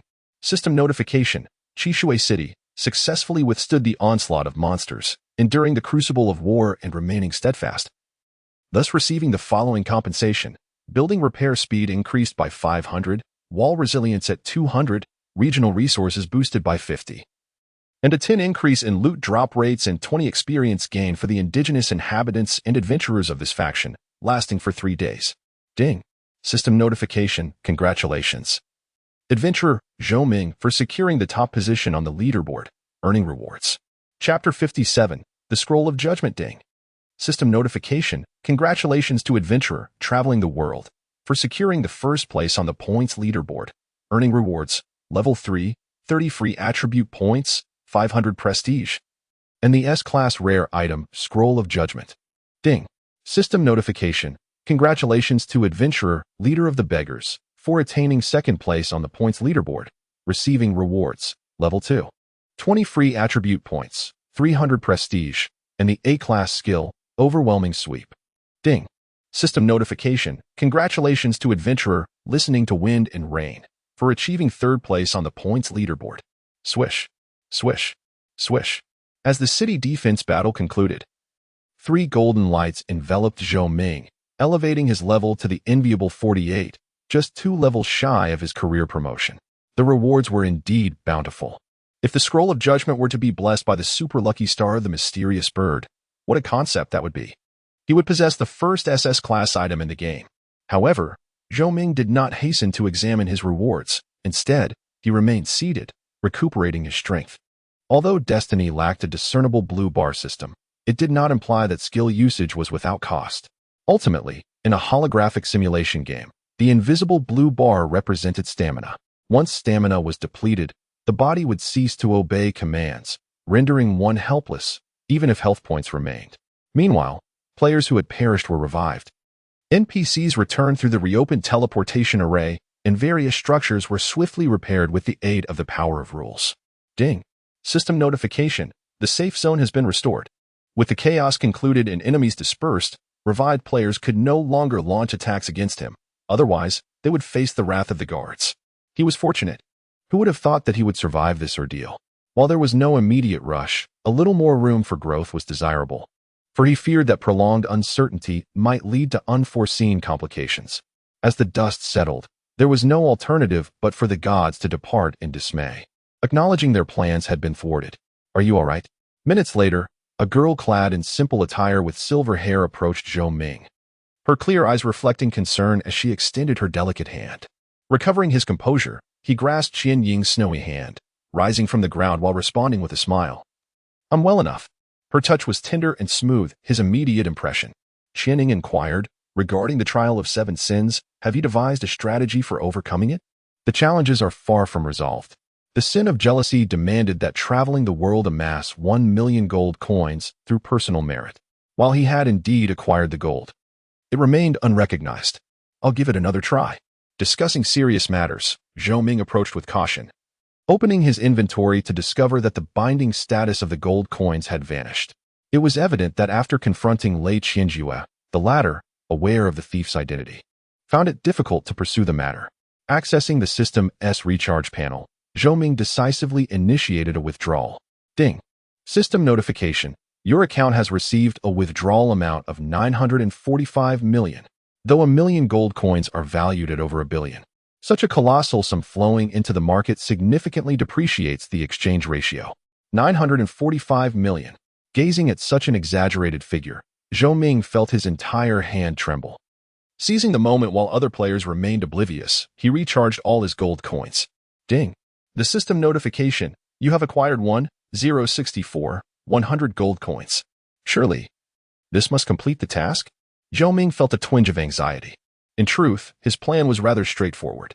During the city defense battle, he intended to exploit Qianing's teleportation method to infiltrate and seize 1 million gold coins, and then, through recharging and withdrawing, to disrupt the system's assessment.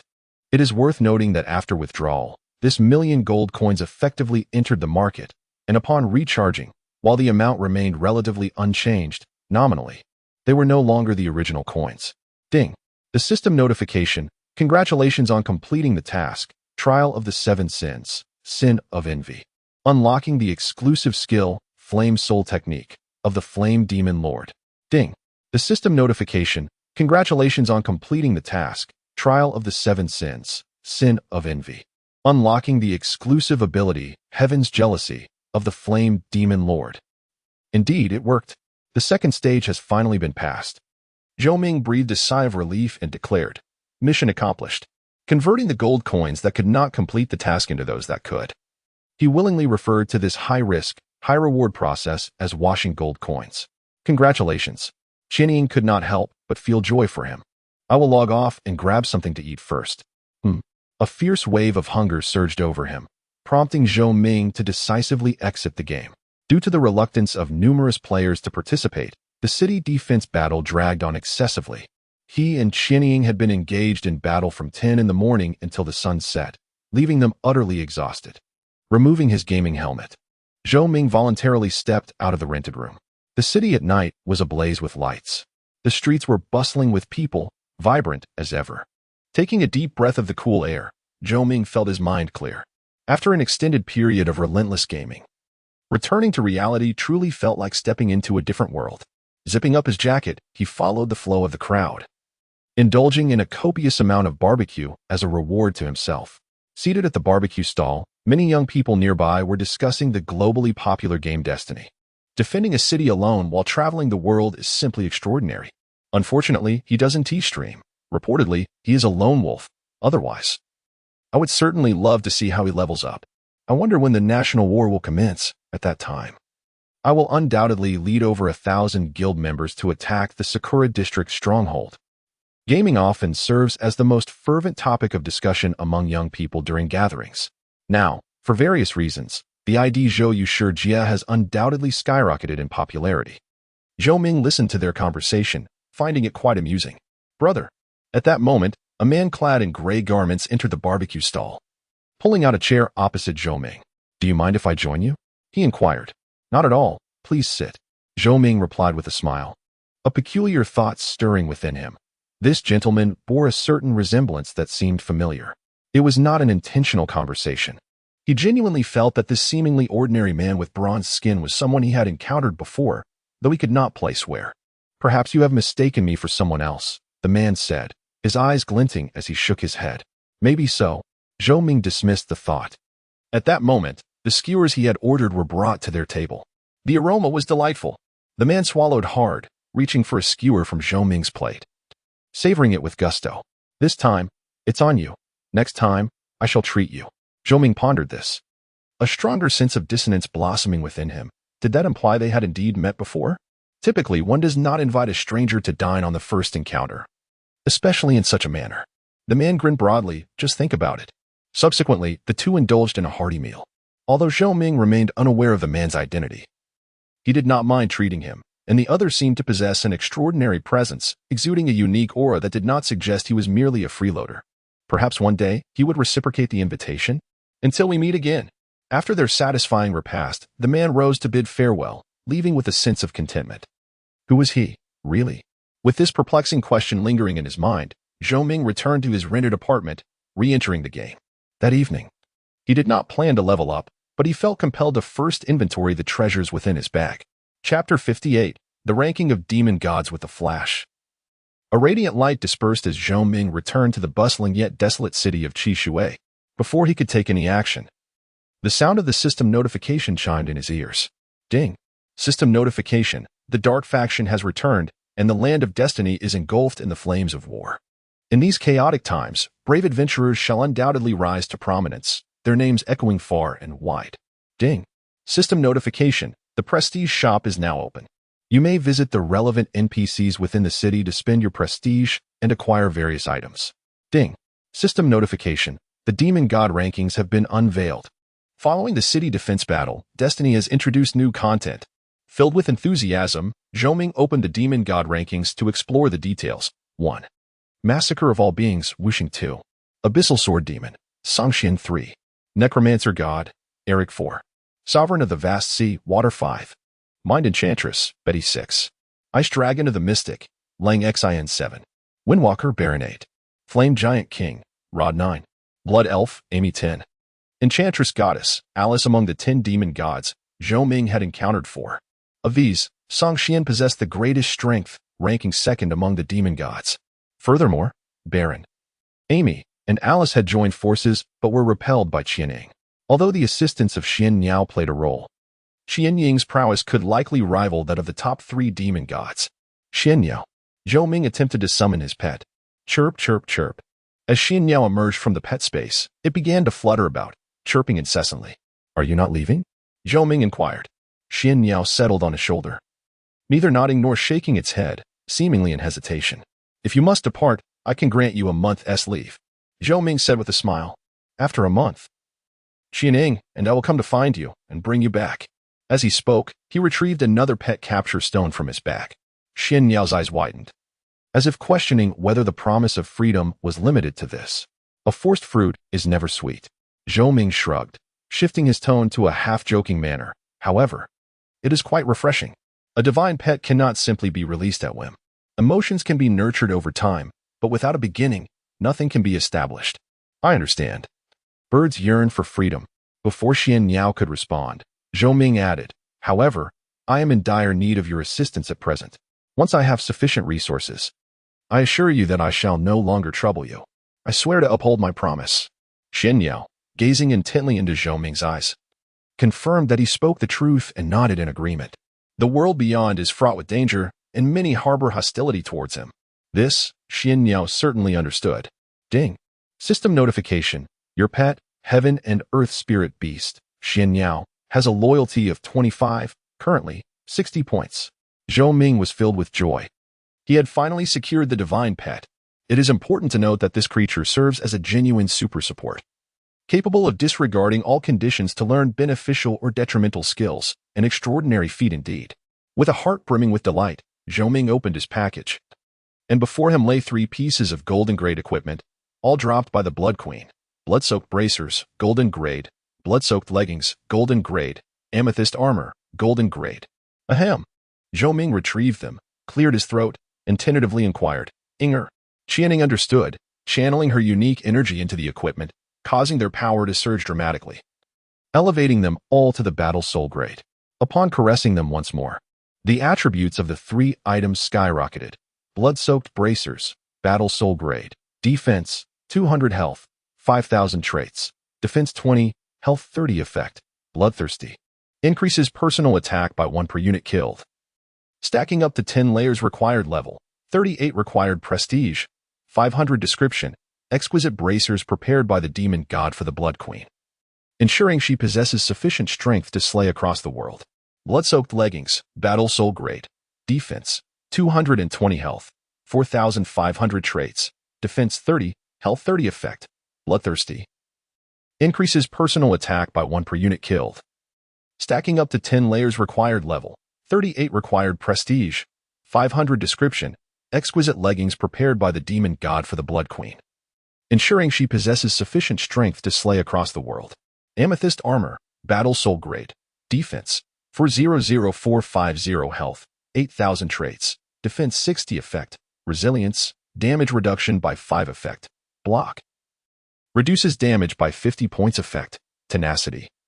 Critical hit rate reduced by 10 required level, 38 required prestige, 750 description, exquisite armor prepared by the demon god for the Blood Queen. Ensuring she possesses sufficient strength to slay across the world. Zhou Ming could hardly contain his excitement. These 3 pieces of equipment had catapulted his defense to an astonishing level. Now, he felt confident enough to face a golden grade boss alone. Meanwhile, Xian Niao was left in awe. This was not the first time it had witnessed the capabilities of the Divine Queen, yet no matter how many times it beheld such power, it remained incredulous. If golden grade equipment could be enhanced in such a manner, what could be said of the battle soul grade gear? The relentless pursuit by the gods. Their desire to seize and plunder was indeed justified. Subsequently, Zhou Ming turned his gaze towards the rewards from the city defense battle, as indicated by the system. A peculiar scroll adorned with blood-red symbols awaited him.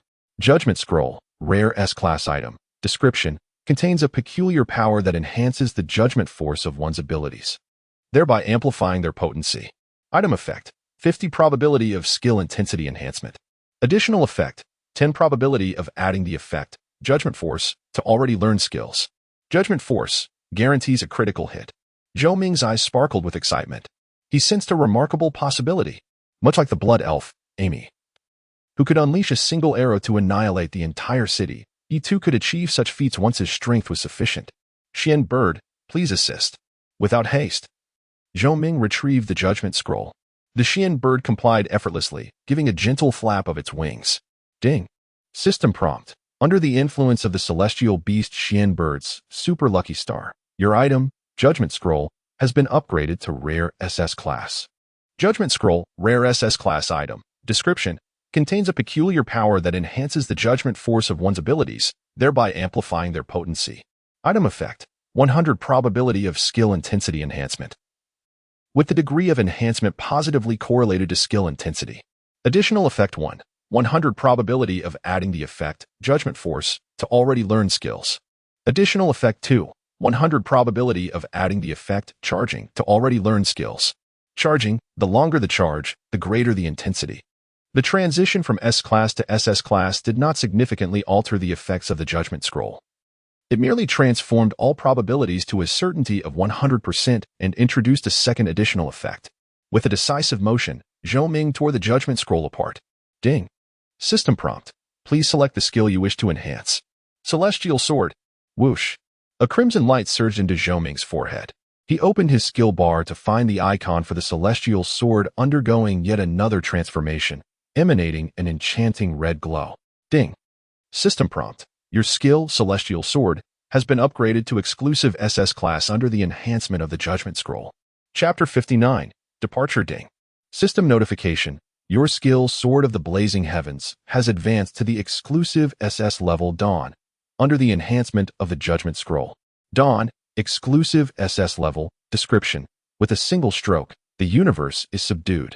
Skill effect. Summons a colossal sword of blazing sunlight in midair, locking onto target units within a 300 meter radius, inflicting damage equivalent to 1,000 of one's attack power. This strike is guaranteed to be a critical hit, ensuring a suppression effect while reducing movement speed by 100 for 5 seconds. Additional effect. From the point of impact, fiery waves radiate outward, affecting units within a 100 meter area. The range increases with the wielder's strength, dealing 150 damage. This attack has a high probability of causing burns and a significant chance of repelling. Specific probabilities depend on the disparity between both parties. Additional effect. The caster can charge the Sword of Blazing Sunlight. The longer the charge, the greater the power and range, with current damage potentially increasing to 2,000 in the area of effect expanding to 200 meters. Cooldown time, 20 seconds. The longer the charge, the longer the cooldown. can be upgraded. Terrifying. Zhou Ming's heart surged with excitement. Should this sword be charged to its utmost limit? Even he could not ascertain whether he could withstand it, let alone other players. The most crucial aspect is the immense increase in power. The instantaneous dawn still has a cooldown of merely 20 seconds. Subsequently, Zhou Ming quelled the urge to test it on someone and redirected his focus toward other skills. The trial of the 7 sins, the second phase, has been surpassed. This bestowed upon him another exclusive skill and ability of the Lord of Flames, Flame Soul Technique, exclusive S-level, description, burning the soul, enabling the Lord of Flames to pursue greater strength, albeit at a tremendous cost. Skill effect, enhances all attributes by 80. Additional effect, not unlocked, can be activated after absorbing the blood of the flame dragon. Cost, level 5, entering a state of weakness for 5 hours. Cooldown time, 48 hours. Heaven's Jealousy, exclusive ability upon receiving a fatal blow, you will not perish but will immediately counterattack, with the strength of the counterattack equaling the attack that caused the fatal damage. Cooldown time, 3 days. The Flame Soul Technique serves as a formidable trump card, primarily to be employed during critical moments of life and death. As for the additional effect, it pertains to the Dragonkin and remains challenging to unlock in the short term.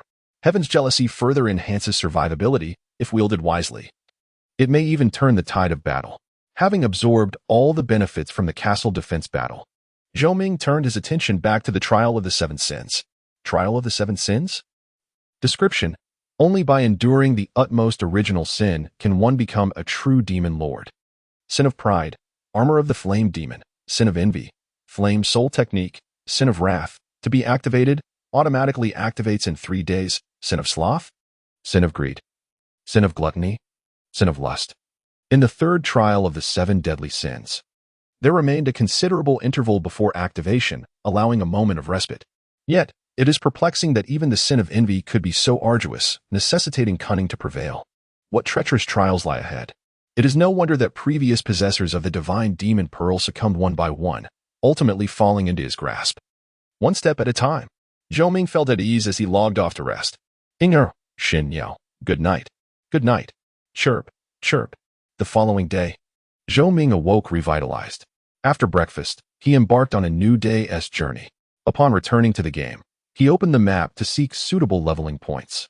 Along the way, he withdrew a portion of gold and transferred 100,000 to his parents. Notably, it was not that he wished to give more. The crux lay in the difficulty of justifying the source of his income. If he were to bestow several million, it could easily invite complications. Should his identity within the game be revealed, one could never predict how desperate players might react, potentially seeking him out in reality. Indeed, he had struck it rich. Gazing at the gold in his inventory, Zhou Ming felt an undeniable sense of surrealism, his lips nearly stretching to his ears. 950 million. Though its origins were dubious, having entirely exploited a system loophole, it was undeniably a figure that could translate into reality. 1 million gold should suffice for a comfortable life in his own world.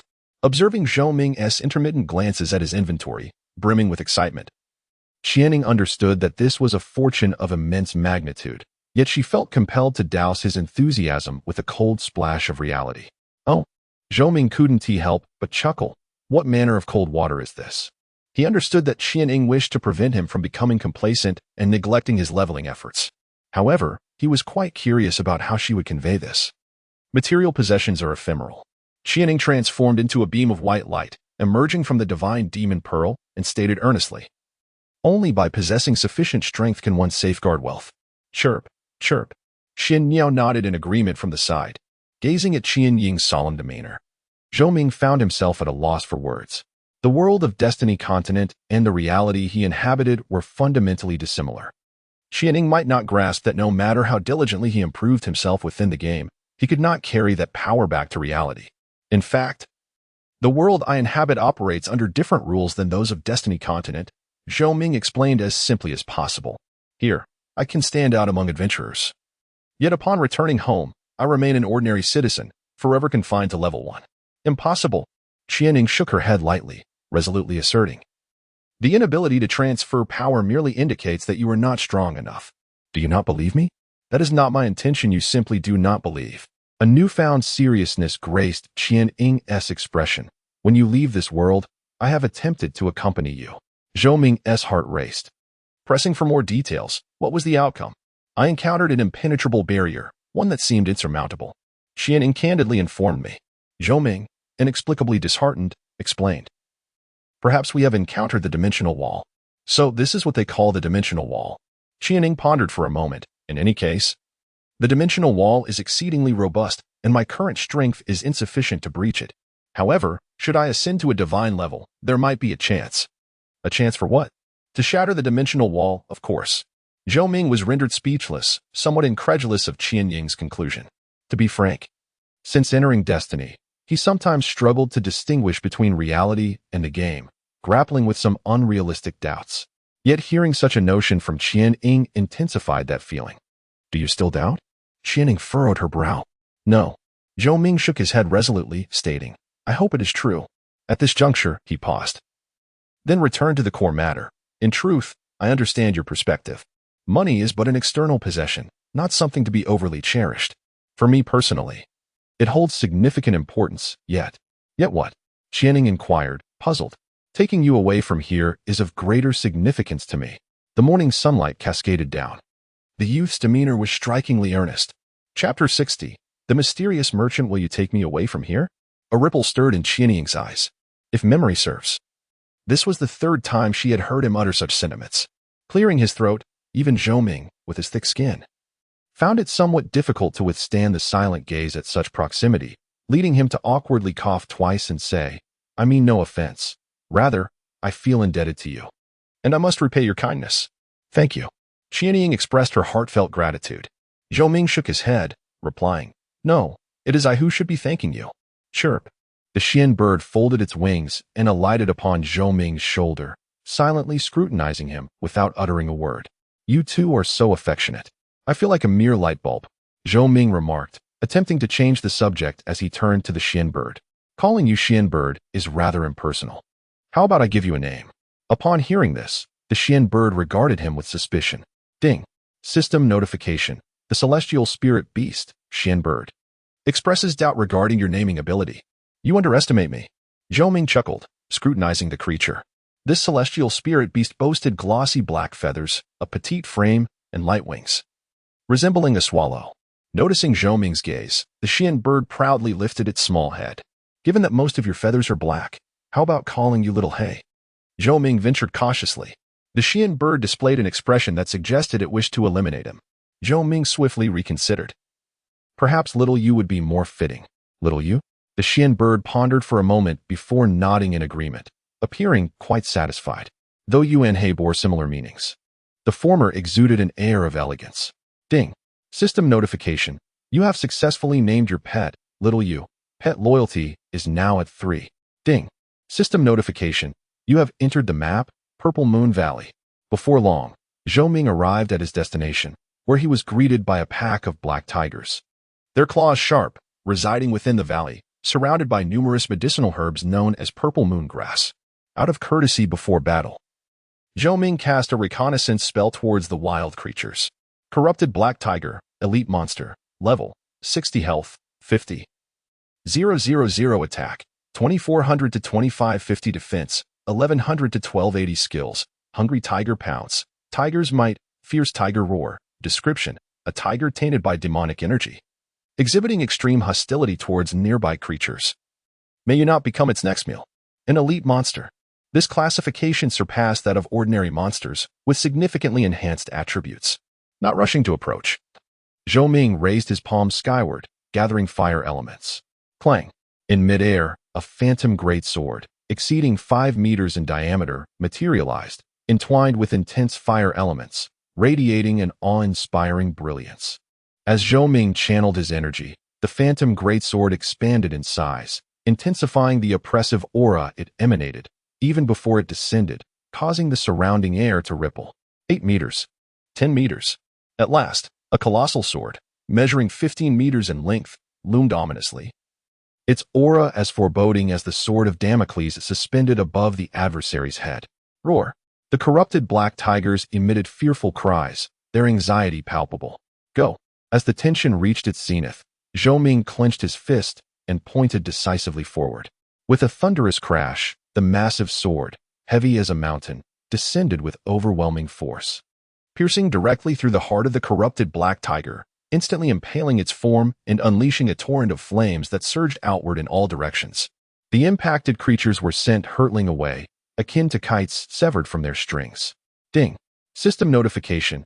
You have utilized the skill Dawnbreak, inflicting a critical damage of 120 points on the corrupted black tiger. Due to the target's demise, suppression cannot be applied, while dealing 786 points of damage to all enemy units within a 200 by 200 meter radius, with a high probability of inflicting burn and knockback effects. Dust and flames roared as the sword embedded itself into the ground, creating a massive crater. Incredible, Zhou Ming thought to himself, secretly delighted, then turned to Xin Yao. Raising an eyebrow? Am I not impressive? 100,000 damage. The corrupted black tiger didn't stand a chance. Any player who dares to trouble me next time is in for a surprise. Xin Yao. Just then, an untimely applause erupted. Magnificent, incredibly explosive magnificence. Zhou Ming turned to see a figure draped in a black cloak, obscuring their features, yet their tall, slender frame, towering over 2 meters, resembled a thin bamboo stalk, making them conspicuously noticeable. Mysterious Merchant Number 1, Divine NPC, Level, Health, Attack, Defense, Skills. Description: a merchant traversing the Destiny continent. Their movements are elusive and unpredictable, yet one thing is certain: as long as you possess wealth, you will undoubtedly capture their attention. A divine NPC. Zhou Ming's expression turned serious as he clasped his fists. Might I inquire who you are? As you can see, a merchant.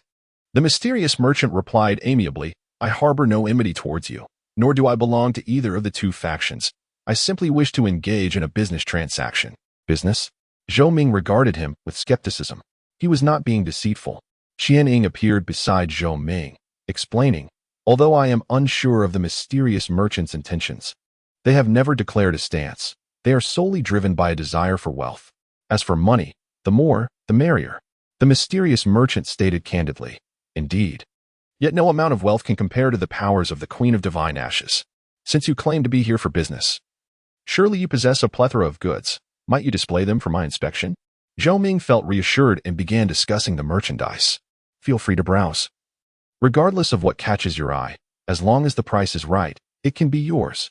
The enigmatic merchant appeared to be eagerly awaiting this very moment, promptly unveiling the goods he had brought forth. SCHR Dinger's Blood Vial, Grade A. Description: before consumption, it could either be an exquisite elixir or a potent poison. Item effect: price: 10,000 gold coins limit. 1 retreating drum, Grade A. Description: even a retreating drum must be played with inspiring fervor. Item effect: doubles escape speed during pursuit. Duration: 5 minutes. Price: 10,000 gold coins. Purchase limit: 1 fashion blind box. Description: any game with a sense of integrity would surely include such a feature, wouldn't it? Item effect: 1 chance to acquire a costume. Price: 50,000 gold coins. Purchase limit: 1. Expensive. Outrageously so. Despite Zhou Ming possessing a fortune exceeding 1,000,000 gold coins, he refrained from extravagant spending. However, upon recalling the existence of a renowned shop within the system, he pondered what treasures it might offer upon his return. Fair prices, devoid of deceit. The mysterious merchant seemed to recognize Zhou Ming as a wealthy patron and exhibited exceptional enthusiasm, proclaiming, I have everything you desire, and even things beyond your imagination. Things I cannot fathom? Zhou Ming inquired with curiosity. Do you possess the blood of the flame dragon? That is a specialty of the dragon realm. The merchant was left in a state of bemusement. Without further inquiry, Zhou Ming silently perused the offerings. He found himself pondering the origins of such bizarre and extraordinary items. At one moment, Zhou Ming's eyes gleamed as he beheld a treasure of immense value. Chapter 61, The Blessing of Holy Light. Meanwhile, in a certain location within Qingshui City, Master, I have disappointed you. The leader of the beggars' gang expressed his shame. In the defense of the city, he had exerted every effort, yet he was unable to traverse the world. It is of no consequence to you. Mo Yin shook his head. For who could have anticipated that his talent would be so peculiar, especially with the assistance of the Xin bird by his side? According to his thoughts, with the support of humanity and the Lingfeng stone, his disciple could undoubtedly overpower the world traveler. The situation indeed unfolded as planned. Were it not for the miraculous effects of Junlin, the world traveler would have met his demise without a doubt. Defeat could hardly be attributed to the disciple. Do not lose heart. Strive to improve yourself. Mo Yin placed his hand on the disciple's shoulder, offering words of comfort. Remember, you may stumble countless times. Yet he can only fall once. I shall not falter in my progress. The leader of the beggars' gang nodded earnestly, then inquired, What plans do you have to counter him next, master? The gods have already conspired. You shall be informed in due time. Very well, I take my leave. Go forth. After watching the leader of the beggars' gang depart, Mo Yun's expression gradually darkened. The world traveler could only fall once. While it was stated thus, allowing him to survive, relying on the powers of the Queen of Divine Ash and the Xian bird would only augment his own foundation, leading to increased slaughter in the future, a truth he understood better than anyone else. In Ziyue Valley, Zhou Ming browsed through the offerings of a mysterious merchant. In the items section, he discovered a treasure of immense value, the doubling card, rare S-class item. Description: This path carries both great risks and great rewards. Item effect: The value of the next reward obtained is doubled. Price: 200,000 gold coins. Purchase limit: 1. The value of the next reward obtained is doubled. The practicality of this item was immense. It could be utilized for first kill rewards, event rewards, ranking rewards, and more, especially since it was an S-class item. The Xian bird beside him reminded him that all items must be evaluated based on their effects beyond Tier 1. I'll buy it. Zhou Ming decisively made the purchase. To be frank, he harbored serious doubts that the system, aware of his possession of 1 million gold coins, had deliberately arranged for a mysterious merchant post-city defense battle, intending to deplete his wealth. However, whatever he spent now, he would undoubtedly recover in double later. Ding. System notification. You have successfully spent 200,000 gold coins to purchase the doubling card, rare S-class item. The boss has an astute eye. It's commendable. The mysterious merchant immediately gave a thumbs up, showering praises. I want all other limited purchase items. Zhou Ming proceeded to acquire the retreat drum, fashion blind box, an SCHR Dinger S blood bottle.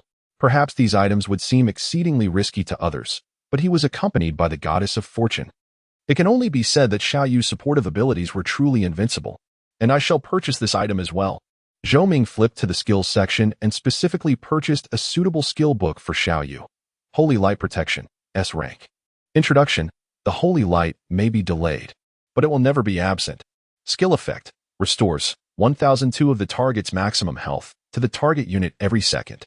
Additional effect: Units protected by Holy Light that die during the skill's duration can resurrect on the spot and regain 10 of their health. Duration: 5 seconds.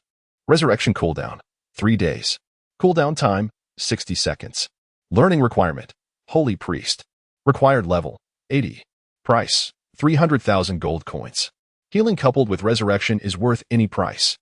Although the learning requirements are quite steep, even necessitating a hidden profession, it is not a significant issue, given that Xiao Yu can disregard all conditions to learn both beneficial and detrimental skills.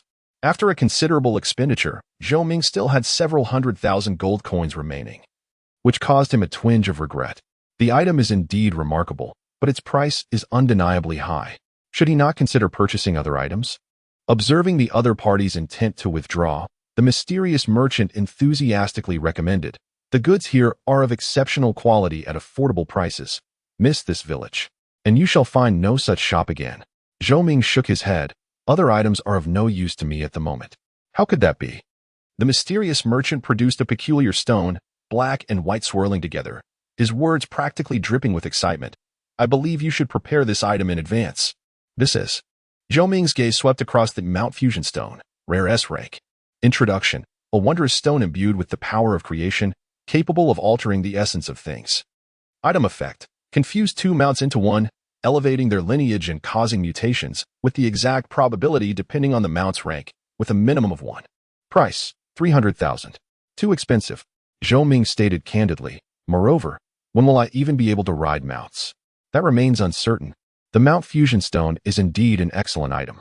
However, the prerequisite is to possess 2 decent mounts, which is rather premature at this stage. You can ride mounts at level 80. The mysterious merchant, unreservedly divulging information not yet made public. Then let us discuss this when I reach level 80. How about this? Since you genuinely wish to buy, state a price, and if I find it reasonable, I will sell it at a discount. 100,000. Goodbye. The mysterious merchant silently retracted his merchandise, preparing to depart. Clearly, he could not accept such a paltry offer. 150,000. Zhou Ming gritted his teeth, considering it as a means of making a friend. 200,000. The mysterious merchant also clenched his teeth. Let us consider it a friendship. 160,000. As a gesture of friendship. Ultimately, both parties settled on a price of 180,000. Ding. System notification. You have successfully spent 180,000 gold coins to purchase the Mount Fusion Stone. Rare S rank. Farewell. The mysterious merchant turned away, seemingly dissatisfied with the price. Until we meet again. Zhou Ming waved goodbye. Your spending is rather excessive. Qian Ying, observing from the side, felt her heart race. The remaining funds were sufficient to ensure my comfort and security. Zhou Ming, however, dismissed her concern with a smile, stating, I do not wish to squander my resources. Yet if a lack of adequate preparation leads to failure in trials, the regret would haunt me for a lifetime. Without strength, all efforts are in vain. Since I have resolved to assist Qian Ying in breaking through the dimensional barrier, I cannot falter along the way. Moreover, if I can transform the purchased items into tangible combat power, the potential earnings could far exceed 100,000 gold coins. Indeed, you make a valid point. Qian Ying conceded. Let us continue leveling up. Zhou Ming redirected his gaze towards the demonic black tiger, which he had previously avoided due to the overwhelming presence of a godlike being, and unleashed a dawn strike. 100,860. The targeted creature was instantly vanquished. Xiaoyu, you've enhanced your skills. Zhou Ming cast divine light protection upon Xian Yao. Chirp. The latter understood immediately, upon activating the super lucky star. The skill tier elevated to SS level, followed by an active learning process. As numerous demonic black tigers charged in, Xian Yao bestowed enhancements upon its master. Ding. System notification. Your pet, the celestial spirit beast Xian Yao, has used the skill, Divine Light Protection. You will recover 20,003 of your maximum health per second for 10 seconds. If you die during the skill's duration, you may resurrect in place and regain 20 of your health. 3,404. 3,404. The healing was astonishing. Zhou Ming plunged into the throng of monsters, his health restored instantly with each decrease, free from worry. Ding. System notification. You have successfully slain a demonic black tiger, elite monster, gaining 362 experience at this level. Ding. System notification. You have successfully slain a demonic black tiger, elite monster, gaining 357 experience at this level. If only the levels of the demonic black tigers were a few levels higher, Zhou Ming's efficiency in leveling would increase even further. However, this was already the most perilous leveling area near Clearwater City. By noon, Zhou Ming shimmered with golden light, finally reaching level 50. Outpacing the second place on the leaderboard by a full 14 levels, with the gap widening further thereafter. Leveling goal achieved. Next, he could pursue his career advancement. Chapter 62. The prestige shop with the divine demon pearl extracted from the package. Zhou Ming grasped it in anticipation. According to Qian Ying's assertions, his profession had no guiding path, and the only means to achieve career advancement rested solely upon the divine demon pearl. Sure enough, upon Zhou Ming meeting the requisite level, the previously inert divine demon pearl began to radiate a vibrant, enchanting crimson light, as if a flame were igniting within its depths. Moments later, a surge of fiery energy erupted, rushing toward Zhou Ming. However, just as he believed everything would proceed smoothly, the activated divine demon pearl seemed to encounter an unforeseen resistance, abruptly severing the flow of energy. What was happening? Zhou Ming furrowed his brow, and the system swiftly provided an answer. Ding. System notification. For reasons unknown, you must complete the prerequisite job transfer task. Defeat Su Feng. Difficulty? Defeat Su Feng. Difficulty? Description. You must prove you possess strength that surpasses the ancients. Task requirements. Defeat Wandering Master of Wind Su Feng. Coordinates 1565, 1554. 1223. Task reward. Career advancement failure penalty. No advancement. A complication arose. The system was indeed not inclined to allow him to easily claim the reward designated for the first-second transformation player. Had something gone awry? Qian Ying also perceived the anomaly. Zhou Ming recounted the situation truthfully. Su Feng, Qian Ying exclaimed, so he is still alive? Do you know him? He is the previous owner of the Divine Demon Pearl, who tragically fell during the trials. Understanding dawned upon Zhou Ming. No wonder the task description required him to defeat Su Feng to establish his own worth. Furthermore, if Su Feng were indeed alive, it seemed the Divine Demon Pearl had yet to fully acknowledge the conclusion of his journey. I should return to the prestige shop. Zhou Ming resolved to elevate his own strength to its utmost pinnacle before confronting Su Feng. After all, the latter was also a favored prodigy recognized by the Divine Demon Pearl. Should he underestimate the challenge, he might very well encounter disaster. Roar. Just as he turned to depart, a roar emanated from behind him. How fortuitous. A glint of determination flashed in Zhou Ming's eyes as he rushed towards the source of the sound, his vision settling upon a colossal tiger. Its fur shimmering a deep azure, adorned with saber-like teeth and eyes blazing a fierce crimson, exuding an aura of ferocity. Dark Mysterious Tiger King, Golden Level Boss, Level, 65 Health, 350. 000 Attack, 3800 to 4050 Defense, 2200 to 2350 Skills. Fierce Bite. Claw of the Dark Mysterious, Super Fury, Roar of Terror. Description: a rare breed of the Tiger Clan, possessing immense lethality. Before challenging it, consider your own capabilities. If you lack sufficient strength, it will not be satisfied. As a lord commanding elite minions, its attributes far surpass that of the Flame Giant Lizard King and should not be underestimated. Dawn. Zhou Ming raised his hand, gathering his strength. The blazing sun sword materialized in midair. A roar echoed, reverberating through the mountains and forests. The Xianming Tiger King, with its acute sense of hostility, swiftly detected the uninvited guest and charged forward with remarkable speed.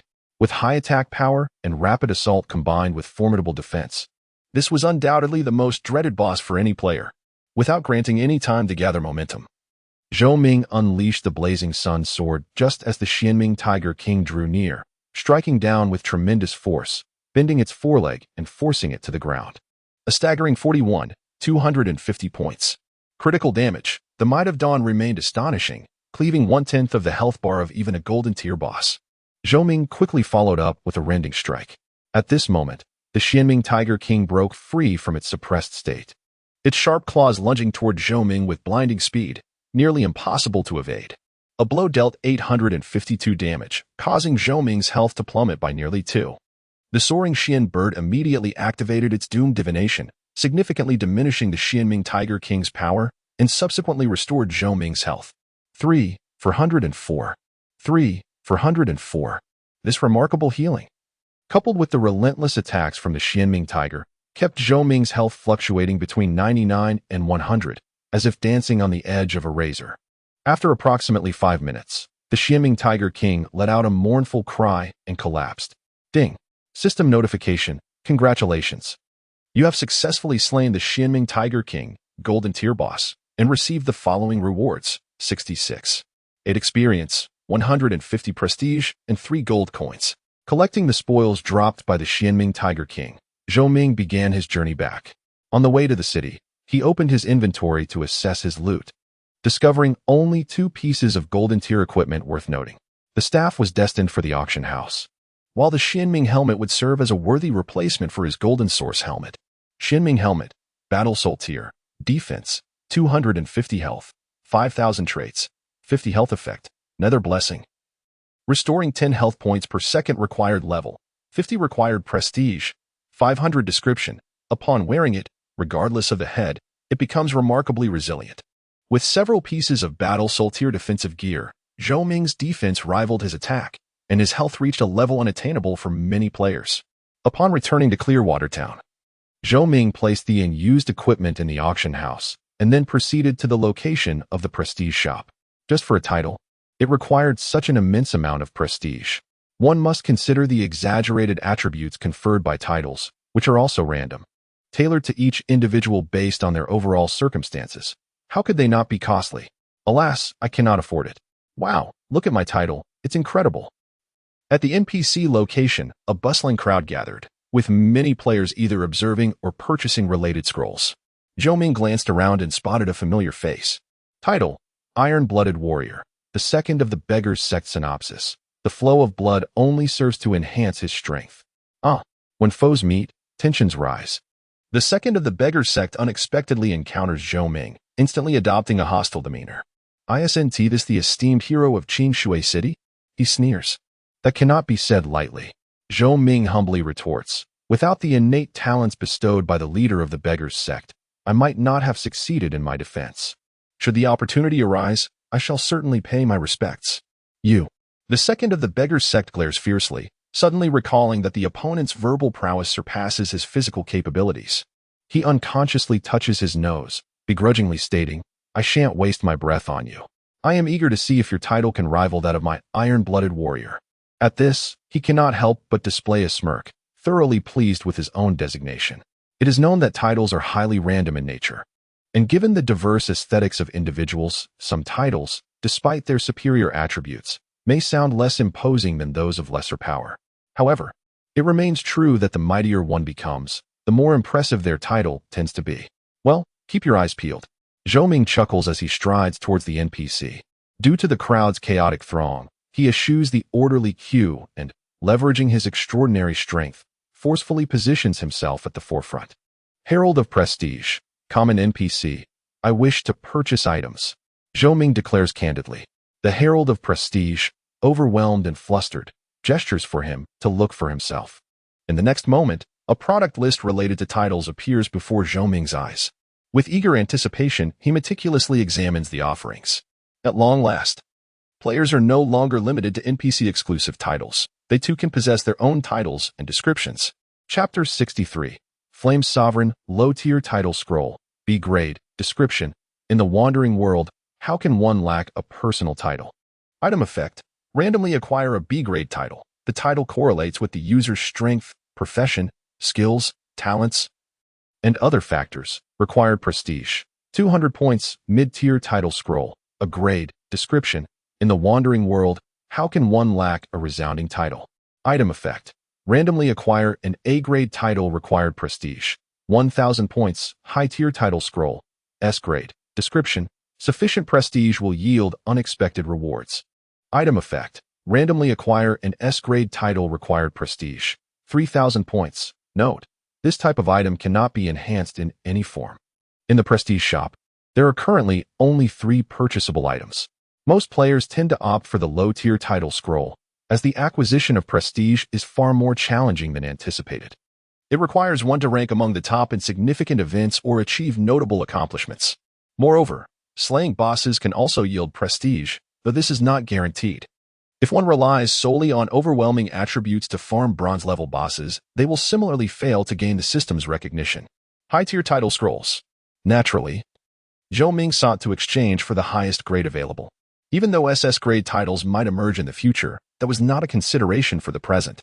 The prestige envoy looked at Zhou Ming with surprise. I wondered which adventurer could afford a high-tier title scroll. It turns out to be you. Traveling the world. This name had already left a profound impression on the natives. Surviving under the watchful eyes of gods and demons is truly a miracle. Ding. System notification. You have successfully spent 3,000 prestige to purchase the item, high-tier title scroll, S-grade.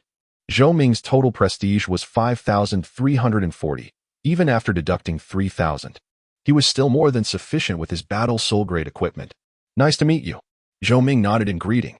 Do not. The prestige envoy hastily waved his hands. Filled with trepidation, I cannot accept such honor. Your situation is too perilous. It is best to seek your own fortune. As a mere official tasked with completing assignments from above, he wished neither to offend Zhou Ming nor to cultivate a rapport with him. Zhou Ming refrained from saying much further and withdrew from the crowd. Judging by this person's attitude, the higher officials harbored animosity towards him as well. Qianing remarked that even the emperor might be involved. The emperor, a top-tier powerhouse that exists in every regional district. While one cannot claim to be the most formidable, their position at the heart of power is unparalleled. Zhou Ming narrowed his gaze. I hope he does not seek to provoke me, otherwise. Even if he is the leader of my own region, I would not hesitate to eliminate him. The gods, referring to numerous divine-level powerhouses, lead countless factions. It is entirely possible that the emperor of the Eastern District colludes with them. Chirp. The nearby Xin Yao gazed on in astonishment. The master's words were exceedingly domineering. Should he truly achieve this, it would likely lead to a change of regime in the Eastern District. With a rip, Zhou Ming tore open the high-level title scroll in front of the second-in-command of the Beggar's Sect. Damn! The Beggar's Sect's second-in-command cursed under his breath. Unable to hide his envy, an S-rank title? Their guild's finances were quite ample. They would not hesitate to spend money to enhance their strength. Yet gaining prestige was an arduous task, one that money could not easily procure. Moreover, when purchasing a title, one must retain a portion of their funds, otherwise they would be unable to meet the equipment requirements. At present, it seemed that only Zhou Ming had the capital to acquire an S-rank title. A flash of white light appeared, subsequently surging into Zhou Ming's body, bringing with it an indescribable sensation. Ding! System notification. You have utilized the item, high-level title scroll, S-rank. Considering factors such as comprehensive strength, profession, skills, and talents, the system will randomly generate an S-rank title. Please wait. What title would it be? Zhou Ming eagerly anticipated the outcome. Given that his profession and talents were among the pinnacle, it could not possibly be less impressive than the iron-blooded warrior, could it? Approximately 10 seconds later, the system's notification chimed again. Ding! System notification. Congratulations! You have obtained the S-rank title, Flame Sovereign. In the next moment, Zhou Ming's game ID was adorned with the title, Flame Sovereign Zhou Ming, Lord of Flames. Level, 50 health, 93, 840 attack, 41, 554, 304 defense, 38, 503, 988 prestige, 2, 340 luck, 9, 30, skills, heroic spirit, dawn break, rending strike, fireball, flame armor, holy fire purification, dragon's roar, flame soul technique, description, for the yet-to-be-established sovereign of fire. The most challenging aspect is survival. Flame Sovereign, S-rank title health 100, attack 20. Flame Sovereign. Quite impressive. Zhou Ming felt a sense of satisfaction. This title is rather commendable. I assent it? Humph. The second-in-command of the Beggar's Sect twitched at the corner of his eye. My assessment is that it pales in comparison to the iron-blooded warrior. How amusing. Zhou Ming couldn't help but laugh heartily. What are you laughing at? Oh, nothing. Just some pleasant thoughts crossed my mind. Zhou Ming regarded him deeply. Speaking of which, your talent seems quite remarkable. You have even boasted about it to me. The members of the Beggar's Sect, during group battles, could undoubtedly exhibit effects beyond imagination. However, now he faced the former inheritor of the Divine Demon Pearl and must fight alone, unable to retreat. Clearly, this was not as effective as the second-in-command's resolve to fight to the bitter end. Damn, don't act recklessly. The second-in-command of the Beggar's Sect was taken aback, turning to flee in panic. Alas, no matter how swift his escape, he could not evade the replication of Sovereign's talent. Ding! System notification. You have utilized the talent, Sovereign, and successfully replicated the Beggar's Sect's second-in-command's talent, Fight to the Bitter End, upgrading its tier to 1. Ding! System notification. Your talent has transformed into Overlord, SS rank. Overlord, SS rank. The lower your health, the greater the damage dealt, with a maximum increase of 200. In evenly matched battles, this skill is undoubtedly a game-changer. Subsequently, Zhou Ming visited the pharmacy to purchase a potion known as Blood Restoration Powder, ensuring he was fully prepared before heading to the designated coordinates of his task. Upon arriving at a desolate mountain range, Zhou Ming confirmed that the coordinates were nearly aligned. It must be below. With this thought in mind, he unleashed a powerful strike, violently altering the terrain. Boom! In an instant, rocks crumbled, revealing a vast, empty space below. Ding! System notification. You have discovered the hidden map, Mountain Passage. Zhou Ming leaped into the passage and cautiously ventured deeper. Initially narrow, it eventually opened up. After walking several dozen steps, he found himself in a room. The room was devoid of furniture, and in the center lay a decayed corpse, its clothing tattered, save for a pair of boots that glimmered with an otherworldly blue light, seemingly untouched by the ravages of time. Swish! As if sensing Zhou Ming's presence, a wisp of lingering soul emerged from the remains. Jining, you are unharmed. Chapter 64. The Wanderer of the Wind in the chamber, a lingering soul with a handsome visage, striking brows, and bright eyes appeared. His slender figure was adorned in a flowing azure robe, exuding an air of nobility. Even in death, traces of his former grandeur remained evident. At that moment, his gaze softened, and his tone was imbued with profound emotion. Indeed, it had been a long time. Qian Ying departed from the Divine Demon Pearl and stood beside Zhou Ming. Have you come to rescue me? Su Feng inquired, summoning his spirit. Although I failed the trial of the divine demon pearl, my soul persists, granting me a chance to reverse my fate. Upon hearing this, Qianing furrowed her brow slightly. Choosing not to elaborate, I apologize, but Inger did not come to save you, Zhou Ming declared, retrieving the divine demon pearl from within his robes. The audacity of the man before him, who disregarded his presence and gazed affectionately at Qianing, irked him greatly. Upon seeing the divine demon pearl, Su Feng quickly comprehended the situation, his expression shifting, so the divine demon pearl had already selected its next successor. I am Zhou Yu, a traveler of the world, he proclaimed with an assertive tone. Due to obstacles in my professional advancement, the divine demon pearl has mandated that I first defeat you. I hope for your guidance. Is that so? Su Feng's brow furrowed. The divine demon pearl is indeed extraordinary. It knows that I, a failed trialist, still cling to life, and has deliberately sent you to claim my existence. However, boom, a terrifying aura surged forth, enveloping the surroundings. Zhou Ming felt a weight upon his chest as if a colossal stone pressed down upon him, rendering his expression grave. As a fellow wielder of the divine demon pearl, the opponent's strength vastly surpassed his own. You wish to kill me? That may prove quite challenging. Su Feng's voice turned frigid. Even in his spectral state, his power still eclipsed the current successor. Zhou Ming replied solemnly, let us engage in a battle of equal ranks. On what grounds? Su Feng sneered. Because you must engage him in a battle of equal ranks. Qianing interjected, her divine presence radiating forth, dispelling Su Feng's oppressive aura entirely. She would not allow Su Feng to bully Zhou Yu simply due to a disparity in levels. Qianing, you! Su Feng exclaimed, astonished. Do you truly prefer to protect him over me? Qianing gently shook her head, and in the midst of Su Feng's delighted expression, she replied coolly, there is no basis for comparison. We seem to be rather unfamiliar, do we not? Su Feng was left speechless. You appear to lack the courage to engage me in a battle of equal ranks. Zhou Ming taunted.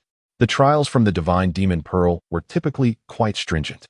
Even if he were to harness Qianying's strength to swiftly defeat Su Feng, it might not count as fulfilling his task. You merely believe it unnecessary. Su Feng retorted coldly. Since you desire a direct challenge, I shall grant you that opportunity. With matters having reached this point, he had no choice but to acquiesce to Zhou Ming's challenge of equal ranks. Sensing the diminishing aura of Su Feng, Zhou Ming cast another reconnaissance spell. Revealing his character panel, Wanderer of the Wind Su Feng, Golden Boss, level, 60 health, 300, 000 attack, 44, 604, 680 defense, 24, 002. 600 skills, Domain of Wind, Storm Tornado, Shadow Step, Dance of Chaos, Flowing Sword Technique, Void Strike. Description: the previous inheritor of the divine demon pearl, possessing an extraordinary affinity for wind elements, yet ultimately failing the trial, leading to the obliteration of his corporeal form. Zhou Ming remarked, you still have 10 levels above me. Not everyone is as fortunate as you, equipped with such extraordinary gear. Su Feng, refusing to yield, retorted with a scowl, if I cannot breach your defense, I might as well surrender. To be only level 50 and possess a staggering defense of 988. This fellow is simply a formidable behemoth. If you insist on being 10 levels higher, so be it. Zhou Ming had to concede, but the initiation of combat will be determined by me. Very well. Su Feng agreed without hesitation. With his speed, even if the opponent declared the beginning of battle at the moment of attack, he could easily evade. Xiao Yu, Zhou Ming commanded solemnly. Chirp. The mystical bird, Xiao Yu, unfurled its wings, emerging from the pet space to hover beside Zhou Ming. You captured a celestial beast as a pet. Su Feng's pupils dilated, nearly doubting his own vision. Can earthly spirits be captured by humans? Even divine beings cannot achieve this. Fear not, it will be a fair one-on-one battle. With no advantages taken, Zhou Ming retrieved an unmarked fashion blind box from his inventory and presented it to the mystical bird. Help me open this. He was not overly confident in his luck. Xiao Yu nodded, first casting a fortune spell upon itself, then gently flapping its wings against the fashion blind box. Whoosh! Accompanied by dazzling golden light, the blind box opened, revealing a finely patterned white robe within his line of sight. Ding! System notification, your pet, the celestial spirit beast mystical bird, has successfully obtained an A-level outfit, Cloudwalker robe, from the fashion blind box. Cloudwalker robe, male, A-level outfit. Description: garments crafted from exquisite cloud silk, providing warmth in winter and coolness in summer, while also offering certain attribute enhancements, exceptionally rare. Effects: hides equipped gear, increases health by 10, defense by 10, and movement speed by 30. Additional effect: enables the wearer to scout targets up to level 20. With a flourish, Zhou Ming received the robe, chose to equip it, and donned the flowing white garment that rustled elegantly, seemingly imbued with extraordinary power. Cloaking his slightly cumbersome armor and rendering his figure lean and statuesque, enhancing his aura significantly. Moreover, the attributes conferred by the Cloudwalker robe greatly augmented his overall capabilities. Are you doing this on purpose? Su Feng sensed something amiss. Zhou Ming did not deny it. The possessor of the divine demon pearl is not as straightforward as I am. I must remain vigilant. The level of Su Feng must exceed his opponent by at least 10, leading him to believe that his own strength, at level 60, grants him a considerable advantage. How could he possibly allow his adversary to feel utterly satisfied? Quite intriguing. Unperturbed, Su Feng remarked, however, the risks are manageable. Is that so? Zhou Ming slowly raised his hand. Dawn break. Clang. The sound of swords clashing resonated fiercely.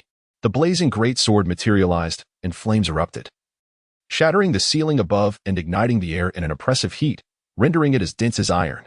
Su Feng's expression hardened as he immediately recognized the formidable nature of this move, hastily preparing for battle. 5 seconds. 10 seconds. Yet Zhou Ming did not declare the commencement of combat. Instead, he silently gathered his strength. The great sword vibrated ominously, its aura intensifying, extending 10 meters outward. While its energy firmly locked on his Su Feng found it increasingly difficult to maintain his composure. Heroic spirit. Zhou Ming's body trembled slightly, an invisible force radiating outward, diminishing Su Feng's attributes by 10%. Infernal demon armor. A searing blaze transformed into a spectral armor, augmenting Zhou Ming's power, rendering his offense even more devastating. What in the world? Are we not starting yet? Su Feng muttered in frustration, quickly bestowing enhancements upon himself, as if facing an overwhelming threat. He had never encountered such an extraordinary technique. Bang, bang, bang. The flames surged, erupting with explosive sounds. As the buildup reached its zenith, Zhou Ming pointed at Su Feng. The battle begins. Sizzle. The sword fell like a meteor. Roar. Simultaneously, Zhou Ming, wielding the fire cloud sword, was enveloped in flames, transforming into a fearsome dragon's head, roaring forth. Infernal dragon's roar. Su Feng's spirit plummeted. Chapter 65.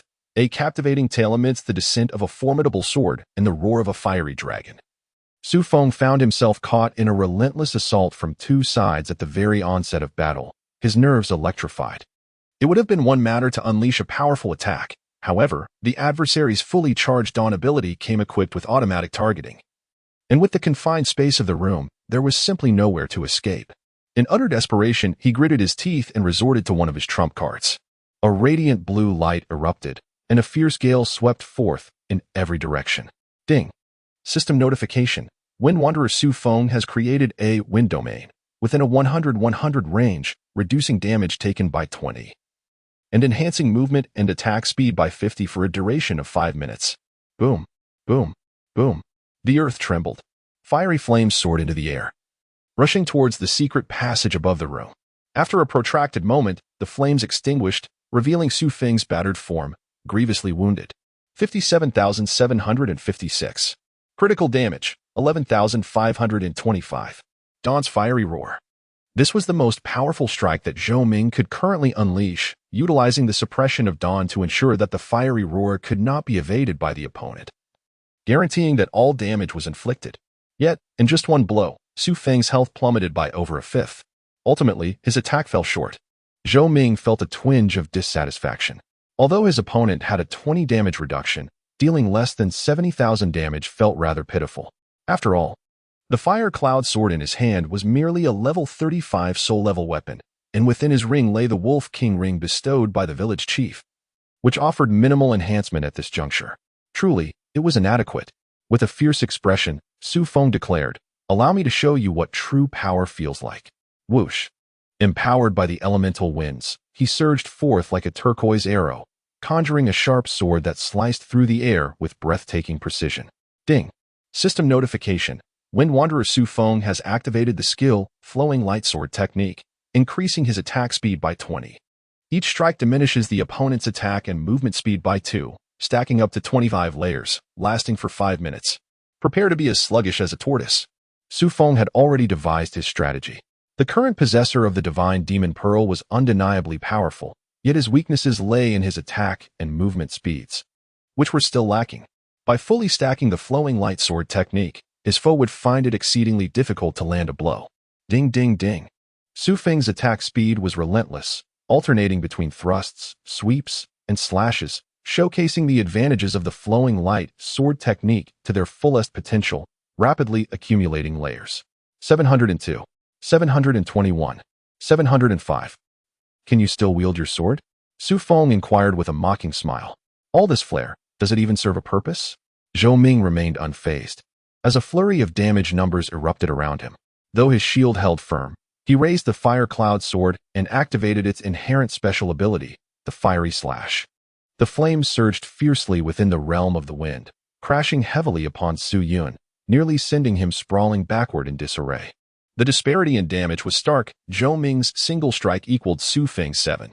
Moreover, this was merely the power at full health. The formidable conqueror, bolstered by desperation, would only amplify his damage as his vitality waned. Su Feng's expression shifted, and he hastily retreated to evade the onslaught.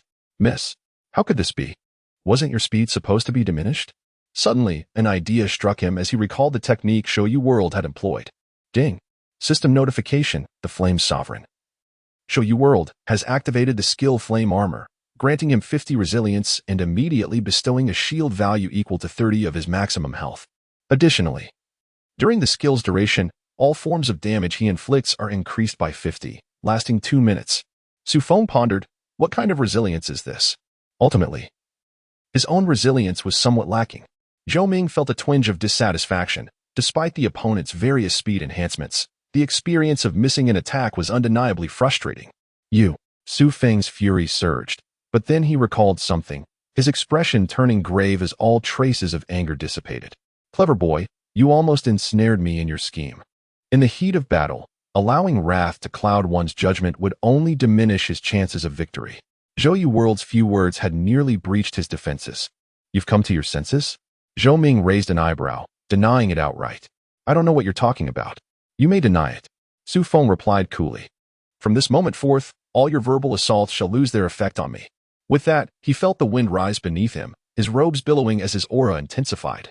Zhou World was indeed formidable. Yet, with advantages in speed and vitality, even if his output was insufficient, there remained a glimmer of hope for victory should he bide his time. Ding. System notification. The Wind Wanderer, Su Feng, has activated the skill Shadow Step, increasing his movement speed by 100 for 2 minutes. Is that so? Zhou Ming held his sword, a smirk playing at the corners of his mouth. Do you not wish to know why Qianning chose to assist me rather than you? Why? Su Feng immediately pressed. He found it hard not to care. If Qianning had chosen him, he might have had a chance for resurgence. Moreover, Zhou World's endearment of Qianning as an heir irked him profoundly. Such familiarity was unwarranted. At his words, Qianying's gaze shifted toward Zhou Ming. It is precisely the kind of relationship you envision. Zhou Ming's answer was deliberately ambiguous, leaving much unsaid. Su Feng. Qianning. Impossible. Absolutely impossible. Su Feng exclaimed, his voice laced with agitation as he glared fiercely, abandoning his earlier composure. Just by your merit? Just by my merit. Zhou Ming, with an air of candor, nodded in acknowledgement and reflected, I have been accompanying Inger day in and day out for quite some time now, during which countless fascinating tales have unfolded. He assured that he spoke no falsehood. Indeed, many captivating stories had transpired. Su Feng's teeth ground together audibly, his complexion pale as he cast a glance at the stunningly beautiful woman beside him, seemingly awaiting her response. After a moment's hesitation, Qianning conceded, indeed, many remarkable stories have occurred. This revelation struck Su Feng like a thunderbolt, especially regarding the events of yesterday. Zhou Ming, revealing astonishing details, wore a nostalgic and indulgent expression as he recounted, from dawn until dusk, we battled fiercely, and by the end, I was so exhausted I could hardly stand. No. Su Feng's eyes widened in rage as he charged at Zhou Ming, demanding, tell me this isn't true. In that instant, as the adversary drew near, Zhou Ming unleashed a decisive strike, executing a swift control technique followed by a vicious slicing attack. In truth, even if his opponent were reluctant to approach, he could rely on his 20-second cooldown ability, Dawn Break, to eliminate the foe, albeit at the cost of time. How could the cooldown be so brief? As Su Feng, faced with relentless assaults and plummeting health, quickly regained his composure and retreated, Zhou Ming capitalized on the opportunity to unleash a fireball spell. Ding! The system notified. Wind Wanderer Su Feng has activated skill, Chaos Dance, granting a 30 evasion rate and 50 increased movement speed for 1 minute. Recognizing his disadvantage, Su Feng resorted to his most prized techniques, enhancing his speed and becoming an elusive blur.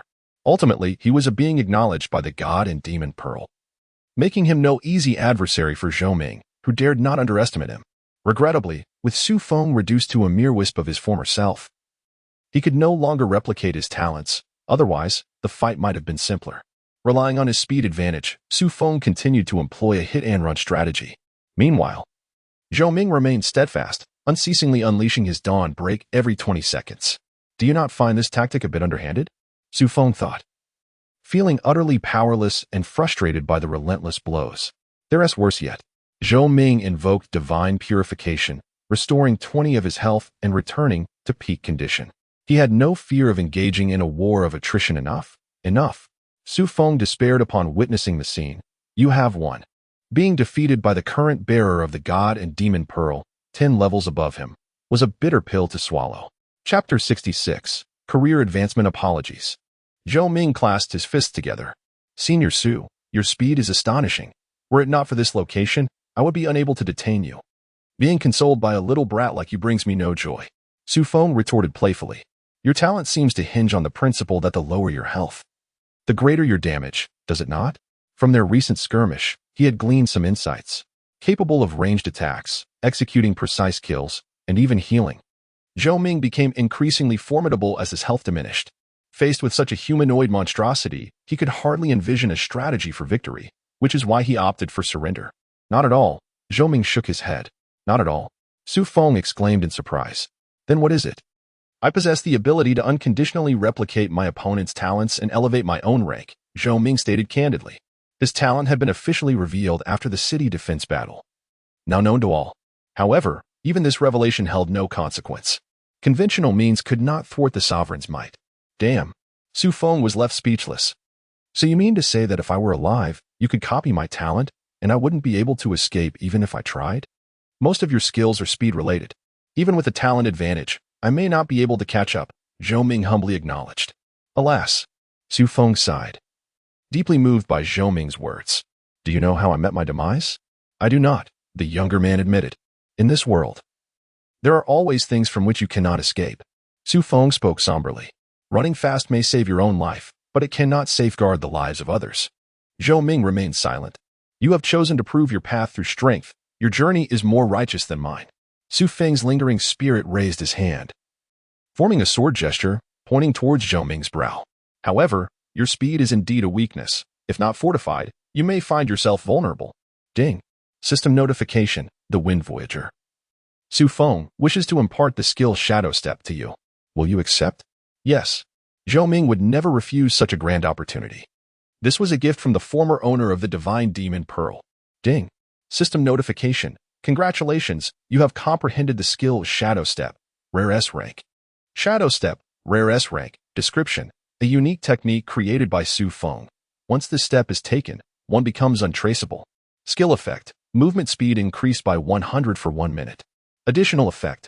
Can perform a burst dash, achieving 300 movement speed for 10 seconds, with a cooldown period doubled. Cooldown time. 5 minutes, capable of growth. Do not rush to express your gratitude. Su Feng interjected before Zhou Ming could speak. We are neither related nor acquainted. The 3 reasons I bestow upon you this, Shadow Step, are as follows. Zhou Ming straightened. Senior, please proceed. I have expended a measurable effort to create Shadow Step. If it were to vanish with me, humanity would lose a remarkable technique. Which is the first reason for imparting this skill to you? Su Feng gazed at the youth before him, filled with profound emotions. The second reason, he began, is the trials set forth by the Demon and God Pearl. They are exceedingly arduous. My inability to reach the end is a lingering regret. I hope you can carry my will and witness the vistas that await after overcoming all trials.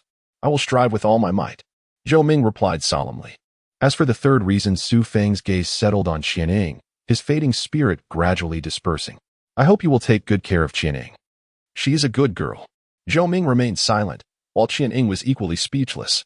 The room fell into a heavy silence, the atmosphere almost suffocating.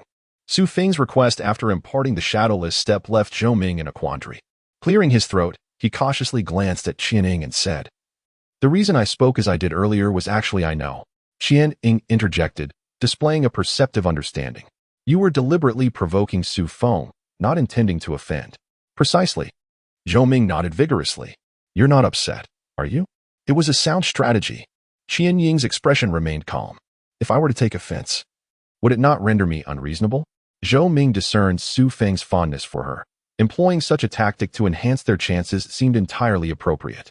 Moreover, his words were aptly chosen and, in a certain sense, held truth. "I'm relieved to hear you're not angry."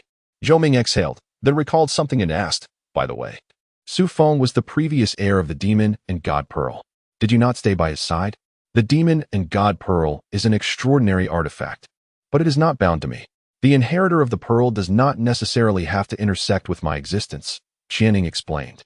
"Ah, I see." Strangely, Zhou Ming felt the conversation had delved too deeply and hastily redirected the topic back to the present. "Since Senior Su Feng is passed, I shall not hold back with his relics." Approaching the decayed white bones, he noted the equipment worn by the skeleton crumbled at his touch, lacking any efficacy. Save for a pair of boots that shimmered with an azure light, resilient against the ravages of time, indicating their extraordinary nature. He reached down to retrieve the boots and cast a detection spell. Gale boots, golden grade. Zhou Ming turned to Qianing. "Can this equipment be enhanced?" "Indeed." Qianing nodded, raising her hand to channel energy, causing the Gale boots to briefly reveal their former splendor. Gale boots, Soul of War grade, defense, 300 to 350 life, 5,000 attributes, 30 life, 30 defense special attribute, 50 movement speed special effect, surge, when moving away from enemies. Gain an additional 30 movement speed description. Once an unparalleled artifact, crafted at great expense by Su Feng from the dwarven race. Alas, the passage of time has diminished its former power. The strength of the Gale boots was evidently superior to that of ordinary Soul of War grade items, providing a significant boost in speed. After replacing his radiant gold boots, Zhou Ming's entire set of defensive gear transformed into Soul of War grade. The forging materials of this equipment are truly remarkable, yet they have succumbed to the ravages of time, preventing it from unleashing its true power. Qianing reminded that even if more boots were to be acquired in the future, they must be preserved for a skilled artisan to reforge. Understood. Zhou Ming grasped the implication. The description was unequivocal. The Gale boots are a peerless artifact, forged from the finest materials imaginable. Subsequently, he donned the Gale boots and carried Su Feng's remains out of the room for a proper burial. After completing this task, the system notification finally chimed in his ears with a triumphant ding. System prompt. "Congratulations on completing the quest. Defeat Su Feng. You may now undergo a class advancement."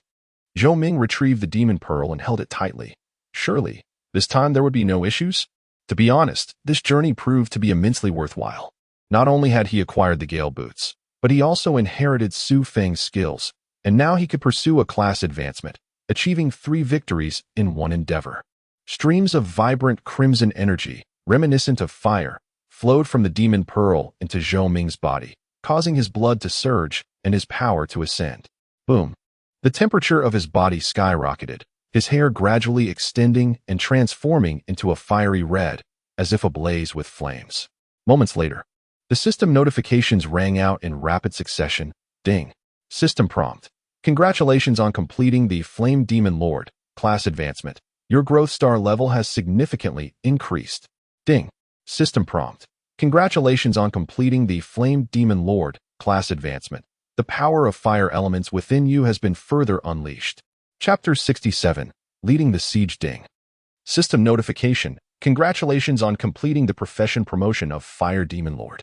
The power of the fire element within you has been further unleashed, granting you a permanent life value of 2,000 points, a permanent attack of 150 points, and a permanent defense of 100 points. Ding. System notification. As the first adventurer to complete this profession promotion, you are awarded an additional bonus, 1,000 reputation points, 30 free attribute points, and the rare command skill command. Ding. System notification.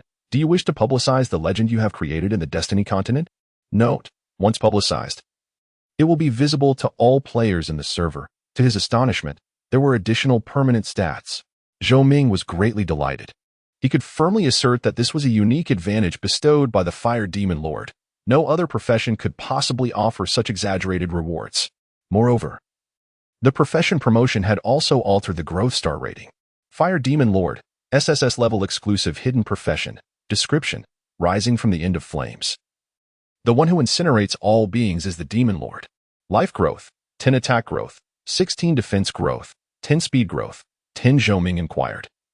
Does the growth star rating for the second profession promotion double from the previous one? Qianing nodded. Unless there are extraordinary circumstances, most cases are indeed like this. That seems a bit. Zhou Ming couldn't help but smirk. It's only reasonable. This setting effectively further enhances a particular specialty, such as the speed of an assassin or the resilience of a knight, and the doubled growth would manifest more prominently. However, the Fire Demon Lord was somewhat exceptional. With all aspects reaching full stars and an unprecedented attack rating of 8 stars, the advantages of other professions would be rendered trivial in his presence, effectively widening the gap against them. Subsequently, he opened his inventory to examine the system's awarded skill command. Command skill, rare S level. Description: those who heed my command shall be invincible, achieving victory in battle. Skill effect: when issuing commands to allied forces, all attributes of the obedient allies increase by 10. Specifics depend on the power disparity between both sides. Additional effect: based on the number of allied units obeying the command, your own attributes receive an enhancement, up to a maximum of 100 increase across all attributes. Cooldown time: none in large-scale combat scenarios. Command skills would prove significantly effective, potentially granting all allied units a 10 increase in all attributes. This is merely the minimum enhancement effect. If one is sufficiently powerful, perhaps a single command could alter the tide of battle. Nevertheless, Zhou Ming did not rush to learn it. This was a skill book that could, under the influence of Xian Yao's super lucky star, be transformed into an SS-level skill. In fact, he still had a B-level skill book for the blazing sword technique that remained unlearned. However, with the abundance of recent treasures, it had yet to be prioritized.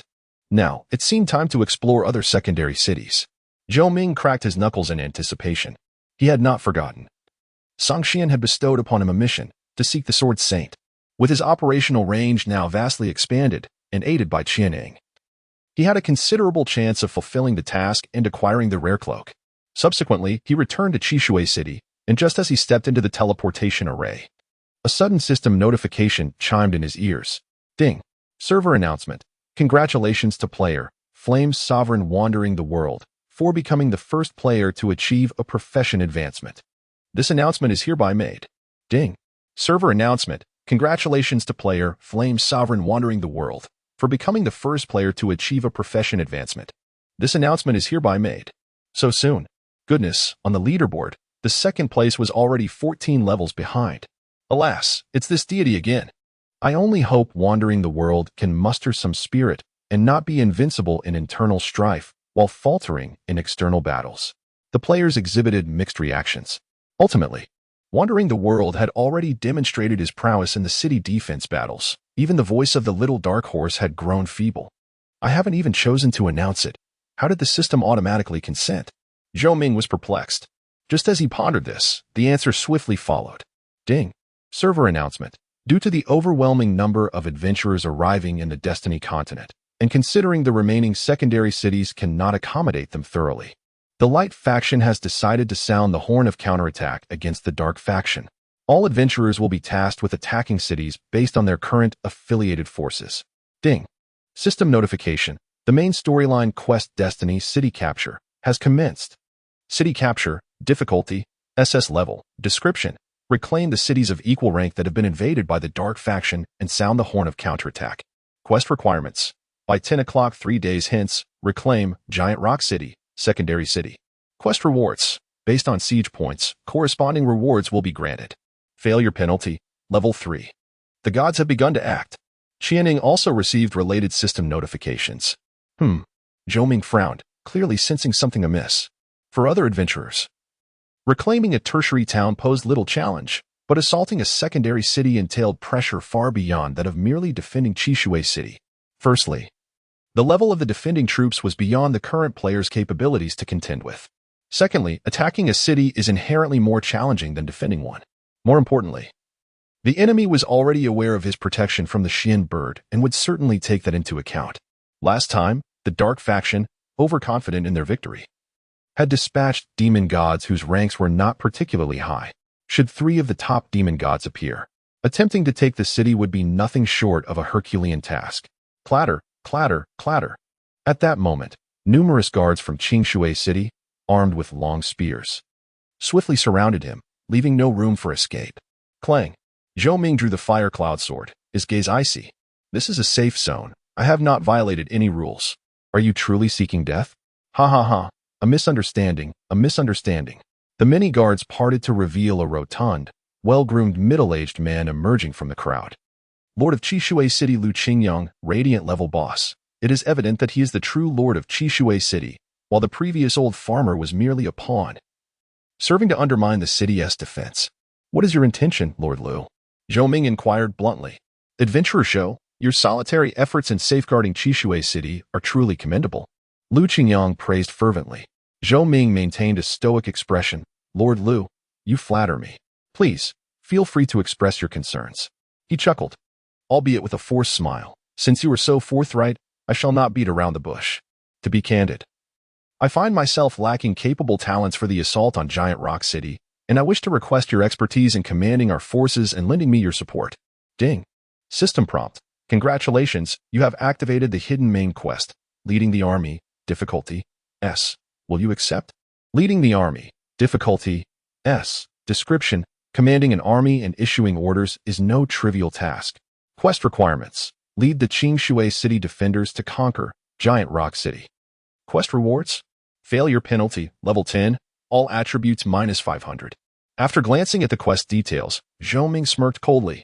I fear my capabilities are limited, and I may not be up to the task. This quest appears to be a trap. It is evident to any discerning eye that the defenders of Chishui City would be unruly, and it would be exceedingly difficult for our players to participate in the siege without causing turmoil.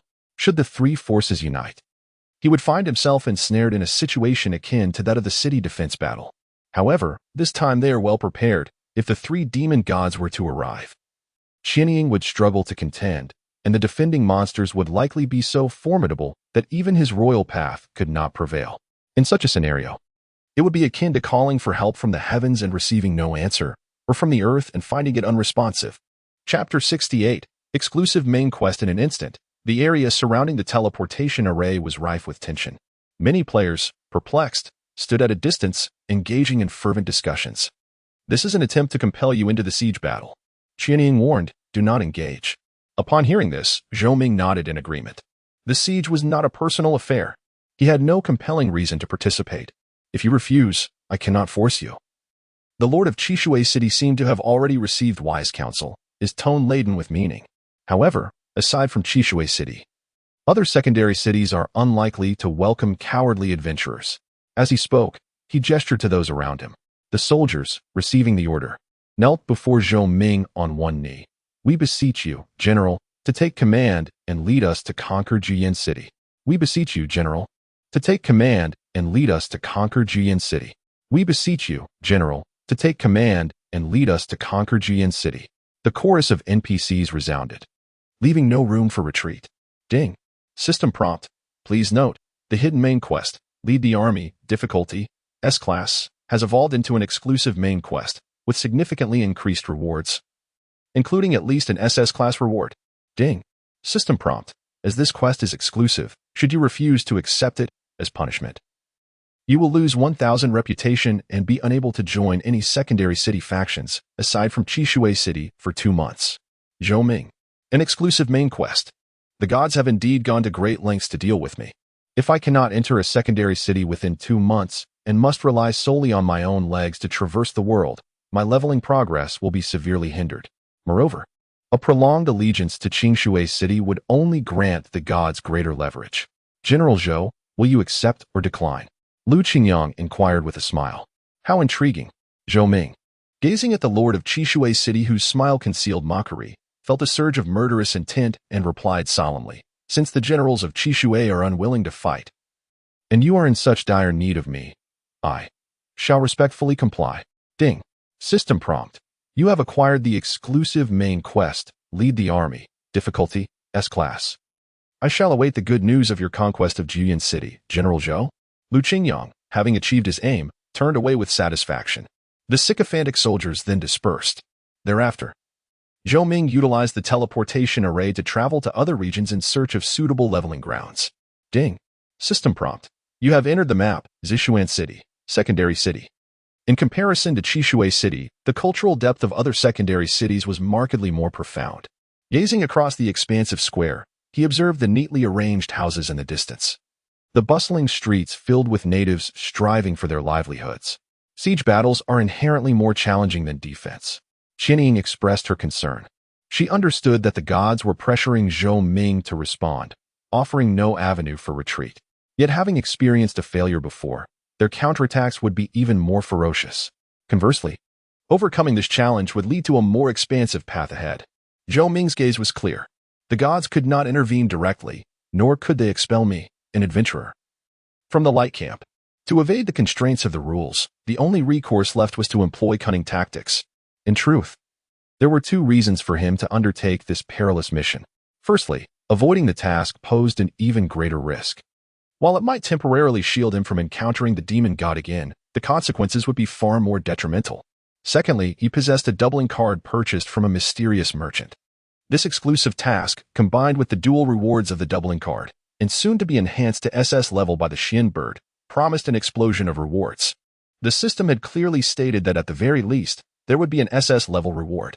Under such circumstances, using the doubling card and then having the rewards further augmented by Xian bird, the thought was quite daunting.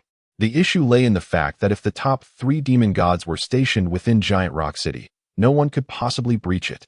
Qianying expressed her concerns. "Are you certain I cannot take it down?" Zhou Ming replied, deeply gazing at Qianying beside him. The silver-haired girl, with a face as delicate as snow, was so enchanting that one could hardly resist the urge to embrace her and savor her sweetness. Qianying's expression shifted slightly. Having lived through countless years, she would not lose her composure due to a man's gaze. However, having spent time with Zhou Ming, she inevitably became aware of some of his habits. When he was met with disbelief, he would invariably utter that phrase. Indeed, it was the one that proposed a wager. "If you do not believe, how about we gamble on it?" After a moment of contemplation, Zhou Ming inquired gently for her opinion. "You still wish to take advantage of me?" Qianying laughed and shook her head. "You underestimate me too much," Zhou Ming replied with a smile. "I have no intention of extracting anything from you. Rather, if you desire something, I would gladly empty myself to fulfill your wishes." Qianying was taken aback. His words seemed to express profound gratitude for her recognition. Yet something felt amiss. "What do you wish to wager?" she asked, intrigued. "Everything, including the gods and demon gods.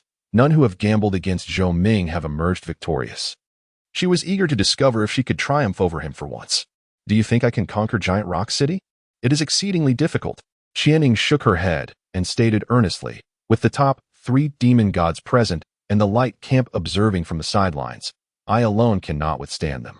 Should I falter, how will you contend with the demon gods?"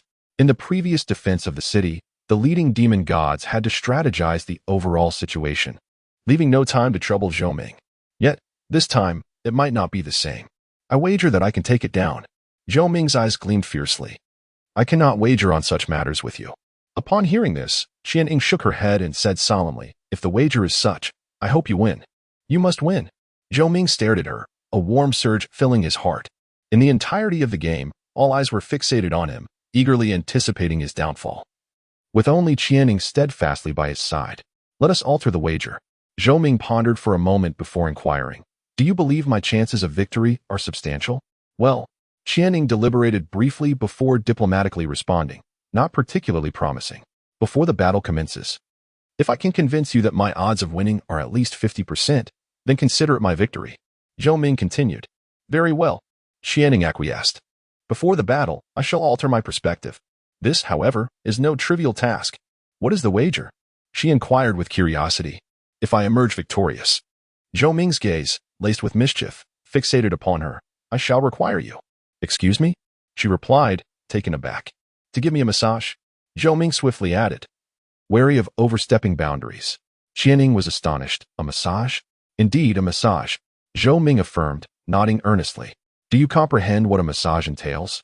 It involves kneading my shoulders and legs, easing the stiffness from parts of my body that seldom engage in activity. Once softened, I shall feel quite at ease. Qianing understood, contemplating for a moment before nodding in agreement. If it is confined to that, I can acquiesce. The bet is established. But wait, what if you lose? Qianing pressed on. How about I give you a massage instead? Zhou Ming proposed. My skills are exceptional enough to elicit a sound of comfort from you. That is something I can forego, Qianing retorted with a hint of irritation. If I win, you. Chapter 69, The Invitation to the Trap. Let's skip that. Qianing replied with a hint of irritation. I won, so you must abide by the rules and refrain from overly aggressive actions. At times, certain behaviors while traversing the world genuinely exceed her realm of understanding. Although, in the end, she often manages to turn misfortunes into fortunes through unimaginable means. This precarious way of navigating is fraught with peril. A moment's carelessness could lead to disaster. All right, Zhou Ming nodded solemnly. I promise you. As he spoke, he departed from the teleportation array and made his way to the general store in Ziyun Town to purchase maps and medicinal supplies. Being an established second-tier city, Ziyun Town offered an abundance of quality medicines. Rescue heart pill, B-grade medicine, description, even if one is not physically weak. Taking 8 pills 3 times a day can still invigorate and strengthen the body. Effect, restores 1,000 health points for 10 seconds. Cool down, 1 minute. Price, 2 silver coins. He bought 50 rescue heart pills for emergencies and inquired, Inger, do you know where the Sword Saint is located? The Sword Saint? Undoubtedly.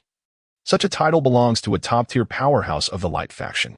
Are you truly intent on helping Song Xin find the Sword Saint? Qianing asked, perplexed. Zhou Ming explained, since there may be the top 3 demon gods guarding within Giant Rock City, how can I break the deadlock without contacting them?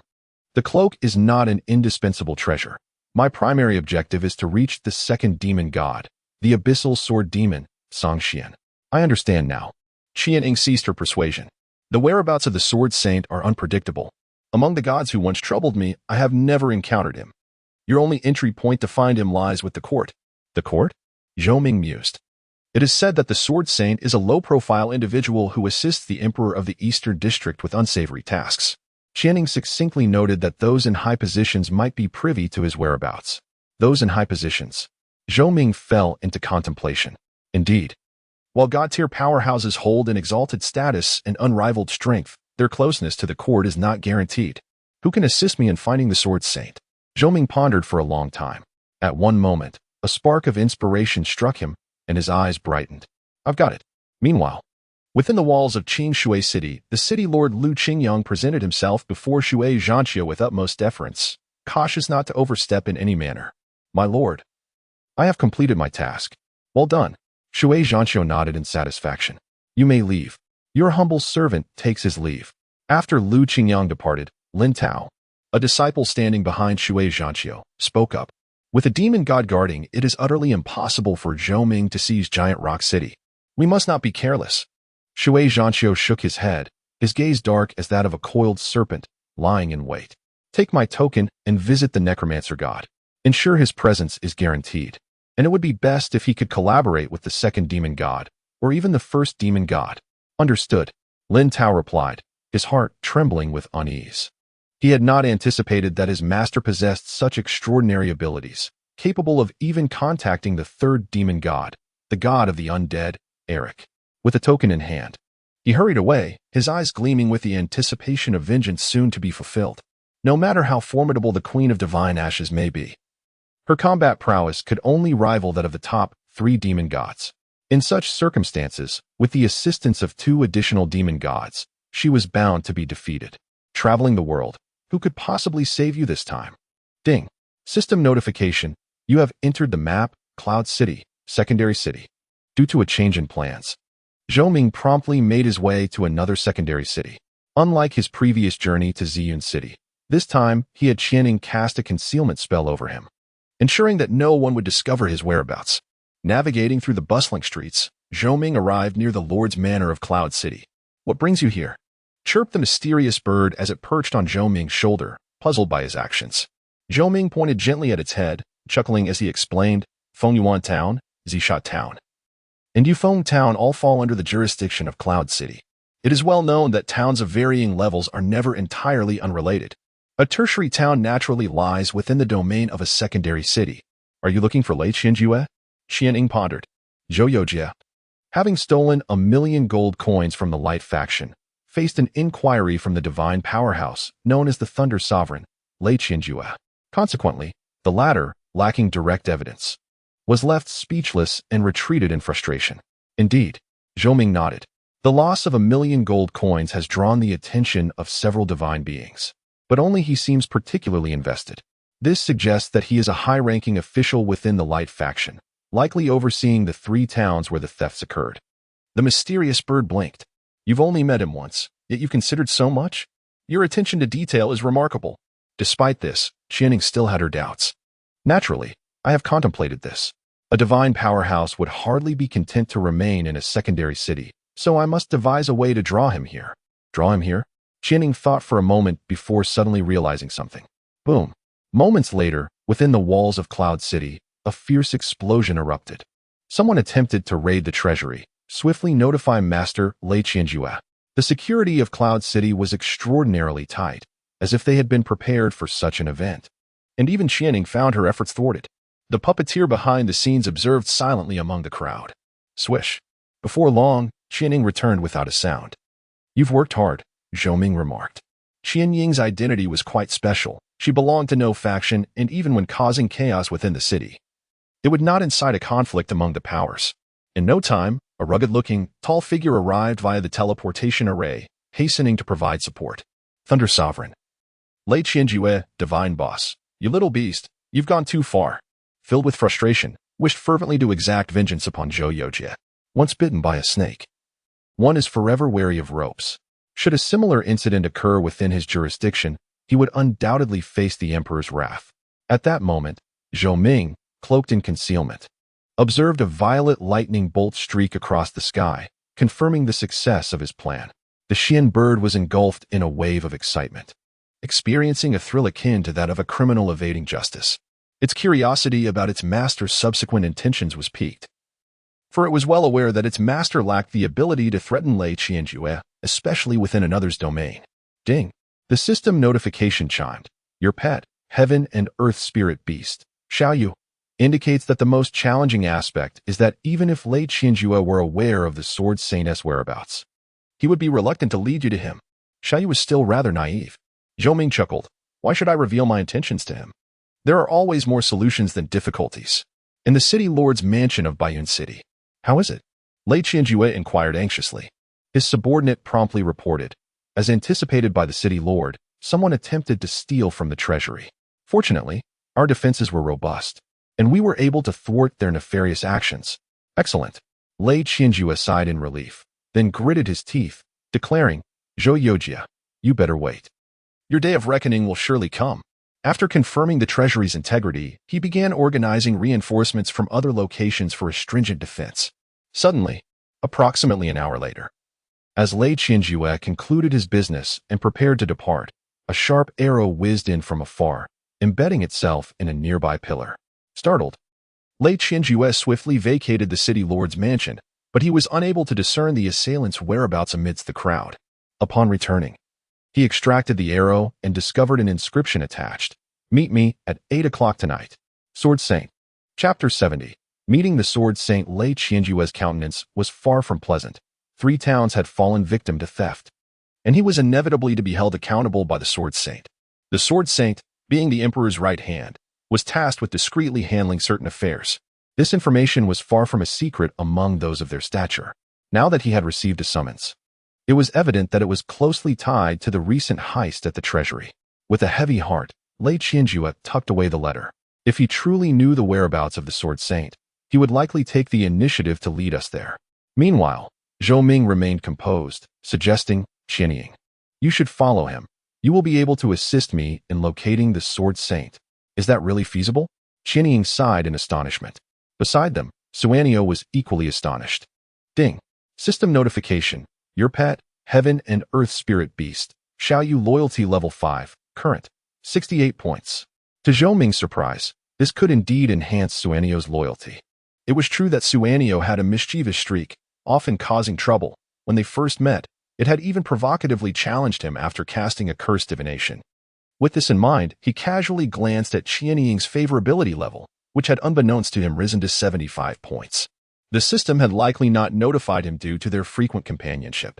Inger, keep an eye on him for now, Zhou Ming instructed. I shall take a moment for a meal. Understood. After logging off, Zhou Ming ordered a portion of pork ribs and rice cakes, accompanied by lean meatballs, before browsing for useful information on the official website. Oh, the subsequent equipment tiers have been released? Zhou Ming discovered a highly popular official post and promptly opened it for review. Destiny Official. In light of certain players having acquired equipment above the Radiant tier, we have decided to disclose additional equipment tiers to enhance player experience. The equipment tiers, from lowest to highest, are as follows: Blank tier, Bronze tier, Silver tier, Gold tier. Radiant tier, Battle Soul tier, King tier, Immortal Spirit tier, Monarch tier, Demigod tier, and Divine tier.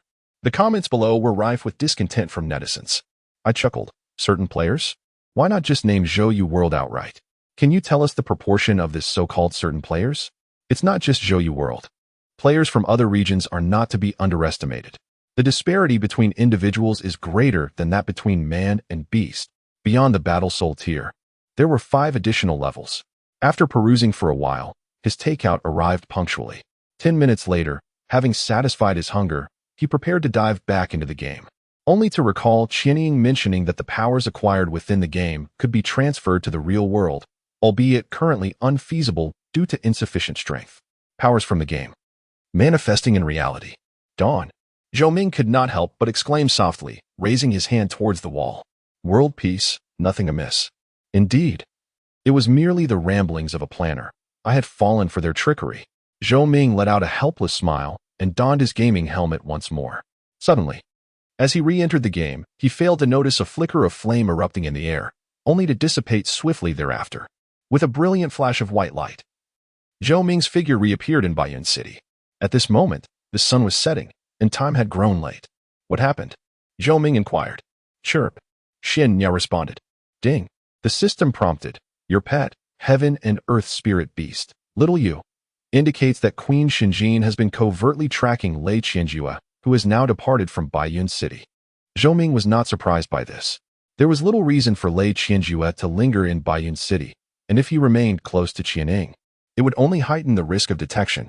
As night fell around 7 o'clock, the stars began to twinkle. Qianying returned via the teleportation array and spoke earnestly. We have located the Sword Saint. Excellent. Zhou Ming focused his scattered thoughts, uncertain of what would transpire next. Let us go and meet the Sword Saint of our eastern district. As the night deepened and tranquility enveloped the land, Lei Qianjue found himself alone in a desolate level 4 village, waiting patiently for an extended period. The Sword Saint's whereabouts were exceedingly well concealed, and the bustling city would only increase the likelihood of being discovered. In contrast, who would suspect that the illustrious Sword Saint resided within a humble level 4 village, a locale seldom frequented even by adventurers? At precisely 8 o'clock, he entered the village, making his way to a spacious courtyard. After informing the Sword Saint's subordinates, he proceeded directly into a room within the courtyard. Knock, knock. He gently rapped on the door. Come in. A deep, resonant voice beckoned. As Lei Qianjue stepped inside, illuminated by the light conjured from elemental forces, he beheld a room filled with individuals in uniform, poring over documents. Perched on the window ledge were well-trained pigeons. In the center of the room stood a man clad in splendid robes, exuding an air of leisure. His features were unremarkable, yet his stature was commanding, and his piercing gaze rendered one hesitant to meet his eyes. Sword Saint. Yizhi Bei, ordinary NPC, Sword Saint. Lei Qianjue saluted respectfully. Though both he and the Sword Saint were formidable beings of divine rank, there remained a discernible disparity in their strength and status. Yizhi Bei directly inquired, What brings you here? Did you not summon me? Lei Qianjue replied, taken aback by the question. I summoned you? Yizhi Bei paused momentarily, his expression darkening. You have fallen into a trap. Sword Saint, I seek to journey across the world. Zhou Ming's voice echoed from outside the courtyard. Journey across the world. Lei Qianjue was momentarily stunned, then comprehended that he had inadvertently become a guide, his face flushing with embarrassment and anger. With a thunderous rush, he dashed outside, wielding a massive axe, and swung it fiercely towards Zhou Ming, shouting, "Wretched child, perish!" Clang! Qianing stood resolutely in front of Zhou Ming, blocking the impending strike. The clash of their weapons sent shockwaves through the air, stirring up clouds of dust. Zhou Ming remained unfazed, exhibiting a calm demeanor. "Is it not enough to suffer disgrace?" Yi Zhibei commanded sharply, "Stand down." Yes. Due to the disparity in their statuses, Lei Qianju had no choice but to suppress his fury, facing numerous hostile glares. Zhou Ming confidently entered the courtyard and stepped into the room, clasping his fists. "The whereabouts of the Sword Saint are unpredictable. I can only resort to this course of action. I hope you do not take offense." At that moment, all the original inhabitants of the room paused their tasks, glaring intently at Zhou Ming. Should the Sword Saint give the order, they would rush forward in unison. Adventurers with your audacity are truly rare. Yu Zhibei observed the young man before him, his expression inscrutable. "Do you realize that you are on my territory? Eliminating you would not pose a challenge. The Divine Flame Queen is formidable, yet he can hold her at bay. For others to claim the head of one who traverses the world would be as effortless as reaching into a pocket. Yet you have refrained from striking," Zhou Ming remarked. Yi Zhibei corrected him. "I merely chose not to act immediately." With that, over 10 individuals nearby drew their swords, their murderous intent fixated on Zhou Ming. He had walked into a trap. His demise was imminent. As if foreseeing the outcome, Lei Qianju grinned maliciously, blocking the exit from outside the room. "If my assumptions are correct, you and Lei Qianju have merely crossed paths once," Yi Zhibei stated bluntly. "Under such circumstances, you audaciously leveraged his impetuous nature and high status to ascertain his whereabouts. Your methods are remarkably astute." "Flattery," Zhou Ming replied modestly. "It was merely a stroke of luck." "You sought me out for what purpose?" "Two matters," Yu Zhibei inquired curiously. "What are those two matters?" Undeterred by the other's formidable prowess, Zhou Ming stepped closer, coming within a mere table's distance from Yu Zhibei. Their eyes locked, each opposing the other. What were his true intentions? The multitude of powerful figures surrounding them exuded an atmosphere thick with tension, as palpable as the sound of a pin dropping. Under the scrutiny of all, Zhou Ming slowly began to speak, catching both Qianing and Xianyao off guard. They never anticipated he would dare to address the contemporary Sword Saint in such a manner. It was utterly astonishing. "The first matter I wish to discuss is..." Chapter 71. Enlisting the Sword Saint. The first matter at hand is to recruit you. Zhou Ming extended his hand towards the Sword Saint, a smile gracing his lips. "What do you say? Are you interested in serving under me?" The Sword Saint, Qianing, the crowd. Such audacity. Everyone was momentarily struck dumb by his words, rendered speechless. How dare he attempt to poach from the Eastern District's emperor? Ha ha. Lei Qianjue's booming laughter shattered the silence, mocking. "You, a man on the brink of death, who cannot even secure your own life. What gives you the audacity to utter such words? What kind of formidable figure is the Sword Saint, that he would deign to be beneath Zhou Ming, becoming his subordinate? Such a proclamation is utterly absurd." Even Qianing and Xianyao could not comprehend why Zhou Ming would extend an olive branch to an adversary he had just met. No matter how one considered it, there was no rationale for the other party to acquiesce. Clang! Yu Zhibei abruptly rose, having, unbeknownst to him, drawn a gleaming sword. Its tip aimed directly at Zhou Ming. The intense aura of the sword, even before making contact, sent a shiver of pain across the skin. In an instant, the atmosphere turned taut as a bowstring, with both sides poised for confrontation. "I am offering you a chance to preserve your life by clarifying my intentions." Yi Zhibei's tone was icy. "I hope you can appreciate this rather than feign ignorance and mock me." No one could fathom how Zhou Ming, with death looming, still dared to seek subjugation from him, not even Zhou Ming himself. "Does this imply my recruitment has failed?" Zhou Ming retracted his hand, displaying no hint of anger. Instead, he inquired calmly. The onlookers listening to the exchange were rendered speechless. Was that even a question? Yi Zhibei's expression remained impassive. "Do you truly believe it should succeed?" "I don't consider it a failure just yet." Zhou Ming shifted the topic. "How about we wager on something?" "Wager on what?" "I wager that you will eventually become my right-hand man." "Impossible, absolutely impossible." Yu Zhibei immediately dismissed the notion, gazing at the young man before him. An inexplicable sense of not being able to see through him enveloped him. What confidence did he possess to attempt to sway him? Why would he abandon a prominent position in the righteous camp to follow a man who seemed to be at his wit's end and lacking in strength? Striving to conquer the world? There's no need to rush into a rebuttal. This wager requires no stakes and no rules. Zhou Ming shook his head, his gaze profound. Aside from that, the second matter is of little importance. It merely serves as a reason for you to allow my departure. Do you truly believe you can present me with a rationale compelling enough to let you go? Yi Jibei found himself laughing in disbelief. He had been tasked with doing the dirty work for the emperor of the Eastern District, and with his extensive network, he was well aware of Zhou Ming's exploits, winning against the gods in a wager, rejecting the demon lord's invitation, and emerging as the sole victor in the Battle of Qin Shui City. Zhou Ming's record was indeed remarkable. He believed that the other party must be a remarkably astute and exceptionally skilled young man of great depth. However, upon their first encounter today, he felt that the reputation did not match the reality. From the moment the other party inexplicably extended an invitation, he found himself utterly perplexed, unable to fathom the true intentions behind such a gesture. Do you think you can kill me? Zhou Ming remained composed. Yu Jibei's expression was indifferent as he gripped his sword tightly, a chilling aura emanating like a tempestuous whirlwind. The pressure was overwhelming, akin to a dam bursting silently. Terrifying. Lei Qianjue, blocking the door, dared not even breathe. As a fellow deity, the might of the sword saint surpassed him by a considerable margin. Yu Jibei spoke with an unfeeling tone. I wish to see your trump card. In that case, come. A profound curiosity arose within Zhou Ming. He was eager to witness the clash between two generations of sword saints, to discern who would emerge victorious. All right. Yi Jibei, cautious yet resolute, radiated an unmistakable sharpness. His gaze unwaveringly fixed on Zhou Ming. Come. In an instant, time seemed to freeze. Everyone was poised, ready to unleash their power. Various enhancement skills were fully activated, and a torrent of elemental energy surged, yet it could not disrupt the sword intent forged by the sword saint.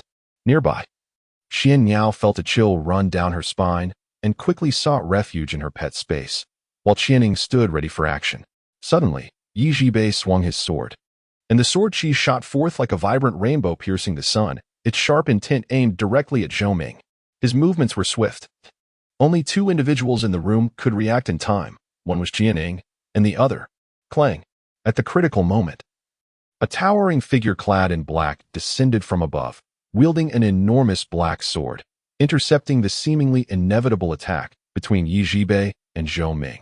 Boom. The entire room nearly erupted, on the brink of ruin. Fortunately, the sword saint's subordinates managed to mitigate the residual force, or else a level 4 village could have been obliterated in an instant. The abyssal sword demon, Songxian, divine level boss. Yu Jibei's pupils constricted. What a terrifying level of concealment. He had not even noticed that someone was on the roof. Hiss. Everyone gasped in shock. The second demon god was willingly protecting Zhou Ming as he traversed the world. Forcefully intercepting the sword chi, Songxian trembled slightly, feeling the immense power within. A glimmer of red flashing in his eyes. Indeed, the contemporary sword saint possesses formidable strength. Yi Jibei's fighting spirit surged. A traitor, bold enough to show your face before me. You have tarnished the name of the sword saint. He lunged forward, his sword poised to strike. Clang, clang, clang. The two clashed instantaneously, creating unimaginable realms of sword intent, their confrontation fierce and unrelenting. Meanwhile, Qianing took the opportunity to shield Zhou Ming and surged outward. Stop them. Yi Jibei commanded urgently. Swish. Songxian's sword struck his chest, sending him flying. To duel with me while distracted? Do you wish for your demise to come more swiftly? Retreat. Qianing pulled Zhou Ming away, intent on fleeing. Think you can escape? Lei Qianjue, enveloped in crackling lightning, brandished his massive axe and swung it down ferociously, shouting. Have you consulted the axe in my hand? Boom. Qianing swiftly parried with her sword and then delivered a powerful kick, sending him flying thousands of meters and raising a colossal cloud of dust, carving a deep rift into the ground. The Sword Saint and Songxian were renowned as the pinnacle warriors of their respective factions, their names echoing throughout the world. While she could not guarantee victory over them, dealing with someone of Lei Qianjue's caliber was hardly a challenge for her. Clang, clang, clang. The Sword Saint's subordinates rushed in, but regrettably, their assaults could not breach Zhou Ming's protective shield in a short span of time. Lei Qianjue, after being struck by Qianing, was slow to re-engage. Ultimately, without the formidable Sword Saint, Zhou Ming managed to escape unscathed. Boom, boom, boom. From a distance, Zhou Ming observed the night sky erupting with successive explosions, illuminating the heavens as if it were daylight.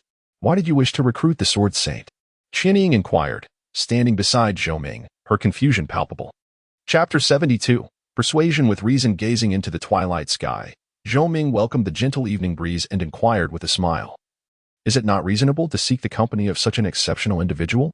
However, he pondered, the Sword Saint and I are not related, nor do we share any rapport.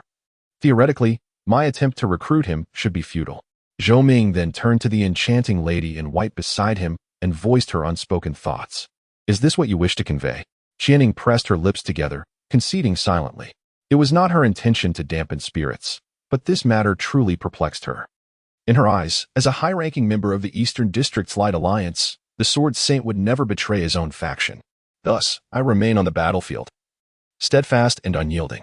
Zhou Ming, composed, instructed, keep an eye on Yu Zhibei for me. I have more to discuss with him shortly. Indeed, an unfounded recruitment was merely the first step. The subsequent actions were of utmost significance. So there was a hidden strategy? Qianying understood and nodded in agreement. Very well. High above, the battle between Zhang Xian and Yi Zhibei raged fiercely, enduring for an extended duration. The two exchanged blows, their sword energies slicing through the air, while others dared not intervene, for proximity could spell certain death. After approximately 2 hours, the clash between Zhang Xian and Yu Zhibei finally drew to a close. With a swift motion accompanied by a flash of red light, Zhang Xian, bearing numerous injuries, exhaled heavily, truly worthy of the title of Sword Saint. Your reputation precedes you. It has been long since I encountered a master of your caliber. Yi Zhibei, equally wounded yet undeterred, retained his fierce spirit. They could never engage in a fight to the death. Otherwise, they risked mutual destruction or falling prey to opportunists. Clapping his hands in admiration, Zhou Ming, with Qianying's assistance, approached the two and exclaimed, Noble warriors, each possessing exceptional skills and remarkable martial prowess. I am in awe. Yi Zhibei, taken aback, responded, Aren't you leaving? Had it not been for the intervention of the second demon god today, you would surely have met his demise here. Under such circumstances, the opponent should have retreated without hesitation. Leave? Zhou Ming chuckled. I have yet to recruit Brother Yi. Why would I depart so readily? He has already turned you down, Zhang Xian remarked, bewildered by the unfolding scenario. Zhou Ming spoke confidently. That is because he does not yet comprehend the current circumstances. Zhang Xian interjected. What circumstances? Does Yu Zhibei possess any compelling reason to ally with you? What exactly are you implying? This time, even Yu Zhibei found himself perplexed. The illustrious Sword Saint, tasked with managing the royal family's unsavory affairs, though renowned, had to conduct himself discreetly, with his very position kept under wraps. After a thorough analysis, Zhou Ming directly posed the question, allow me to ask you, are you content with your current life? Those who revel in the art of the sword, often lauded as sword saints, tend to shroud themselves in the shadows, engaging in petty intrigues. To be candid, upon first hearing this, he found it rather peculiar. He had perused the historical tomes of destiny and noted that throughout the ages, sword saints have seldom indulged in such sordid antics. They are not assassins. Whether one is satisfied or not is ultimately the sovereign's decree. Yi Zhibei's gaze fell, obscured by a veil of indifference. No matter how discontented I may be, it does not compel me to align with you. Perhaps you should reflect more on your own affairs. His intelligence was remarkably astute. Wandering the world, he was nearly a solitary figure. His aides amounted to a mere two, the Queen of Divine Ember and the mysterious bird. Now, his ambition to establish his own faction is not surprising, yet seeking him out is evidently a miscalculation. Evidently, you are not content, Zhou Ming observed with amusement. What he feared most was Yu Zhibei proclaiming his fondness for his current role. Though unlikely, such a declaration would undoubtedly complicate Zhou Ming's schemes. Do you not comprehend his meaning? Zhang Xian intoned solemnly. He implies that regardless of his dissatisfaction, he shall not fall under your command. Interlopers, refrain from interrupting.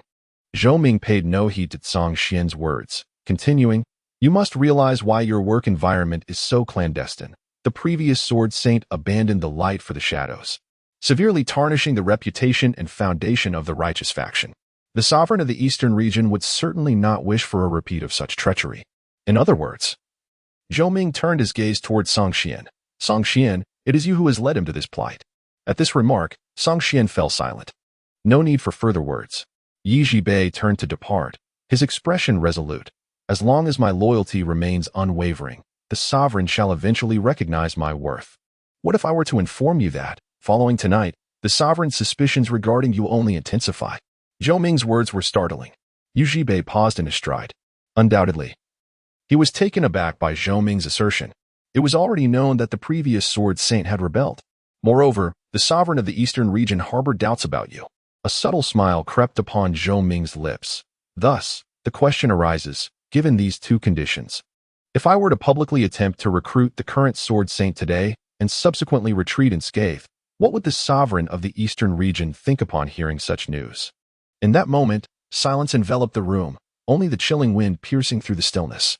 Zhou Ming's words loomed over Yi Zhibei like an oppressive mountain, leaving him breathless. Everyone understood that in such a scenario, no matter how he might explain himself, the sovereign's suspicions would not wane. In fact, they would likely deepen. His aspirations for recognition would assuredly be dashed. Furthermore, what thoughts would arise upon discovering that the previous Sword Saint, Song Xian, had been at his side? Engaging in sparring with you, Yi Zhibei? Zhou Ming continued to unveil more revelations. Rest assured, my words will surely lead to conjectures of undisclosed narratives. It is crucial to understand that Song Xian belongs to the dark faction and would relish any internal discord within the light faction, as it would weaken them from within. Thus, it is highly unlikely he would offer any explanations to aid them. Thud, thud, thud. Yi Zhibei staggered back 3 steps, as if struck by an unseen force.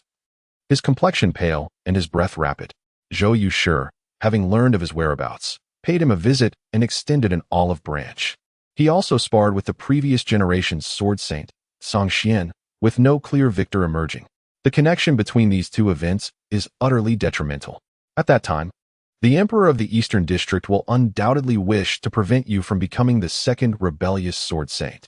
Even with unwavering loyalty, you shall remain ensnared in this corner for an extended period. Zhou Ming declared with fervor. Song Xian also began to grasp the implications, silently marveling. This lad's heart must be as dark as night. Zhou Yushi's actions clearly indicate an intention to ensure that Yi Zhibei would never regain favor within the light faction. Moreover, he only protected Zhou Yushi due to the demands of his mission, yet to others. It appeared as if the former Sword Saint had already pledged allegiance to Zhou Yushi, and now his goal is to have this generation's Sword Saint follow suit. The avenues for interpretation are numerous. Chirp. The Xian bird, having exited its pet space, chirped excitedly upon hearing this conversation. It is no wonder the master sought to recruit the Sword Saint upon their first meeting. It seems he is driving the Sword Saint towards rebellion. Ding. System notification. Your pet, Heaven and Earth Spirit Beast Xiaoyu, Loyalty Level 3, Current, 71 points. Zhou Ming cast a glance at it. Xiaoyu is the quintessential bystander, relishing the spectacle without a care for the chaos. A true man, residing between heaven and earth, cannot languish beneath others for long. Zhou Ming continued. You surely possess some weakness that the Emperor of the Eastern District has in his grasp, compelling you to obey him. His intent in keeping you here is to prevent your movements, ensuring you remain bound and unable to betray the light faction. You are overthinking this. Song Xian could not resist interjecting. Who could possibly threaten a Sword Saint? Zhou Ming's words were laden with weighty information, leaving him somewhat bewildered. Who asked you? Zhou Ming replied nonchalantly. Do not rush to speak. I shall elaborate further in due time. Song Xian. At Zhou Ming's utterance, the second demon god's eyes widened, a chill creeping across his scalp. Could it be that he has also fallen into Zhou Ming's scheme? I firmly believe no illustrious Sword Saint would willingly become an assassin. Yield to me. Zhou Ming asserted with resounding conviction. I will assist you in your escape and provide you an opportunity to realize your ambitions. Yi Zhibei's lips twitched, hesitating to voice his thoughts. His expression fluctuated, no longer maintaining the resolute rejection he displayed earlier. As if to completely sway Yi Zhibei, Zhou Ming unleashed another shocking revelation. I am not afraid to tell you. Chapter 73, Overthrowing the World as if to thoroughly persuade Yi Zhibei. Zhou Ming once again revealed explosive news. I am not afraid to tell you that I have already prepared my own team, and my chances of success are not as negligible as you might think. At that moment, why did the Sword Saint hesitate? The reason was simple. He did not perceive the extent of his own chances, and still harbored aspirations for the righteous camp. What do you mean by that? Song Xian asked in astonishment. Zhou Ming retorted, You don't think that I only have Qianing and Xin Niao as my allies, do you?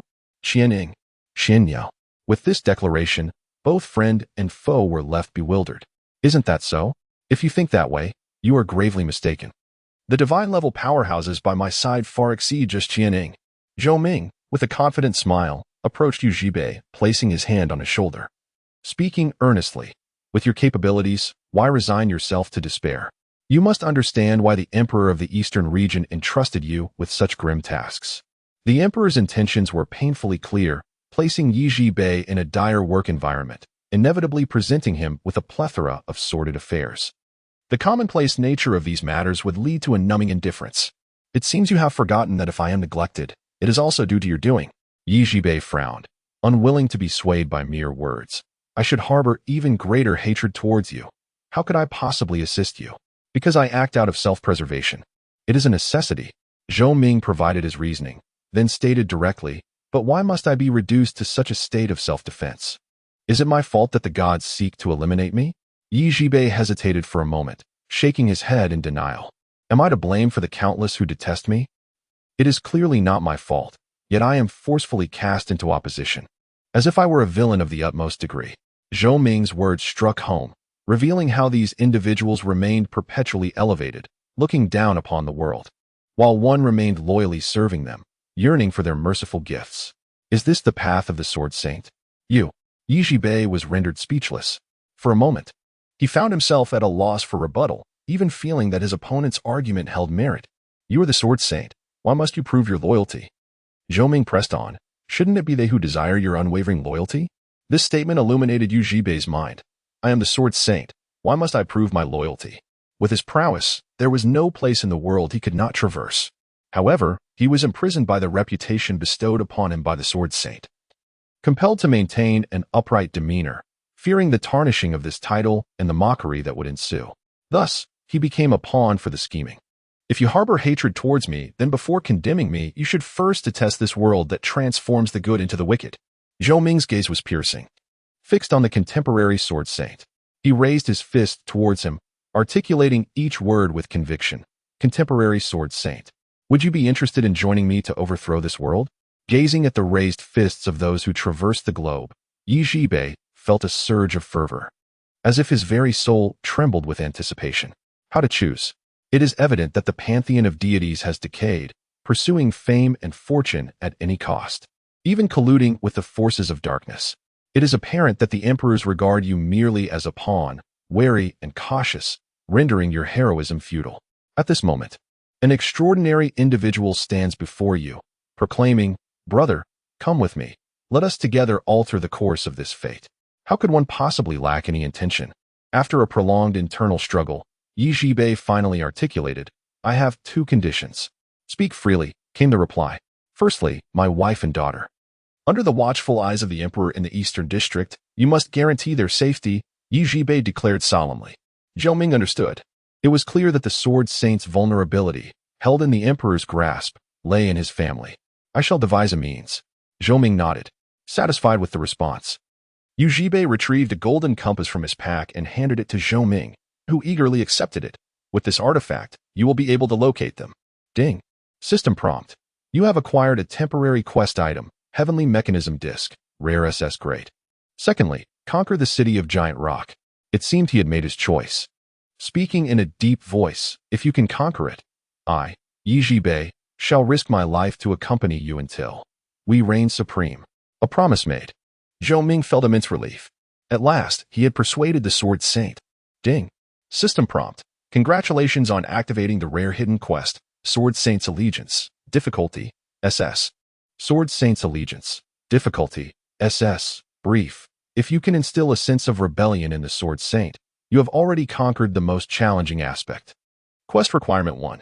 Rescue the Sword Saint Yu Zhibei's wife and daughter. Location, Forbidden City. Quest Requirement 2. Conquer City of Giant Rock. Quest Reward, Sword Saint's Allegiance. Temporary Quest Item, Heavenly Mechanism Disc, Rare SS Grade. Beside them, Song Xian stood in stunned silence, unable to find his voice for some time. He had merely wished to spar with the contemporary Sword Saint, never anticipating such an absurd turn of events. So what do you think? Zhou Ming turned his attention to the second demon god, smiling. Do you have any thoughts? Aren't you concerned I might undermine you? Song Xian questioned, perplexed. It is you who has led him to this plight. Zhou Ming spoke candidly. Moreover, you, too, are the sword saint who harbors rebellious thoughts. The one who can empathize most deeply. He dared to meet his gaze, confident that Song Xian would not betray him. From his understanding of Song Xian, it was clear that the latter would never betray for the sake of fame or fortune. Song Xian rubbed his nose, begrudgingly conceding. What transpired today shall remain buried within me. He had come to realize the truth. This young man had deftly maneuvered both generations of sword saints. Thank you. Zhou Ming expressed his gratitude, soon hinting at something more. By the way, brother Song Xian, would you be interested in joining me in creating something from nothing? In his mind, the ideal outcome would be the gathering of 2 generations of sword saints to become his right and left hands. With Qianing, Song Xian, Yi Bei, and himself traversing the world, for unparalleled warriors united would be invincible. Wouldn't it? Farewell. Song Xian, startled, hastily turned to leave. To be honest, it was the first time he felt such trepidation when conversing with someone. As a human, do you truly intend to assist the monsters in seizing the world? Zhou Ming struck at the heart of the matter, each word a piercing blow. Song Xian's formidable frame trembled, and he fled in panic, not daring to look back. This was too eerie. Listening to Zhou Yushi persuade Yi Bei, he inexplicably sensed that this could alter the grand scheme of the world. Brother Song Xian, I implore you, do not obstruct my assault on Giant Rock City. Zhou Ming did not forget to articulate his most crucial request. Only this once. And there shall be no second time. Song Xian responded. He was already aware that the gods had arranged for Zhou Yushi to lead the charge against Giant Rock City, intending to intervene himself. Yet, as the previous generation's sword saint, he could not bear to watch Yi Bei suffer due to him, his wife and daughter under the emperor's control. Threatened and ultimately reduced to mere puppets, his conscience could not allow it. As night deepened, the moonlight fell softly like water upon the earth, cloaking it in a silvery veil. The subordinates of the sword saint, daunted by the residual power of a divine being, cautiously approached, utterly unaware of what had transpired. Watching Song Xian depart, Zhou Ming clasped his fists and said, I shall take my leave first. Farewell. Yi Bei returned the gesture and then soared away. With a sigh of relief, Zhou Ming felt the weight lift from his shoulders. To immediately recruit the sword saint was indeed somewhat impractical. This outcome had far exceeded his expectations. Meanwhile, the system's notification sounded belatedly in his ears. Ding. System notification. Congratulations on completing the task, seeking the sword saint. Difficulty, A. You have received a reward. Experience level 50. 96. Dark Knight Cloak. Golden level. Chapter 74. The Celestial Mechanism. The mission was accomplished seamlessly. As Zhou Ming unwrapped the package, he was greeted by a cloak, entirely enveloped in a deep black hue, exuding an exquisite texture that revealed an air of mysterious elegance beneath the night sky. Shadow. Zhou Ming called out. Qianing, comprehending without further ado, enhanced the cloak, elevating the golden grade night cloak to the battle spirit grade, night cloak, battle spirit grade, with the following attributes: defense, 250, health, 6,000, characteristics, 20 defense, 50 health. Mastery, level 10 required, effect, sprint, movement speed increased by 30, special skill, night, reputation needed, 1,000, level required, 60. Description, a cloak once wielded by the abyssal sword demon. Song Xian, endowed with commendable attributes. Night, passive nighttime operations yield a 5 enhancement to all attributes. The attributes of the cloak were truly exceptional. And with the mastery trait, even though it required level 60, Zhou Ming could don it immediately, with a flourish as he donned the night cloak. Zhou Ming experienced a significant surge in all his attributes. Impressive. At that moment, Qianing exclaimed, I never expected that you could persuade the Sword Saint to consider allegiance merely through your words. He is the Sword Saint, an entity capable of standing shoulder to shoulder with the second demon god, Song Xian.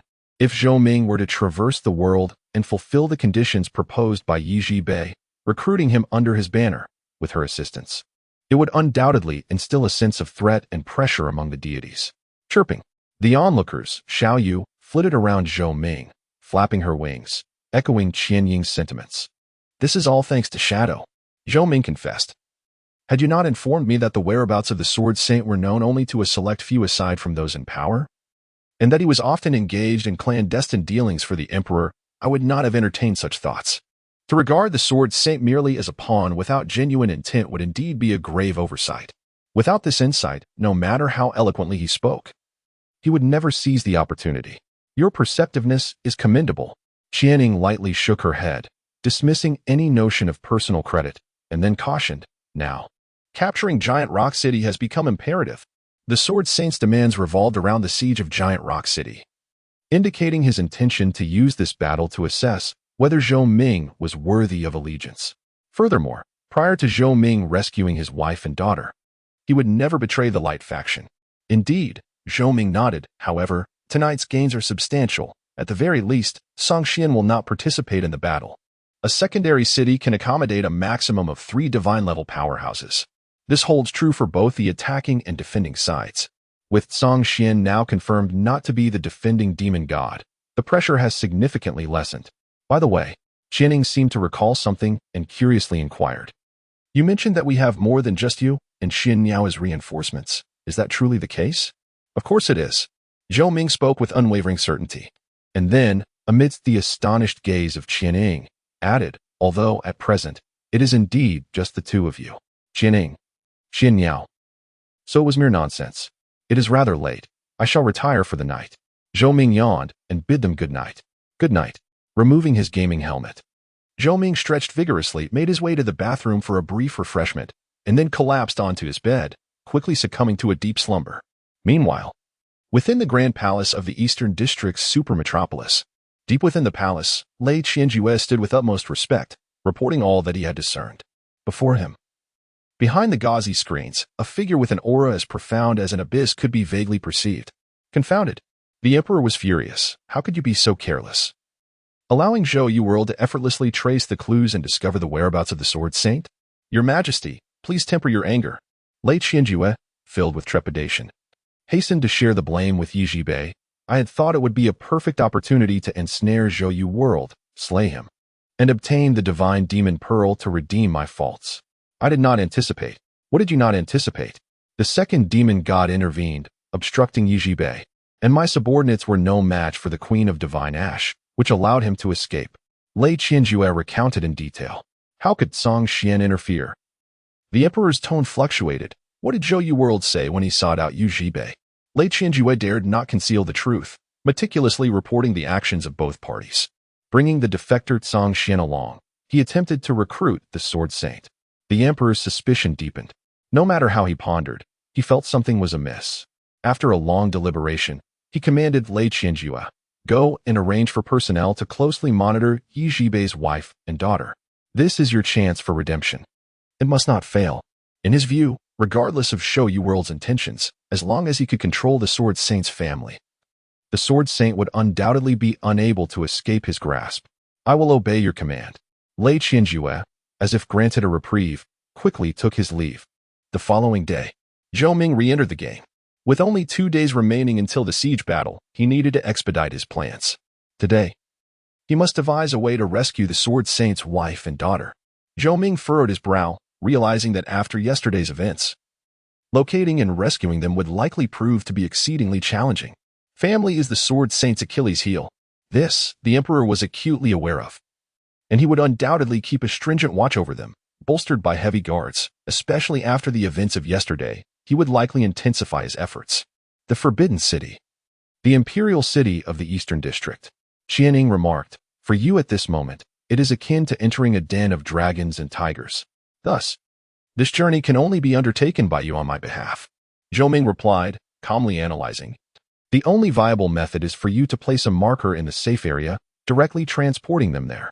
The guards of the super metropolis are exceptionally formidable in level and power. Trespassing into the Imperial City would essentially provide the locals with justification to act against him, thereby leading him directly into a trap.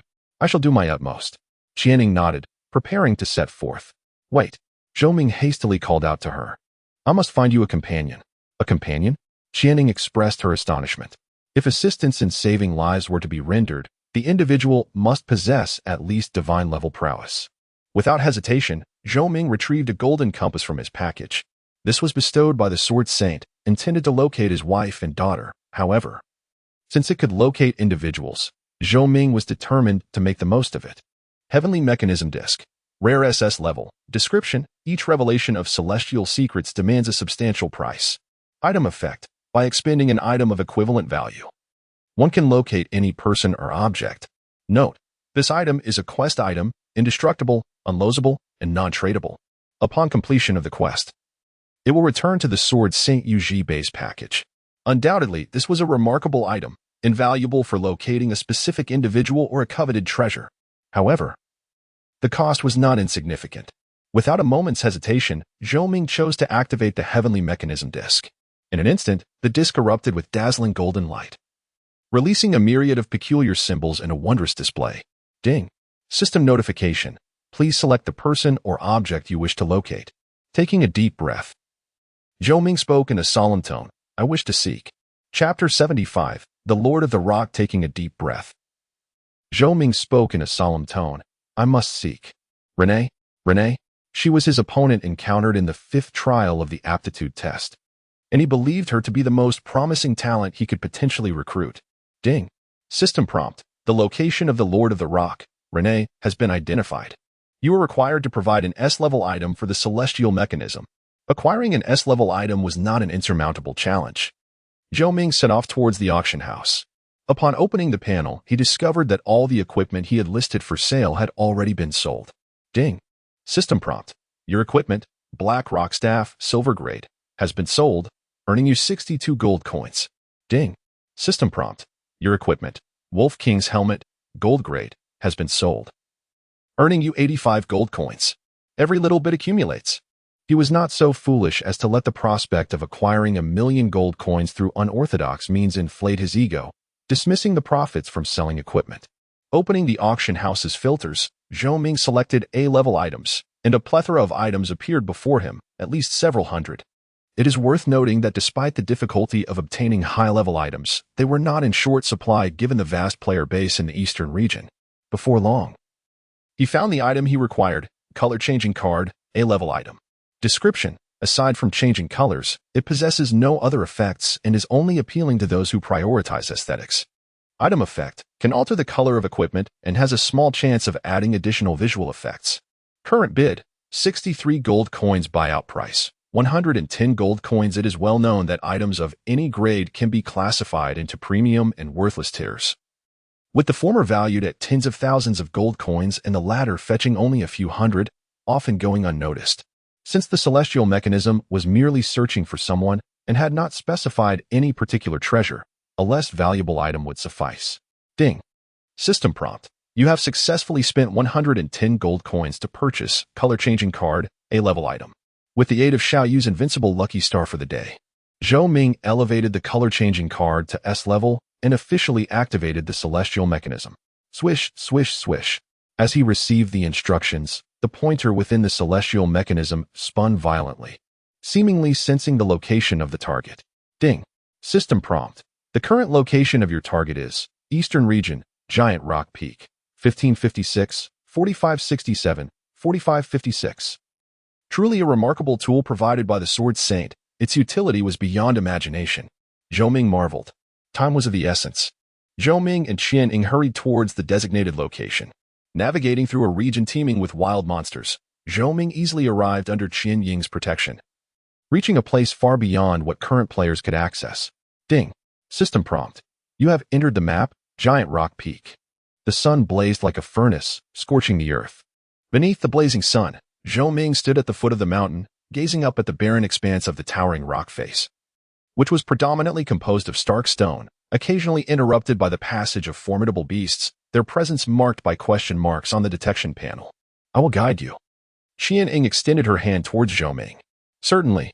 Zhou Ming gladly accepted, clasping her delicate, snow-white hand tightly. It seemed that, due to a rise in their affinity, Qian Ying no longer shied away from physical contact with him, a stark contrast to her earlier trepidation when she had fled, grasping the armor on his shoulder. In just a few breaths, Zhou Ming traversed the perilous zone and reached the summit that pierced the clouds. Upon arriving at the designated coordinates, Zhou Ming surveyed his surroundings, finding no trace of any other presence. Renee, he called out loudly, could you possibly come forward for a conversation? The chilling winds howled at the height. Yet there was no response. Was it a deliberate avoidance? Or perhaps the celestial mechanism had miscalculated her location? Zhou Ming pondered, uncertainty gnawing at him, and shouted again, "Renee, are you so timid that you dare not show yourself?" Still, silence prevailed. With determination, Zhou Ming raised his hand, gathering power before directing his sword downward to strike the mountain, creating a resounding commotion. To his astonishment, however, the radiant sword lost its former destructive prowess, merely leaving a faint white mark upon the stone, despite its unrestrained thrust. Yet, as the power of his strike dissipated, the entire rock mountain trembled violently, stones cascading down as if an avalanche were imminent. "I understand." Qianning swiftly lifted Zhou Ming into the air to avoid the impending danger, exclaiming in wonder. The entire rock mountain is a manifestation of her essence. She has merged with the mountain, residing within. It was no wonder that the gods had never encountered this little girl emerging from the stone, who, a voice, deep and thunderous, reverberated, filled with irritation. "Who dares to disturb my slumber, and pierce me with such hard objects? How utterly shameless." Zhou Ming remained silent. Suddenly, a segment of the mountain peak erupted in brilliant golden light, swiftly shrinking in size, transforming before the eyes of Qianning and Zhou Ming into a girl of about 16 or 17 years, with bright, captivating eyes and a radiant smile. She resembled a delicate lotus flower. However, she was clad in an exceedingly heavy armor of rocky hue, which starkly contrasted with her petite and graceful appearance. At that moment, she rubbed her beautiful amber-like eyes, still drowsy, displaying the vexation of being roused from her slumber. "Master of the Rock, Renee, divine level boss, level, life, attack, defense, skills." Description: thousands of years ago, a mysterious meteorite fell to the Destiny continent, and through the passage of time, the stone became imbued with sentience, evolving into a humanoid form. Although her title has changed, it is fortunate that he has found the right person. Returning to the towering mountain peak, now truncated at its summit, Zhou Ming clasped his fists and addressed, "Renee, do you still remember me?" Renee, who was preparing to express her grievances, paused momentarily, scrutinizing Zhou Ming before exclaiming, "It's you, the one from the talent trial." During the trial, she had crossed paths with Zhou Ming, though his name had eluded her, yet his visage remained unchanged, etched vividly in her memory. She had not anticipated that he would seek her out. Indeed, Zhou Ming replied with a warm and benevolent smile, exuding an aura of harmlessness. "I have come to visit you for two matters. Did you specifically come here to challenge me?" Renee, now wide awake, retrieved a hefty shield and a long spear from her pack, her fighting spirit palpable. "Let us see if you can breach my defenses this time." "The first matter is that I hope you will consider joining the faction I am establishing," Zhou Ming stated directly. Renee, invigorated and brimming with resolve, responded, "Last time I was unprepared. This time, I assure you that I will not falter. I understand you may harbor doubts, thinking I have ulterior motives. When I participated in the talent trial, I had only recently begun my training, which allowed you to gain the upper hand. Do not presume that you can breach my defenses a second time." Qianning interjected, "Could you two refrain from speaking over each other? It's a contest of the same rank." Zhou Ming shifted to a straightforward and comprehensible manner of communication, stating, "I have one. Now you should earnestly consider joining my organization." This revelation left Renee hesitant to respond. "Were you not the one who declared you would never falter again?" Zhou Ming inquired. "But," she stammered, "do you truly believe I could allow you to breach my defenses once more? Come." Faced with continuous provocation, Renee's cheeks flushed crimson as she glared at Zhou Ming, grinding her teeth and retorting, "With my fiery temper, I shall not indulge you. I must make you weep today to redeem my honor." Chapter 76, A Swift Victory Ding. System notification, "Congratulations. You have successfully activated the hidden quest, Second Battle of the Same Tier, difficulty, A. Second Battle of the Same Tier, difficulty, A. Synopsis. Do not doubt it. This is indeed your second confrontation at the same tier. Quest requirements. Defeat the Lord of the Rock, Renee, of equal standing. Quest reward. The Lord of the Rock, Renee, may consider joining your cause. Note, merely a consideration. Failure penalty, none." The events unfolded in a manner that Zhou Ming had never envisioned. Who could have anticipated that a mere accidental jab would lead to an intense battle upon their first encounter? Nevertheless, since the other party insisted on a spar, and he had needs, he could only strive to meet her demands. Upon accepting the quest, Renee's strength diminished, adhering strictly to the rules. Lord of the Rock. Renee, Golden Tier Boss. Level, 50 health, 500. 000 attack, 2600 to 2700 defense, 3800 to 4000 skills, rock armor, force of resistance, guardian of stone, rock impact wave, master of rock, celestial falling technique. Synopsis: millennia ago, a mysterious meteorite fell onto the Destiny continent. Through the passage of time, the stone became imbued with spirit, evolving into a humanoid form. In comparison to the trial space, Renee's offensive and defensive values had become increasingly extreme. Had it not been for her prior class promotion, which resulted in a staggering growth of 16 stars in attack, she might not have been able to breach defenses. How is your attack so formidable? Upon lowering her strength to level 50, Renee immediately sensed something amiss. Zhou Ming's prowess, though inadequate against divine-level beings, was terrifyingly potent among peers. If I am not mistaken, your speed is not particularly swift, Zhou Ming hinted. Renee offered no reply, bracing herself for the confrontation. In response, Zhou Ming raised his hand, condensing fire elements into the blazing sun sword, aimed directly at Renee. Ding! System notification. The Lord of the Rock, Renee, has activated the skill, Rock Armor, increasing defense by 50 for 3 minutes. Ding! System notification. The Lord of the Rock, Renee, has activated the skill, Force of Resistance, reducing damage by 20 and increasing defense by 20 for 3 minutes. Ding! System notification. The Lord of the Rock, Renee, has activated the skill, Guardian of Stone, adding 50,000 health points and 1,000 defense points for 3 minutes. The latter, not daring to hesitate, immediately employed various skills, elevating her defense far beyond Zhou Ming's attack, surpassing 6,000. Zhou Ming activated the commanding skill Hero, reducing all of his opponent's attributes by 10. As Dawn prepared to unleash. Are you ready? Come. Renee could not afford to underestimate him. Zhou Ming did not rush to attack, but instead awaited the culmination of Dawn's power, a colossal shadow sword extending over 10 meters, poised above Renee's head. Biding its time. Useless. As if she had already discerned Zhou Ming's intentions, Renee declared with confidence, my skill, at level 50, lasts for 3 minutes. Yet its cooldown is merely 2.5 minutes. You have no opportunity to exploit the window during which I cast my skills and lower my defenses. One learns from defeat. The Lord of the Rock will never stumble twice in the same place. This is troublesome. Qianing furrowed her brows. After all, it was a miraculous stone capable of reaching divine status, with all abilities focused on defense. Even overcoming defenses of the same tier proved to be fraught with challenges, let alone defeating it. As the 3-minute mark approached, Zhou Ming summoned his great sword for a powerful strike. The force was immense. Renee was brimming with confidence. However, you cannot breach my defenses. Bang! In the next moment, her grand proclamation was abruptly silenced. The golden shield enveloping her trembled violently under the impact of Dawn, the powerful explosion forcing her to kneel, subjected to overwhelming pressure. Boom! 76,160. Critical damage. The damage was staggering and hard for Renee to accept. Despite her health reaching 500,000, she plummeted by nearly 1/7 in an instant. Impossible! Renee's face flushed. Disbelief etched upon her features. Your attack cap is only 5,000 points, not even touching the lower limit of my defense. How could you inflict such damage upon me? Chirp. Xian Yao was equally perplexed. Join the faction I've established, and I shall reveal the answer. Zhou Ming extended a warm invitation. This must be your ultimate skill. It must have a cooldown of several days. Yes, it must be so. Renee still clung to a glimmer of hope. I have not yet lost. Zhou Ming remained silent. A minute later, he employed the same tactic once more. In truth, Dawn itself had a cooldown of only 20 seconds. And once charged to its limit, its cooldown was merely a minute.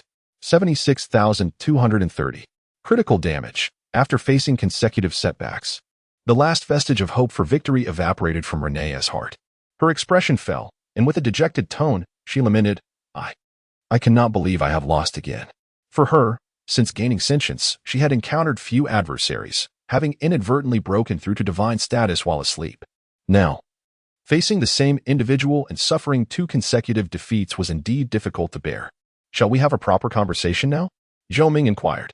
Renee, feeling despondent, shook her head in refusal. I know you wish to win me over, but I am sorry, I do not wish to partake in the conflicts among humans. You say you enjoy the sensation of others desperately trying to strike you, yet failing to breach your defenses. That must be quite exhilarating, Zhou Ming stated solemnly. Renee paused. Qianing and Xian Niao dared not speak. Here it comes. He is about to begin again. If you refuse to engage, how many times can you truly experience that joy? Zhou Ming asked. Renee's stance was resolute. I cannot willingly plunge myself into peril for the sake of my own enjoyment. The struggle with others is immensely gratifying. Zhou Ming continued. You are a warrior at heart, yet you restrain yourself, rejecting all conflicts. Does this not contradict your aspirations? Furthermore, if I can find you, others will inevitably do the same. Zhou Ming spoke in a low voice. You choose not to engage with the world at the moment when you should, and when the future arrives, when the gods cast their gaze upon you. How do you believe you will fare? Renee pondered. Will they accept you? Zhou Ming answered his own question. No, you are gravely mistaken. They will seek to eliminate you, for you are a remarkable stone, a gem that may reach divine status, or even transcend it. What is Renee's weakness? Undoubtedly, it is her fear of being discovered, for her immense value will surely attract the covetous gaze of others. Yet, Renee's thoughts were in turmoil. I am not so clever. I do not know if you are a good person or a bad person. She was no fool. She understood that she could not remain hidden in a small corner forever, living in fear of being found. Such a life would inevitably lead to an end the day someone uncovered her. Zhou Ming stepped forward, grasping her shoulders with sincerity in his tone. Look into my eyes. Renee complied, meeting the unwavering gaze of the young man. Her cheeks tinged with a blush as she felt a tinge of embarrassment. This is quite awkward. Remember, joining my faction does not mean you must pledge unwavering loyalty. Zhou Ming declared earnestly, if ever you feel that I have failed you or let you down, you are free to leave at any time. I swear by the heavens, I will not hinder you. I can sense your sincerity. After much hesitation, Renee was finally swayed and softly said, in that case, I will join your faction and follow you. Thank you for your trust. Zhou Ming exclaimed with great joy.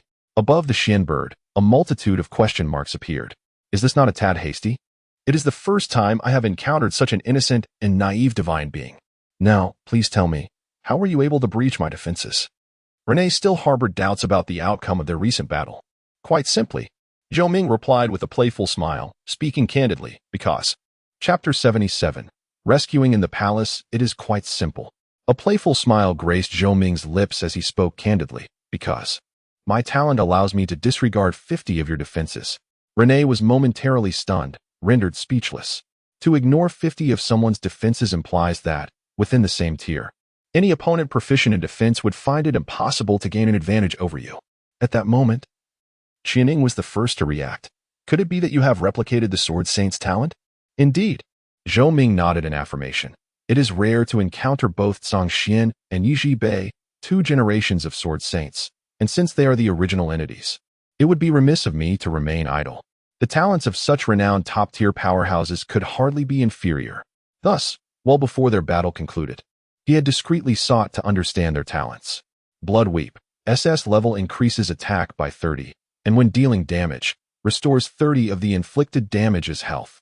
Annihilation, SS level all of 1S attacks ignore 30 of the enemy's defense and 10 of their damage reduction. It was precisely as he had surmised.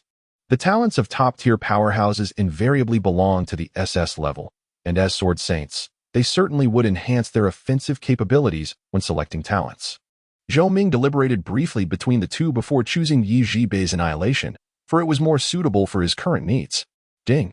System prompt. You have utilized the talent, Supreme Sovereignty, successfully replicating the Sword Saint Yi Zhibei's talent Annihilation and elevating its grade to level 1. Ding. System prompt. Your talent has transformed into Heaven Shatter, SSS level. Heaven Shatter, SSS level all of 1S attacks ignore 50 of the enemy's defense and 20 of their damage reduction. It is straightforward and brutal. As an SSS level talent, Heaven Shatter is the bane of tanks. This explains why Renee's formidable defenses appear futile before him, allowing him to inflict considerable damage nonetheless. Replicate?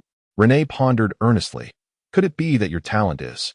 Just as you surmised, my talent can unconditionally replicate others' talents and enhance them, Zhou Ming explained patiently. So monstrous. Renee gasped in astonishment. Have you cleared the talent trial? Zhou Ming nodded. As they conversed, the group embarked on their return journey.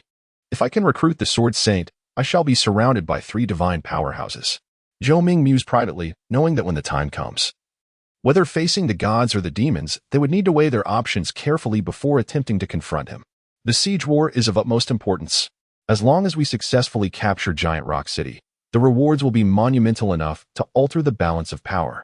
However, this is contingent upon our ability to conquer it. By the way, how many formidable individuals does our organization possess? Renee inquired with excitement.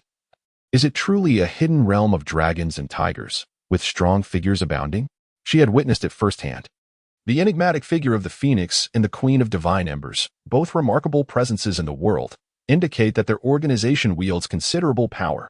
However, under Ren Yi's eager gaze, Zhou Ming merely extended 4 fingers. 40? Ren Yi's heart leaped with joy. No. Zhou Ming shook his head, correcting her. To be frank, there are only 4 formidable individuals. Upon hearing this, Ren Yi's smile gradually faded.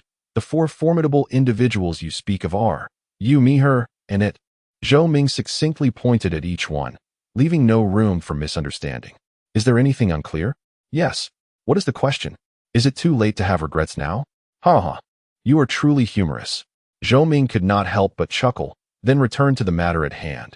The upcoming task is of utmost importance.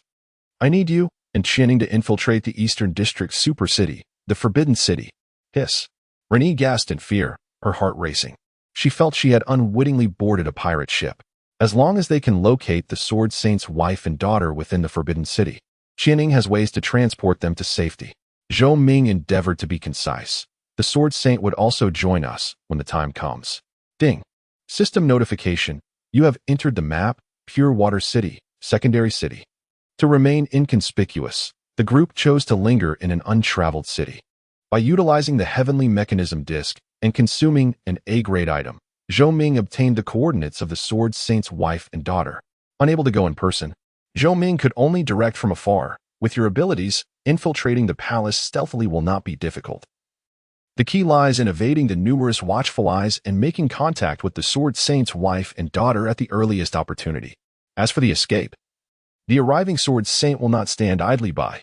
That will be the simplest part.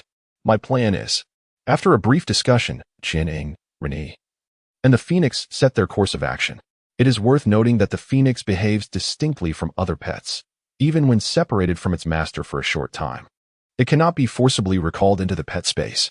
Watching the trio depart, Zhou Ming awaited them at Qianying's marked location. The night was thick with darkness. Qianing and Ren Yi hurried toward the Forbidden City, effortlessly evading detection with their godly strength, delving deep into the palace until they reached the location of their rescue target.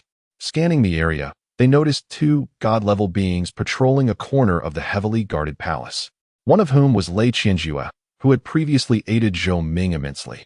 This place was ensnared in a formation that prohibited the use of spatial skills. Qianing, well-versed in such matters, discerned the situation. According to the plan, you will extract them, while I create a distraction to draw attention. Renee volunteered. With my strength, even the strongest of the Destiny continent would struggle to eliminate me swiftly. Having chosen to engage in this world, she was determined to put forth her efforts, not merely speak of her capabilities. Despite the temporary insufficiency of personnel in Zhou Ming's newly formed faction, she was acutely aware that true titans of power would not extend their goodwill towards her, even if she sincerely sought to ally with them. It would merely serve as an embellishment rather than a substantial contribution. She understood the adage, an embellishment is never as valuable as timely assistance in dire circumstances. Always prioritize your safety. Qianing admonished. Understood. As Qianing took her position, Renee raised her hand and commanded, Heavenly Falling Technique, commence. Boom. In an instant, earth elements converged from all directions, soaring skyward like a swirling sandstorm, coalescing into a massive meteor in the clouds, expanding rapidly to a diameter of several hundred meters. The heavens transformed into hues of dark yellow, illuminating the earth with brilliance. Accompanied by an unparalleled momentum, the meteor descended from the sky, creating a magnificent spectacle. Who dares to attack the Imperial Palace? The powerful within the palace swiftly mobilized, attempting to thwart the uninvited guests from wreaking havoc on a grand scale. How audacious of you to traverse the world to rescue someone! Lei Qianjue exclaimed in fury, hastening his approach. Seizing this opportunity, Qianing hurriedly infiltrated the inner sanctum of the barrier. Indeed, It was a stratagem of diversion.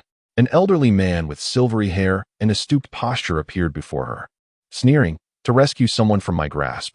I fear it will not be so simple. Dragon Protector, Gu Yuchen, God-level boss, Xiao Yu." Qianing dared not delay. Chirp. The Xian bird decisively flapped its wings, casting a curse of misfortune and bestowing Qianing with a fortune divination and a blessing of holy light, before charging at the old man. Upon witnessing this, the old man furrowed his brow, already cognizant of the severe consequences of slaying the Xian bird, and attempted to evade. Bind. Qianing raised her hand, grasping the air towards the old man, causing the very fabric of space to form a cage, ensnaring him within its confines. Bang! The Xian bird collided forward, meeting its demise instantly. 1. Ding. System notification. Due to your slaying of the celestial spirit beast, Xian bird, you have triggered its passive immortal. Luck decreased by 99, all attributes reduced by 10, all elemental resistances reduced by 20, lasting for 7 days. Gu Yuchen. Those who obstruct me shall perish. Qianing swiftly advanced towards him, invoking a forbidden spell, her entire being radiating divine light, exuding an aura of lethal intent. Seeing this, Gu Yuchen hastily dodged. Goddess of divine embers, go rescue the person. I shall not impede you. Qianing did not engage in further dialogue, relentlessly continuing her assault. Weakened. Gu Yuchen found himself unable to withstand her onslaught, becoming somewhat frantic. Fighting me is a waste of time. You must prioritize the greater good. The rescue is paramount. With that, he fled in a disheveled state, having successfully driven away her adversary. Qianing entered the room to find a strikingly beautiful woman accompanied by a young girl of about 5 or 6 years. Without time for explanations, Qianing swiftly led them outside the barrier, activating the mark to send them away. Mission accomplished. Qianing felt a wave of relief wash over her. The situation had unfolded more smoothly than anticipated. Yet, upon reflection, it was understandable. The deities hailed from various regions of the Destiny continent. And within a single purple forbidden city, the number of god-level powerhouses could easily be counted on one hand. Subsequently, she sought out Renée once more, who seemed to have forgotten the gravity of the situation. Faced with 2 godlike powerhouses and a multitude of celestial guards, she provocatively taunted, "Come on. Aren't you supposed to be godlike beings? I beseech you to end my life." Her confidence had been rekindled. In a contest of equal ranks, not everyone is as terrifying as Zhou Yu. Little girl, do not be too arrogant. Just because you believe your defenses are high, does it grant you the liberty to act recklessly within the palace? Her opponent was seething with rage, unaccustomed to such humiliation. Qianing, both amused and exasperated, swiftly flew over to grasp her and escape the palace. As the guards prepared to pursue, a peerlessly sharp sword aura surged forth, interposing itself between the two. The crowd turned to behold a man clad in resplendent garments, striding forth with an upright posture, his gaze piercing and a subtle smile gracing his lips. The means of spatial teleportation are exceedingly rare, and to breach the palace and rescue someone through such methods is even more exceptional. Yet, the Queen of Divine Flames is precisely one of the few capable of such feats. This was also the reason he sought Zhou Ming's assistance in rescuing his wife and daughter. What is your intention, Sword Saint? The crowd glared in anger. Nothing much. Merely wishing to convey that a wise bird chooses its perch and a virtuous minister selects its sovereign. The Sword Saint, unfazed, turned away with a nonchalant demeanor, stepping upon his sword with an indescribable elegance and satisfaction. From this day forth, ye has found a worthy lord. Chapter 78. The Sin of Wrath. From the moment the meteor fell from the heavens, Yi Zhibei understood that Zhou had indeed fulfilled his promise to traverse the world and had not faltered in his commitment.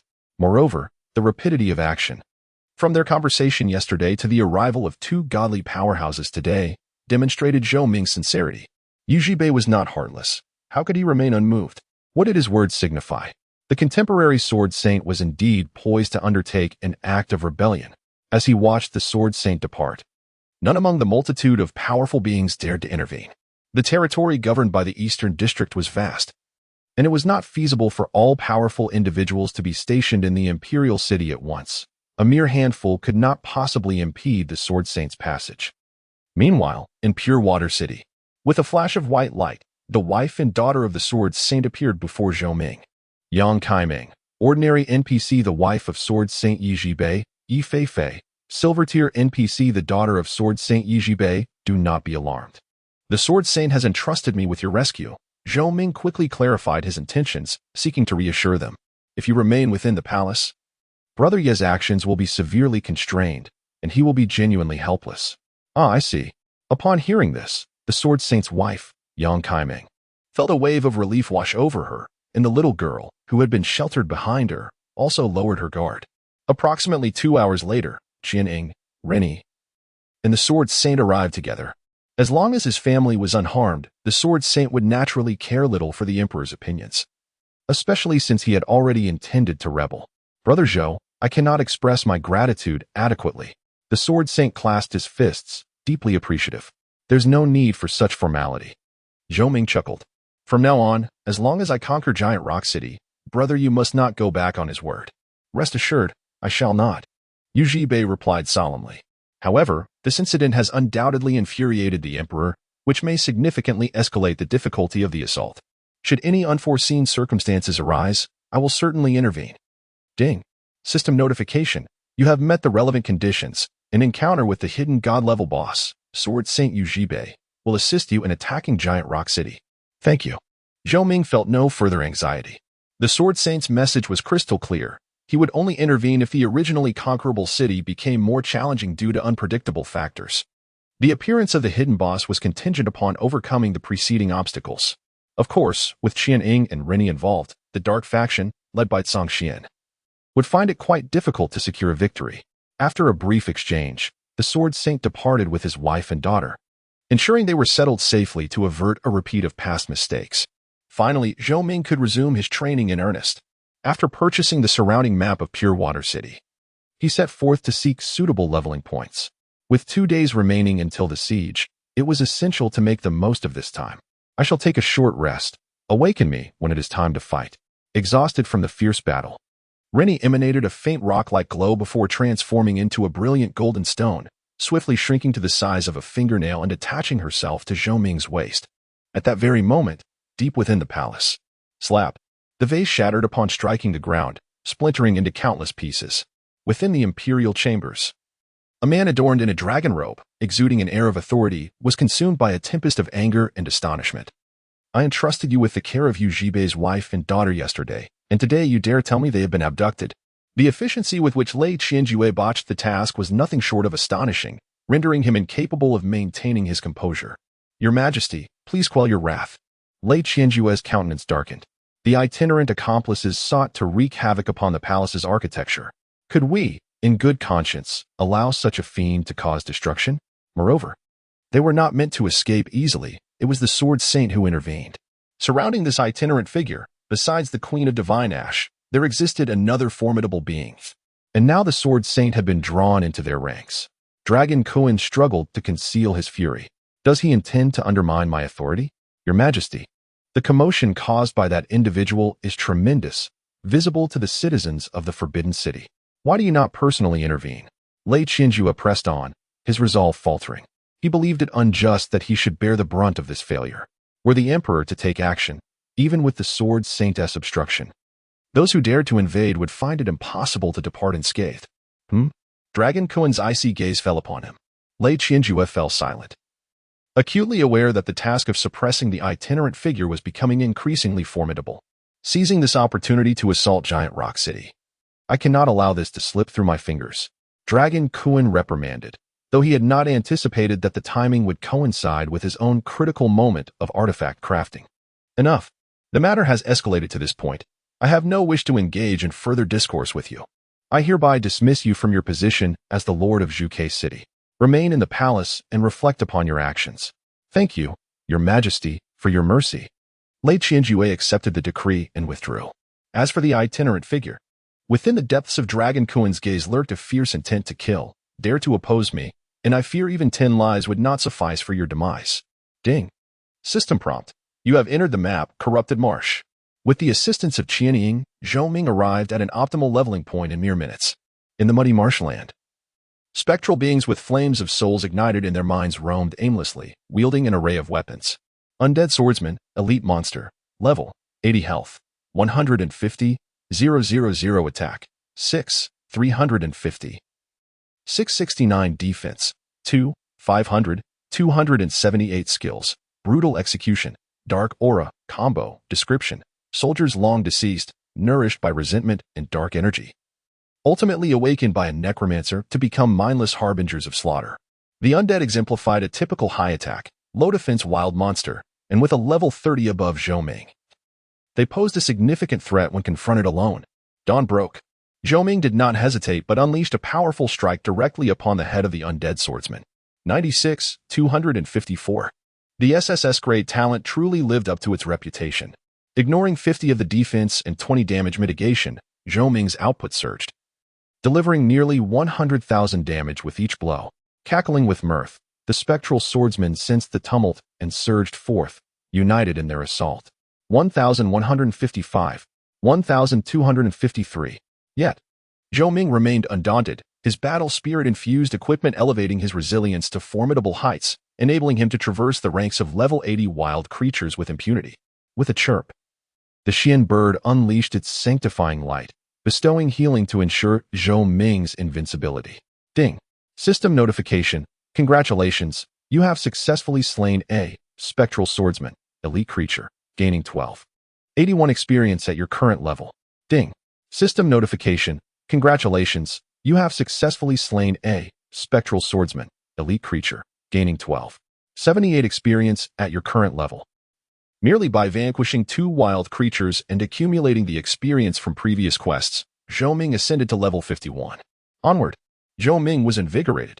For the next several hours, he diligently engaged in monster hunting, systematically eliminating the spectral swordsmen in the polluted marsh.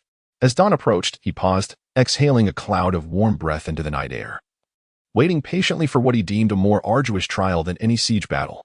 Soon, the familiar chime of the system echoed in his ears. Ding. System notification. Your trial of the 7 sins, Sin of Wrath, has been automatically activated. It has begun. A flicker of indescribable tension coursed through Zhou Ming as he opened his panel to review the details. Sin of Wrath, Trial Requirements. Chapter 79, The Stirring of All Parties, The Trial of Wrath, Trial Requirements. Achieve an evil value of 100,000. Those slain must not willingly accept death. Current. 3415-100000. Trial duration. 3 days. Trial rewards. Failure penalty. Level 30. All attributes minus 1,000 gasp. The moment Zhou Ming beheld the trial requirements, he involuntarily inhaled sharply. Up to this point, his accumulated evil value amounted to merely a few thousand. Yet the trial of wrath demanded an astonishing 100,000. What does an evil value of 100,000 signify? Given that passive retaliation does not contribute to the evil value, fulfilling this requirement entails far more than simply slaying 100,000 individuals. Moreover, the stipulation that the slain must not willingly accept death effectively prevents him from resorting to deceitful methods, such as purchasing kills. He would need to eliminate at least 150,000 adventurers. Zhou Ming furrowed his brow. That number is utterly terrifying. Even if he were to mow down foes, accomplishing such a feat is no trivial task. Furthermore, players, upon realizing their disadvantage, would have long fled rather than await their demise. If it were solely about the evil value, killing fellow members of the same faction could yield greater rewards, as they provide a larger sum per kill. With an inkling of the upcoming trial requirements, Qianing thoughtfully devised a strategy.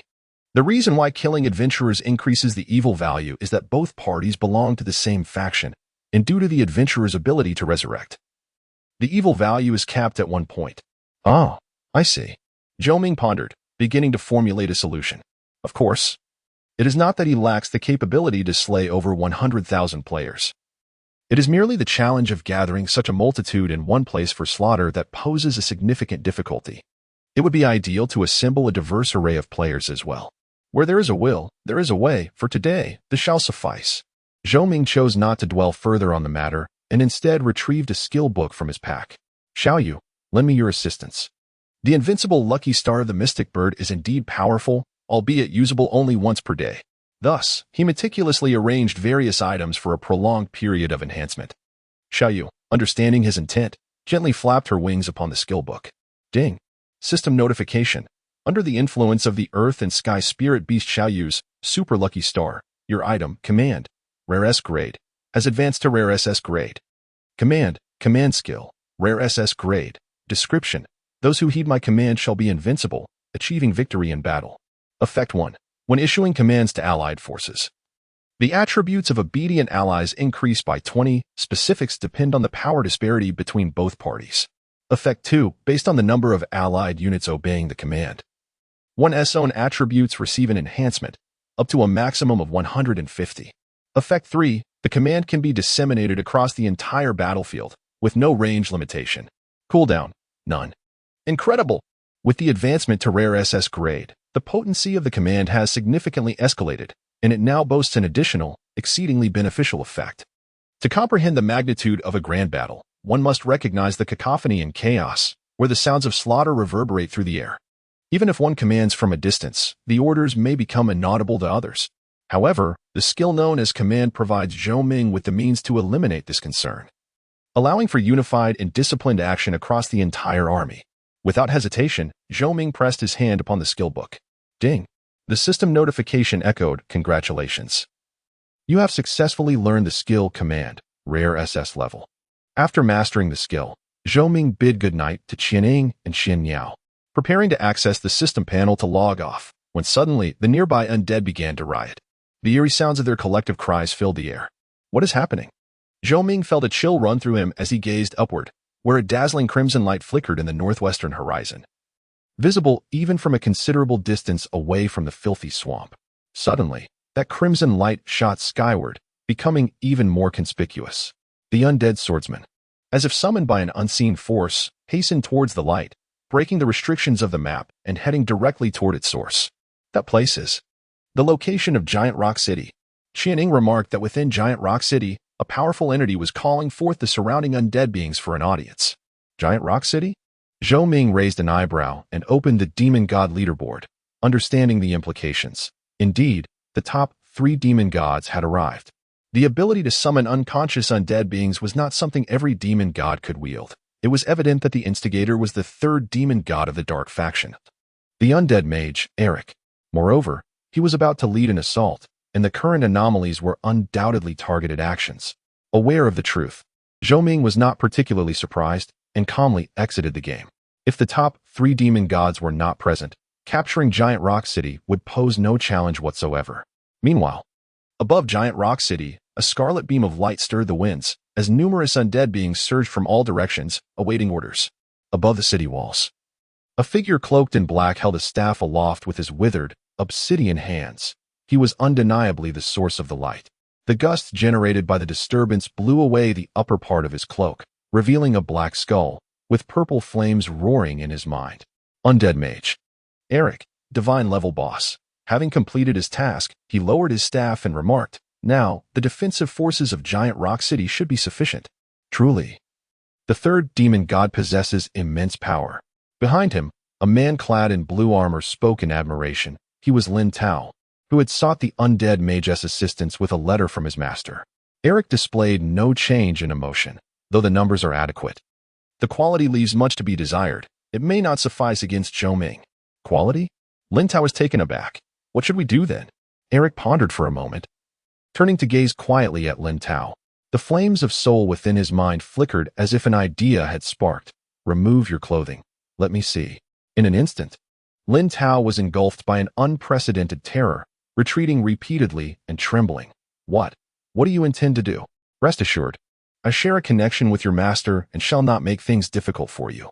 I am merely offering you a grand opportunity. Lord Eric, I beseech you, spare me. Do you prefer to take the initiative or to remain passive?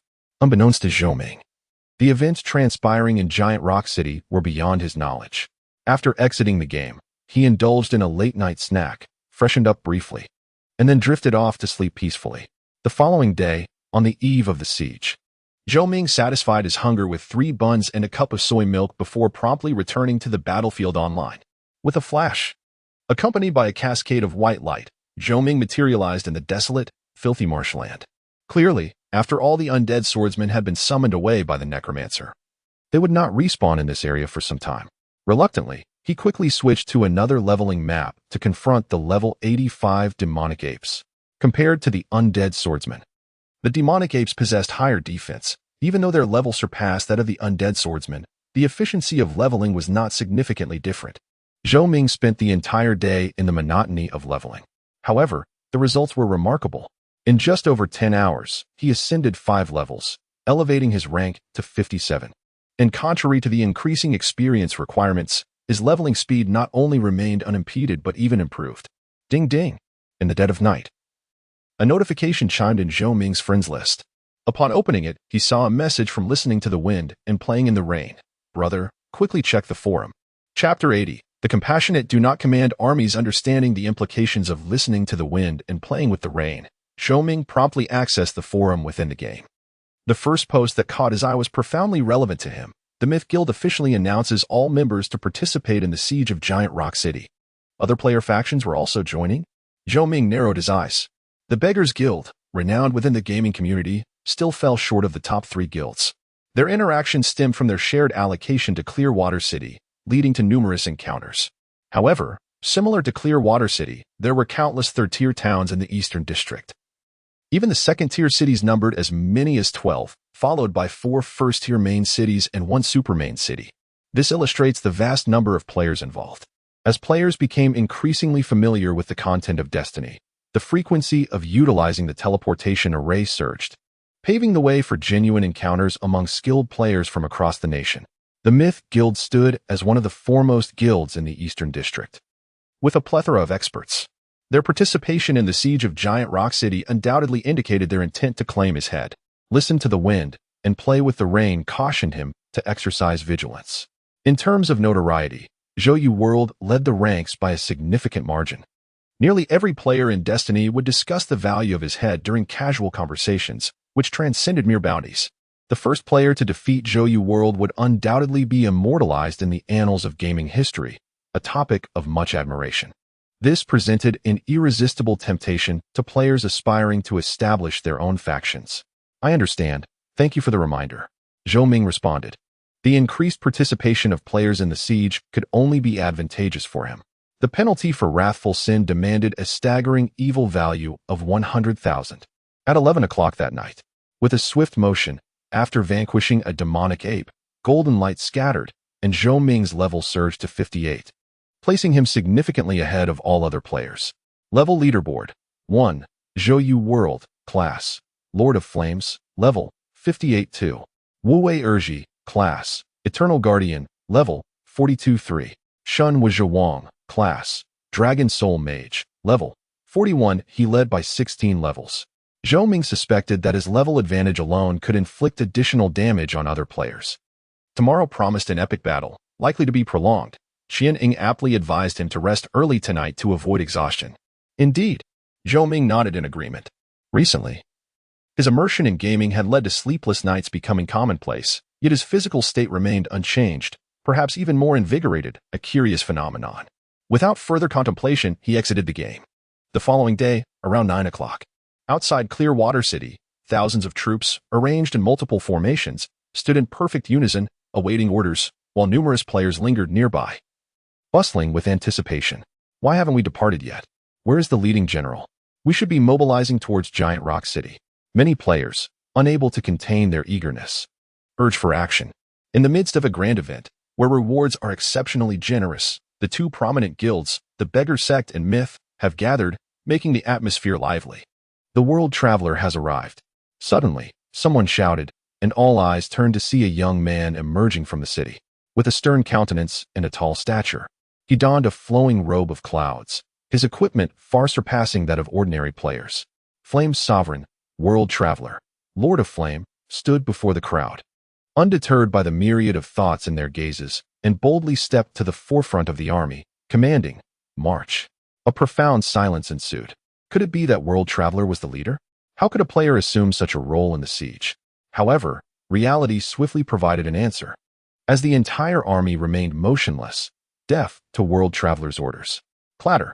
Moments later, a middle-aged man, clad in general's attire and wielding a spear, rode up beside world traveler, casting a disdainful glance at him as he issued his own command, "March." Upon receiving the order, the army began to advance towards the Giant Rock City. It was almost as if world traveler had been deceived. I had said, how could the natives possibly heed a player's command? Other players snickered sarcastically. This was intriguing. World traveler did not lose his temper, but instead turned to the general beside him.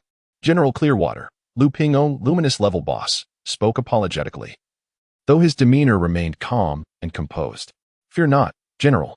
These brothers have followed me for many years. It is only natural they resist discipline. World Traveler chuckled and shook his head. No worries, no worries. Chew up. Meanwhile, the Shambird cast a sympathetic glance at the soldiers of the Light faction. How dare they? Their master was accompanied by 2 divine powerhouses. On another note, World Traveler, as a leader, should set an example. Why do you not ride your steed?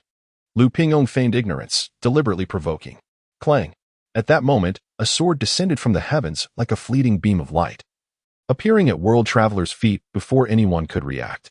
He understood well who was aiding him. Stepping onto the blade, he felt an invisible force bolster him, allowing him to maintain perfect balance. The sword carrying World Traveler forward. Both players and natives alike were left in awe. This was indeed sword flight. Is that sufficient? World Traveler stood with his hands clasped behind his back, gazing down at Lu Pingong, retorting. Lu Pingong chuckled sheepishly. The general is formidable. The army moved in an orderly fashion, reaching their destination around 9:40, poised at the city gates. At this moment, a multitude of undead archers lined the towering city walls. Ding. System notification. Please note, as the siege time has not yet been reached, you are not permitted to lead the army within 100 meters of Giant Rock City. Stop. World Traveler raised his hand, yet the army continued to advance.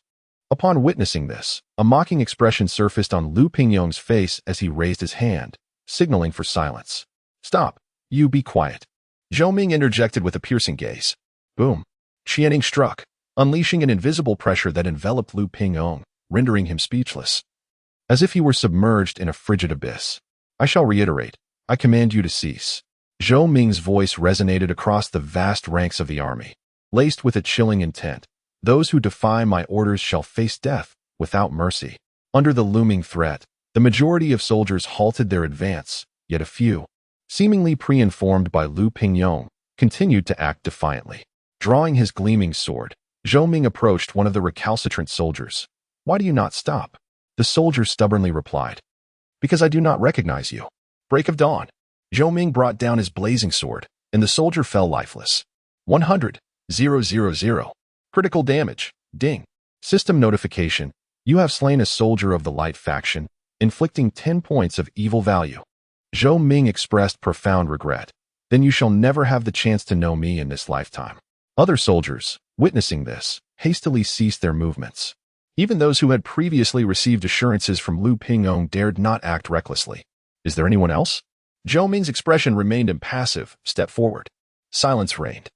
Even the players were taken aback, not anticipating that Zhou Ming would first turn against his own side. General, they merely exhibited momentary disobedience. Must you resort to such extremes? Lu Pingong struggled to speak under the pressure. Executing your own men harms morale. Zhou Ming replied coldly, on the battlefield. Soldiers who refuse to obey orders are toying with the lives of the entire army. If you wish for death, I can grant it to you at this very moment. The soldiers fell silent, too intimidated to speak. Lu Pingong, filled with indignation, dared not voice his thoughts. Now, all of you, return to your ranks and stand at attention. Zhou Ming commanded firmly. Upon hearing this, the previously disobedient soldiers swiftly returned to formation. All, take 2 steps back. Zhou Ming issued the order, and the soldiers complied immediately. Pleased, Zhou Ming nodded and cast a glance at Lu Pingong, remarking with a smile, You see, as long as one speaks with clarity and leads by virtue, they are still willing to listen. Lu Pingong responded. A commendable tactic. At that moment, a multitude of adventurers approached, led by a man with thick brows and bright eyes, exuding a commanding presence, followed by a host of skilled players, creating an impressive spectacle with just a few words. You commanded all soldiers. It is no wonder that Zhou Yu World is renowned in destiny. The fearless spear overlord, dragon warrior, has arrived. Everyone understood. The president of the Myth Guild would surely confront Zhou Yu World, and this was merely a prelude to a larger conflict. Zhou Ming glanced at him calmly. I am here to command my troops. I kindly ask the adventurers to withdraw. When the time is right, I shall engage fully. Overlord furrowed his brow, responding sharply. Zhou Yu World, I advise you to refrain from treating a feather as a command. He is, after all, the president of a prominent guild, commanding thousands of brothers beneath him. In the glaring eyes of the public, for him to withdraw at the behest of a mere traveler would be a profound loss of face. Preposterous. Zhou Ming raised his arm and proclaimed loudly. This individual has dared to provoke this general. What say you, esteemed warriors? Kill, kill, kill. The thunderous cries of tens of thousands of soldiers echoed through the air. The tyrant. The crowd,